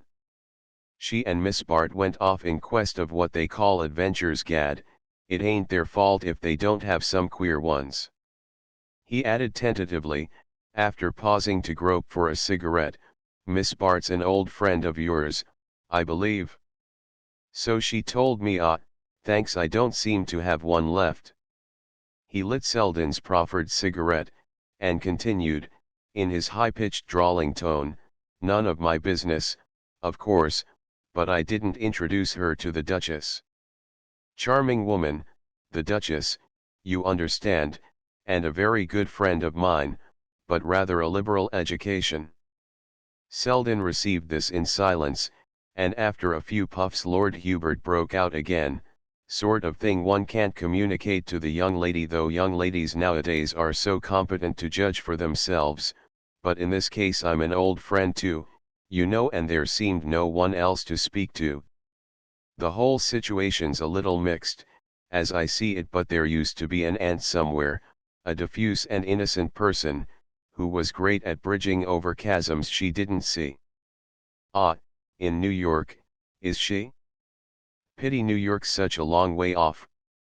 Chapter 2. Miss Bart, emerging late the next morning from her cabin, found herself alone on the deck of the Sabrina.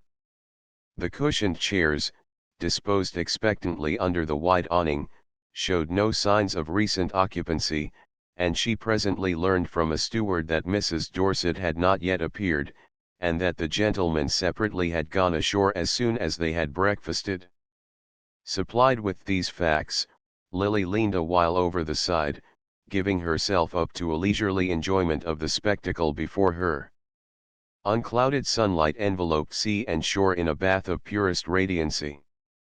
The purpling waters drew a sharp white line of foam at the base of the shore, Against its irregular eminences, hotels and villas flashed from the grayish verdure of olive and eucalyptus, and the background of bare and finely penciled mountains quivered in a pale intensity of light. How beautiful it was, and how she loved beauty! She had always felt that her sensibility in this direction made up for certain obtusenesses of feeling of which she was less proud, and during the last 3 months she had indulged it passionately.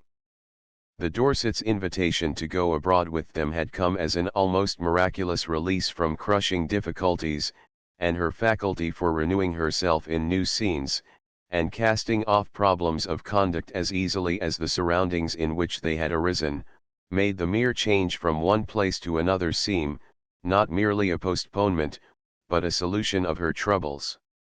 Moral complications existed for her only in the environment that had produced them.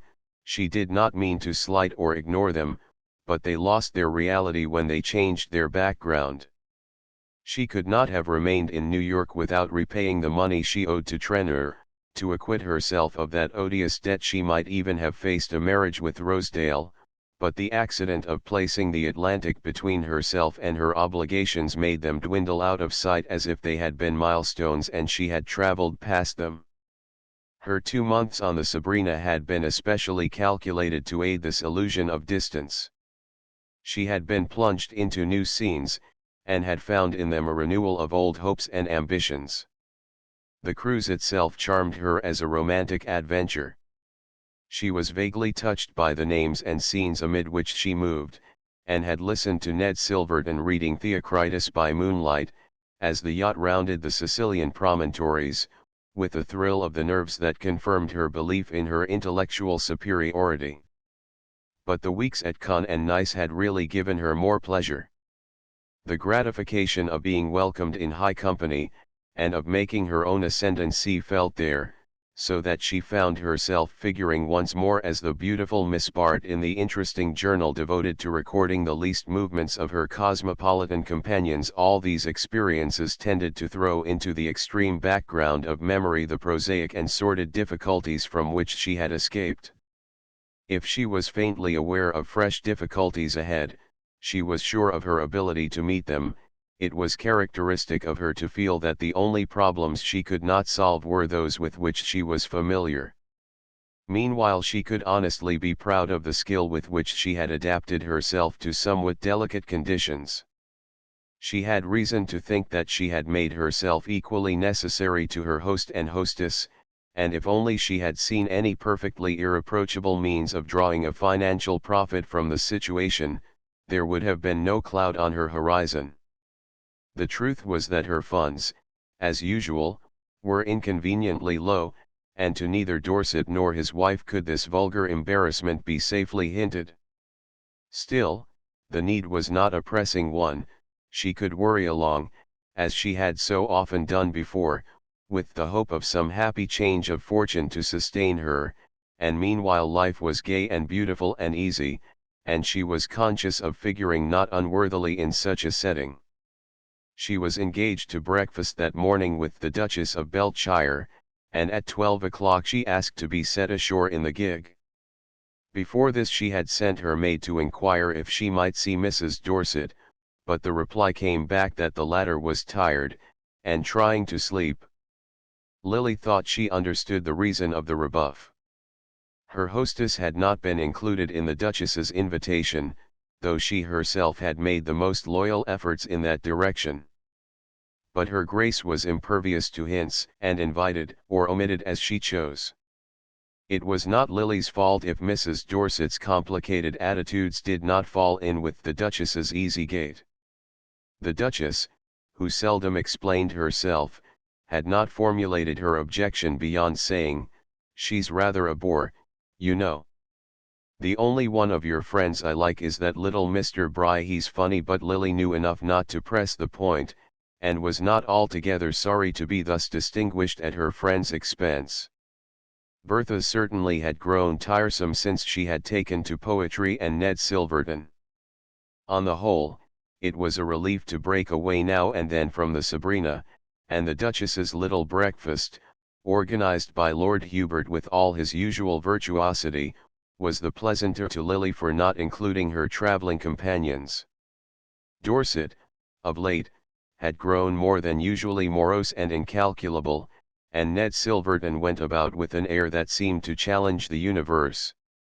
The freedom and lightness of the ducal intercourse made an agreeable change from these complications, and Lily was tempted, after luncheon, to adjourn in the wake of her companions to the hectic atmosphere of the casino. She did not mean to play, her diminished pocket money offered small scope for the adventure, but it amused her to sit on a divan, under the doubtful protection of the Duchess's back, while the latter hung above her stakes at a neighboring table. The rooms were packed with the gazing throng which, in the afternoon hours, trickles heavily between the tables, like the Sunday crowd in a lion house. In the stagnant flow of the mass, identities were hardly distinguishable, but Lily presently saw Mrs. Bry cleaving her determined way through the doors, and, in the broad wake she left, the light figure of Mrs. Fisher bobbing after her like a rowboat at the stern of a tug. Mrs. Bry pressed on, evidently animated by the resolve to reach a certain point in the rooms, but Mrs. Fisher, as she passed Lily, broke from her towing line, and let herself flow to the girl's side. "Lose her?" she echoed the latter's query, with an indifferent glance at Mrs. Bry's retreating back.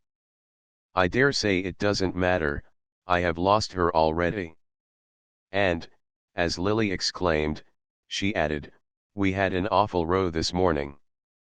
You know, of course, that the Duchess chucked her at dinner last night, and she thinks it was my fault, my want of management. The worst of it is, the message, just a mere word by telephone, came so late that the dinner had to be paid for, and Becassin had run it up, it had been so drummed into him that the Duchess was coming." Mrs. Fisher indulged in a faint laugh at the remembrance. "Paying for what she doesn't get rankles so dreadfully with Louisa.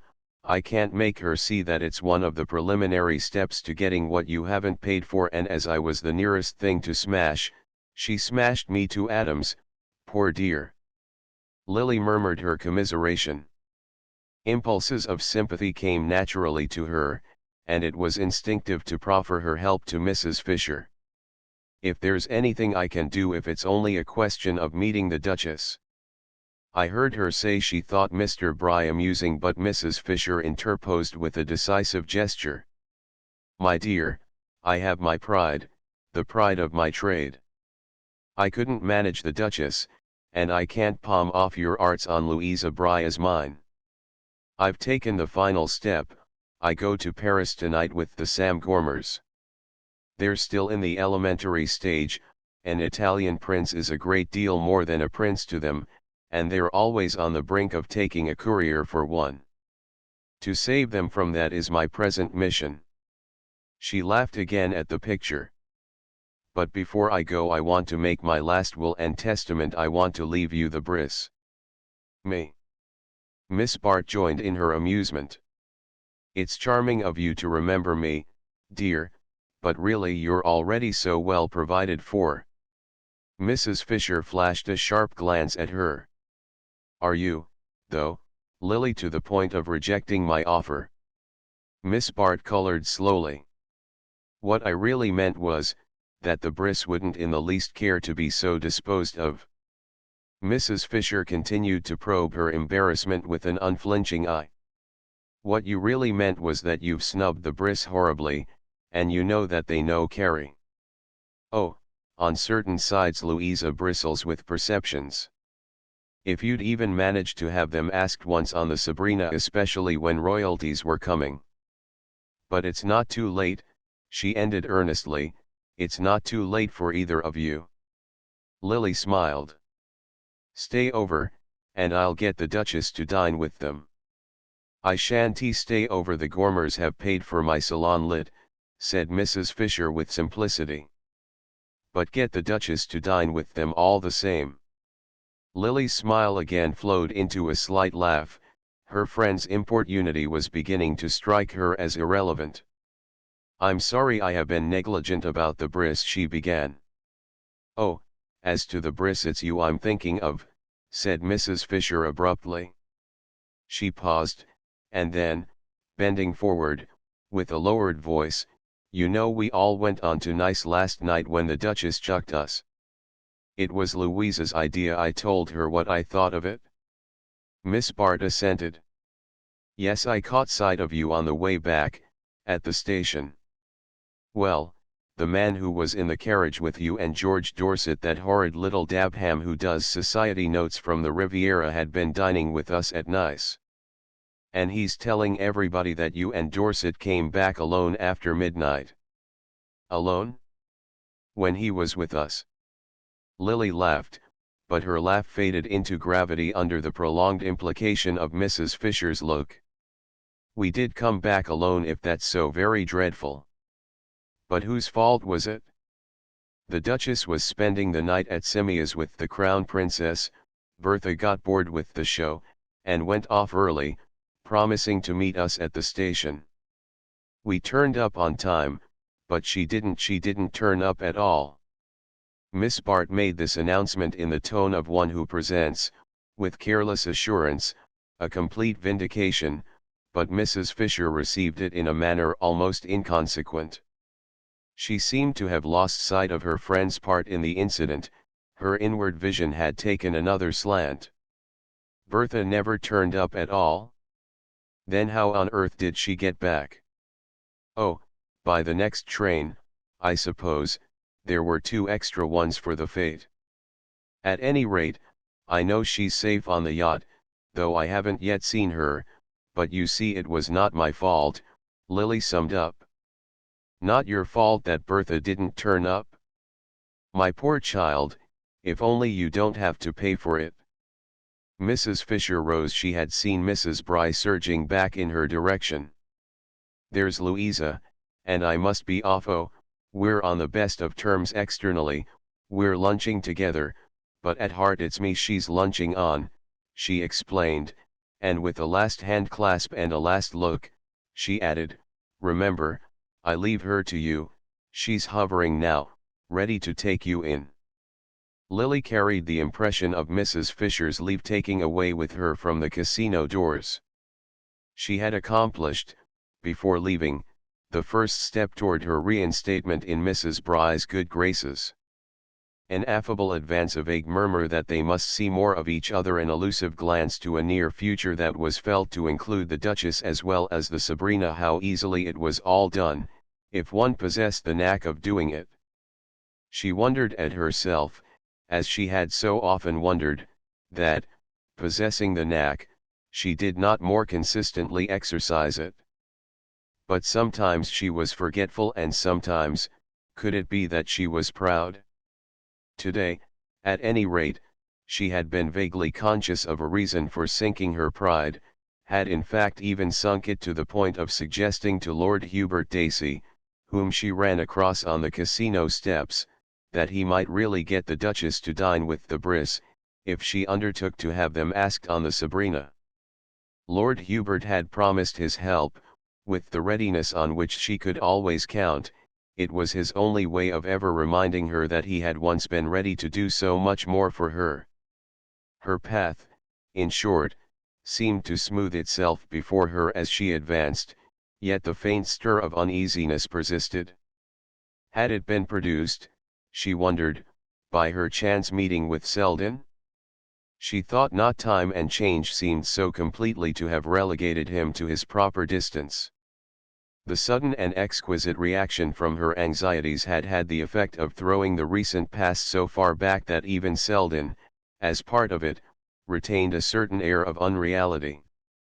And he had made it so clear that they were not to meet again, that he had merely dropped down to Nice for a day or two, and had almost his foot on the next steamer.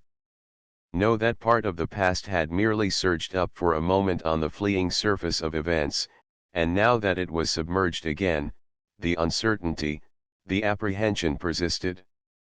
They grew to sudden acuteness as she caught sight of George Dorset descending the steps of the Hotel de Paris and making for her across the square. She had meant to drive down to the quay and regain the yacht, but she now had the immediate impression that something more was to happen first. "Which way are you going?" "Shall we walk a bit?" he began, putting the second question before the first was answered, and not waiting for a reply to either before he directed her silently toward the comparative seclusion of the lower gardens. She detected in him at once all the signs of extreme nervous tension. The skin was puffed out under his sunken eyes, and its sallowness had paled to a leaden white against which his irregular eyebrows and long reddish mustache were relieved with a saturnine effect. His appearance, in short, presented an odd mixture of the bedraggled and the ferocious. He walked beside her in silence, with quick precipitate steps, till they reached the embowered slopes to the east of the casino, then, pulling up abruptly, he said, "Have you seen Bertha?"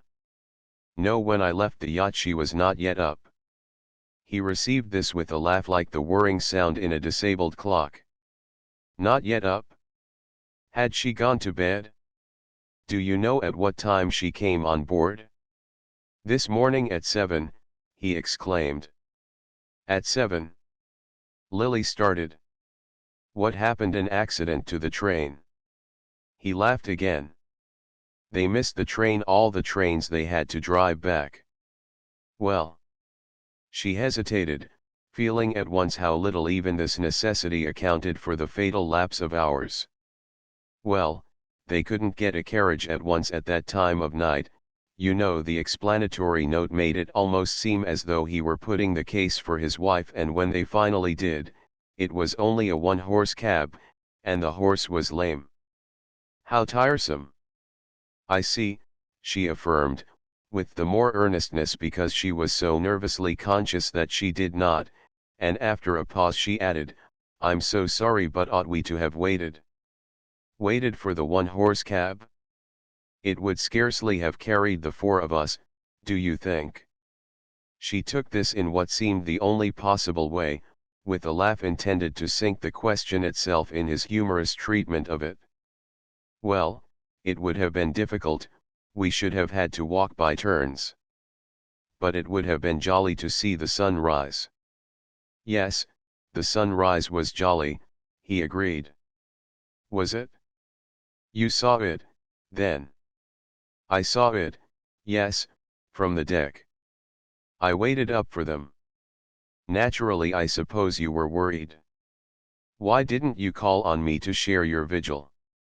He stood still, dragging at his mustache with a lean weak hand. "I don't think you would have cared for its denouement," he said with sudden grimness. Again she was disconcerted by the abrupt change in his tone, and as in one flash she saw the peril of the moment, and the need of keeping her sense of it out of her eyes. "Denouement, isn't that too big a word for such a small incident? The worst of it, after all, is the fatigue which Bertha has probably slept off by this time." She clung to the note bravely, though its futility was now plain to her in the glare of his miserable eyes. Don't," he broke out, with the hurt cry of a child, and while she tried to merge her sympathy, and her resolve to ignore any cause for it, in one ambiguous murmur of deprecation, he dropped down on the bench near which they had paused, and poured out the wretchedness of his soul. It was a dreadful hour, an hour from which she emerged shrinking and seared, as though her lids had been scorched by its actual glare. It was not that she had never had premonitory glimpses of such an outbreak, but rather because, here and there throughout the 3 months, the surface of life had shown such ominous cracks and vapors that her fears had always been on the alert for an upheaval. There had been moments when the situation had presented itself under a homelier yet more vivid image, that of a shaky vehicle, dashed by unbroken steeds over a bumping road, while she cowered within, aware that the harness wanted mending, and wondering what would give way first. Well, everything had given way now, and the wonder was that the crazy outfit had held together so long. Her sense of being involved in the crash, instead of merely witnessing it from the road, was intensified by the way in which Dorset, through his furies of denunciation and wild reactions of self-contempt, made her feel the need he had of her, the place she had taken in his life. But for her, what ear would have been open to his cries? and what hand but hers could drag him up again to a footing of sanity and self-respect? All through the stress of the struggle with him, she had been conscious of something faintly maternal in her efforts to guide and uplift him. But for the present, if he clung to her, it was not in order to be dragged up, but to feel someone floundering in the depths with him. He wanted her to suffer with him, not to help him to suffer less. Happily for both, there was little physical strength to sustain his frenzy. It left him, collapsed and breathing heavily, to an apathy so deep and prolonged that Lily almost feared the passers-by would think it the result of a seizure, and stop to offer their aid. But Monte Carlo is, of all places, the one where the human bond is least close, and odd sights are the least arresting. If a glance or two lingered on the couple, no intrusive sympathy disturbed them, and it was Lily herself who broke the silence by rising from her seat. With the clearing of her vision the sweep of peril had extended, and she saw that the post of danger was no longer at Dorset's side. "If you won't go back, I must. Don't make me leave you," she urged. But he remained mutely resistant, and she added, "What are you going to do? You really can't sit here all night. I can go to an hotel. I can telegraph my lawyers." He sat up, roused by a new thought. "By Jove, Selden's at Nice. I'll send for Selden." Lily, at this, reseated herself with a cry of alarm. "No, no, no," she protested. He swung round on her distrustfully. "Why not Selden? He's a lawyer, isn't he? One will do as well as another in a case like this." "As badly as another, you mean? I thought you relied on me to help you." "You do by being so sweet and patient with me. If it hadn't been for you I'd have ended the thing long ago. But now it's got to end." He rose suddenly, straightening himself with an effort. "You can't want to see me ridiculous." She looked at him kindly. "That's just it." Then, after a moment's pondering, almost to her own surprise she broke out with a flash of inspiration, "Well, go over and see Mr. Selden. You'll have time to do it before dinner." "Oh, dinner," he mocked her, but she left him with the smiling rejoinder, "Dinner on board, remember. We'll put it off till 9 if you like." It was past 4 already, and when a cab had dropped her at the quay, and she stood waiting for the gig to put off for her, she began to wonder what had been happening on the yacht. Of Silverton's whereabouts there had been no mention. Had he returned to the Sabrina? Or could Bertha, the dread alternative sprang on her suddenly, could Bertha, left to herself, have gone ashore to rejoin him? Lily's heart stood still at the thought. All her concern had hitherto been for young Silverton, not only because, in such affairs, the woman's instinct is to side with the man, but because his case made a peculiar appeal to her sympathies. He was so desperately in earnest, poor youth, and his earnestness was of so different a quality from Bertha's, though hers too was desperate enough. The difference was that Bertha was in earnest only about herself, while he was in earnest about her. But now, at the actual crisis, this difference seemed to throw the weight of destitution on Bertha's side, since at least he had her to suffer for, and she had only herself. At any rate, viewed less ideally, all the disadvantages of such a situation were for the woman, and it was to Bertha that Lily's sympathies now went out. She was not fond of Bertha Dorset, but neither was she without a sense of obligation, the heavier for having so little personal liking to sustain it.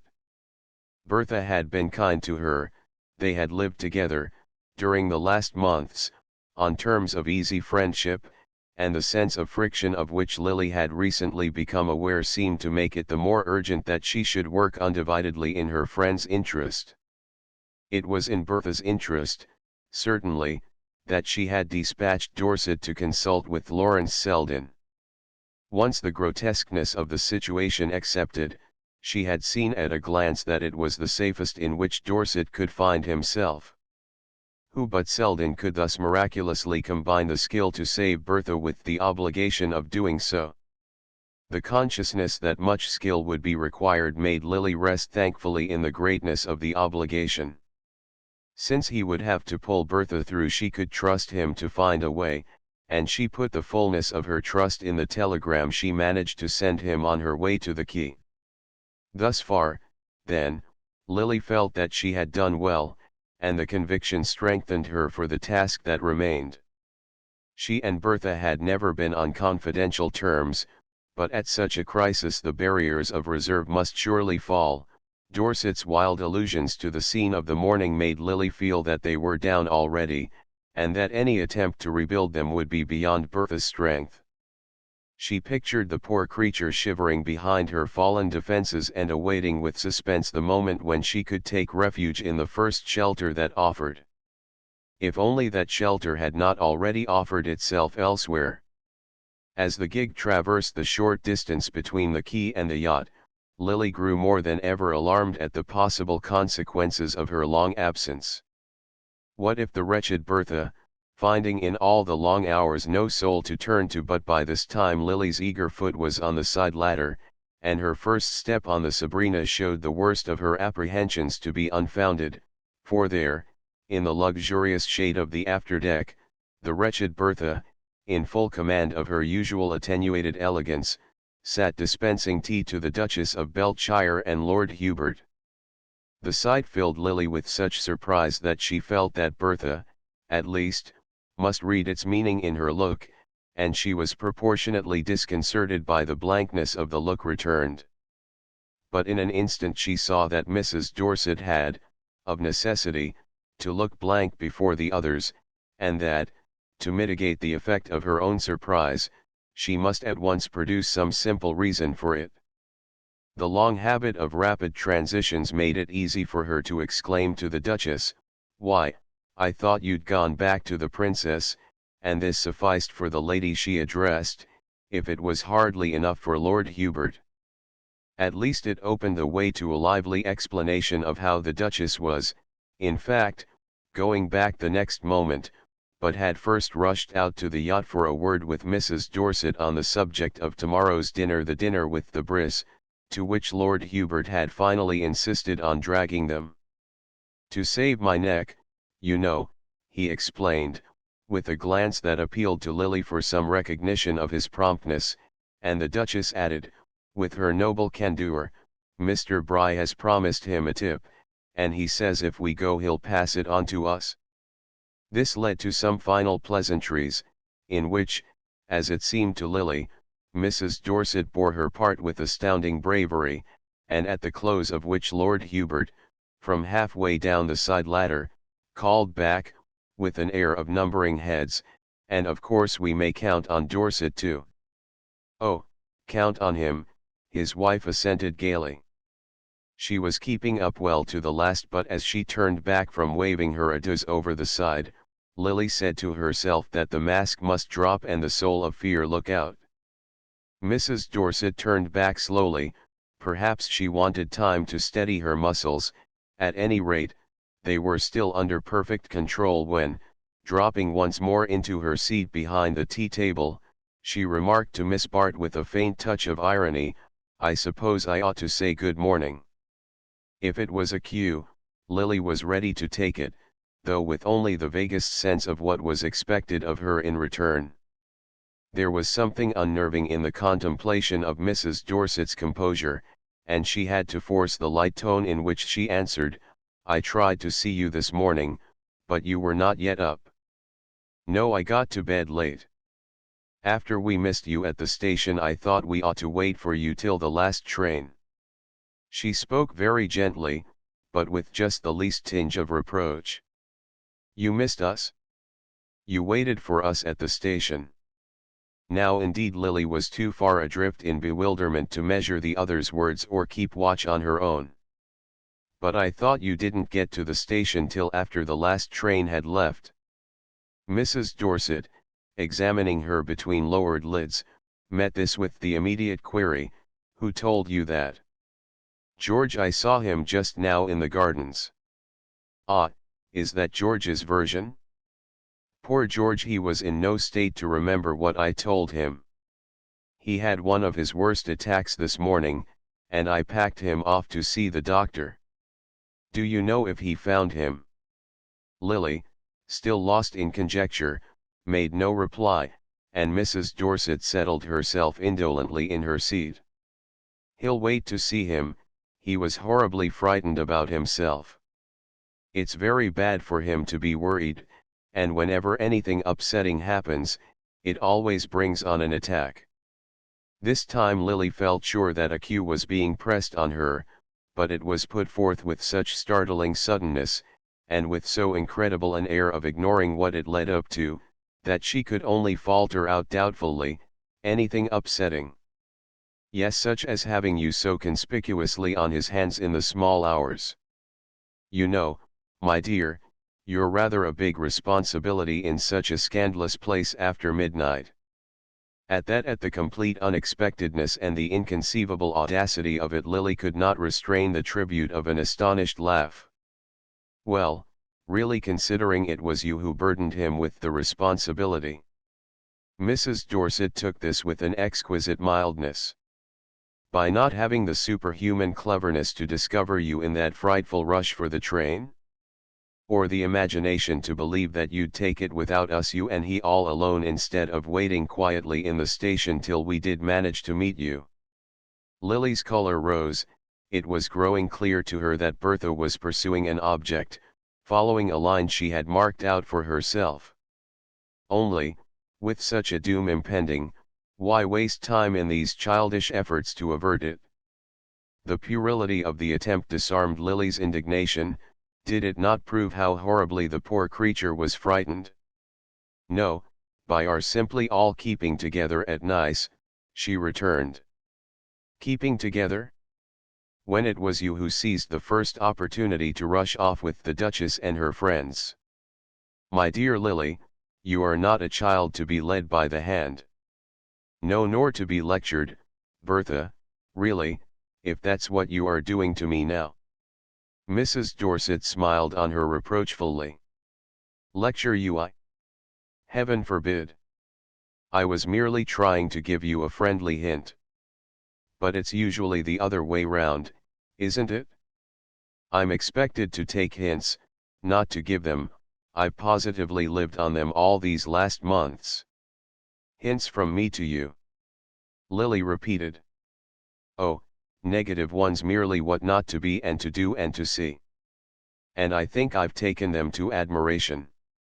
Only, my dear, if you'll let me say so, I didn't understand that one of my negative duties was not to warn you when you carried your imprudence too far.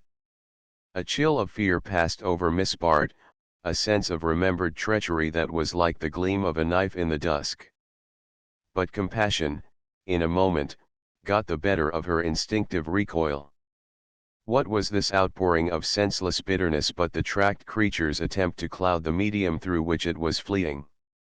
It was on Lily's lips to exclaim, "You poor soul, don't double and turn, come straight back to me, and we'll find a way out." But the words died under the impenetrable insolence of Bertha's smile. Lily sat silent, taking the brunt of it quietly, letting it spend itself on her to the last drop of its accumulated falseness. Then, without a word, she rose and went down to her cabin. Chapter 3. Miss Bart's telegram caught Lawrence Selden at the door of his hotel, and having read it, he turned back to wait for Dorset. The message necessarily left large gaps for conjecture, but all that he had recently heard and seen made these but too easy to fill in. On the whole he was surprised, for though he had perceived that the situation contained all the elements of an explosion, he had often enough, in the range of his personal experience, seen just such combinations subside into harmlessness. Still, Dorset's spasmodic temper, and his wife's reckless disregard of appearances, gave the situation a peculiar insecurity, and it was less from the sense of any special relation to the case than from a purely professional zeal, that Selden resolved to guide the pair to safety. Whether, in the present instance, safety for either lay in repairing so damaged a tie, it was no business of his to consider. He had only, on general principles, to think of averting a scandal, and his desire to avert it was increased by his fear of its involving Miss Bart. There was nothing specific in this apprehension, he merely wished to spare her the embarrassment of being ever so remotely connected with the public washing of the Dorset linen. How exhaustive and unpleasant such a process would be, he saw even more vividly after his 2 hours' talk with poor Dorset. If anything came out at all, it would be such a vast unpacking of accumulated moral rags as left him, after his visitor had gone, with the feeling that he must fling open the windows and have his room swept out. But nothing should come out, and happily for his side of the case, the dirty rags, however pieced together, could not, without considerable difficulty, be turned into a homogeneous grievance. The torn edges did not always fit, there were missing bits, there were disparities of size and color, all of which it was naturally Selden's business to make the most of in putting them under his client's eye. But to a man in Dorset's mood the completest demonstration could not carry conviction, and Selden saw that for the moment all he could do was to soothe and temporize, to offer sympathy and to counsel prudence. He let Dorset depart charged to the brim with the sense that, till their next meeting, he must maintain a strictly non-committal attitude, that, in short, his share in the game consisted for the present in looking on. Selden knew, however, that he could not long keep such violences in equilibrium, and he promised to meet Dorset, the next morning, at an hotel in Monte Carlo. Meanwhile he counted not a little on the reaction of weakness and self-distrust that, in such natures, follows on every unwanted expenditure of moral force, and his telegraphic reply to Miss Bart consisted simply in the injunction, "Assume that everything is as usual." On this assumption, in fact, the early part of the following day was lived through. Dorset, as if in obedience to Lily's imperative bidding, had actually returned in time for a late dinner on the yacht. The repast had been the most difficult moment of the day. Dorset was sunk in one of the abysmal silences which so commonly followed on what his wife called his attacks, that it was easy, before the servants, to refer it to this cause, but Bertha herself seemed, perversely enough, little disposed to make use of this obvious means of protection. She simply left the brunt of the situation on her husband's hands, as if too absorbed in a grievance of her own to suspect that she might be the object of one herself. To Lily this attitude was the most ominous, because the most perplexing, element in the situation. As she tried to fan the weak flicker of talk, to build up, again and again, the crumbling structure of appearances, her own attention was perpetually distracted by the question, what on earth can she be driving at? There was something positively exasperating in Bertha's attitude of isolated defiance. If only she would have given her friend a hint, they might still have worked together successfully, but how could Lily be of use, while she was thus obstinately shut out from participation? To be of use was what she honestly wanted, and not for her own sake but for the Dorsets.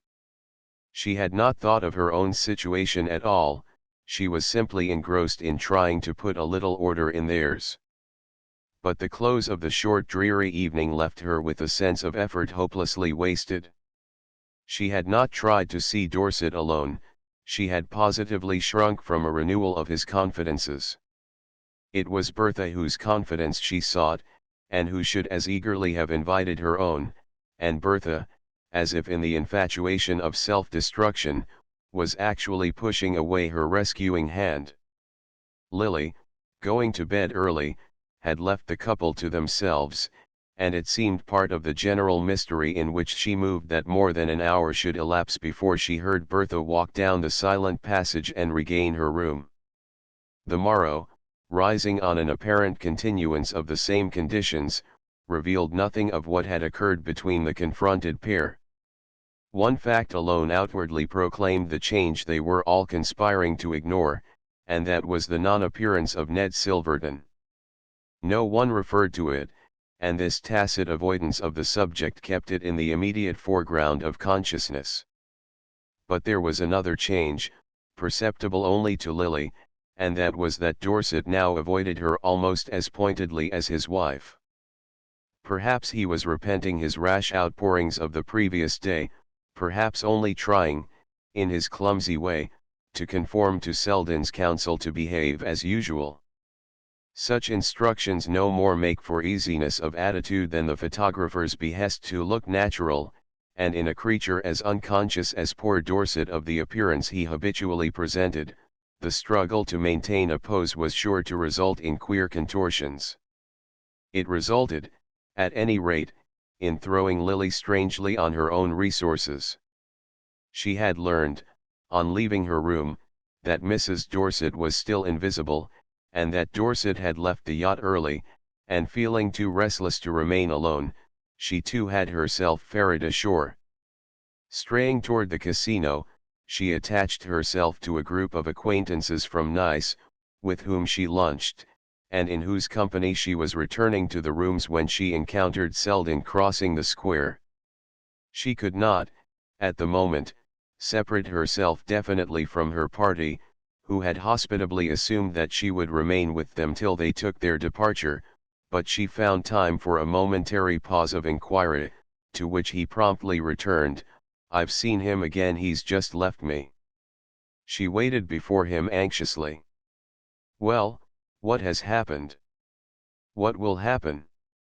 "Nothing as yet and nothing in the future, I think."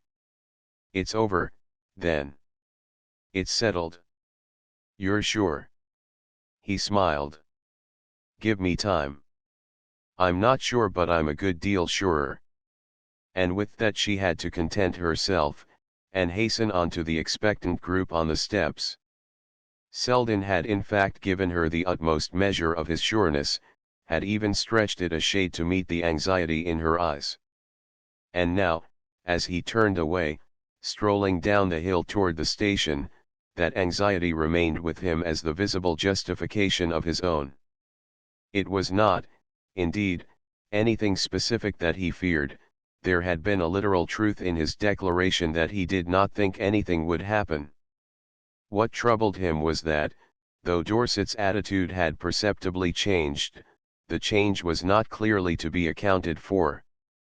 It had certainly not been produced by Selden's arguments, or by the action of his own sober reason.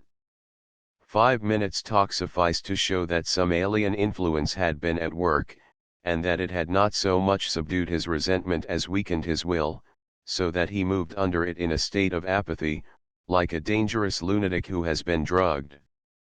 Temporarily, no doubt, however exerted, it worked for the general safety. The question was how long it would last, and by what kind of reaction it was likely to be followed. On these points Selden could gain no light, for he saw that one effect of the transformation had been to shut him off from free communion with Dorset. The latter, indeed, was still moved by the irresistible desire to discuss his wrong, but, though he revolved about it with the same forlorn tenacity, Selden was aware that something always restrained him from full expression. His state was one to produce first weariness and then impatience in his hearer, and when their talk was over, Selden began to feel that he had done his utmost, and might justifiably wash his hands of the sequel. It was in this mind that he had been making his way back to the station when Miss Bart crossed his path, but though, after his brief word with her, he kept mechanically on his course, he was conscious of a gradual change in his purpose.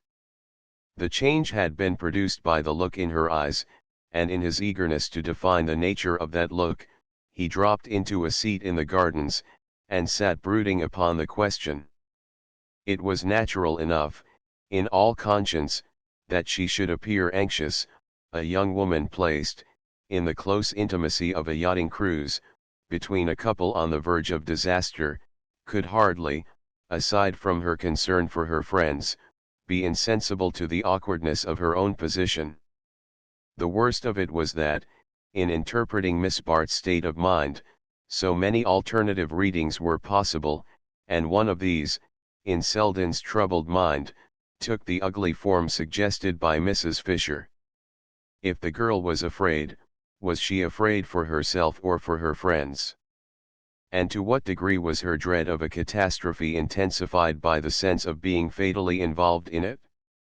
The burden of offence lying manifestly with Mrs. Dorset, this conjecture seemed on the face of it gratuitously unkind, but Selden knew that in the most one-sided matrimonial quarrel there are generally countercharges to be brought, and that they are brought with the greater audacity where the original grievance is so emphatic. Mrs. Fisher had not hesitated to suggest the likelihood of Dorset's marrying Miss Bart if anything happened, and though Mrs. Fisher's conclusions were notoriously rash, she was shrewd enough in reading the signs from which they were drawn. Dorset had apparently shown marked interest in the girl, and this interest might be used to cruel advantage in his wife's struggle for rehabilitation. Selden knew that Bertha would fight to the last round of powder. The rashness of her conduct was illogically combined with a cold determination to escape its consequences. She could be as unscrupulous in fighting for herself as she was reckless in courting danger, and whatever came to her hand at such moments was likely to be used as a defensive missile. He did not, as yet, see clearly just what course she was likely to take, but his perplexity increased his apprehension, and with it the sense that, before leaving, he must speak again with Miss Bart. Whatever her share in the situation, and he had always honestly tried to resist judging her by her surroundings however free she might be from any personal connection with it, she would be better out of the way of a possible crash, and since she had appealed to him for help, it was clearly his business to tell her so. This decision at last brought him to his feet, and carried him back to the gambling rooms, within whose doors he had seen her disappearing, but a prolonged exploration of the crowd failed to put him on her traces. He saw instead, to his surprise, Ned Silverton loitering somewhat ostentatiously about the tables, and the discovery that this actor in the drama was not only hovering in the wings, but actually inviting the exposure of the footlights, though it might have seemed to imply that all peril was over, served rather to deepen Selden's sense of foreboding. Charged with this impression he returned to the square, hoping to see Miss Bart move across it, as every one in Monte Carlo seemed inevitably to do at least a dozen times a day, but here again he waited vainly for a glimpse of her, and the conclusion was slowly forced on him that she had gone back to the Sabrina. It would be difficult to follow her there, and still more difficult, should he do so, to contrive the opportunity for a private word, and he had almost decided on the unsatisfactory alternative of writing, when the ceaseless diorama of the square suddenly unrolled before him the figures of Lord Hubert and Mrs. Bry. Hailing them at once with his question, he learned from Lord Hubert that Miss Bart had just returned to the Sabrina in Dorset's company, an announcement so evidently disconcerting to him that Mrs. Bry, after a glance from her companion, which seemed to act like the pressure on a spring, brought forth the prompt proposal that he should come and meet his friends at dinner that evening at Becasson's. A little dinner to the Duchess, she flashed out before Lord Hubert had time to remove the pressure. Selden's sense of the privilege of being included in such company brought him early in the evening to the door of the restaurant, where he paused to scan the ranks of diners approaching down the brightly lit terrace. There, while the bris hovered within over the last agitating alternatives of the menu, he kept watch for the guests from the Sabrina, who at length rose on the horizon in company with the Duchess, Lord and Lady Skiddaw and the Stepneys. From this group it was easy for him to detach Miss Bart on the pretext of a moment's glance into one of the brilliant shops along the terrace, and to say to her, while they lingered together in the white dazzle of a jeweller's window, "I stopped over to see you to beg of you to leave the yacht." The eyes she turned on him showed a quick gleam of her former fear. "To leave? What do you mean? What has happened?" "Nothing. But if anything should, why be in the way of it?" The glare from the jeweller's window, deepening the pallor of her face, gave to its delicate lines the sharpness of a tragic mask. Nothing will, I am sure, but while there's even a doubt left, how can you think I would leave Bertha? The words rang out on a note of contempt. Was it possibly of contempt for himself? Well, he was willing to risk its renewal to the extent of insisting, with an undeniable throb of added interest, "You have yourself to think of, you know," to which, with a strange fall of sadness in her voice, she answered, meeting his eyes, "If you knew how little difference that makes." "Oh, well, nothing will happen," he said, more for his own reassurance than for hers, and nothing, of course, she valiantly assented, as they turned to overtake their companions. In the thronged restaurant, taking their places about Mrs. Bry's illuminated board, their confidence seemed to gain support from the familiarity of their surroundings. Here were Dorset and his wife once more presenting their customary faces to the world, she engrossed in establishing her relation with an intensely new gown, he shrinking with dyspeptic dread from the multiplied solicitations of the menu. The mere fact that they thus showed themselves together, with the utmost openness the place afforded, seemed to declare beyond a doubt that their differences were composed. How this end had been attained was still matter for wonder, but it was clear that for the moment Miss Bart rested confidently in the result, and Selden tried to achieve the same view by telling himself that her opportunities for observation had been ampler than his own. Meanwhile, as the dinner advanced through a labyrinth of courses, in which it became clear that Mrs. Bry had occasionally broken away from Lord Hubert's restraining hand, Selden's general watchfulness began to lose itself in a particular study of Miss Bart. It was one of the days when she was so handsome that to be handsome was enough, and all the rest, her grace, her quickness, her social felicities, seemed the overflow of a bounteous nature. But what especially struck him was the way in which she detached herself, by 100 undefinable shades, from the persons who most abounded in her own style. It was in just such company, the fine flower and complete expression of the state she aspired to, that the differences came out with special poignancy, her grace cheapening the other women's smartness as her finely discriminated silences made their chatter dull. The strain of the last hours had restored to her face the deeper eloquence which Selden had lately missed in it, and the bravery of her words to him still fluttered in her voice and eyes. Yes, she was matchless, it was the one word for her, and he could give his admiration the freer play because so little personal feeling remained in it. His real detachment from her had taken place, not at the lurid moment of disenchantment, but now, in the sober afterlight of discrimination, where he saw her definitely divided from him by the crudeness of a choice which seemed to deny the very differences he felt in her. It was before him again in its completeness, the choice in which she was content to rest, in the stupid costliness of the food and the showy dullness of the talk, in the freedom of speech which never arrived at wit and the freedom of act which never made for romance. The strident setting of the restaurant, in which their table seemed set apart in a special glare of publicity, and the presence at it of little Dabham of the Riviera notes, emphasized the ideals of a world where conspicuousness passed for distinction, and the society column had become the roll of fame. It was as the immortalizer of such occasions that little Dabham, wedged in modest watchfulness between two brilliant neighbors, suddenly became the center of Selden's scrutiny. How much did he know of what was going on, and how much, for his purpose, was still worth finding out? His little eyes were like tentacles thrown out to catch the floating intimations with which, to Selden, the air at moments seemed thick.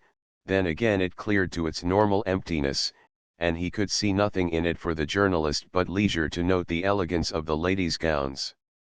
Mrs. Dorset's, in particular, challenged all the wealth of Mr. Dabham's vocabulary, it had surprises and subtleties worthy of what he would have called the literary style.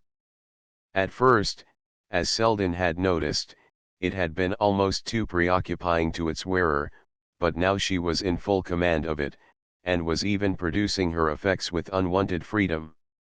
Was she not, indeed, too free, too fluent, for perfect naturalness? And was not Dorset, to whom his glance had passed by a natural transition, too jerkily wavering between the same extremes? Dorset indeed was always jerky, but it seemed to Selden that tonight each vibration swung him farther from his center. The dinner, meanwhile, was moving to its triumphant close, to the evident satisfaction of Mrs. Bry, who, throned in apoplectic majesty between Lord Skiddaw and Lord Hubert, seemed in spirit to be calling on Mrs. Fisher to witness her achievement. Short of Mrs. Fisher her audience might have been called complete, for the restaurant was crowded with persons mainly gathered there for the purpose of spectatorship, and accurately posted as to the names and faces of the celebrities they had come to see. Mrs. Bry, conscious that all her feminine guests came under that heading, and that each one looked her part to admiration, shone on Lily with all the pent-up gratitude that Mrs. Fisher had failed to deserve. Selden, catching the glance, wondered what part Miss Bart had played in organizing the entertainment. She did, at least, a great deal to adorn it, and as he watched the bright security with which she bore herself, he smiled to think that he should have fancied her in need of help.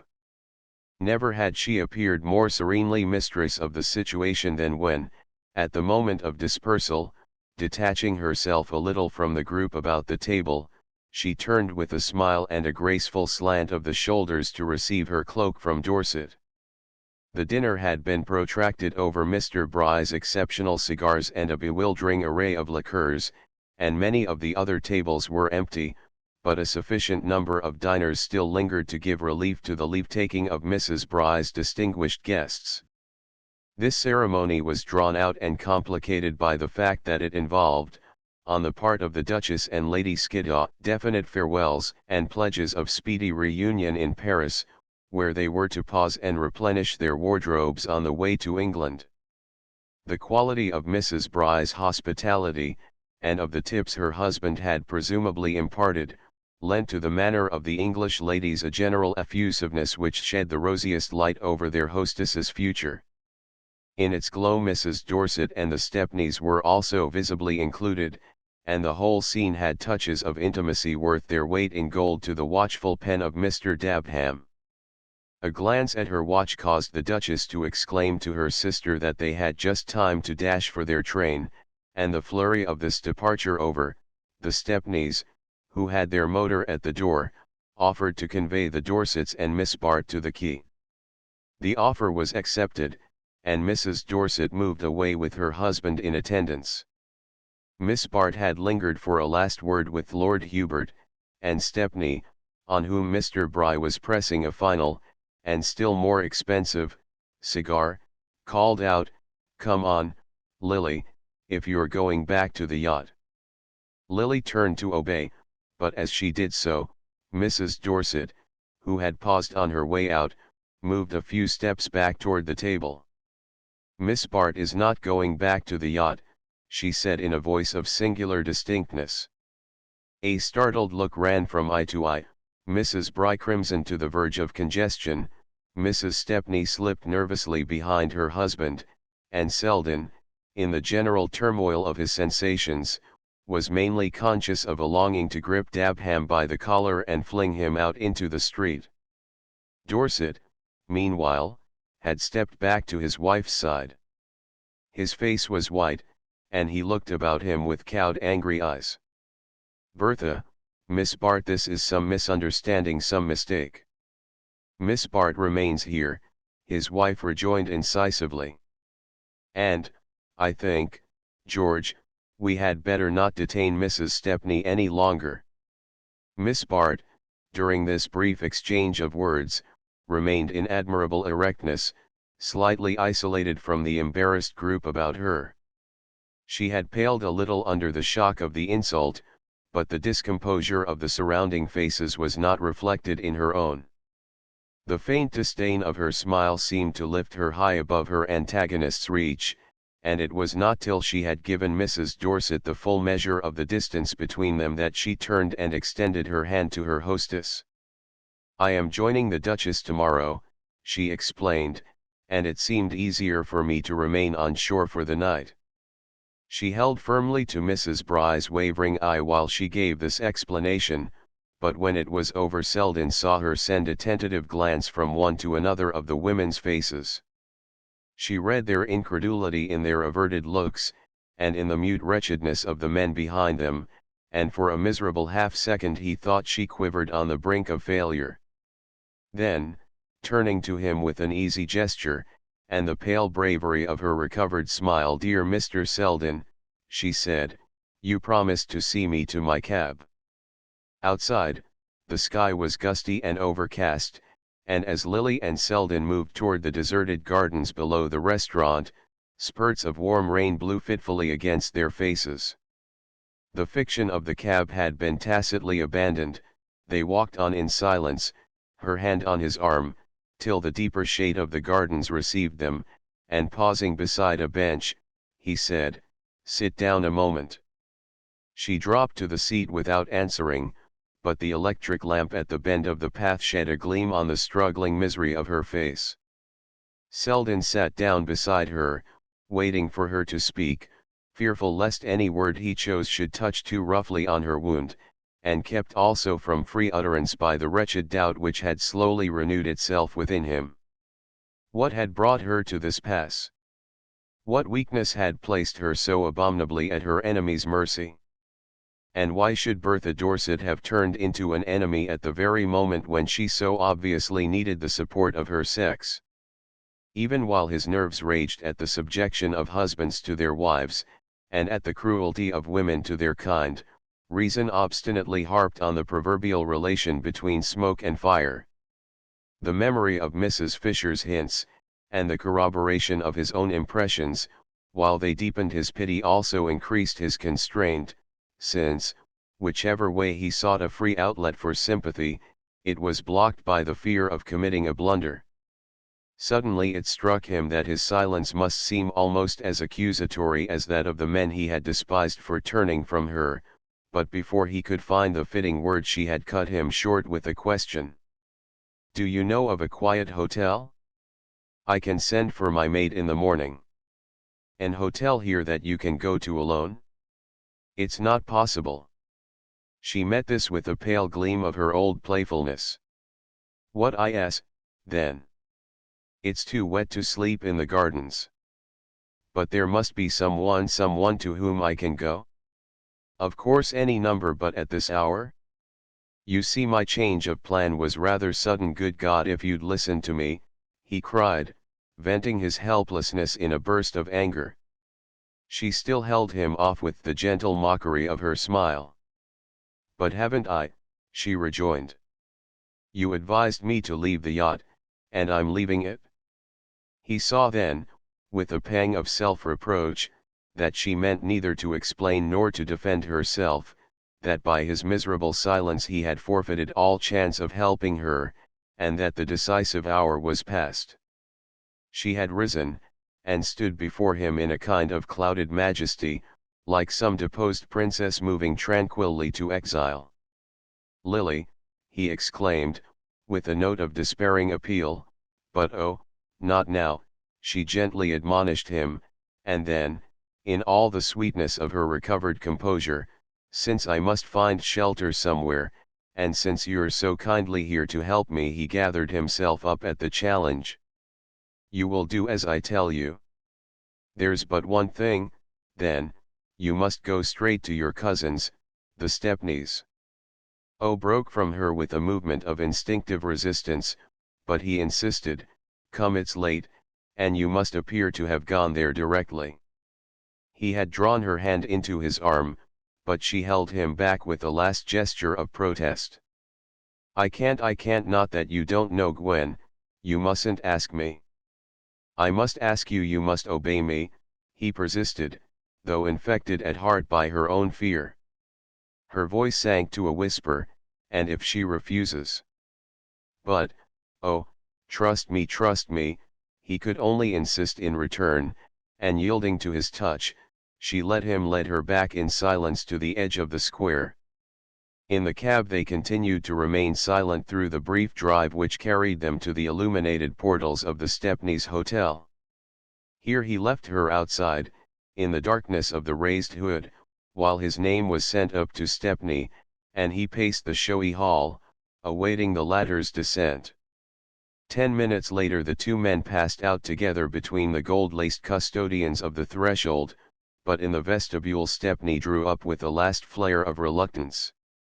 "It's understood, then," he stipulated nervously, with his hand on Selden's arm. "She leaves tomorrow by the early train and my wife's asleep, and can't be disturbed." Chapter 4. The blinds of Mrs. Peniston's drawing-room were drawn down against the oppressive June sun, and in the sultry twilight the faces of her assembled relatives took on a fitting shadow of bereavement.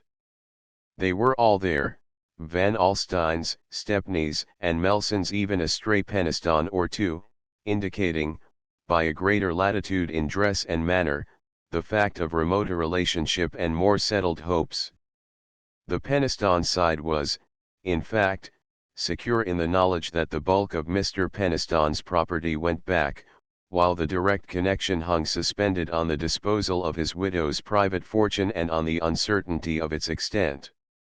Jack Stepney, in his new character as the richest nephew, tacitly took the lead, emphasizing his importance by the deeper gloss of his mourning and the subdued authority of his manner, while his wife's bored attitude and frivolous gown proclaimed the heiress's disregard of the insignificant interests at stake.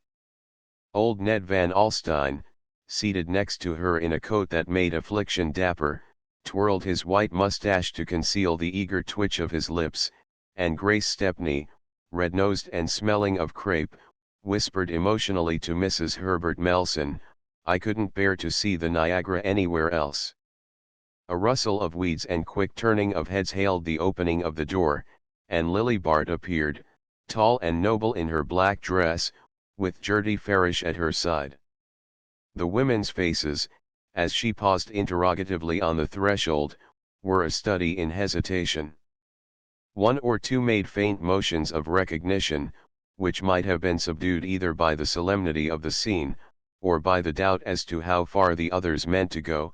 Mrs. Jack Stepney gave a careless nod, and Grace Stepney, with a sepulchral gesture, indicated a seat at her side.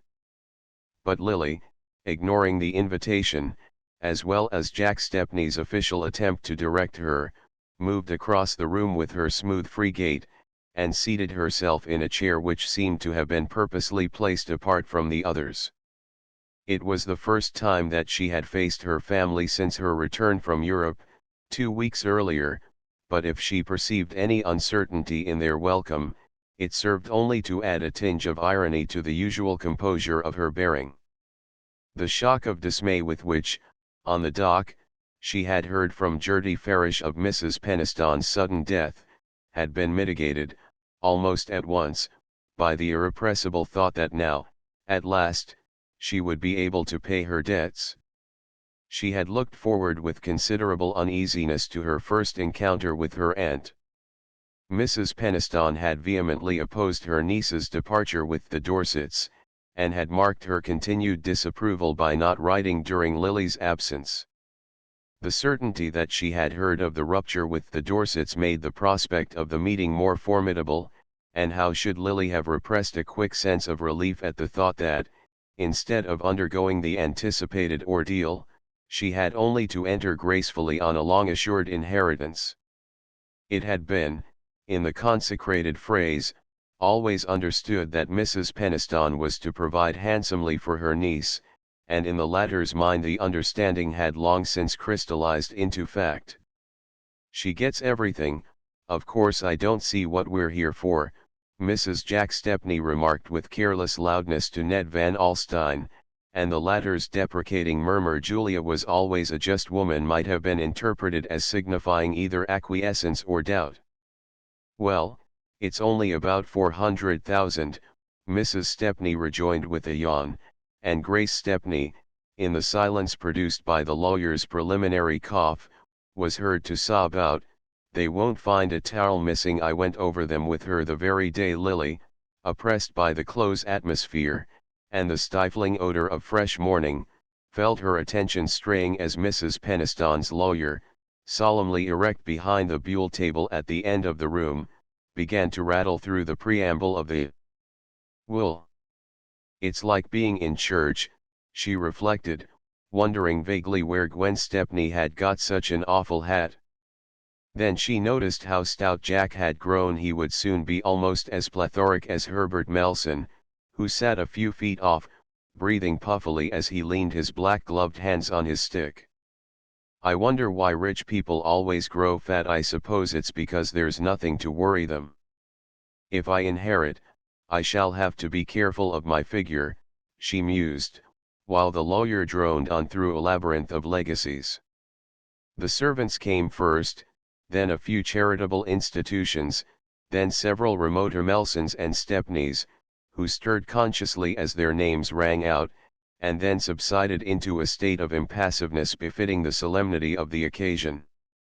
Ned Van Alstyne, Jack Stepney, and a cousin or two followed, each coupled with the mention of a few thousands. Lily wondered that Grace Stepney was not among them. Then she heard her own name: to my niece Lily Bart, $10,000, and after that the lawyer again lost himself in a coil of unintelligible periods, from which the concluding phrase flashed out with startling distinctness, and the residue of my estate to my dear cousin and namesake, Grace Julia Stepney. There was a subdued gasp of surprise, a rapid turning of heads, and a surging of sable figures toward the corner in which Miss Stepney wailed out her sense of unworthiness through the crumpled ball of a black-edged handkerchief. Lily stood apart from the general movement, feeling herself for the first time utterly alone. No one looked at her, no one seemed aware of her presence. She was probing the very depths of insignificance. And under her sense of the collective indifference came the acuter pang of hopes deceived. Disinherited, she had been disinherited, and for Grace Stepney. She met Gertie's lamentable eyes, fixed on her in a despairing effort at consolation, and the look brought her to herself. There was something to be done before she left the house, to be done with all the nobility she knew how to put into such gestures. She advanced to the group about Miss Stepney, and holding out her hand said simply, "Dear Grace, I am so glad." The other ladies had fallen back at her approach, and a space created itself about her. It widened as she turned to go, and no one advanced to fill it up. She paused a moment, glancing about her, calmly taking the measure of her situation. She heard someone ask a question about the date of the will. She caught a fragment of the lawyer's answer, something about a sudden summons, and an earlier instrument. Then the tide of dispersal began to drift past her. Mrs. Jack Stepney and Mrs. Herbert Melson stood on the doorstep awaiting their motor. A sympathizing group escorted Grace Stepney to the cab it was felt to be fitting she should take, though she lived but a street or two away, and Miss Bart and Gertie found themselves almost alone in the purple drawing-room, which more than ever, in its stuffy dimness, resembled a well-kept family vault, in which the last corpse had just been decently deposited. In Gertie Farish's sitting-room, whither a hansom had carried the two friends, Lily dropped into a chair with a faint sound of laughter. It struck her as a humorous coincidence that her aunt's legacy should so nearly represent the amount of her debt to Trenor.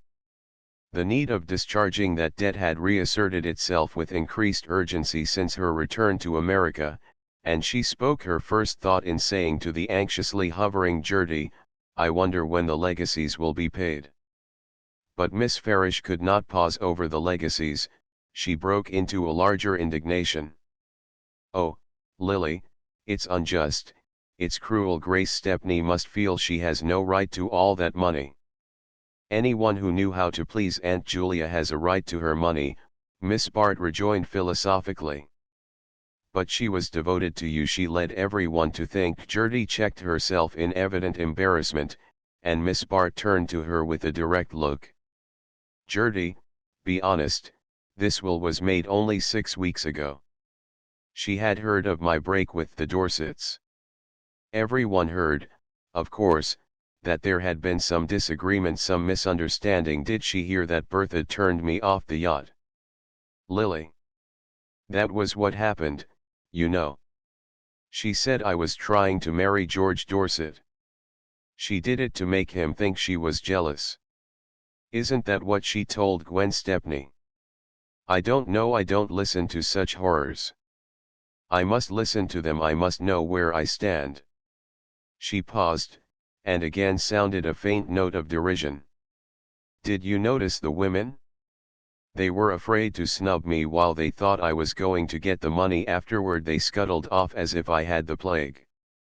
Gertie remained silent, and she continued, I stayed on to see what would happen.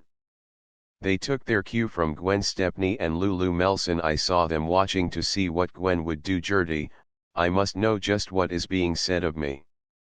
I tell you I don't listen. One hears such things without listening.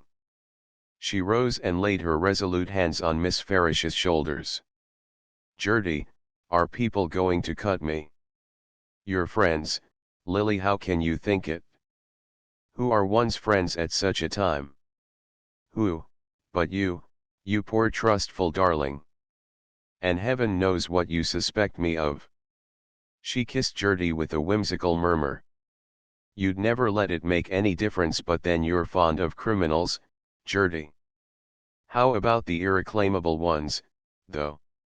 For I'm absolutely impenitent, you know. She drew herself up to the full height of her slender majesty, towering like some dark angel of defiance above the troubled Gertie, who could only falter out, Lily, Lily, how can you laugh about such things? So as not to weep, perhaps. But no, I'm not of the tearful order. I discovered early that crying makes my nose red, and the knowledge has helped me through several painful episodes. She took a restless turn about the room, and then, reseating herself, lifted the bright mockery of her eyes to Gertie's anxious countenance. I shouldn't have minded, you know, if I'd got the money. And at Miss Farish's protesting, oh, she repeated calmly, not a straw, my dear, for, in the first place, they wouldn't have quite dared to ignore me, and if they had, it wouldn't have mattered, because I should have been independent of them. But now, the irony faded from her eyes, and she bent a clouded face upon her friend. How can you talk so, Lily? Of course the money ought to have been yours, but after all that makes no difference. The important thing— Gertie paused, and then continued firmly, the important thing is that you should clear yourself, should tell your friends the whole truth. The whole truth. Miss Bart laughed. What is truth? Where a woman is concerned, it's the story that's easiest to believe. In this case it's a great deal easier to believe Bertha Dorset's story than mine, because she has a big house and an opera box, and it's convenient to be on good terms with her. Miss Farish still fixed her with an anxious gaze. But what is your story, Lily? I don't believe anyone knows it yet. My story, I don't believe I know it myself. You see, I never thought of preparing a version in advance as Bertha did, and if I had, I don't think I should take the trouble to use it now. But Gertie continued with her quiet reasonableness, I don't want a version prepared in advance, but I want you to tell me exactly what happened from the beginning. From the beginning. Miss Bart gently mimicked her. Dear Gertie, how little imagination you good people have. Why, the beginning was in my cradle, I suppose, in the way I was brought up, and the things I was taught to care for. Or no, I won't blame anybody for my faults, I'll say it was in my blood, that I got it from some wicked pleasure-loving aunt's stress, who reacted against the homely virtues of New Amsterdam, and wanted to be back at the court of the Charleses. And as Miss Farish continued to press her with troubled eyes, she went on impatiently, you asked me just now for the truth. Well, the truth about any girl is that once she's talked about she's done for, and the more she explains her case the worse it looks. My good Gertie, You don't happen to have a cigarette about you? In her stuffy room at the hotel to which she had gone on landing, Lily Bart that evening reviewed her situation. It was the last week in June, and none of her friends were in town. The few relatives who had stayed on, or returned, for the reading of Mrs. Peniston's will, had taken flight again that afternoon to Newport or Long Island, and not one of them had made any proffer of hospitality to Lily. For the first time in her life she found herself utterly alone except for Gertie Farish. Even at the actual moment of her break with the Dorsets she had not had so keen a sense of its consequences, for the Duchess of Beltshire, hearing of the catastrophe from Lord Hubert, had instantly offered her protection, and under her sheltering wing Lily had made an almost triumphant progress to London. There she had been sorely tempted to linger on in a society which asked of her only to amuse and charm it, without inquiring too curiously how she had acquired her gift for doing so, but Selden, before they parted, had pressed on her the urgent need of returning at once to her aunt, and Lord Hubert, when he presently reappeared in London, abounded in the same counsel. Lily did not need to be told that the Duchess's championship was not the best road to social rehabilitation, and as she was besides aware that her noble defender might at any moment drop her in favor of a new protégé, she reluctantly decided to return to America. But she had not been 10 minutes on her native shore before she realized that she had delayed too long to regain it. The Dorsets, the Stepneys, the Briss, all the actors and witnesses in the miserable drama had preceded her with their version of the case, and, even had she seen the least chance of gaining a hearing for her own, some obscure disdain and reluctance would have restrained her. She knew it was not by explanations and countercharges that she could ever hope to recover her lost standing, but even had she felt the least trust in their efficacy, she would still have been held back by the feeling which had kept her from defending herself to Gertie Farish, a feeling that was half pride and half humiliation. For though she knew she had been ruthlessly sacrificed to Bertha Dorset's determination to win back her husband, and though her own relation to Dorset had been that of the merest good fellowship, yet she had been perfectly aware from the outset that her part in the affair was, as Carrie Fisher brutally put it, to distract Dorset's attention from his wife. That was what she was there for, it was the price she had chosen to pay for 3 months of luxury and freedom from care. Her habit of resolutely facing the facts, in her rare moments of introspection, did not now allow her to put any false gloss on the situation. She had suffered for the very faithfulness with which she had carried out her part of the tacit compact, but the part was not a handsome one at best, and she saw it now in all the ugliness of failure. She saw, too, in the same uncompromising light, the train of consequences resulting from that failure, and these became clearer to her with every day of her weary lingering in town. She stayed on partly for the comfort of Gertie Farish's nearness, and partly for lack of knowing where to go. She understood well enough the nature of the task before her. She must set out to regain, little by little, the position she had lost, and the first step in the tedious task was to find out, as soon as possible, on how many of her friends she could count. Her hopes were mainly centered on Mrs. Trenor, who had treasures of easy-going tolerance for those who were amusing or useful to her, and in the noisy rush of whose existence the still small voice of detraction was slow to make itself heard. But Judy, though she must have been apprised of Miss Bart's return, had not even recognized it by the formal note of condolence which her friend's bereavement demanded. Any advance on Lily's side might have been perilous.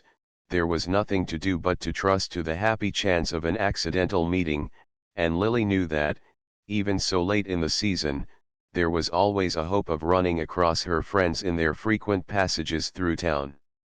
To this end she assiduously showed herself at the restaurants they frequented, where, attended by the troubled Gertie, she lunched luxuriously, as she said, on her expectations.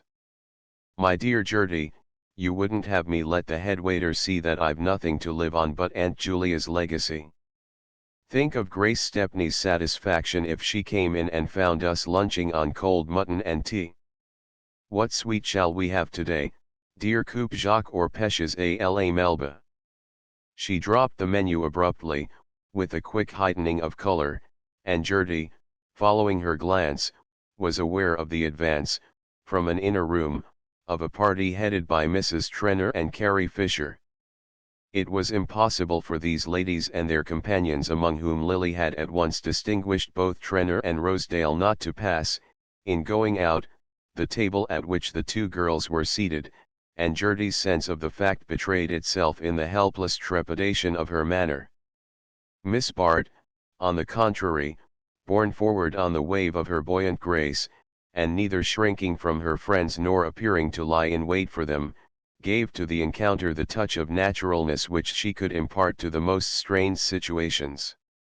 Such embarrassment as was shown was on Mrs. Trenor's side, and manifested itself in the mingling of exaggerated warmth with imperceptible reservations. Her loudly affirmed pleasure at seeing Miss Bart took the form of a nebulous generalization, which included neither inquiries as to her future nor the expression of a definite wish to see her again.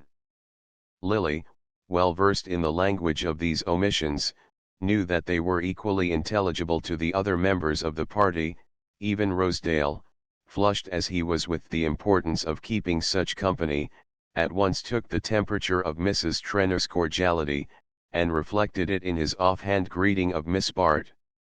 Trenor, red and uncomfortable, had cut short his salutations on the pretext of a word to say to the head waiter, and the rest of the group soon melted away in Mrs. Trenor's wake.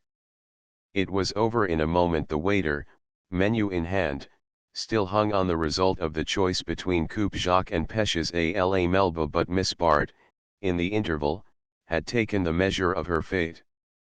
Where Judy Trenor led, all the world would follow, and Lily had the doomed sense of the castaway who has signalled in vain to fleeing sails. In a flash she remembered Mrs. Trenor's complaints of Carrie Fisher's raucosity, and saw that they denoted an unexpected acquaintance with her husband's private affairs. In the large tumultuous disorder of the life at Bellomont, where no one seemed to have time to observe anyone else, and private aims and personal interests were swept along unheeded in the rush of collective activities, Lily had fancied herself sheltered from inconvenient scrutiny.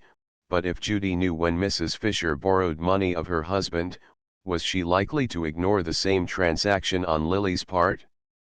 If she was careless of his affections, she was plainly jealous of his pocket, and in that fact Lily read the explanation of her rebuff. The immediate result of these conclusions was the passionate resolve to pay back her debt to Trenor. That obligation discharged, she would have but $1,000 of Mrs. Peniston's legacy left, and nothing to live on but her own small income, which was considerably less than Gertie Farish's wretched pittance, but this consideration gave way to the imperative claim of her wounded pride. She must be quits with the Trenors first, after that she would take thought for the future. In her ignorance of legal procrastinations she had supposed that her legacy would be paid over within a few days of the reading of her aunt's will, and after an interval of anxious suspense, she wrote to inquire the cause of the delay. There was another interval before Mrs. Peniston's lawyer, who was also one of the executors, replied to the effect that, some questions having arisen relative to the interpretation of the will, he and his associates might not be in a position to pay the legacies till the close of the 12-month legally allotted for their settlement. Bewildered and indignant, Lily resolved to try the effect of a personal appeal, but she returned from her expedition with a sense of the powerlessness of beauty and charm against the unfeeling processes of the law. It seemed intolerable to live on for another year under the weight of her debt, and in her extremity she decided to turn to Miss Stepney, who still lingered in town, immersed in the delectable duty of going over her benefactress's effects. It was bitter enough for Lily to ask a favor of Grace Stepney, but the alternative was bitterer still, and one morning she presented herself at Mrs. Peniston's, where Grace, for the facilitation of her pious task, had taken up a provisional abode. The strangeness of entering as a suppliant the house where she had so long commanded, increased Lily's desire to shorten the ordeal, and when Miss Stepney entered the darkened drawing room, rustling with the best quality of crape, her visitor went straight to the point: would she be willing to advance the amount of the expected legacy? Grace, in reply, wept and wondered at the request, bemoaned the inexorableness of the law, and was astonished that Lily had not realized the exact similarity of their positions. Did she think that only the payment of the legacies had been delayed? Why, Miss Stepney herself had not received a penny of her inheritance, and was paying rent, yes, actually, for the privilege of living in a house that belonged to her. She was sure it was not what poor dear cousin Julia would have wished she had told the executors so to their faces, but they were inaccessible to reason, and there was nothing to do but to wait. Let Lily take example by her, and be patient. Let them both remember how beautifully patient cousin Julia had always been. Lily made a movement which showed her imperfect assimilation of this example. But you will have everything, Grace. It would be easy for you to borrow 10 times the amount I am asking for. Borrow? Easy for me to borrow? Grace Stepney rose up before her in sable wrath. Do you imagine for a moment that I would raise money on my expectations from cousin Julia, when I know so well her unspeakable horror of every transaction of the sort? Why, Lily, if you must know the truth, it was the idea of your being in debt that brought on her illness. You remember she had a slight attack before you sailed. Oh, I don't know the particulars. Of course I don't want to know them, but there were rumors about your affairs that made her most unhappy. No one could be with her without seeing that. I can't help it if you are offended by my telling you this now. If I can do anything to make you realize the folly of your course, and how deeply she disapproved of it, I shall feel it is the truest way of making up to you for her loss.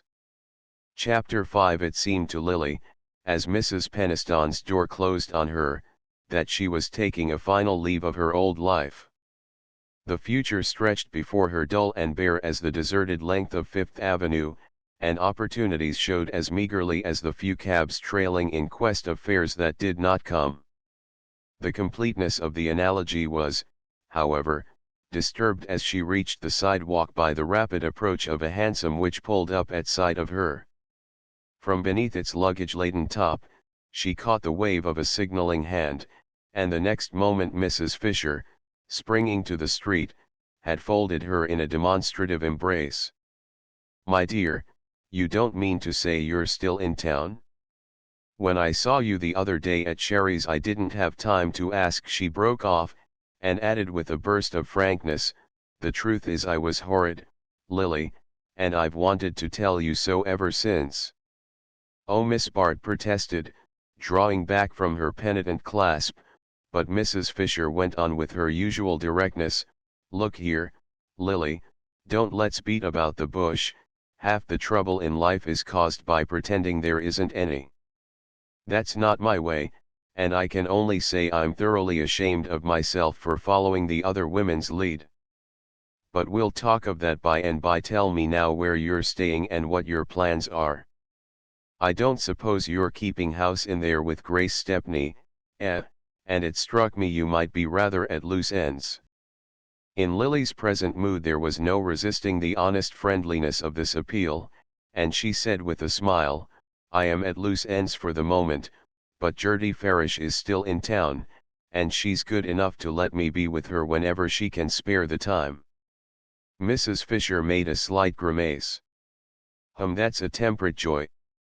Oh, I know Gertie's a trump, and worth all the rest of us put together, but a long you're used to a little higher seasoning, aren't you, dear? And besides, I suppose she'll be off herself before long. The 1st of August, you say? Well, look here, you can't spend your summer in town, we'll talk of that later too. But meanwhile, what do you say to putting a few things in a trunk and coming down with me to the Sam Gormers tonight? And as Lily stared at the breathless suddenness of the suggestion, she continued with her easy laugh, you don't know them and they don't know you, but that don't make a rap of difference. They've taken the Van Alstyne place at Roslyn, and I've got carte blanche to bring my friends down there, the more the merrier. They do things awfully well, and there's to be rather a jolly party there this week," she broke off, checked by an undefinable change in Miss Bart's expression. "Oh, I don't mean your particular set, you know, rather a different crowd, but very good fun. The fact is, the Gormers have struck out on a line of their own. What they want is to have a good time, and to have it in their own way.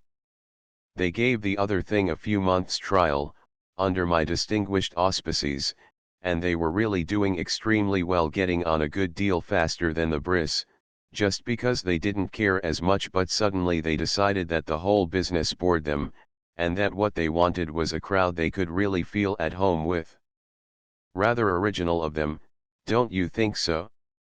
Mattie Gormer has got aspirations still, women always have, but she's awfully easygoing, and Sam won't be bothered, and they both like to be the most important people in sight, so they've started a sort of continuous performance of their own, a kind of social Coney Island, where everybody is welcome who can make noise enough and doesn't put on airs. I think it's awfully good fun myself. Some of the artistic set, you know, any pretty actress that's going, and so on. This week, for instance, they have Audrey Ansdell, who made such a hit last spring in The Winning of Winnie, and Paul Morpeth. He's painting Mattie Gormer and the Dick Bellingers, and Kate Corby. Well, every one you can think of who's jolly and makes a row. Now don't stand there with your nose in the air, my dear. It will be a good deal better than a broiling Sunday in town, and you'll find clever people as well as noisy ones. Morpeth, who admires Mattie enormously, always brings one or two of his set. Mrs. Fisher drew Lily toward the hansom with friendly authority. "Jump in now, there's a dear, and we'll drive round to your hotel and have your things packed, and then we'll have tea, and the two maids can meet us at the train."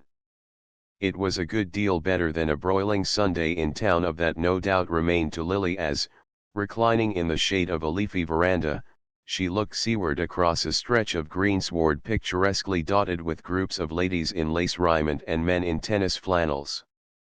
The huge Van Alstyne house and its rambling dependencies were packed to their fullest capacity with the Gormers' week-end guests, who now, in the radiance of the Sunday forenoon, were dispersing themselves over the grounds in quest of the various distractions the place afforded, distractions ranging from tennis courts to shooting galleries, from bridge and whiskey within doors to motors and steam launches without. Lily had the odd sense of having been caught up into the crowd as carelessly as a passenger is gathered in by an express train. The blonde and genial Mrs. Gormer might, indeed, have figured the conductor, calmly assigning seats to the rush of travelers, while Carrie Fisher represented the porter pushing their bags into place, giving them their numbers for the dining car, and warning them when their station was at hand. The train, meanwhile, had scarcely slackened speed. Life was done with a deafening rattle and roar, in which one traveler at least found a welcome refuge from the sound of her own thoughts. The Gormer milieu represented a social outskirt which Lily had always fastidiously avoided, but it struck her, now that she was in it, as only a flamboyant copy of her own world, a caricature approximating the real thing as the society play approaches the manners of the drawing room. The people about her were doing the same things as the Trenors, the Van Osbergs and the Dorsets. The difference lay in 100 shades of aspect and manner, from the pattern of the men's waistcoats to the inflection of the women's voices. Everything was pitched in a higher key, and there was more of each thing, more noise, more color, more champagne, more familiarity, but also greater good nature, less rivalry, and a fresher capacity for enjoyment. Miss Bart's arrival had been welcomed with an uncritical friendliness that first irritated her pride and then brought her to a sharp sense of her own situation, of the place in life which, for the moment, she must accept and make the best of. These people knew her story of that her first long talk with Carrie Fisher had left no doubt, She was publicly branded as the heroine of a queer episode, but instead of shrinking from her as her own friends had done, they received her without question into the easy promiscuity of their lives. They swallowed her past as easily as they did Miss Anstell's, and with no apparent sense of any difference in the size of the mouthful. All they asked was that she should in her own way, for they recognized a diversity of gifts contribute as much to the general amusement as that graceful actress, whose talents, when off the stage, were of the most varied order. Lily felt at once that any tendency to be stuck up, to mark a sense of differences and distinctions, would be fatal to her continuance in the Gormer set. To be taken in on such terms and into such a world, was hard enough to the lingering pride in her, but she realized, with a pang of self-contempt, that to be excluded from it would, after all, be harder still. For, almost at once, she had felt the insidious charm of slipping back into a life where every material difficulty was smoothed away. The sudden escape from a stifling hotel in a dusty deserted city to the space and luxury of a great country house fanned by sea breezes, had produced a state of moral lassitude agreeable enough after the nervous tension and physical discomfort of the past weeks. For the moment she must yield to the refreshment her senses craved. After that she would reconsider her situation, and take counsel with her dignity. Her enjoyment of her surroundings was, indeed, tinged by the unpleasant consideration that she was accepting the hospitality and courting the approval of people she had disdained under other conditions. But she was growing less sensitive on such points. A hard glaze of indifference was fast forming over her delicacies and susceptibilities, and each concession to expediency hardened the surface a little more. On the Monday, when the party disbanded with uproarious adieus, the return to town threw into stronger relief the charms of the life she was leaving. The other guests were dispersing to take up the same existence in a different setting, some at Newport, some at Bar Harbor, some in the elaborate rusticity of an Adirondack camp. Even Gertie Farish, who welcomed Lily's return with tender solicitude, would soon be preparing to join the aunt with whom she spent her summers on Lake George. Only Lily herself remained without plan or purpose, stranded in a backwater of the great current of pleasure. But Carrie Fisher, who had insisted on transporting her to her own house, where she herself was to perch for a day or two on the way to the Briss camp, came to the rescue with a new suggestion. "Look here, Lily, I'll tell you what it is, I want you to take my place with Mattie Gormer this summer.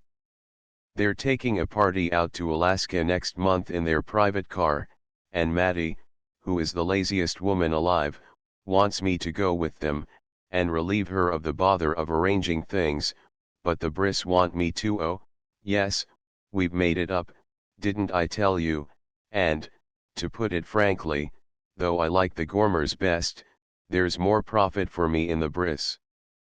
The fact is, they want to try Newport this summer, and if I can make it a success for them they'll make it a success for me." Mrs. Fisher clasped her hands enthusiastically. "Do you know, Lily, the more I think of my idea the better I like it, quite as much for you as for myself.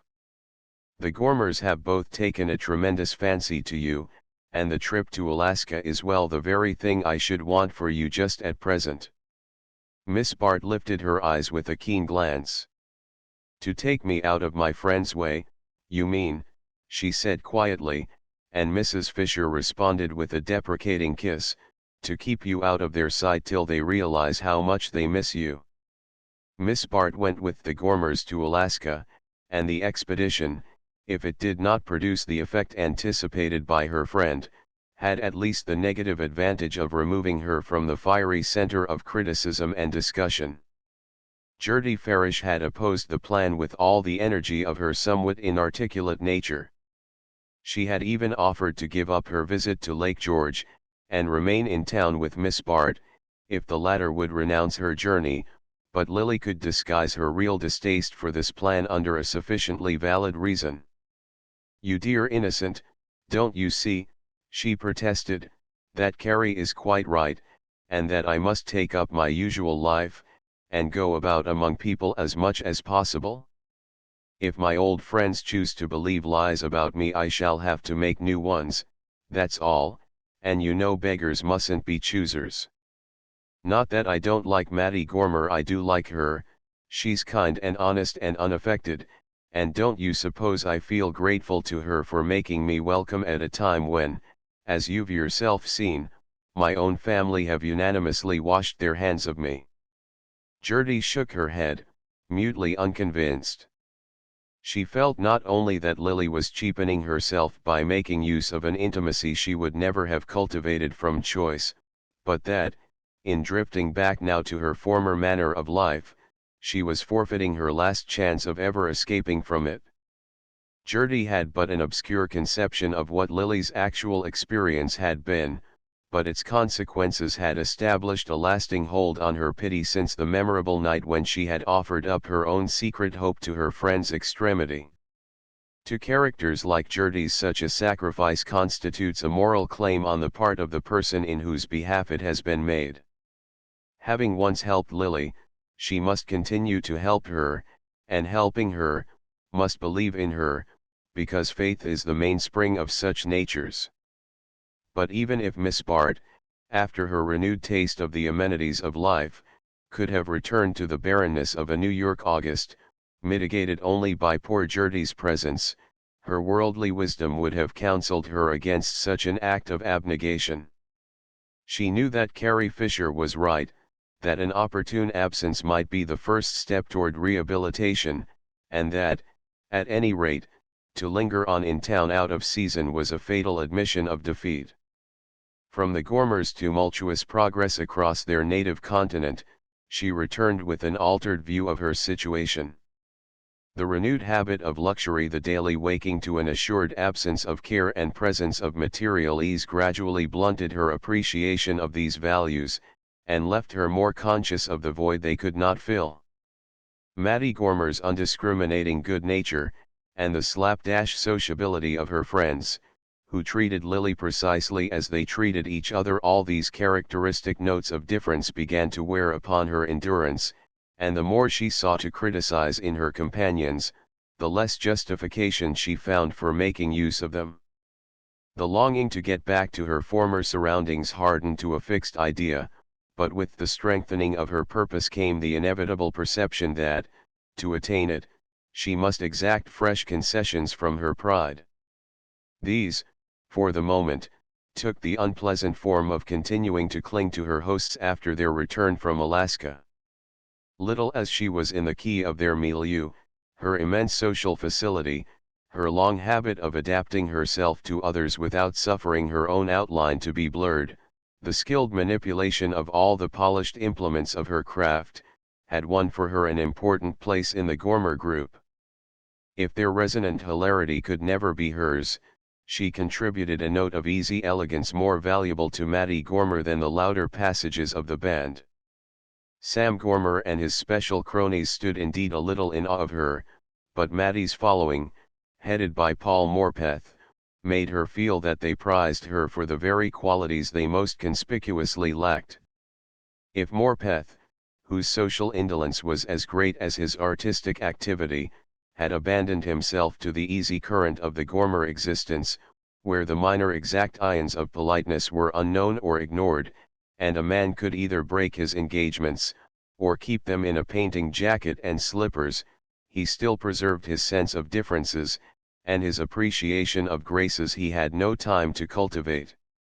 During the preparations for the Briss tableaus he had been immensely struck by Lily's plastic possibilities, not the face, too self-controlled for expression, but the rest of her. Gad, what a model she'd make. And though his abhorrence of the world in which he had seen her was too great for him to think of seeking her there, he was fully alive to the privilege of having her to look at and listen to while he lounged in Mattie Gormer's dishevelled drawing room. Lily had thus formed, in the tumult of her surroundings, a little nucleus of friendly relations which mitigated the crudeness of her course in lingering with the Gormers after their return. Nor was she without pale glimpses of her own world, especially since the breaking up of the Newport season had set the social current once more toward Long Island. Kate Corby, whose tastes made her as promiscuous as Carrie Fisher was rendered by her necessities, occasionally descended on the Gormers, where, after a first stare of surprise, she took Lily's presence almost too much as a matter of course. Mrs. Fisher, too, appearing frequently in the neighborhood, drove over to impart her experiences and give Lily what she called the latest report from the Weather Bureau, and the latter, who had never directly invited her confidence, could yet talk with her more freely than with Gertie Farish, in whose presence it was impossible even to admit the existence of much that Mrs. Fisher conveniently took for granted. Mrs. Fisher, moreover, had no embarrassing curiosity. She did not wish to probe the inwardness of Lily's situation, but simply to view it from the outside, and draw her conclusions accordingly, and these conclusions, at the end of a confidential talk, she summed up to her friend in the succinct remark, "You must marry as soon as you can." Lily uttered a faint laugh, for once Mrs. Fisher lacked originality. "Do you mean, like Gertie Farish, to recommend the unfailing panacea of a good man's love?" "No, I don't think either of my candidates would answer to that description," said Mrs. Fisher after a pause of reflection. "Either? Are there actually two?" "Well, perhaps I ought to say 1.5 for the moment." Miss Bart received this with increasing amusement. "Other things being equal, I think I should prefer a half-husband. Who is he?" "Don't fly out at me till you hear my reasons, George Dorset." "Oh," Lily murmured reproachfully, but Mrs. Fisher pressed on unrebuffed. "Well, why not? They had a few weeks' honeymoon when they first got back from Europe, but now things are going badly with them again. Bertha has been behaving more than ever like a madwoman, and George's powers of credulity are very nearly exhausted. They're at their place here, you know, and I spent last Sunday with them. It was a ghastly party, no one else but poor Nettie Silverton, who looks like a galley slave. They used to talk of my making that poor boy unhappy. And after luncheon George carried me off on a long walk, and told me the end would have to come soon." Miss Bart made an incredulous gesture. "As far as that goes, the end will never come. Bertha will always know how to get him back when she wants him." Mrs. Fisher continued to observe her tentatively. "Not if he has anyone else to turn to." "Yes, that's just what it comes to, the poor creature can't stand alone. And I remember him such a good fellow, full of life and enthusiasm." She paused, and went on, dropping her glance from Lily's, "He wouldn't stay with her 10 minutes if he knew." Miss Bart repeated.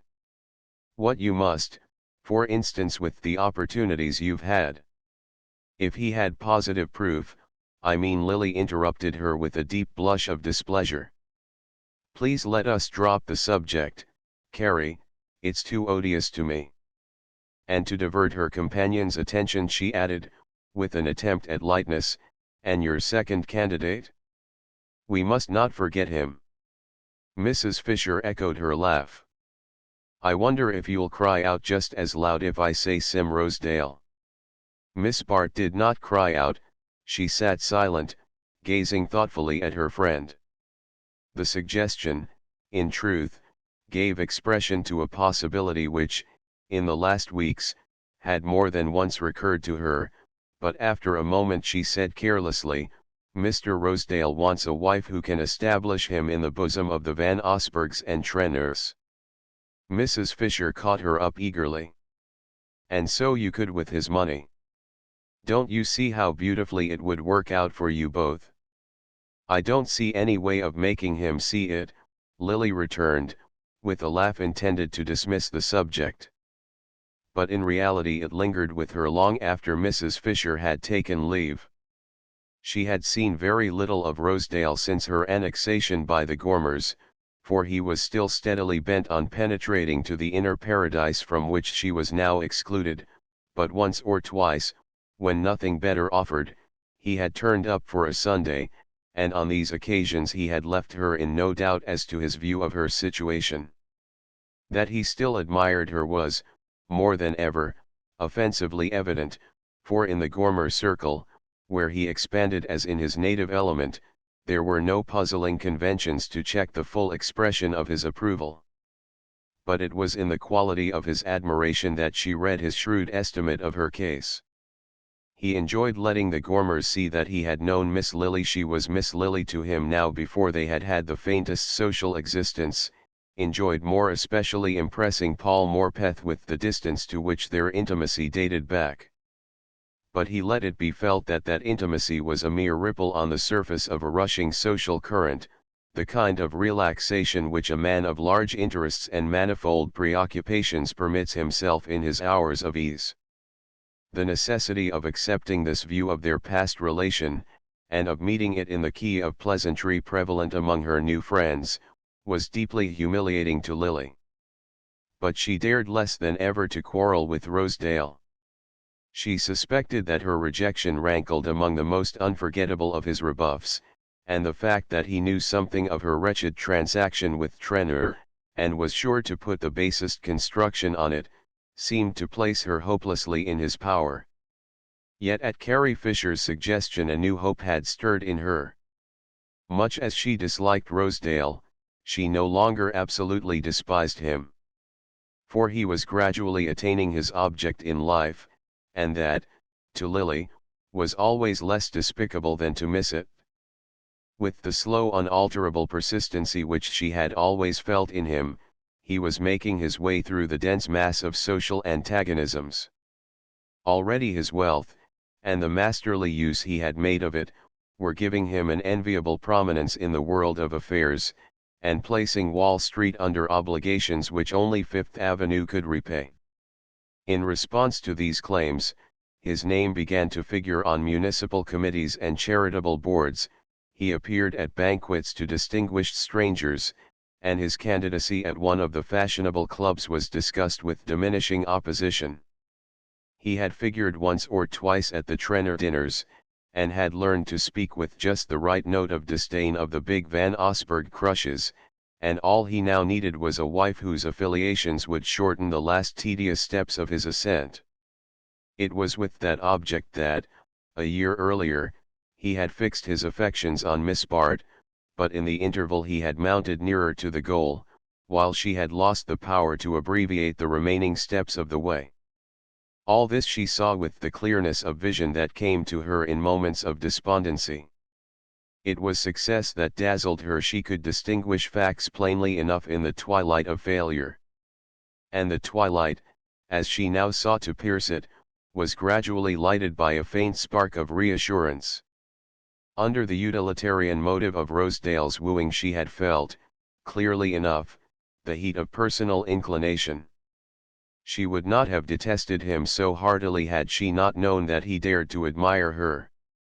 What, then, if the passion persisted, though the other motive had ceased to sustain it? She had never even tried to please him. He had been drawn to her in spite of her manifest disdain. What if she now chose to exert the power which, even in its passive state, he had felt so strongly? What if she made him marry her for love, now that he had no other reason for marrying her? Chapter 6. As became persons of their rising consequence, the Gormers were engaged in building a country house on Long Island, and it was a part of Miss Bart's duty to attend her hostess on frequent visits of inspection to the new estate. There, while Mrs. Gormer plunged into problems of lighting and sanitation, Lily had leisure to wander, in the bright autumn air, along the tree-fringed bay to which the land declined. Little as she was addicted to solitude, there had come to be moments when it seemed a welcome escape from the empty noises of her life. She was weary of being swept passively along a current of pleasure and business in which she had no share, weary of seeing other people pursue amusement and squander money, while she felt herself of no more account among them than an expensive toy in the hands of a spoiled child. It was in this frame of mind that, striking back from the shore one morning into the windings of an unfamiliar lane, She came suddenly upon the figure of George Dorset. The Dorset place was in the immediate neighborhood of the Gormers' newly acquired estate, and in her motor flights thither with Mrs. Gormer, Lily had caught one or two passing glimpses of the couple, but they moved in so different an orbit that she had not considered the possibility of a direct encounter. Dorset, swinging along with bent head, in moody abstraction, did not see Miss Bart till he was close upon her, but the sight, instead of bringing him to a halt, as she had half expected, sent him toward her with an eagerness which found expression in his opening words. "Miss Bart, you'll shake hands, won't you? I been hoping to meet you. I should have written to you if I'd dared." His face, with its tossed red hair and straggling mustache, had a driven uneasy look, as though life had become an unceasing race between himself and the thoughts at his heels. The look drew a word of compassionate greeting from Lily, and he pressed on, as if encouraged by her tone. "I wanted to apologize, to ask you to forgive me for the miserable part I played." She checked him with a quick gesture. "Don't let us speak of it. I was very sorry for you," she said, with a tinge of disdain which, as she instantly perceived, was not lost on him. He flushed to his haggard eyes, flushed so cruelly that she repented the thrust. "You might well be, you don't know. You must let me explain."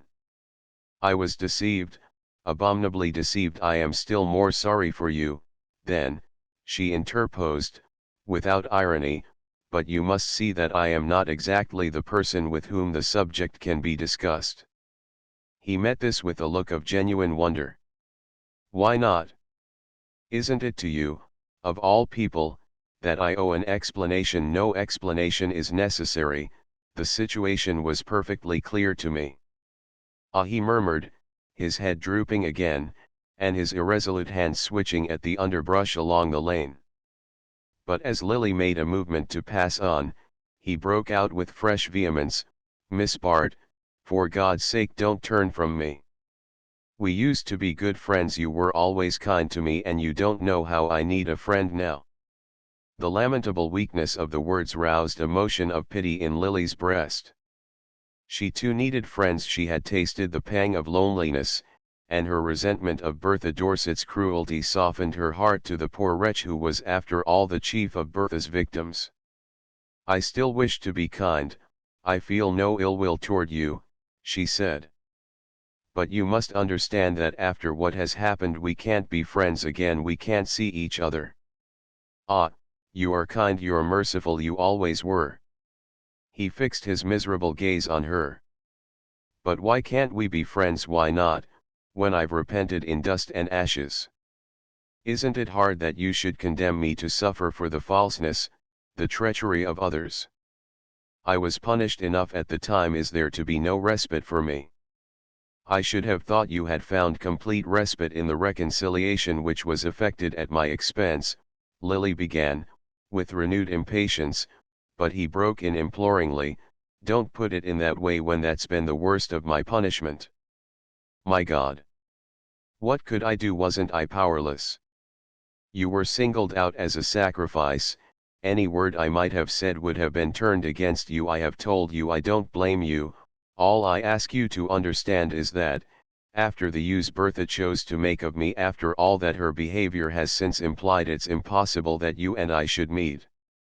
He continued to stand before her, in his dogged weakness. "Is it need it be? Might unty there be circumstances," he checked himself, slashing at the wayside weeds in a wider radius. Then he began again, "Miss Bart, listen, give me a minute. If we're not to meet again, at least let me have a hearing now. You say we can't be friends after what has happened. But can't I at least appeal to your pity? Can't I move you if I ask you to think of me as a prisoner you alone can set free?" Lily's inward start betrayed itself in a quick blush. Was it possible that this was really the sense of Carrie Fisher's adumbrations? "I can't see how I can possibly be of any help to you," she murmured, drawing back a little from the mounting excitement of his look. Her tone seemed to sober him, as it had so often done in his stormiest moments. The stubborn lines of his face relaxed, and he said, with an abrupt drop to docility, "You would see, if you'd be as merciful as you used to be, and heaven knows I've never needed it more." She paused a moment, moved in spite of herself by this reminder of her influence over him. Her fibers had been softened by suffering, and the sudden glimpse into his mocked and broken life disarmed her contempt for his weakness. "I am very sorry for you. I would help you willingly, but you must have other friends, other advisors." "I never had a friend like you," he answered simply. "And besides, can't you see, you're the only person," his voice dropped to a whisper, "the only person who knows." Again she felt her color change, again her heart rose in precipitate throbs to meet what she felt was coming. He lifted his eyes to her entreatingly. "You do see, don't you? You understand? I'm desperate, I'm at the end of my tether. I want to be free, and you can free me. I know you can. You don't want to keep me bound fast in hell, do you? You can't want to take such a vengeance as that. You were always kind, your eyes are kind now. You say you're sorry for me. Well, it rests with you to show it, and heaven knows there's nothing to keep you back. You understand, of course there wouldn't be a hint of publicity, not a sound or a syllable to connect you with the thing. It would never come to that, you know. All I need is to be able to say definitely, I know this and this and this, and the fight would drop, and the way be cleared, and the whole abominable business swept out of sight in a second." He spoke pantingly, like a tired runner, with breaks of exhaustion between his words, and through the breaks she caught, as through the shifting rents of a fog, great golden vistas of peace and safety. For there was no mistaking the definite intention behind his vague appeal. She could have filled up the blanks without the help of Mrs. Fisher's insinuations. Here was a man who turned to her in the extremity of his loneliness and his humiliation. If she came to him at such a moment, he would be hers with all the force of his deluded faith. And the power to make him so lay in her hand, lay there in a completeness he could not even remotely conjecture. Revenge and rehabilitation might be hers at a stroke. There was something dazzling in the completeness of the opportunity. She stood silent, gazing away from him down the autumnal stretch of the deserted lane. And suddenly fear possessed her, fear of herself, and of the terrible force of the temptation. All her past weaknesses were like so many eager accomplices drawing her toward the path their feet had already smoothed.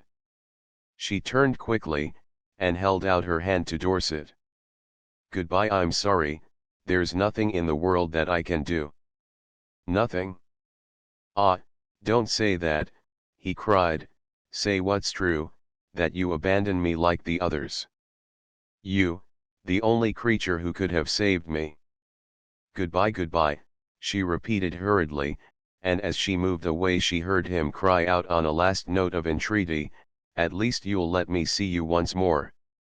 Lily, on regaining the Gormer grounds, struck rapidly across the lawn toward the unfinished house, where she fancied that her hostess might be speculating, not too resignedly, on the cause of her delay, for, like many unpunctual persons, Mrs. Gormer disliked to be kept waiting. As Miss Bart reached the avenue, however, she saw a smart phaeton with a high-stepping pair disappear behind the shrubbery in the direction of the gate, and on the doorstep stood Mrs. Gormer, with a glow of retrospective pleasure on her open countenance. At sight of Lily the glow deepened to an embarrassed red, and she said with a slight laugh, "Did you see my visitor? Oh, I thought you came back by the avenue." It was Mrs. George Dorset. She said she'd dropped in to make a neighborly call.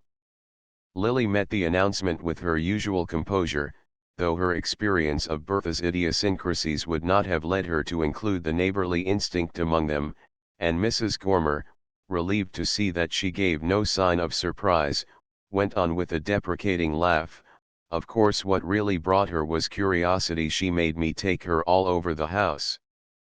but no one could have been nicer, no airs, you know, and so good-natured. I can quite see why people think her so fascinating." This surprising event, coinciding too completely with her meeting with Dorset to be regarded as contingent upon it, had yet immediately struck Lily with a vague sense of foreboding. It was not in Bertha's habits to be neighborly, much less to make advances to anyone outside the immediate circle of her affinities.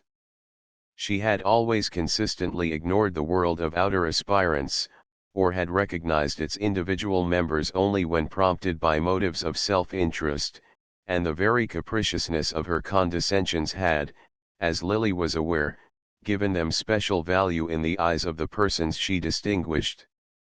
Lily saw this now in Mrs. Gormer's unconcealable complacency, and in the happy irrelevance with which, for the next day or two, she quoted Bertha's opinions and speculated on the origin of her gown.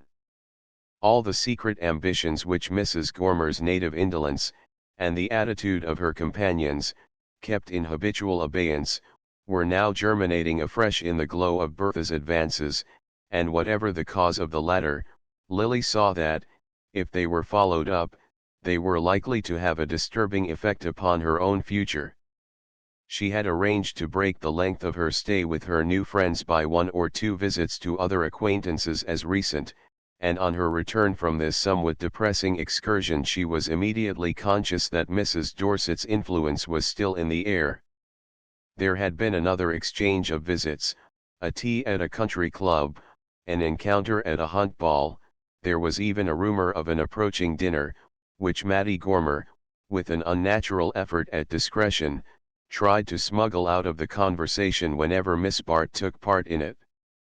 The latter had already planned to return to town after a farewell Sunday with her friends, and, with Gertie Farish's aid, had discovered a small private hotel where she might establish herself for the winter.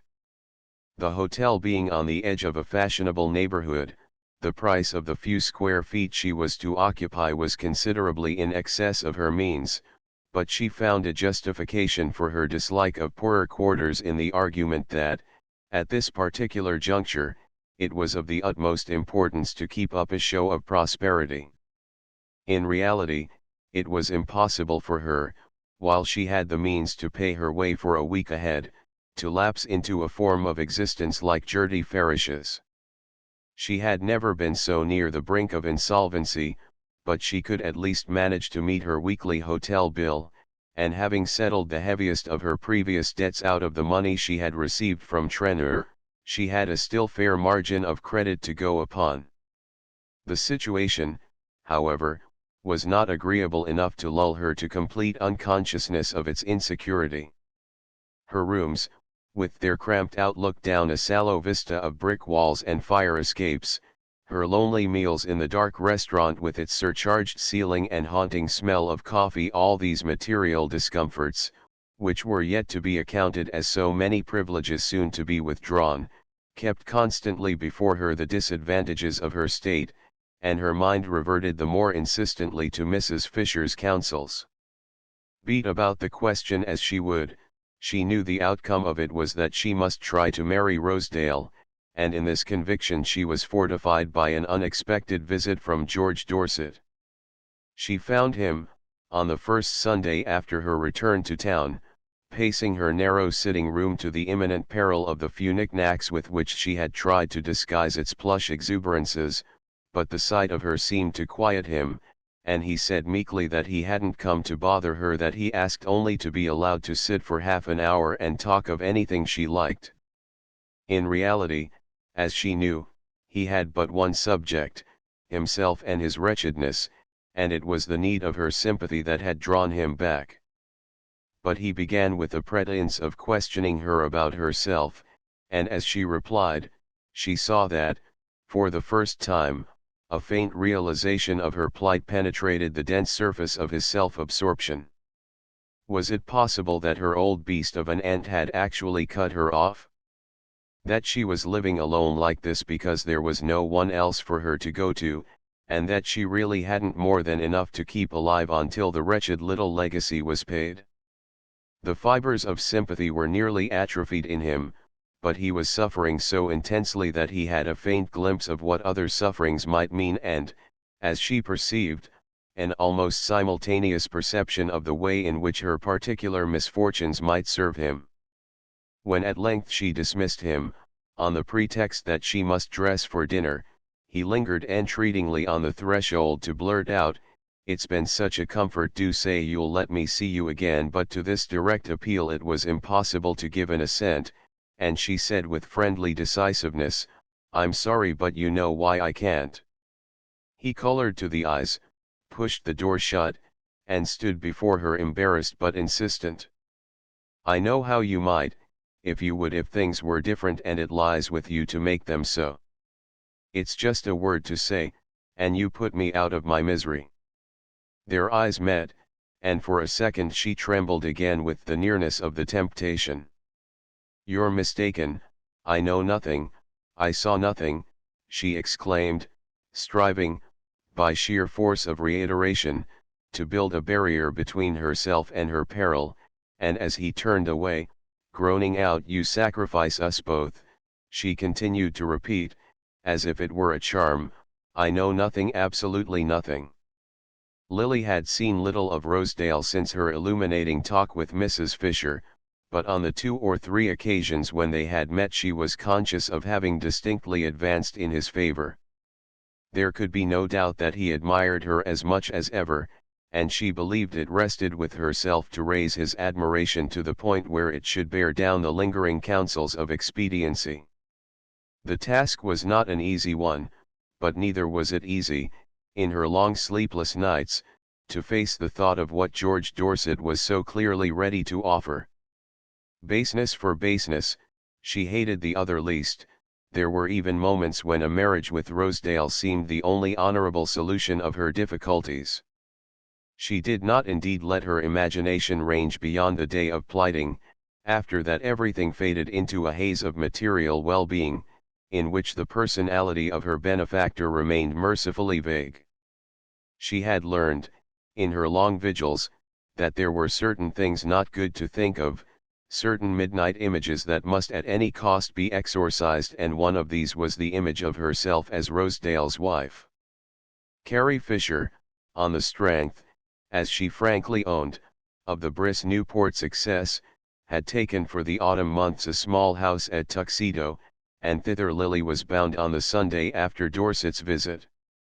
Though it was nearly dinner time when she arrived, her hostess was still out, and the firelit quiet of the small silent house descended on her spirit with a sense of peace and familiarity.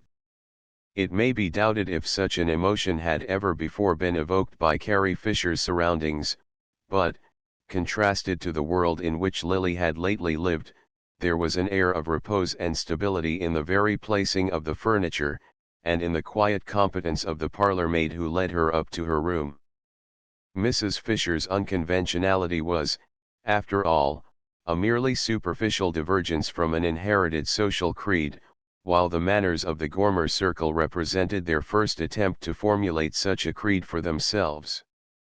It was the first time since her return from Europe that Lily had found herself in a congenial atmosphere, and the stirring of familiar associations had almost prepared her, as she descended the stairs before dinner, to enter upon a group of her old acquaintances. But this expectation was instantly checked by the reflection that the friends who remained loyal were precisely those who would be least willing to expose her to such encounters, and it was hardly with surprise that she found, instead, Mr. Rosedale kneeling domestically on the drawing-room hearth before his hostess's little girl. Rosedale in the paternal role was hardly a figure to soften Lily, yet she could not but notice a quality of homely goodness in his advances to the child. They were not, at any rate, the premeditated and perfunctory endearments of the guest under his hostess's eye, for he and the little girl had the room to themselves, and something in his attitude made him seem a simple and kindly being compared to the small critical creature who endured his homage. Yes, he would be kind. Lily, from the threshold, had time to feel kind in his gross, unscrupulous, rapacious way, the way of the predatory creature with his mate. She had but a moment in which to consider whether this glimpse of the fireside man mitigated her repugnance, or gave it, rather, a more concrete and intimate form, for at sight of her he was immediately on his feet again, the florid and dominant Rosedale of Mattie Gormer's drawing room. It was no surprise to Lily to find that he had been selected as her only fellow guest. Though she and her hostess had not met since the latter's tentative discussion of her future, Lily knew that the acuteness which enabled Mrs. Fisher to lay a safe and pleasant course through a world of antagonistic forces was not infrequently exercised for the benefit of her friends. It was, in fact, characteristic of Carrie that, while she actively gleaned her own stores from the fields of affluence, her real sympathies were on the other side with the unlucky, the unpopular, the unsuccessful, with all her hungry fellow toilers in the shorn stubble of success. Mrs. Fisher's experience guarded her against the mistake of exposing Lily, for the first evening, to the unmitigated impression of Rosedale's personality.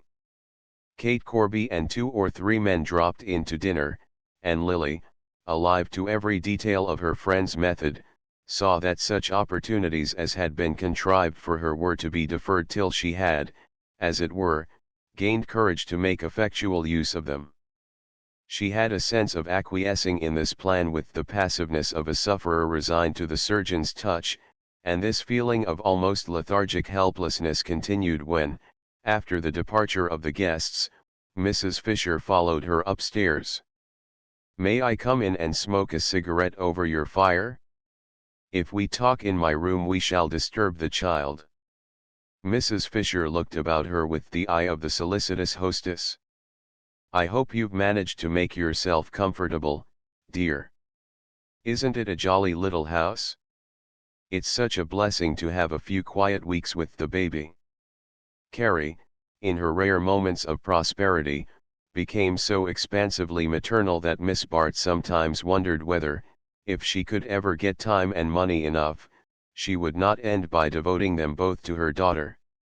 "It's a well-earned rest, I'll say that for myself," she continued, sinking down with a sigh of content on the pillowed lounge near the fire.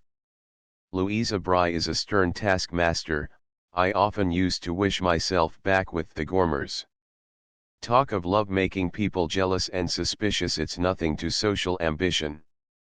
Louisa used to lie awake at night wondering whether the women who called on us called on me because I was with her, or on her because she was with me, and she was always laying traps to find out what I thought.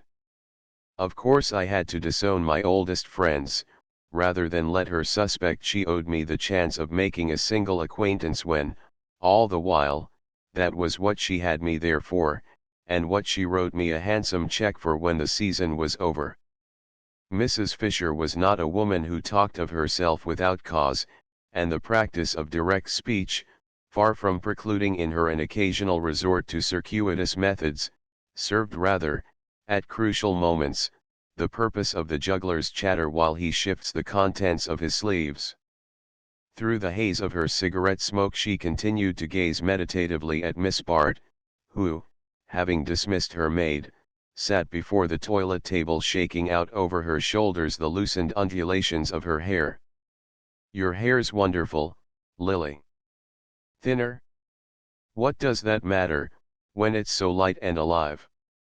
So many women's worries seem to go straight to their hair, but yours looks as if there had never been an anxious thought under it. I never saw you look better than you did this evening. Mattie Gormer told me that Morpeth wanted to paint you. Why don't you let him?" Miss Bart's immediate answer was to address a critical glance to the reflection of the countenance under discussion. Then she said, with a slight touch of irritation, "I don't care to accept a portrait from Paul Morpeth." Mrs. Fisher mused. "And no. And just now, especially well, he can do you after you're married." She waited a moment, and then went on, "By the way, I had a visit from Mattie the other day. She turned up here last Sunday, and with Bertha Dorset, of all people in the world." She paused again to measure the effect of this announcement on her hearer, but the brush in Miss Bart's lifted hand maintained its unwavering stroke from brow to nape. "I never was more astonished," Mrs. Fisher pursued. "I don't know two women less predestined to intimacy from Bertha's standpoint, that is, for of course poor Matty thinks it natural enough that she should be singled out. I've no doubt the rabbit always thinks it is fascinating the anaconda. Well, you know I've always told you that Matty secretly longed to bore herself with the really fashionable, and now that the chance has come, I see that she's capable of sacrificing all her old friends to it." Lily laid aside her brush and turned a penetrating glance upon her friend. "Including me," she suggested. "Ah, my dear," murmured Mrs. Fisher, rising to push back a log from the hearth. "That's what Bertha means, isn't it?" Miss Bart went on steadily. "For of course she always means something, and before I left Long Island I saw that she was beginning to lay her toils for Matty." Mrs. Fisher sighed evasively. "She has her fast now, at any rate. To think of that loud independence of Matty's being only a subtler form of snobbishness. Bertha can already make her believe anything she pleases, and I'm afraid she's begun, my poor child, by insinuating horrors about you." Lily flushed under the shadow of her drooping hair. "The world is too vile," she murmured, averting herself from Mrs. Fisher's anxious scrutiny. "It's not a pretty place, and the only way to keep a footing in it is to fight it on its own terms, and above all, my dear, not alone." Mrs. Fisher gathered up her floating implications in a resolute grasp. "You've told me so little that I can only guess what has been happening, but in the rush we all live in there's no time to keep on hating anyone without a cause, and if Bertha is still nasty enough to want to injure you with other people it must be because she's still afraid of you. From her standpoint there's only one reason for being afraid of you, and my own idea is that, if you want to punish her, you hold the means in your hand. I believe you can marry George Dorset tomorrow, but if you don't care for that particular form of retaliation, the only thing to save you from Bertha is to marry somebody else." Chapter 7. The light projected on the situation by Mrs. Fisher had the cheerless distinctness of a winter dawn. It outlined the facts with a cold precision unmodified by shade or color, and refracted, as it were, from the blank walls of the surrounding limitations.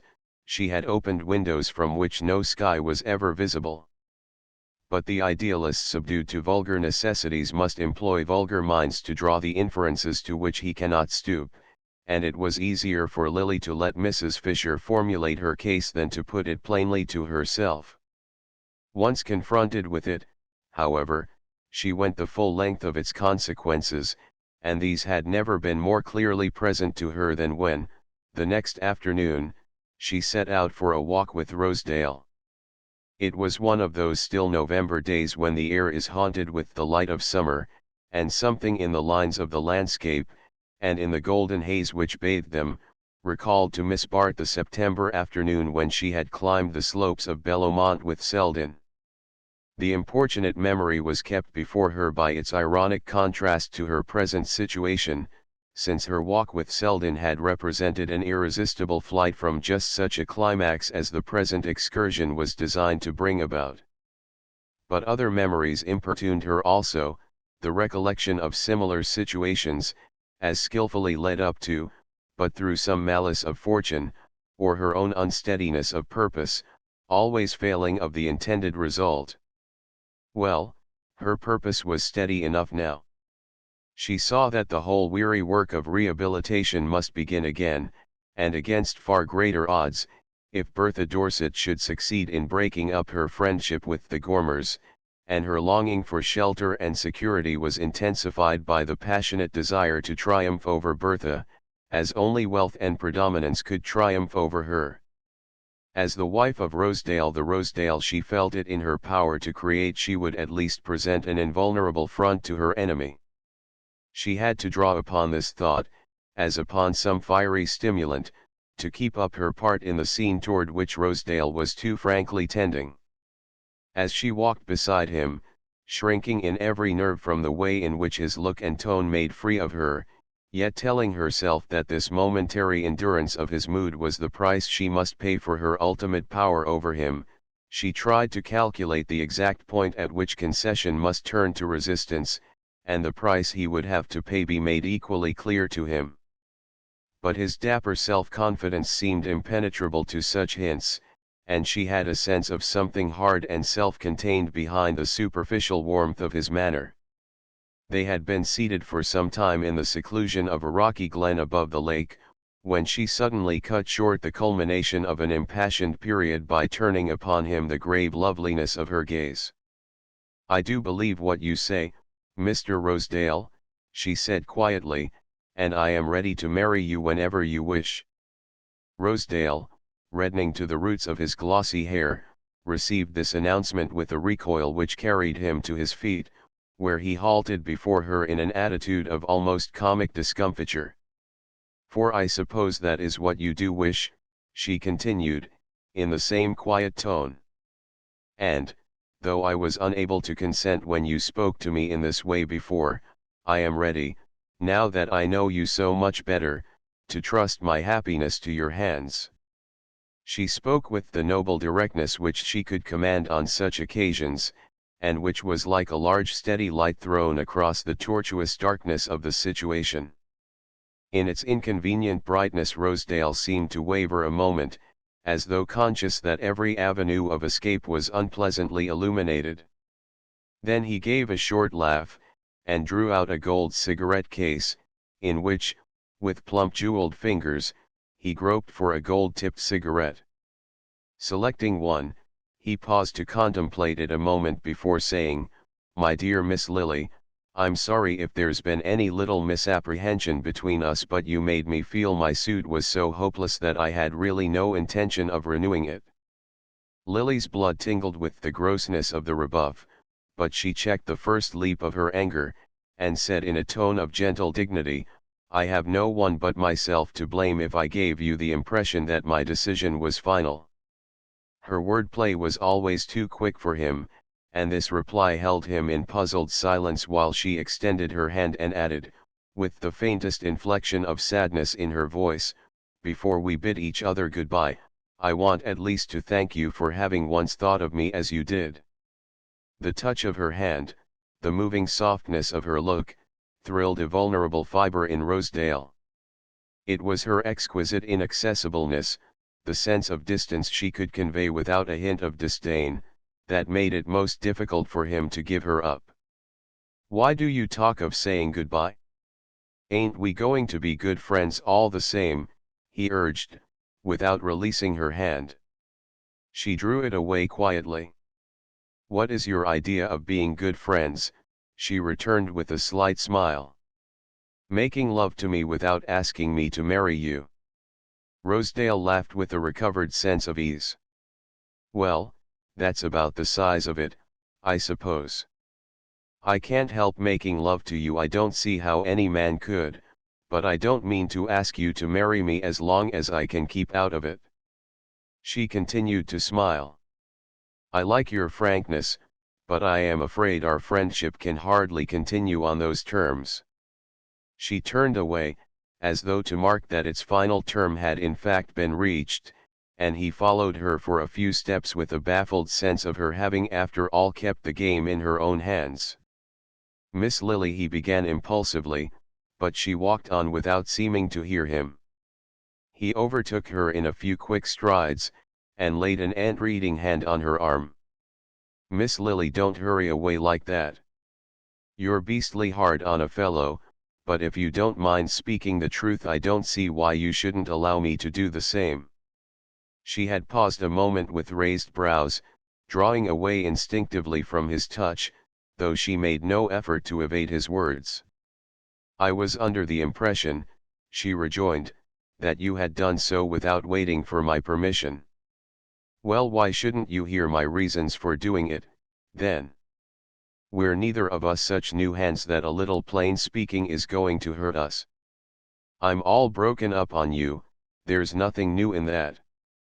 I'm more in love with you than I was this time last year, but I've got to face the fact that the situation is changed. She continued to confront him with the same air of ironic composure. You mean to say that I'm not as desirable a match as you thought me? Yes, that's what I do mean, he answered resolutely. I won't go into what's happened. I don't believe the stories about you, I don't want to believe them. But they're there, and my not believing them ain't going to alter the situation. She flushed to her temples, but the extremity of her need checked the retort on her lip and she continued to face him composedly.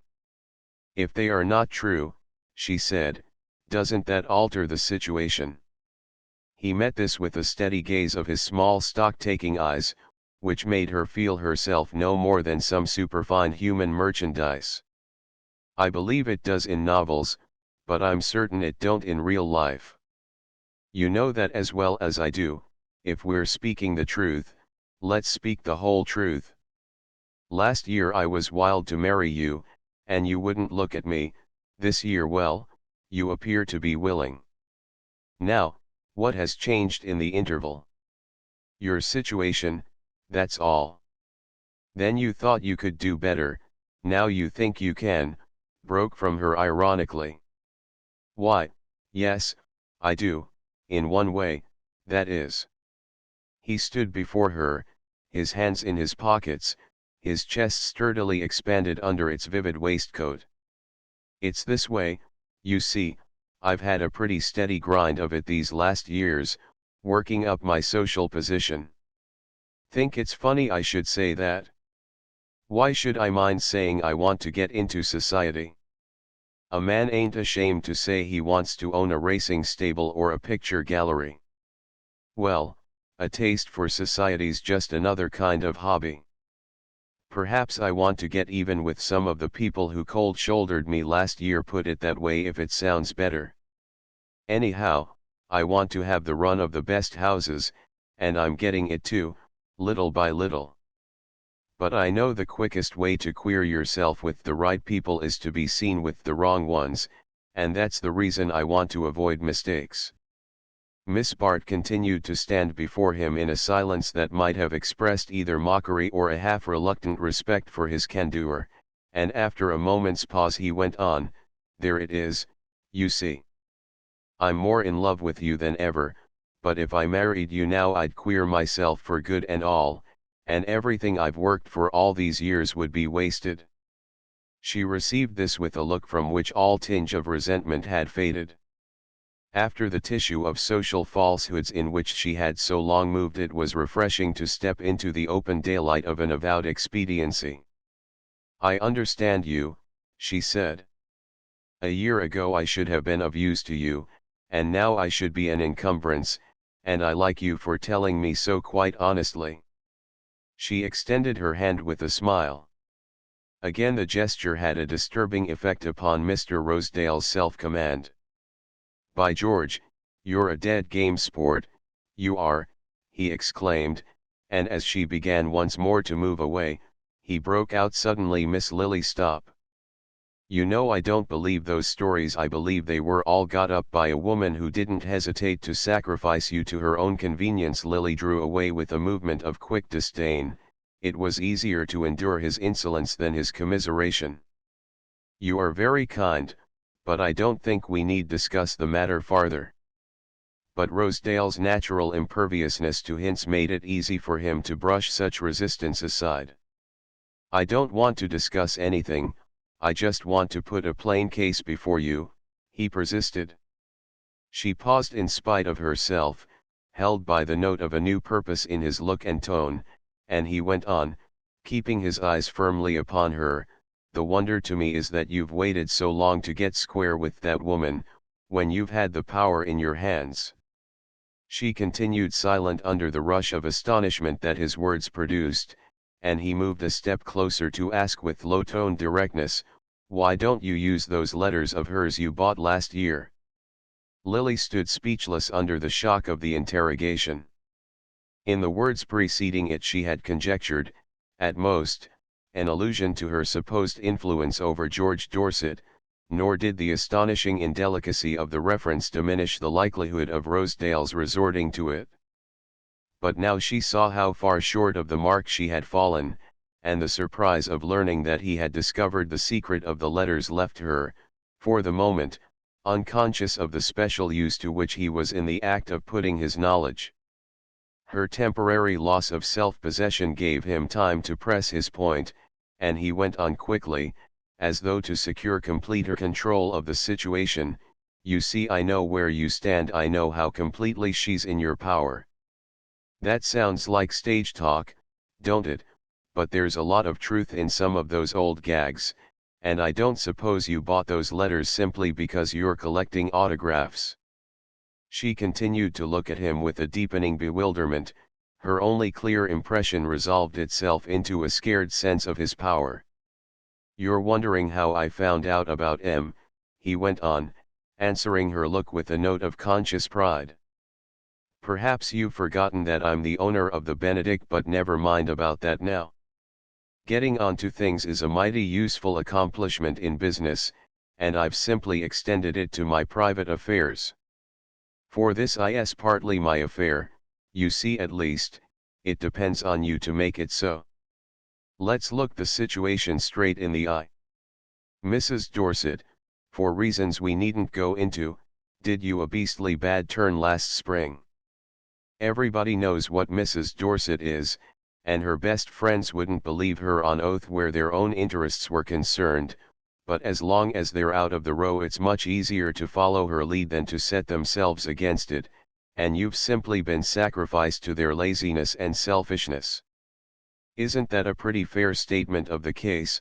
Well, some people say you've got the neatest kind of an answer in your hands, that George Dorset would marry you tomorrow, if you'd tell him all you know, and give him the chance to show the lady the door.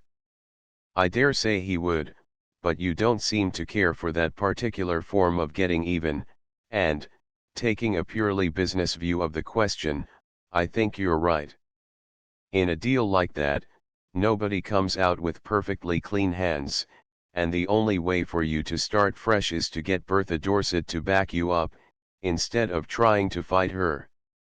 He paused long enough to draw breath, but not to give her time for the expression of her gathering resistance, and as he pressed on, expounding and elucidating his idea with the directness of the man who has no doubts of his cause, she found the indignation gradually freezing on her lip, found herself held fast in the grasp of his argument by the mere cold strength of its presentation.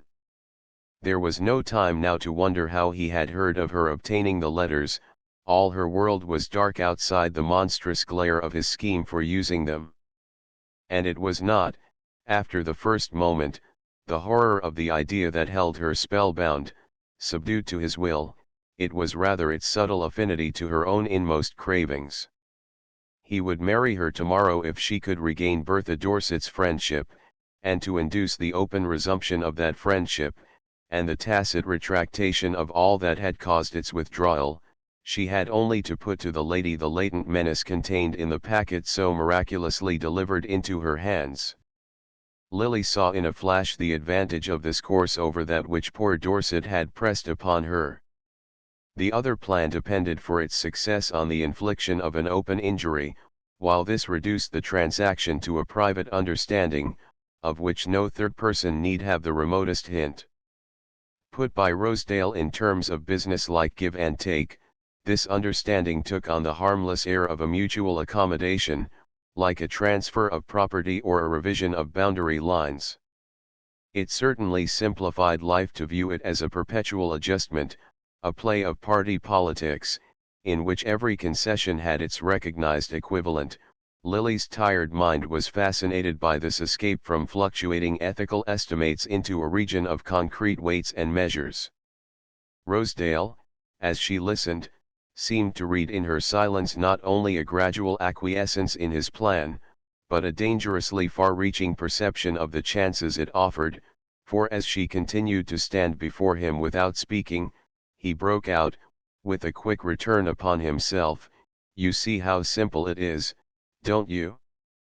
Well, don't be carried away by the idea that it's too simple. It isn't exactly as if you'd started in with a clean bill of health. Now we're talking, let's call things by their right names, and clear the whole business up. You know well enough that Bertha Dorset couldn't have touched you if there hadn't been questions asked before, little points of interrogation, bound to happen to a good-looking girl with stingy relatives, I suppose. Anyhow, they did happen, and she found the ground prepared for her. Do you see where I'm coming out? You don't want these little questions cropping up again.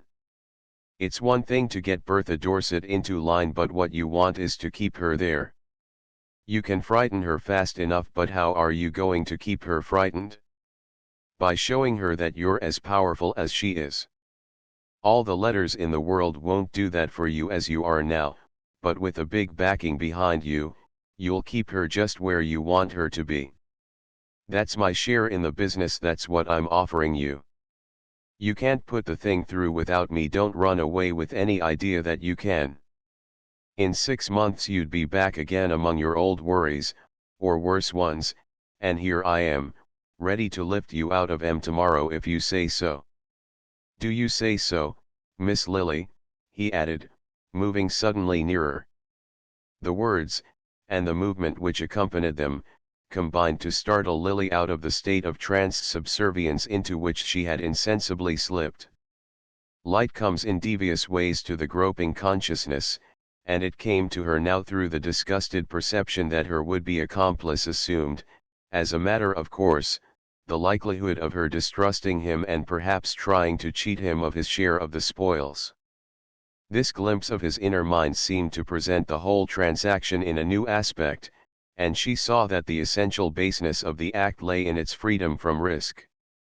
She drew back with a quick gesture of rejection, saying, in a voice that was a surprise to her own ears, "You are mistaken, quite mistaken, both in the facts and in what you infer from them." Rosedale stared a moment, puzzled by her sudden dash in a direction so different from that toward which she had appeared to be letting him guide her. "Now what on earth does that mean?" "I thought we understood each other," he exclaimed, and to her murmur of "Ah, we do now," he retorted with a sudden burst of violence, "I suppose it's because the letters are to him, then. Well, I'll be damned if I see what thanks you've got from him." Chapter 8. The autumn days declined to winter. Once more the leisure world was in transition between country and town, and Fifth Avenue, still deserted at the week-end, showed from Monday to Friday a broadening stream of carriages between house fronts gradually restored to consciousness. The horse show, some 2 weeks earlier, had produced a passing semblance of reanimation, filling the theaters and restaurants with a human display of the same costly and high-stepping kind as circled daily about its ring.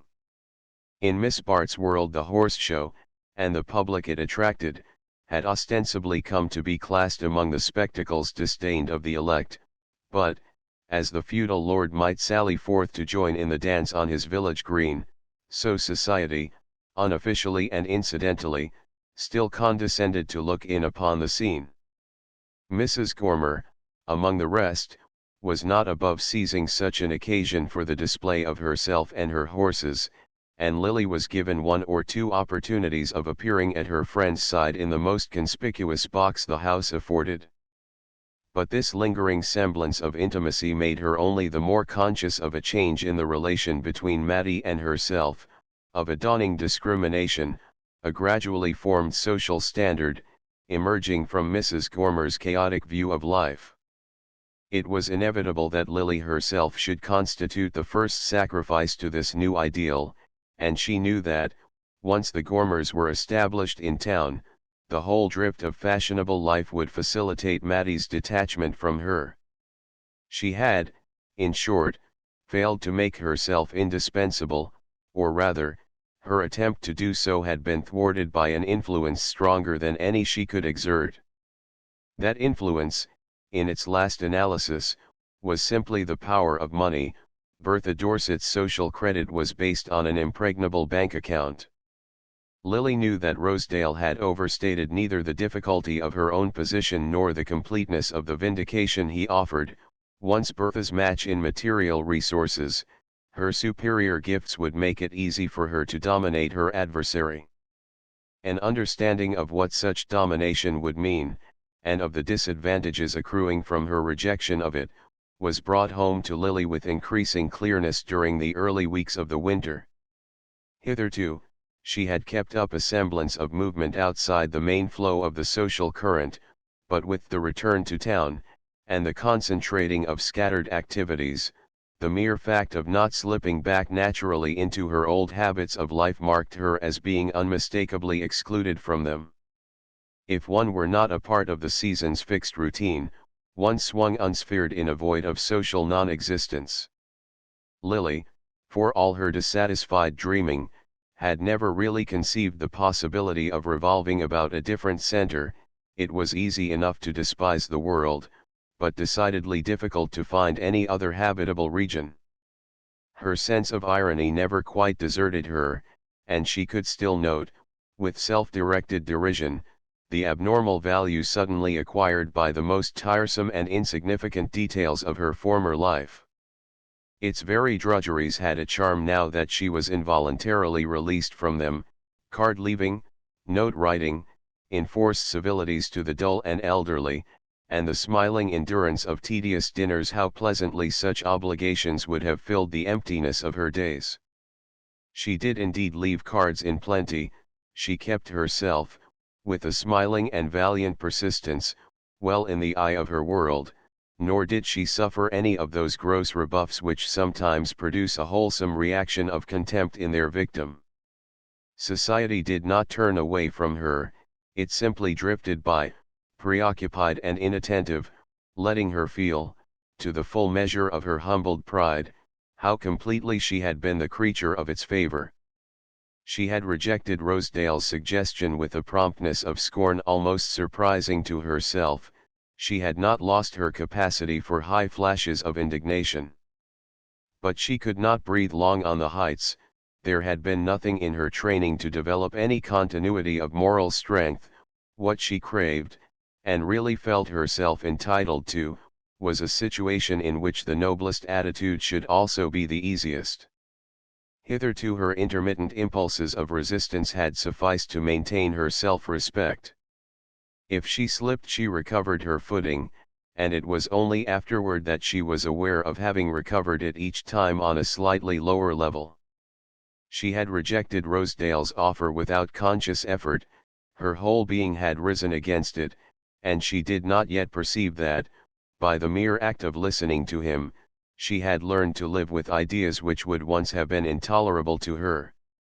To Gertie Farish, keeping watch over her with a tenderer if less discerning eye than Mrs. Fisher's, the results of the struggle were already distinctly visible. She did not, indeed, know what hostages Lily had already given to expediency, but she saw her passionately and irretrievably pledged to the ruinous policy of keeping up. Gertie could smile now at her own early dream of her friend's renovation through adversity. She understood clearly enough that Lily was not of those to whom privation teaches the unimportance of what they have lost. But this very fact, to Gertie, made her friend the more piteously in want of aid, the more exposed to the claims of a tenderness she was so little conscious of needing. Lily, since her return to town, had not often climbed Miss Farish's stairs. There was something irritating to her in the mute interrogation of Gertie's sympathy. She felt the real difficulties of her situation to be incommunicable to anyone whose theory of values was so different from her own, and the restrictions of Gertie's life, which had once had the charm of contrast, now reminded her too painfully of the limits to which her own existence was shrinking.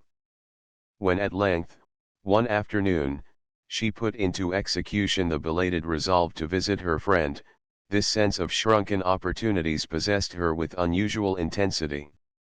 The walk up Fifth Avenue, unfolding before her, in the brilliance of the hard winter sunlight, an interminable procession of fastidiously equipped carriages giving her, through the little squares of brougham windows, peeps of familiar profiles bent above visiting lists, of hurried hands dispensing notes and cards to attendant footmen. This glimpse of the ever-revolving wheels of the great social machine made Lily more than ever conscious of the steepness and narrowness of Gertie's stairs, and of the cramped blind alley of life to which they led.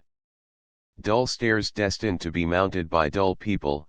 How many thousands of insignificant figures were going up and down such stairs all over the world at that very moment, figures as shabby and uninteresting as that of the middle-aged lady in limp black who descended Gertie's flight as Lily climbed to it. That was poor Miss Jane Silverton. She came to talk things over with me. She and her sister want to do something to support themselves, Gertie explained, as Lily followed her into the sitting room. To support themselves? Are they so hard up? Miss Bart asked with a touch of irritation. She had not come to listen to the woes of other people. I'm afraid they have nothing left. Ned's debts have swallowed up everything. They had such hopes, you know, when he broke away from Carrie Fisher. They thought Bertha Dorset would be such a good influence, because she doesn't care for cards, and well, she talked quite beautifully to poor Miss Jane about feeling as if Ned were her younger brother, and wanting to carry him off on the yacht, so that he might have a chance to drop cards and racing, and take up his literary work again. Miss Farish paused with a sigh which reflected the perplexity of her departing visitor. But that isn't all, it isn't even the worst. It seems that Ned has quarrelled with the Dorsets, or at least Bertha won't allow him to see her, and he is so unhappy about it that he has taken to gambling again, and going about with all sorts of queer people. And Cousin Grace Van Osburgh accuses him of having had a very bad influence on Freddie, who left Harvard last spring, and has been a great deal with Ned ever since. She sent for Miss Jane, and made a dreadful scene, and Jack Stepney and Herbert Melson, who were there too, told Miss Jane that Freddie was threatening to marry some dreadful woman to whom Ned had introduced him, and that they could do nothing with him because now he's of age he has his own money. You can fancy how poor Miss Jane felt. She came to me at once, and seemed to think that if I could get her something to do she could earn enough to pay Ned's debts and send him away. I'm afraid she has no idea how long it would take her to pay for one of his evenings at bridge. And he was horribly in debt when he came back from the cruise. I can't see why he should have spent so much more money under Bertha's influence than Carrie's, can you? Lily met this query with an impatient gesture. My dear Gertie, I always understand how people can spend much more money, never how they can spend any less. She loosened her furs and settled herself in Gertie's easy chair, while her friend busied herself with the teacups. But what can they do, the Miss Silvertons? How do they mean to support themselves? She asked, conscious that the note of irritation still persisted in her voice. It was the very last topic she had meant to discuss. It really did not interest her in the least, but she was seized by a sudden perverse curiosity to know how the two colorless shrinking victims of young Silverton's sentimental experiments meant to cope with the grim necessity which lurked so close to her own threshold. I don't know, I am trying to find something for them. Miss Jane reads aloud very nicely, but it's so hard to find anyone who is willing to be read to. And Miss Annie paints a little. Oh, I know, apple blossoms on blotting paper, just the kind of thing I shall be doing myself before long, exclaimed Lily, starting up with a vehemence of movement that threatened destruction to Miss Farish's fragile tea table.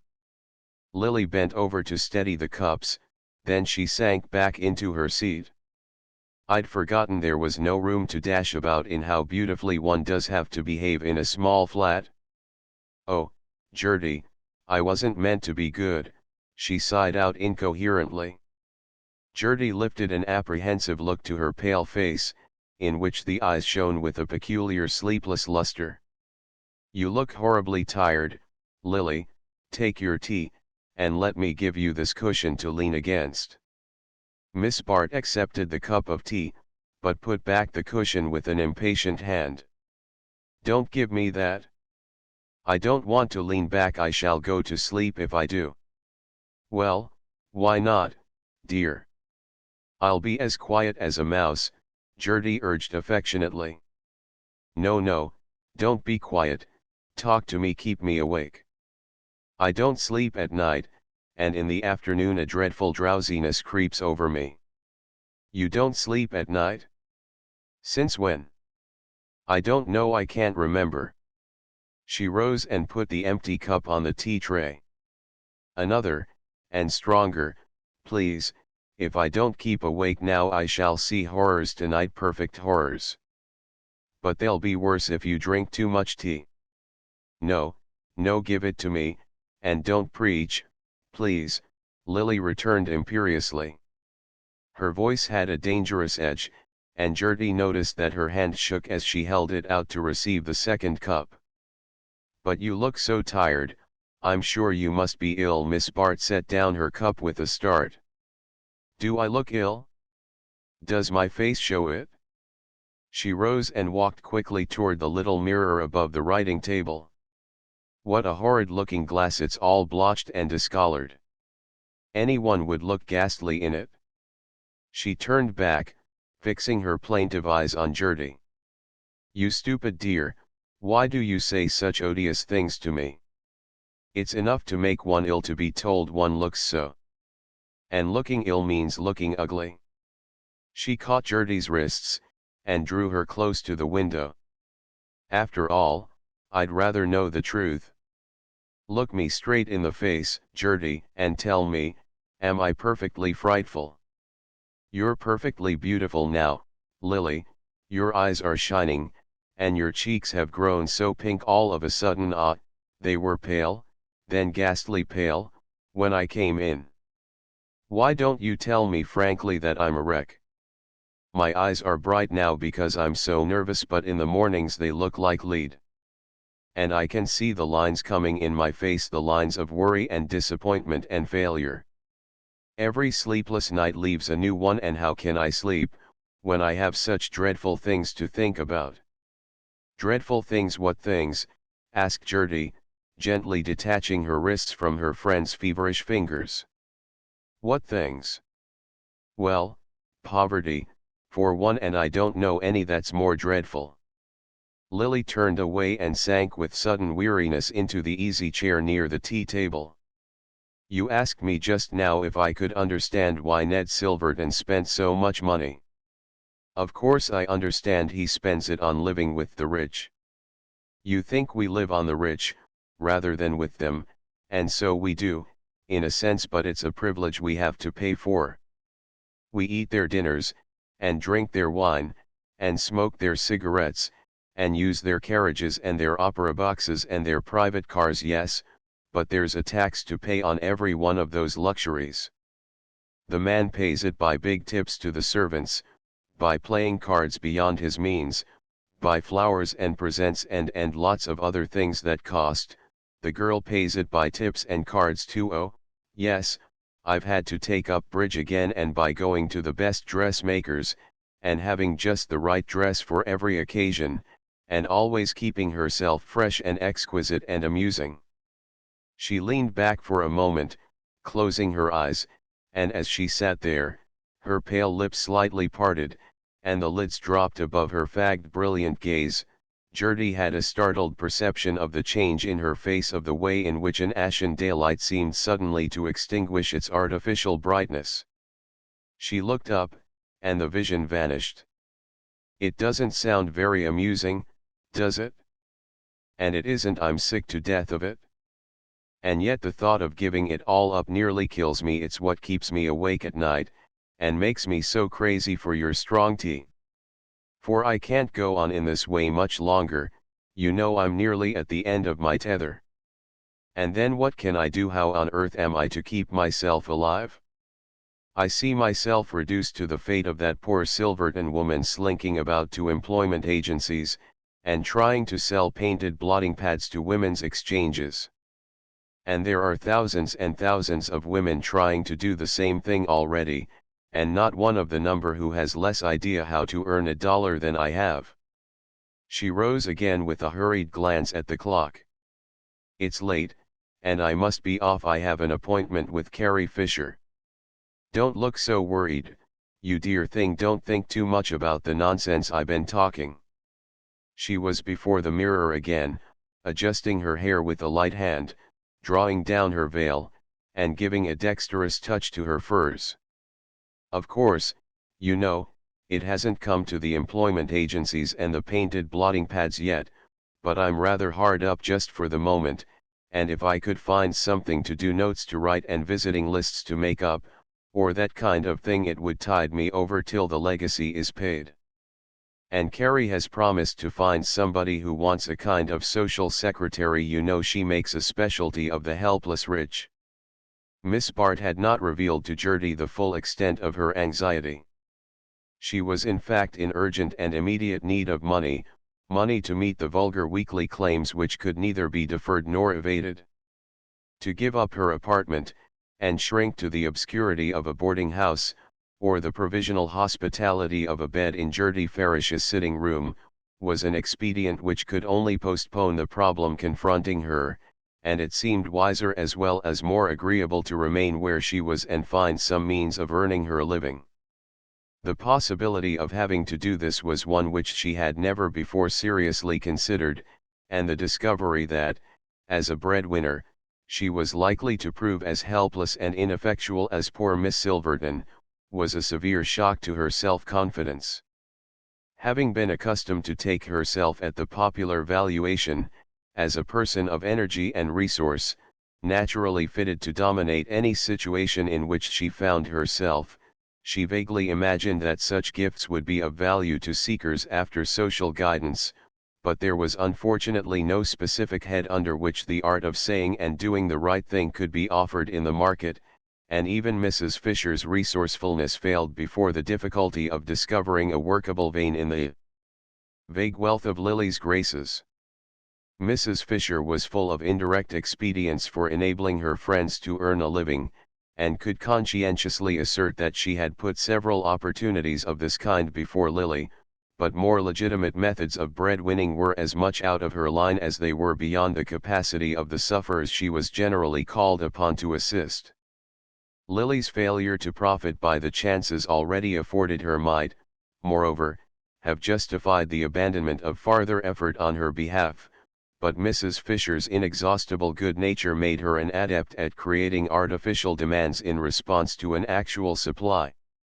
In the pursuance of this end she at once started on a voyage of discovery in Miss Bart's behalf, and as the result of her explorations she now summoned the latter with the announcement that she had found something. Left to herself, Gertie mused distressfully upon her friend's plight, and her own inability to relieve it. It was clear to her that Lily, for the present, had no wish for the kind of help she could give. Miss Farish could see no hope for her friend but in a life completely reorganized and detached from its old associations, whereas all Lily's energies were centered in the determined effort to hold fast to those associations, to keep herself visibly identified with them, as long as the illusion could be maintained. Pitiable as such an attitude seemed to Gertie, she could not judge it as harshly as Selden, for instance, might have done. She had not forgotten the night of emotion when she and Lily had lain in each other's arms, and she had seemed to feel her very heart's blood passing into her friend.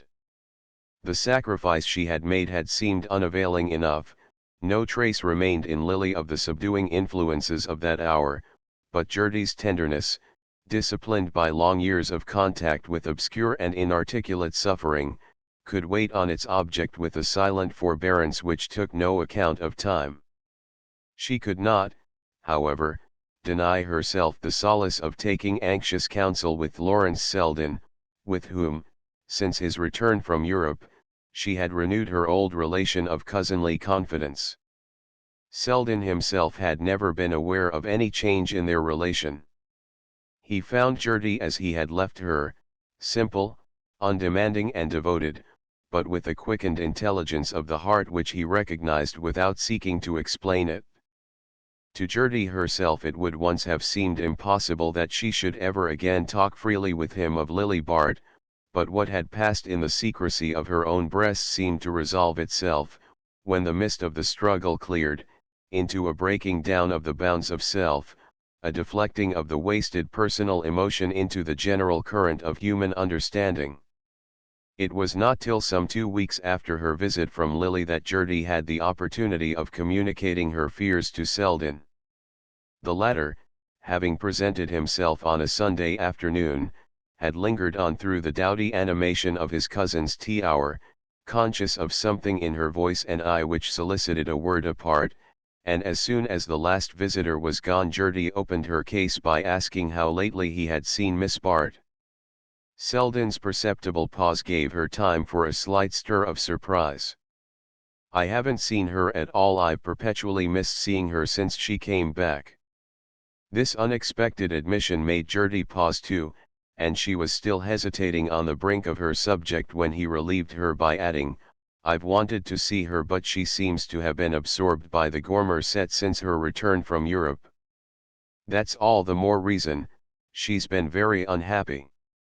"Unhappy at being with the Gormers?" "Oh, I don't defend her intimacy with the Gormers, but that too is at an end now, I think. You know people have been very unkind since Bertha Dorset quarrelled with her." "Ah!" Selden exclaimed, rising abruptly to walk to the window, where he remained with his eyes on the darkening street while his cousin continued to explain, "Judy Trenor and her own family have deserted her too, and all because Bertha Dorset has said such horrible things. And she is very poor, you know. Mrs. Peniston cut her off with a small legacy, after giving her to understand that she was to have everything." "Yes, I know," Selden assented curtly, turning back into the room, but only to stir about with restless steps in the circumscribed space between door and window. "Yes, she's been abominably treated, but it's unfortunately the precise thing that a man who wants to show his sympathy can't say to her."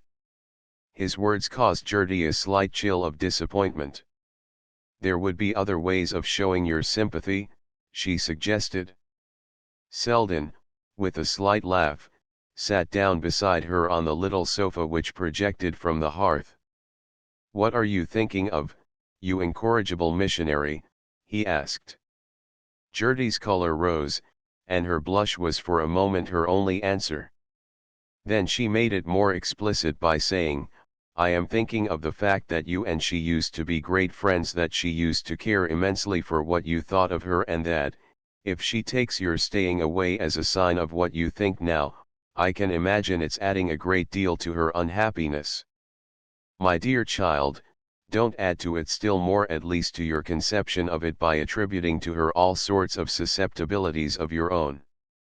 Selden, for his life, could not keep a note of dryness out of his voice, but he met Gertie's look of perplexity by saying more mildly, "But, though you immensely exaggerate the importance of anything I could do for Miss Bart, you can't exaggerate my readiness to do it if you ask me to."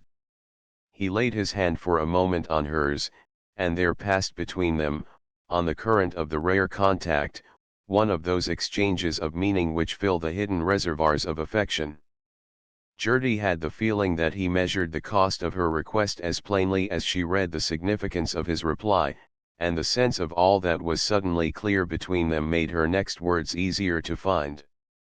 "I do ask you, then, I ask you because she once told me that you had been a help to her, and because she needs help now as she has never needed it before. You know how dependent she has always been on ease and luxury, how she has hated what was shabby and ugly and uncomfortable. She can't help it, she was brought up with those ideas, and has never been able to find her way out of them. But now all the things she cared for have been taken from her, and the people who taught her to care for them have abandoned her too, and it seems to me that if someone could reach out a hand and show her the other side, show her how much is left in life and in herself." Gertie broke off, abashed at the sound of her own eloquence, and impeded by the difficulty of giving precise expression to her vague yearning for her friend's retrieval. "I can't help her myself, she's passed out of my reach," she continued. "I think she's afraid of being a burden to me. When she was last here, 2 weeks ago, she seemed dreadfully worried about her future. She said Carrie Fisher was trying to find something for her to do." A few days later she wrote me that she had taken a position as private secretary, and that I was not to be anxious, for everything was all right, and she would come in and tell me about it when she had time, but she has never come, and I don't like to go to her, because I am afraid of forcing myself on her when I'm not wanted. Once, when we were children, and I had rushed up after a long separation, and thrown my arms about her, she said, "Please don't kiss me unless I ask you to, Gertie," and she did ask me, a minute later, but since then I've always waited to be asked. Selden had listened in silence, with the concentrated look which his thin dark face could assume when he wished to guard it against any involuntary change of expression. When his cousin ended, he said with a slight smile, "Since you've learned the wisdom of waiting, I don't see why you urge me to rush in." But the troubled appeal of her eyes made him add, as he rose to take leave, "Still, I'll do what you wish, and not hold you responsible for my failure." Selden's avoidance of Miss Bart had not been as unintentional as he had allowed his cousin to think. At first, indeed, while the memory of their last hour at Monte Carlo still held the full heat of his indignation, he had anxiously watched for her return, but she had disappointed him by lingering in England, and when she finally reappeared it happened that business had called him to the West, whence he came back only to learn that she was starting for Alaska with the Gormers. The revelation of this suddenly established intimacy effectually chilled his desire to see her. If, at a moment when her whole life seemed to be breaking up, she could cheerfully commit its reconstruction to the Gormers, there was no reason why such accidents should ever strike her as irreparable. Every step she took seemed in fact to carry her farther from the region where, once or twice, he and she had met for an illumined moment, and the recognition of this fact, when its first pang had been surmounted, produced in him a sense of negative relief.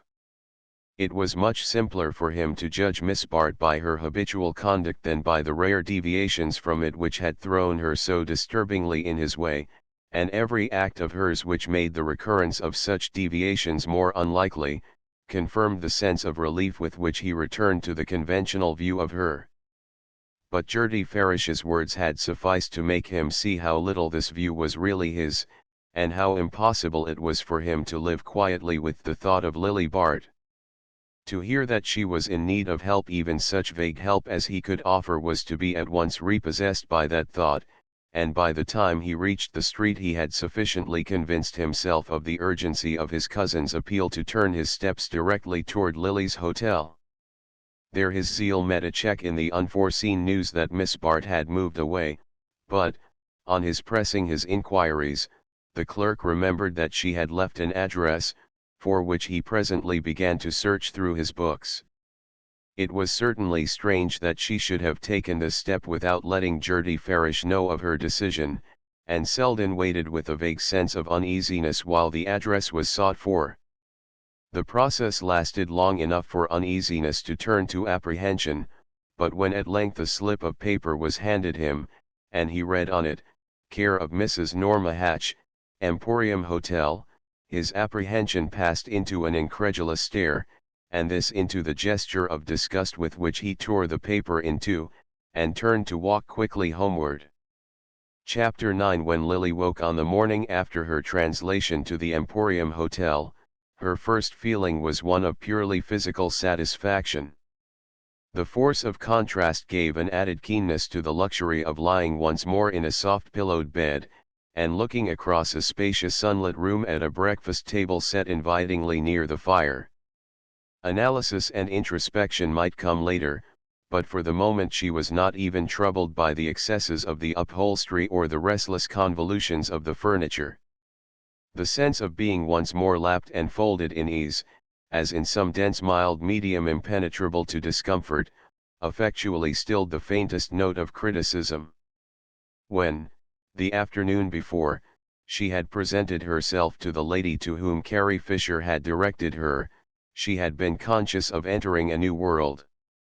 Carrie's vague presentment of Mrs. Norma Hatch, whose reversion to her Christian name was explained as the result of her latest divorce, left her under the implication of coming from the West, with the not unusual extenuation of having brought a great deal of money with her. She was, in short, rich, helpless, unplaced, the very subject for Lily's hand. Mrs. Fisher had not specified the line her friend was to take. She owned herself unacquainted with Mrs. Hatch, whom she knew about through Melville Stancy, a lawyer in his leisure moments, and the Falstaff of a certain section of festive club life. Socially, Mr. Stancy might have been said to form a connecting link between the Gormer world and the more dimly lit region on which Miss Bart now found herself entering. It was, however, only figuratively that the illumination of Mrs. Hatch's world could be described as dim. In actual fact, Lily found her seated in a blaze of electric light, impartially projected from various ornamental excrescences on a vast concavity of pink damask and gilding, from which she rose like Venus from her shell. The analogy was justified by the appearance of the lady, whose large-eyed prettiness had the fixity of something impaled and shone under glass. This did not preclude the immediate discovery that she was some years younger than her visitor, and that under her showiness, her ease, the aggression of her dress and voice, there persisted that ineradicable innocence which, in ladies of her nationality, so curiously coexists with startling extremes of experience. The environment in which Lily found herself was as strange to her as its inhabitants. She was unacquainted with the world of the fashionable New York hotel, a world overheated, over-upholstered, and overfitted with mechanical appliances for the gratification of fantastic requirements, while the comforts of a civilized life were as unattainable as in a desert. Through this atmosphere of torrid splendor moved wan beings as richly upholstered as the furniture, beings without definite pursuits or permanent relations, who drifted on a languid tide of curiosity from restaurant to concert hall, from palm garden to music room, from art exhibit to dressmaker's opening. High-stepping horses or elaborately equipped motors waited to carry these ladies into vague metropolitan distances, whence they returned, still more wan from the weight of their sables, to be sucked back into the stifling inertia of the hotel routine. Somewhere behind them, in the background of their lives, there was doubtless a real past, peopled by real human activities. They themselves were probably the product of strong ambitions, persistent energies, diversified contacts with the wholesome roughness of life, yet they had no more real existence than the poet's shades in limbo. Lily had not been long in this pallid world without discovering that Mrs. Hatch was its most substantial figure. That lady, though still floating in the void, showed faint symptoms of developing an outline, and in this endeavor she was actively seconded by Mr. Melville Stancy. It was Mr. Stancy, a man of large resounding presence, suggestive of convivial occasions and of a chivalry finding expression in first-night boxes and $1,000 bonbonnières, who had transplanted Mrs. Hatch from the scene of her first development to the higher stage of hotel life in the metropolis. It was he who had selected the horses with which she had taken the blue ribbon at the show, had introduced her to the photographer whose portraits of her formed the recurring ornament of Sunday supplements, and had got together the group which constituted her social world. It was a small group still, with heterogeneous figures suspended in large unpeopled spaces, but Lily did not take long to learn that its regulation was no longer in Mr. Stancy's hands. As often happens, the pupil had outstripped the teacher, and Mrs. Hatch was already aware of heights of elegance as well as depths of luxury beyond the world of the emporium. This discovery at once produced in her a craving for higher guidance, for the adroit feminine hand which should give the right turn to her correspondence, the right look to her hats, the right succession to the items of her menus. It was, in short, as the regulator of a germinating social life that Miss Bart's guidance was required, her ostensible duties as secretary being restricted by the fact that Mrs. Hatch, as yet, knew hardly anyone to write to. The daily details of Mrs. Hatch's existence were as strange to Lily as its general tenor. The lady's habits were marked by an oriental indolence and disorder peculiarly trying to her companion. Mrs. Hatch and her friends seemed to flow together outside the bounds of time and space. No definite hours were kept, no fixed obligations existed, night and day flowed into one another in a blur of confused and retarded engagements, so that one had the impression of lunching at the tea hour, while dinner was often merged in the noisy after-theatre supper which prolonged Mrs. Hatch's vigil till daylight. Through this jumble of futile activities came and went a strange throng of hangers on manicures, beauty doctors, hairdressers, teachers of bridge, of French, of physical development, figures sometimes indistinguishable, by their appearance, or by Mrs. Hatch's relation to them, from the visitors constituting her recognized society. But strangest of all to Lily was the encounter, in this latter group, of several of her acquaintances. She had supposed, and not without relief, that she was passing, for the moment, completely out of her own circle, but she found that Mr. Stancy, one side of whose sprawling existence overlapped the edge of Mrs. Fisher's world, had drawn several of its brightest ornaments into the circle of the Emporium. To find Ned Silverton among the habitual frequenters of Mrs. Hatch's drawing-room was one of Lily's first astonishments, but she soon discovered that he was not Mr. Stancy's most important recruit. It was on little Freddie Van Osburgh, the small slim heir of the Van Osburgh millions, that the attention of Mrs. Hatch's group was centered. Freddie, barely out of college, had risen above the horizon since Lily's eclipse, and she now saw with surprise what an effulgence he shed on the outer twilight of Mrs. Hatch's existence. This, then, was one of the things that young men went in for when released from the official social routine. This was the kind of previous engagement that so frequently caused them to disappoint the hopes of anxious hostesses. Lily had an odd sense of being behind the social tapestry, on the side where the threads were knotted and the loose ends hung. For a moment she found a certain amusement in the show, and in her own share of it, the situation had an ease and unconventionality distinctly refreshing after her experience of the irony of conventions. But these flashes of amusement were but brief reactions from the long disgust of her days. Compared with the vast gilded void of Mrs. Hatch's existence, the life of Lily's former friends seemed packed with ordered activities. Even the most irresponsible pretty woman of her acquaintance had her inherited obligations, her conventional benevolences, her share in the working of the great civic machine, and all hung together in the solidarity of these traditional functions. The performance of specific duties would have simplified Miss Bart's position, but the vague attendance on Mrs. Hatch was not without its perplexities. It was not her employer who created these perplexities. Mrs. Hatch showed from the first an almost touching desire for Lily's approval. Far from asserting the superiority of wealth, her beautiful eyes seemed to urge the plea of inexperience. She wanted to do what was nice, to be taught how to be lovely. The difficulty was to find any point of contact between her ideals and Lily's. Mrs. Hatch swam in a haze of indeterminate enthusiasms, of aspirations culled from the stage, the newspapers, the fashion journals, and a gaudy world of sport still more completely beyond her companion's ken.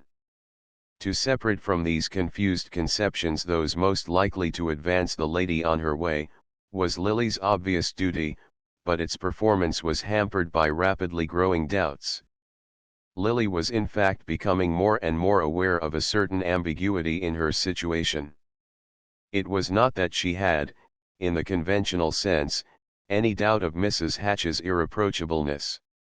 The lady's offenses were always against taste rather than conduct, her divorce record seemed due to geographical rather than ethical conditions, and her worst laxities were likely to proceed from a wandering and extravagant good nature. But if Lily did not mind her detaining her manicure for luncheon, or offering the beauty doctor a seat in Freddie Van Osburgh's box at the play, she was not equally at ease in regard to some less apparent lapses from convention. Ned Silverton's relation to Stancy seemed, for instance, closer and less clear than any natural affinities would warrant, and both appeared united in the effort to cultivate Freddie Van Osburg's growing taste for Mrs. Hatch. There was as yet nothing definable in the situation, which might well resolve itself into a huge joke on the part of the other two, but Lily had a vague sense that the subject of their experiment was too young, too rich, and too credulous. Her embarrassment was increased by the fact that Freddie seemed to regard her as cooperating with himself in the social development of Mrs. Hatch, a view that suggested, on his part, a permanent interest in the lady's future. There were moments when Lily found an ironic amusement in this aspect of the case. The thought of launching such a missile as Mrs. Hatch at the perfidious bosom of society was not without its charm. Miss Bart had even beguiled her leisure with visions of the fair Norma introduced for the first time to a family banquet at the Van Osburgs. But the thought of being personally connected with the transaction was less agreeable, and her momentary flashes of amusement were followed by increasing periods of doubt. The sense of these doubts was uppermost when, late one afternoon, she was surprised by a visit from Lawrence Selden.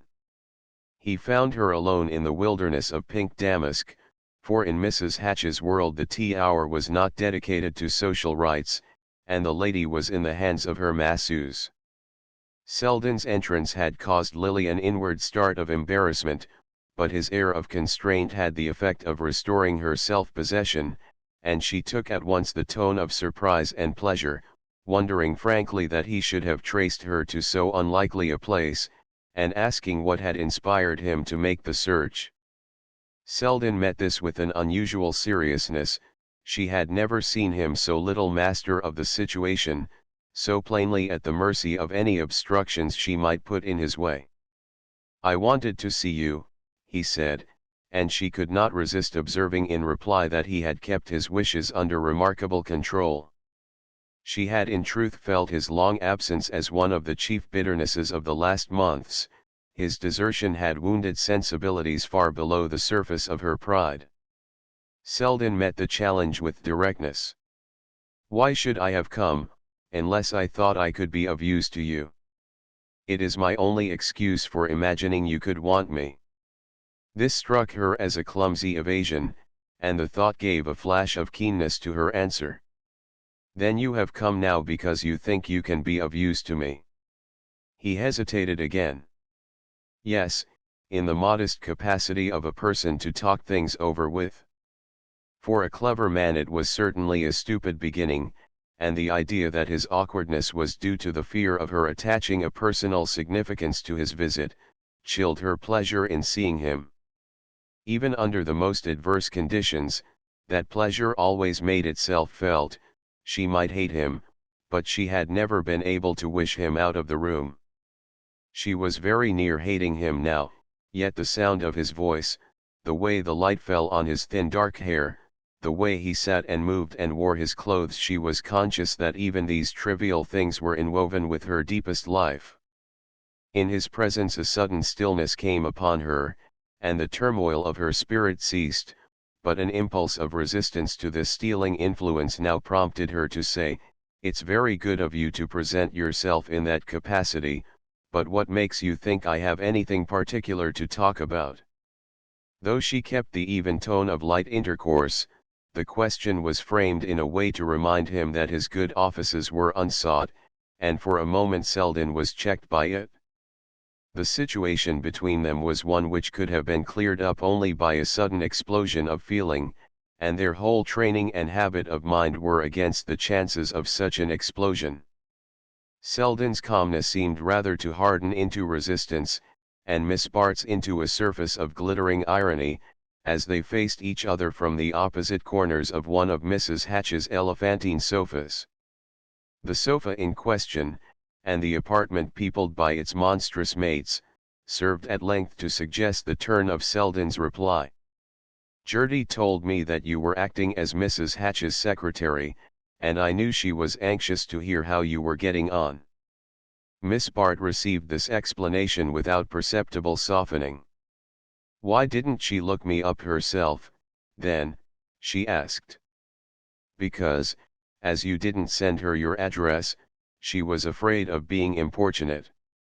Selden continued with a smile, you see no such scruples restrained me, but then I haven't as much to risk if I incur your displeasure. Lily answered his smile. You haven't incurred it as yet, but I have an idea that you are going to. That rests with you, doesn't it?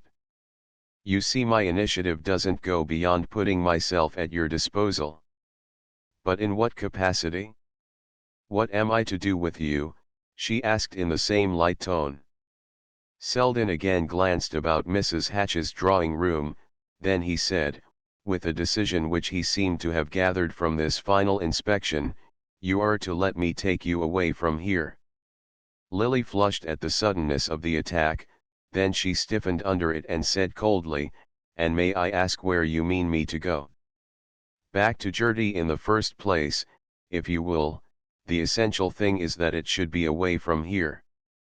The unusual harshness of his tone might have shown her how much the words cost him, but she was in no state to measure his feelings while her own were in a flame of revolt. To neglect her, perhaps even to avoid her, at a time when she had most need of her friends, and then suddenly and unwarrantably to break into her life with this strange assumption of authority, was to rouse in her every instinct of pride and self-defense. I am very much obliged to you, she said, for taking such an interest in my plans, but I am quite contented where I am, and have no intention of leaving. Selden had risen, and was standing before her in an attitude of uncontrollable expectancy. That simply means that you don't know where you are, he exclaimed. Lily rose also, with a quick flash of anger. If you have come here to say disagreeable things about Mrs. Hatch, it is only with your relation to Mrs. Hatch that I am concerned. My relation to Mrs. Hatch is one I have no reason to be ashamed of. She has helped me to earn a living when my old friends were quite resigned to seeing me starve. Nonsense. Starvation is not the only alternative. You know you can always find a home with Gertie till you are independent again. You show such an intimate acquaintance with my affairs that I suppose you mean till my aunt's legacy is paid. I do mean that. Gertie told me of it, Selden acknowledged without embarrassment. He was too much in earnest now to feel any false constraint in speaking his mind. But Gertie does not happen to know, Miss Bart rejoined, that I owe every penny of that legacy. Good God! Selden exclaimed, startled out of his composure by the abruptness of the statement. Every penny of it, and more too, Lily repeated, and you now perhaps see why I prefer to remain with Mrs. Hatch rather than take advantage of Gertie's kindness. I have no money left, except my small income, and I must earn something more to keep myself alive. Selden hesitated a moment, then he rejoined in a quieter tone, but with your income and Gertie's, since you allow me to go so far into the details of the situation, you and she could surely contrive a life together which would put you beyond the need of having to support yourself. Gertie, I know, is eager to make such an arrangement, and would be quite happy in it, but I should not, Miss Bart interposed. There are many reasons why it would be neither kind to Gertie nor wise for myself. She paused a moment, and as he seemed to await a farther explanation, added with a quick lift of her head, you will perhaps excuse me from giving you these reasons. I have no claim to know them, Selden answered, ignoring her tone, no claim to offer any comment or suggestion beyond the one I have already made. And my right to make that is simply the universal right of a man to enlighten a woman when he sees her unconsciously placed in a false position. Lily smiled. I suppose, she rejoined, that by a false position you mean one outside of what we call society, but you must remember that I had been excluded from those sacred precincts long before I met Mrs. Hatch. As far as I can see, there is very little real difference in being inside or out, and I remember your once telling me that it was only those inside who took the difference seriously. She had not been without intention in making this allusion to their memorable talk at Bellomont, and she waited with an odd tremor of the nerves to see what response it would bring, but the result of the experiment was disappointing. Selden did not allow the allusion to deflect him from his point. He merely said with completer fullness of emphasis, "The question of being inside or out is, as you say, a small one, and it happens to have nothing to do with the case, except in so far as Mrs. Hatch's desire to be inside may put you in the position I call false." In spite of the moderation of his tone, each word he spoke had the effect of confirming Lily's resistance. The very apprehensions he aroused hardened her against him. She had been on the alert for the note of personal sympathy, for any sign of recovered power over him, and his attitude of sober impartiality, the absence of all response to her appeal, turned her hurt pride to blind resentment of his interference. The conviction that he had been sent by Gertie, and that, whatever straits he conceived her to be in, he would never voluntarily have come to her aid, strengthened her resolve not to admit him a hair's breadth farther into her confidence. However doubtful she might feel her situation to be, she would rather persist in darkness than owe her enlightenment to Selden.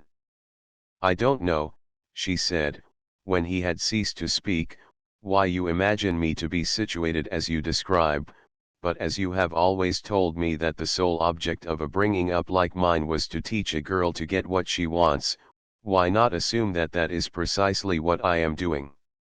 The smile with which she summed up her case was like a clear barrier raised against farther confidences.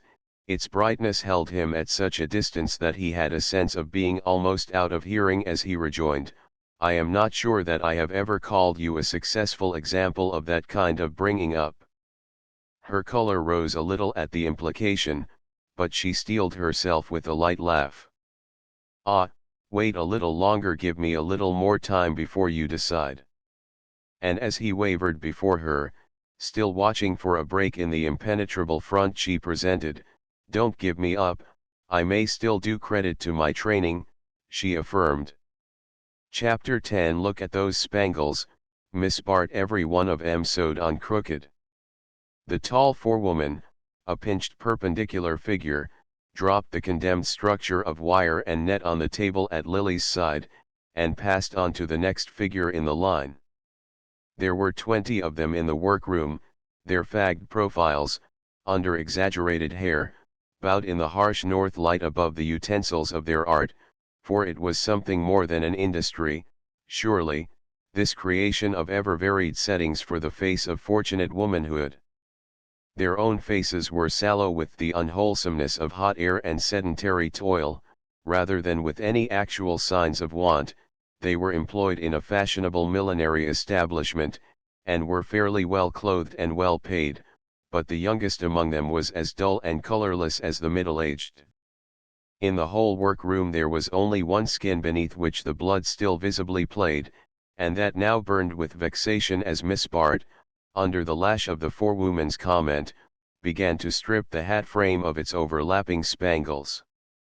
To Gertie Farish's hopeful spirit a solution appeared to have been reached when she remembered how beautifully Lily could trim hats. Instances of young lady milliners establishing themselves under fashionable patronage, and imparting to their creations that indefinable touch which the professional hand can never give, had flattered Gertie's visions of the future, and convinced even Lily that her separation from Mrs. Norma Hatch need not reduce her to dependence on her friends.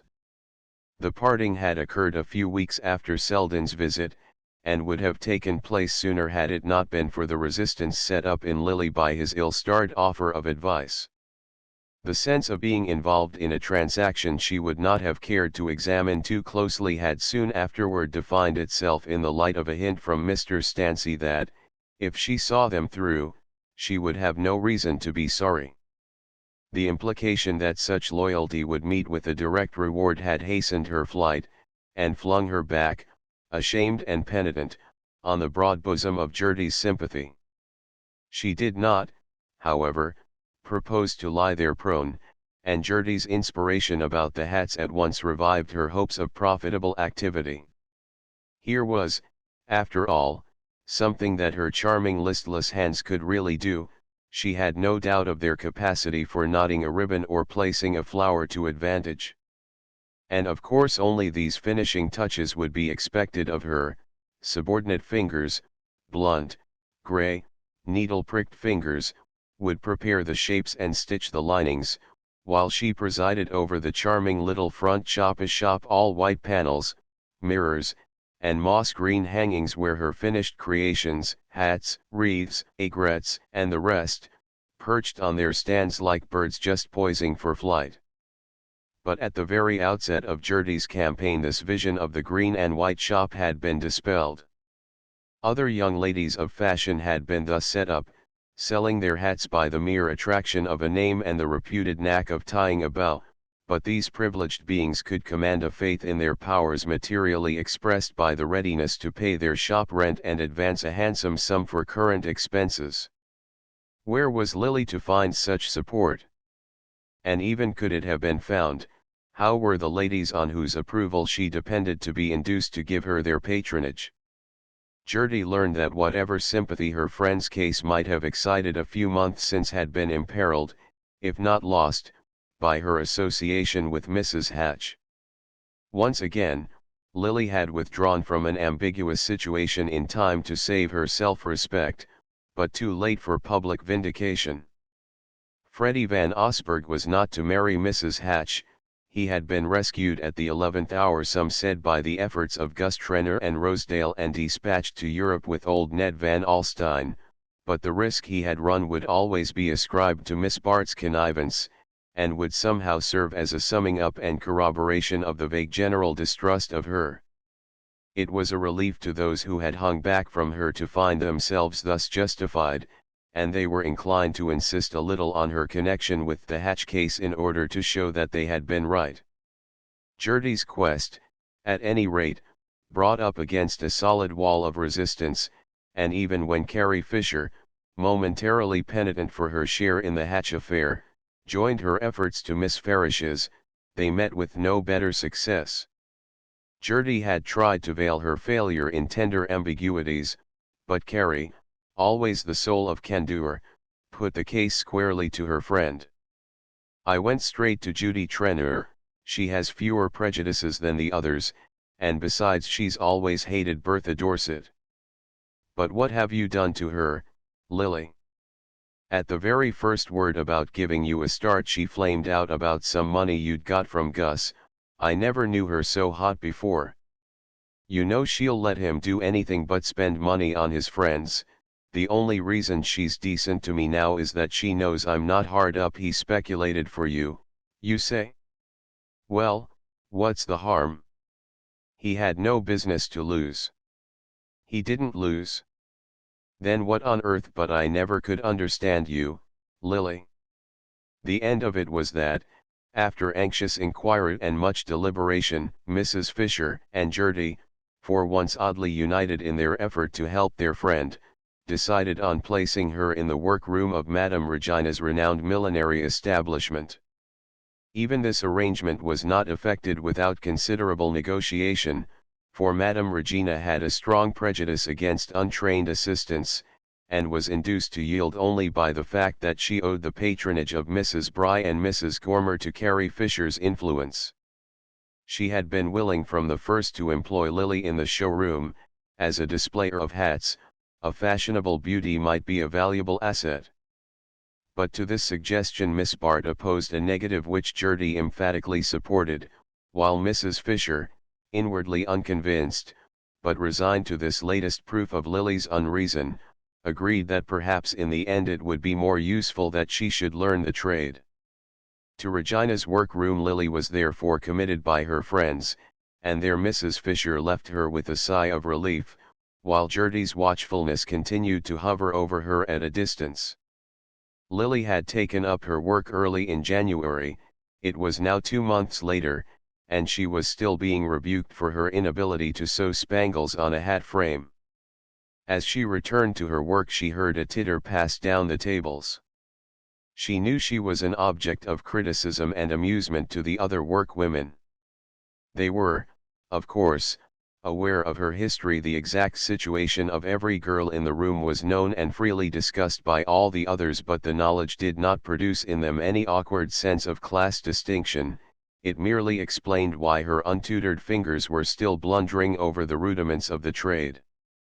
Lily had no desire that they should recognize any social difference in her, but she had hoped to be received as their equal, and perhaps before long to show herself their superior by a special deftness of touch, and it was humiliating to find that, after 2 months of drudgery, she still betrayed her lack of early training. Remote was the day when she might aspire to exercise the talents she felt confident of possessing.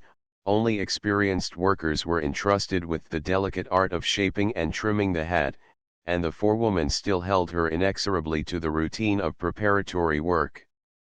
She began to rip the spangles from the frame, listening absently to the buzz of talk which rose and fell with the coming and going of Miss Haynes's active figure. The air was closer than usual, because Miss Haynes, who had a cold, had not allowed a window to be opened even during the noon recess, and Lily's head was so heavy with the weight of a sleepless night that the chatter of her companions had the incoherence of a dream. I told her he'd never look at her again, and he didn't. I wouldn't have, either. I think she acted real mean to him. He took her to the Aryan ball, and had a hack for her both ways. She's taken 10 bottles, and her headaches don't seem no better, but she's written a testimonial to say the first bottle cured her, and she got $5 and her picture in the paper. Mrs. Trenner's hat? The one with the green paradise?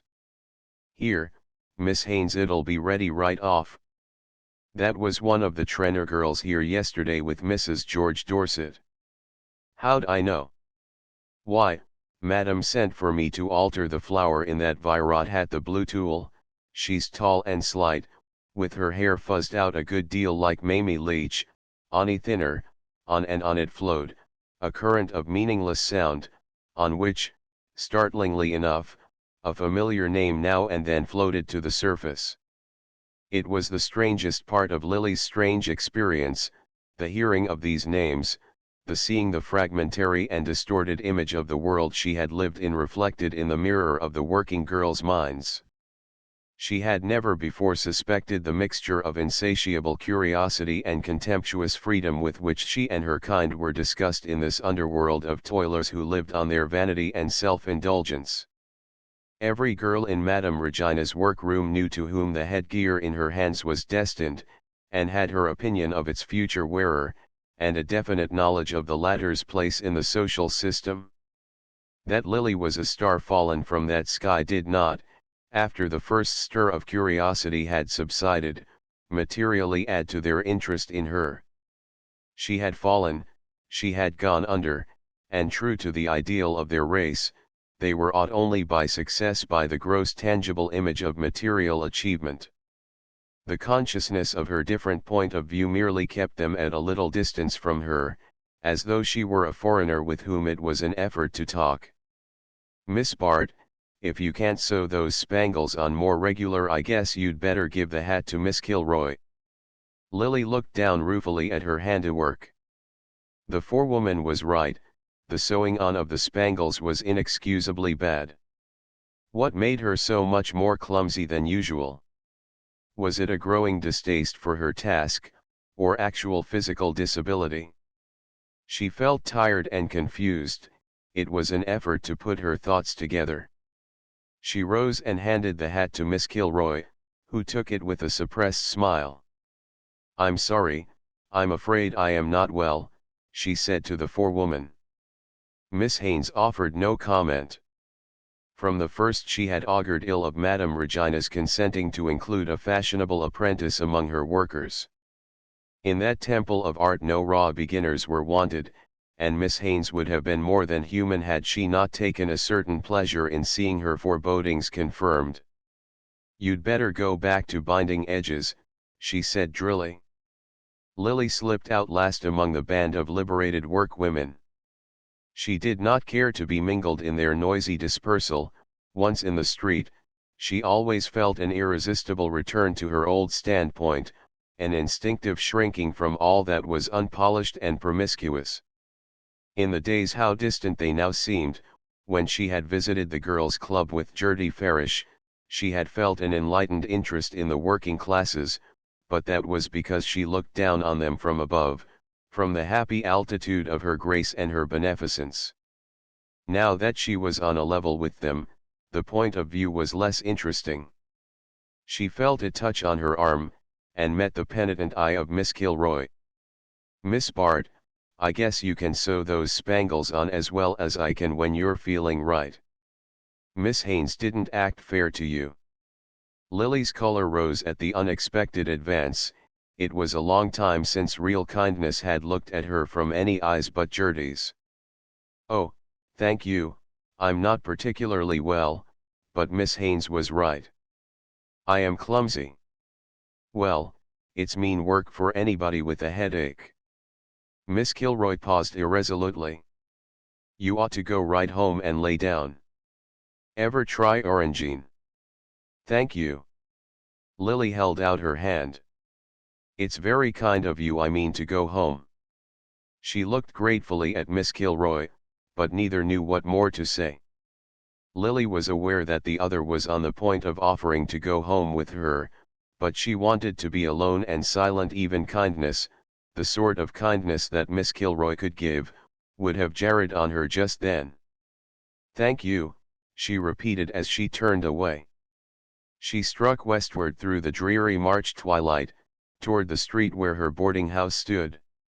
She had resolutely refused Gertie's offer of hospitality.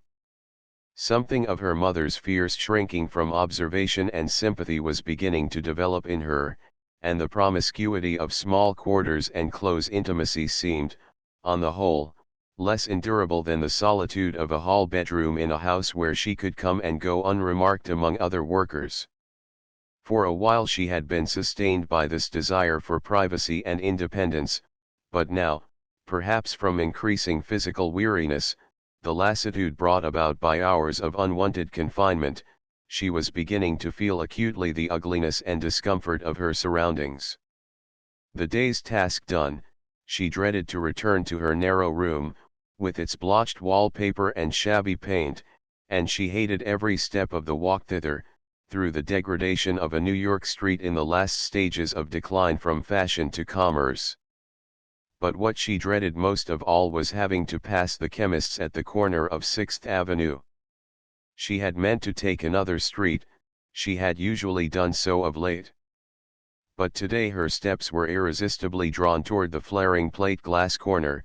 She tried to take the lower crossing, but a laden dray crowded her back, and she struck across the street obliquely, reaching the sidewalk just opposite the chemist's door. Over the counter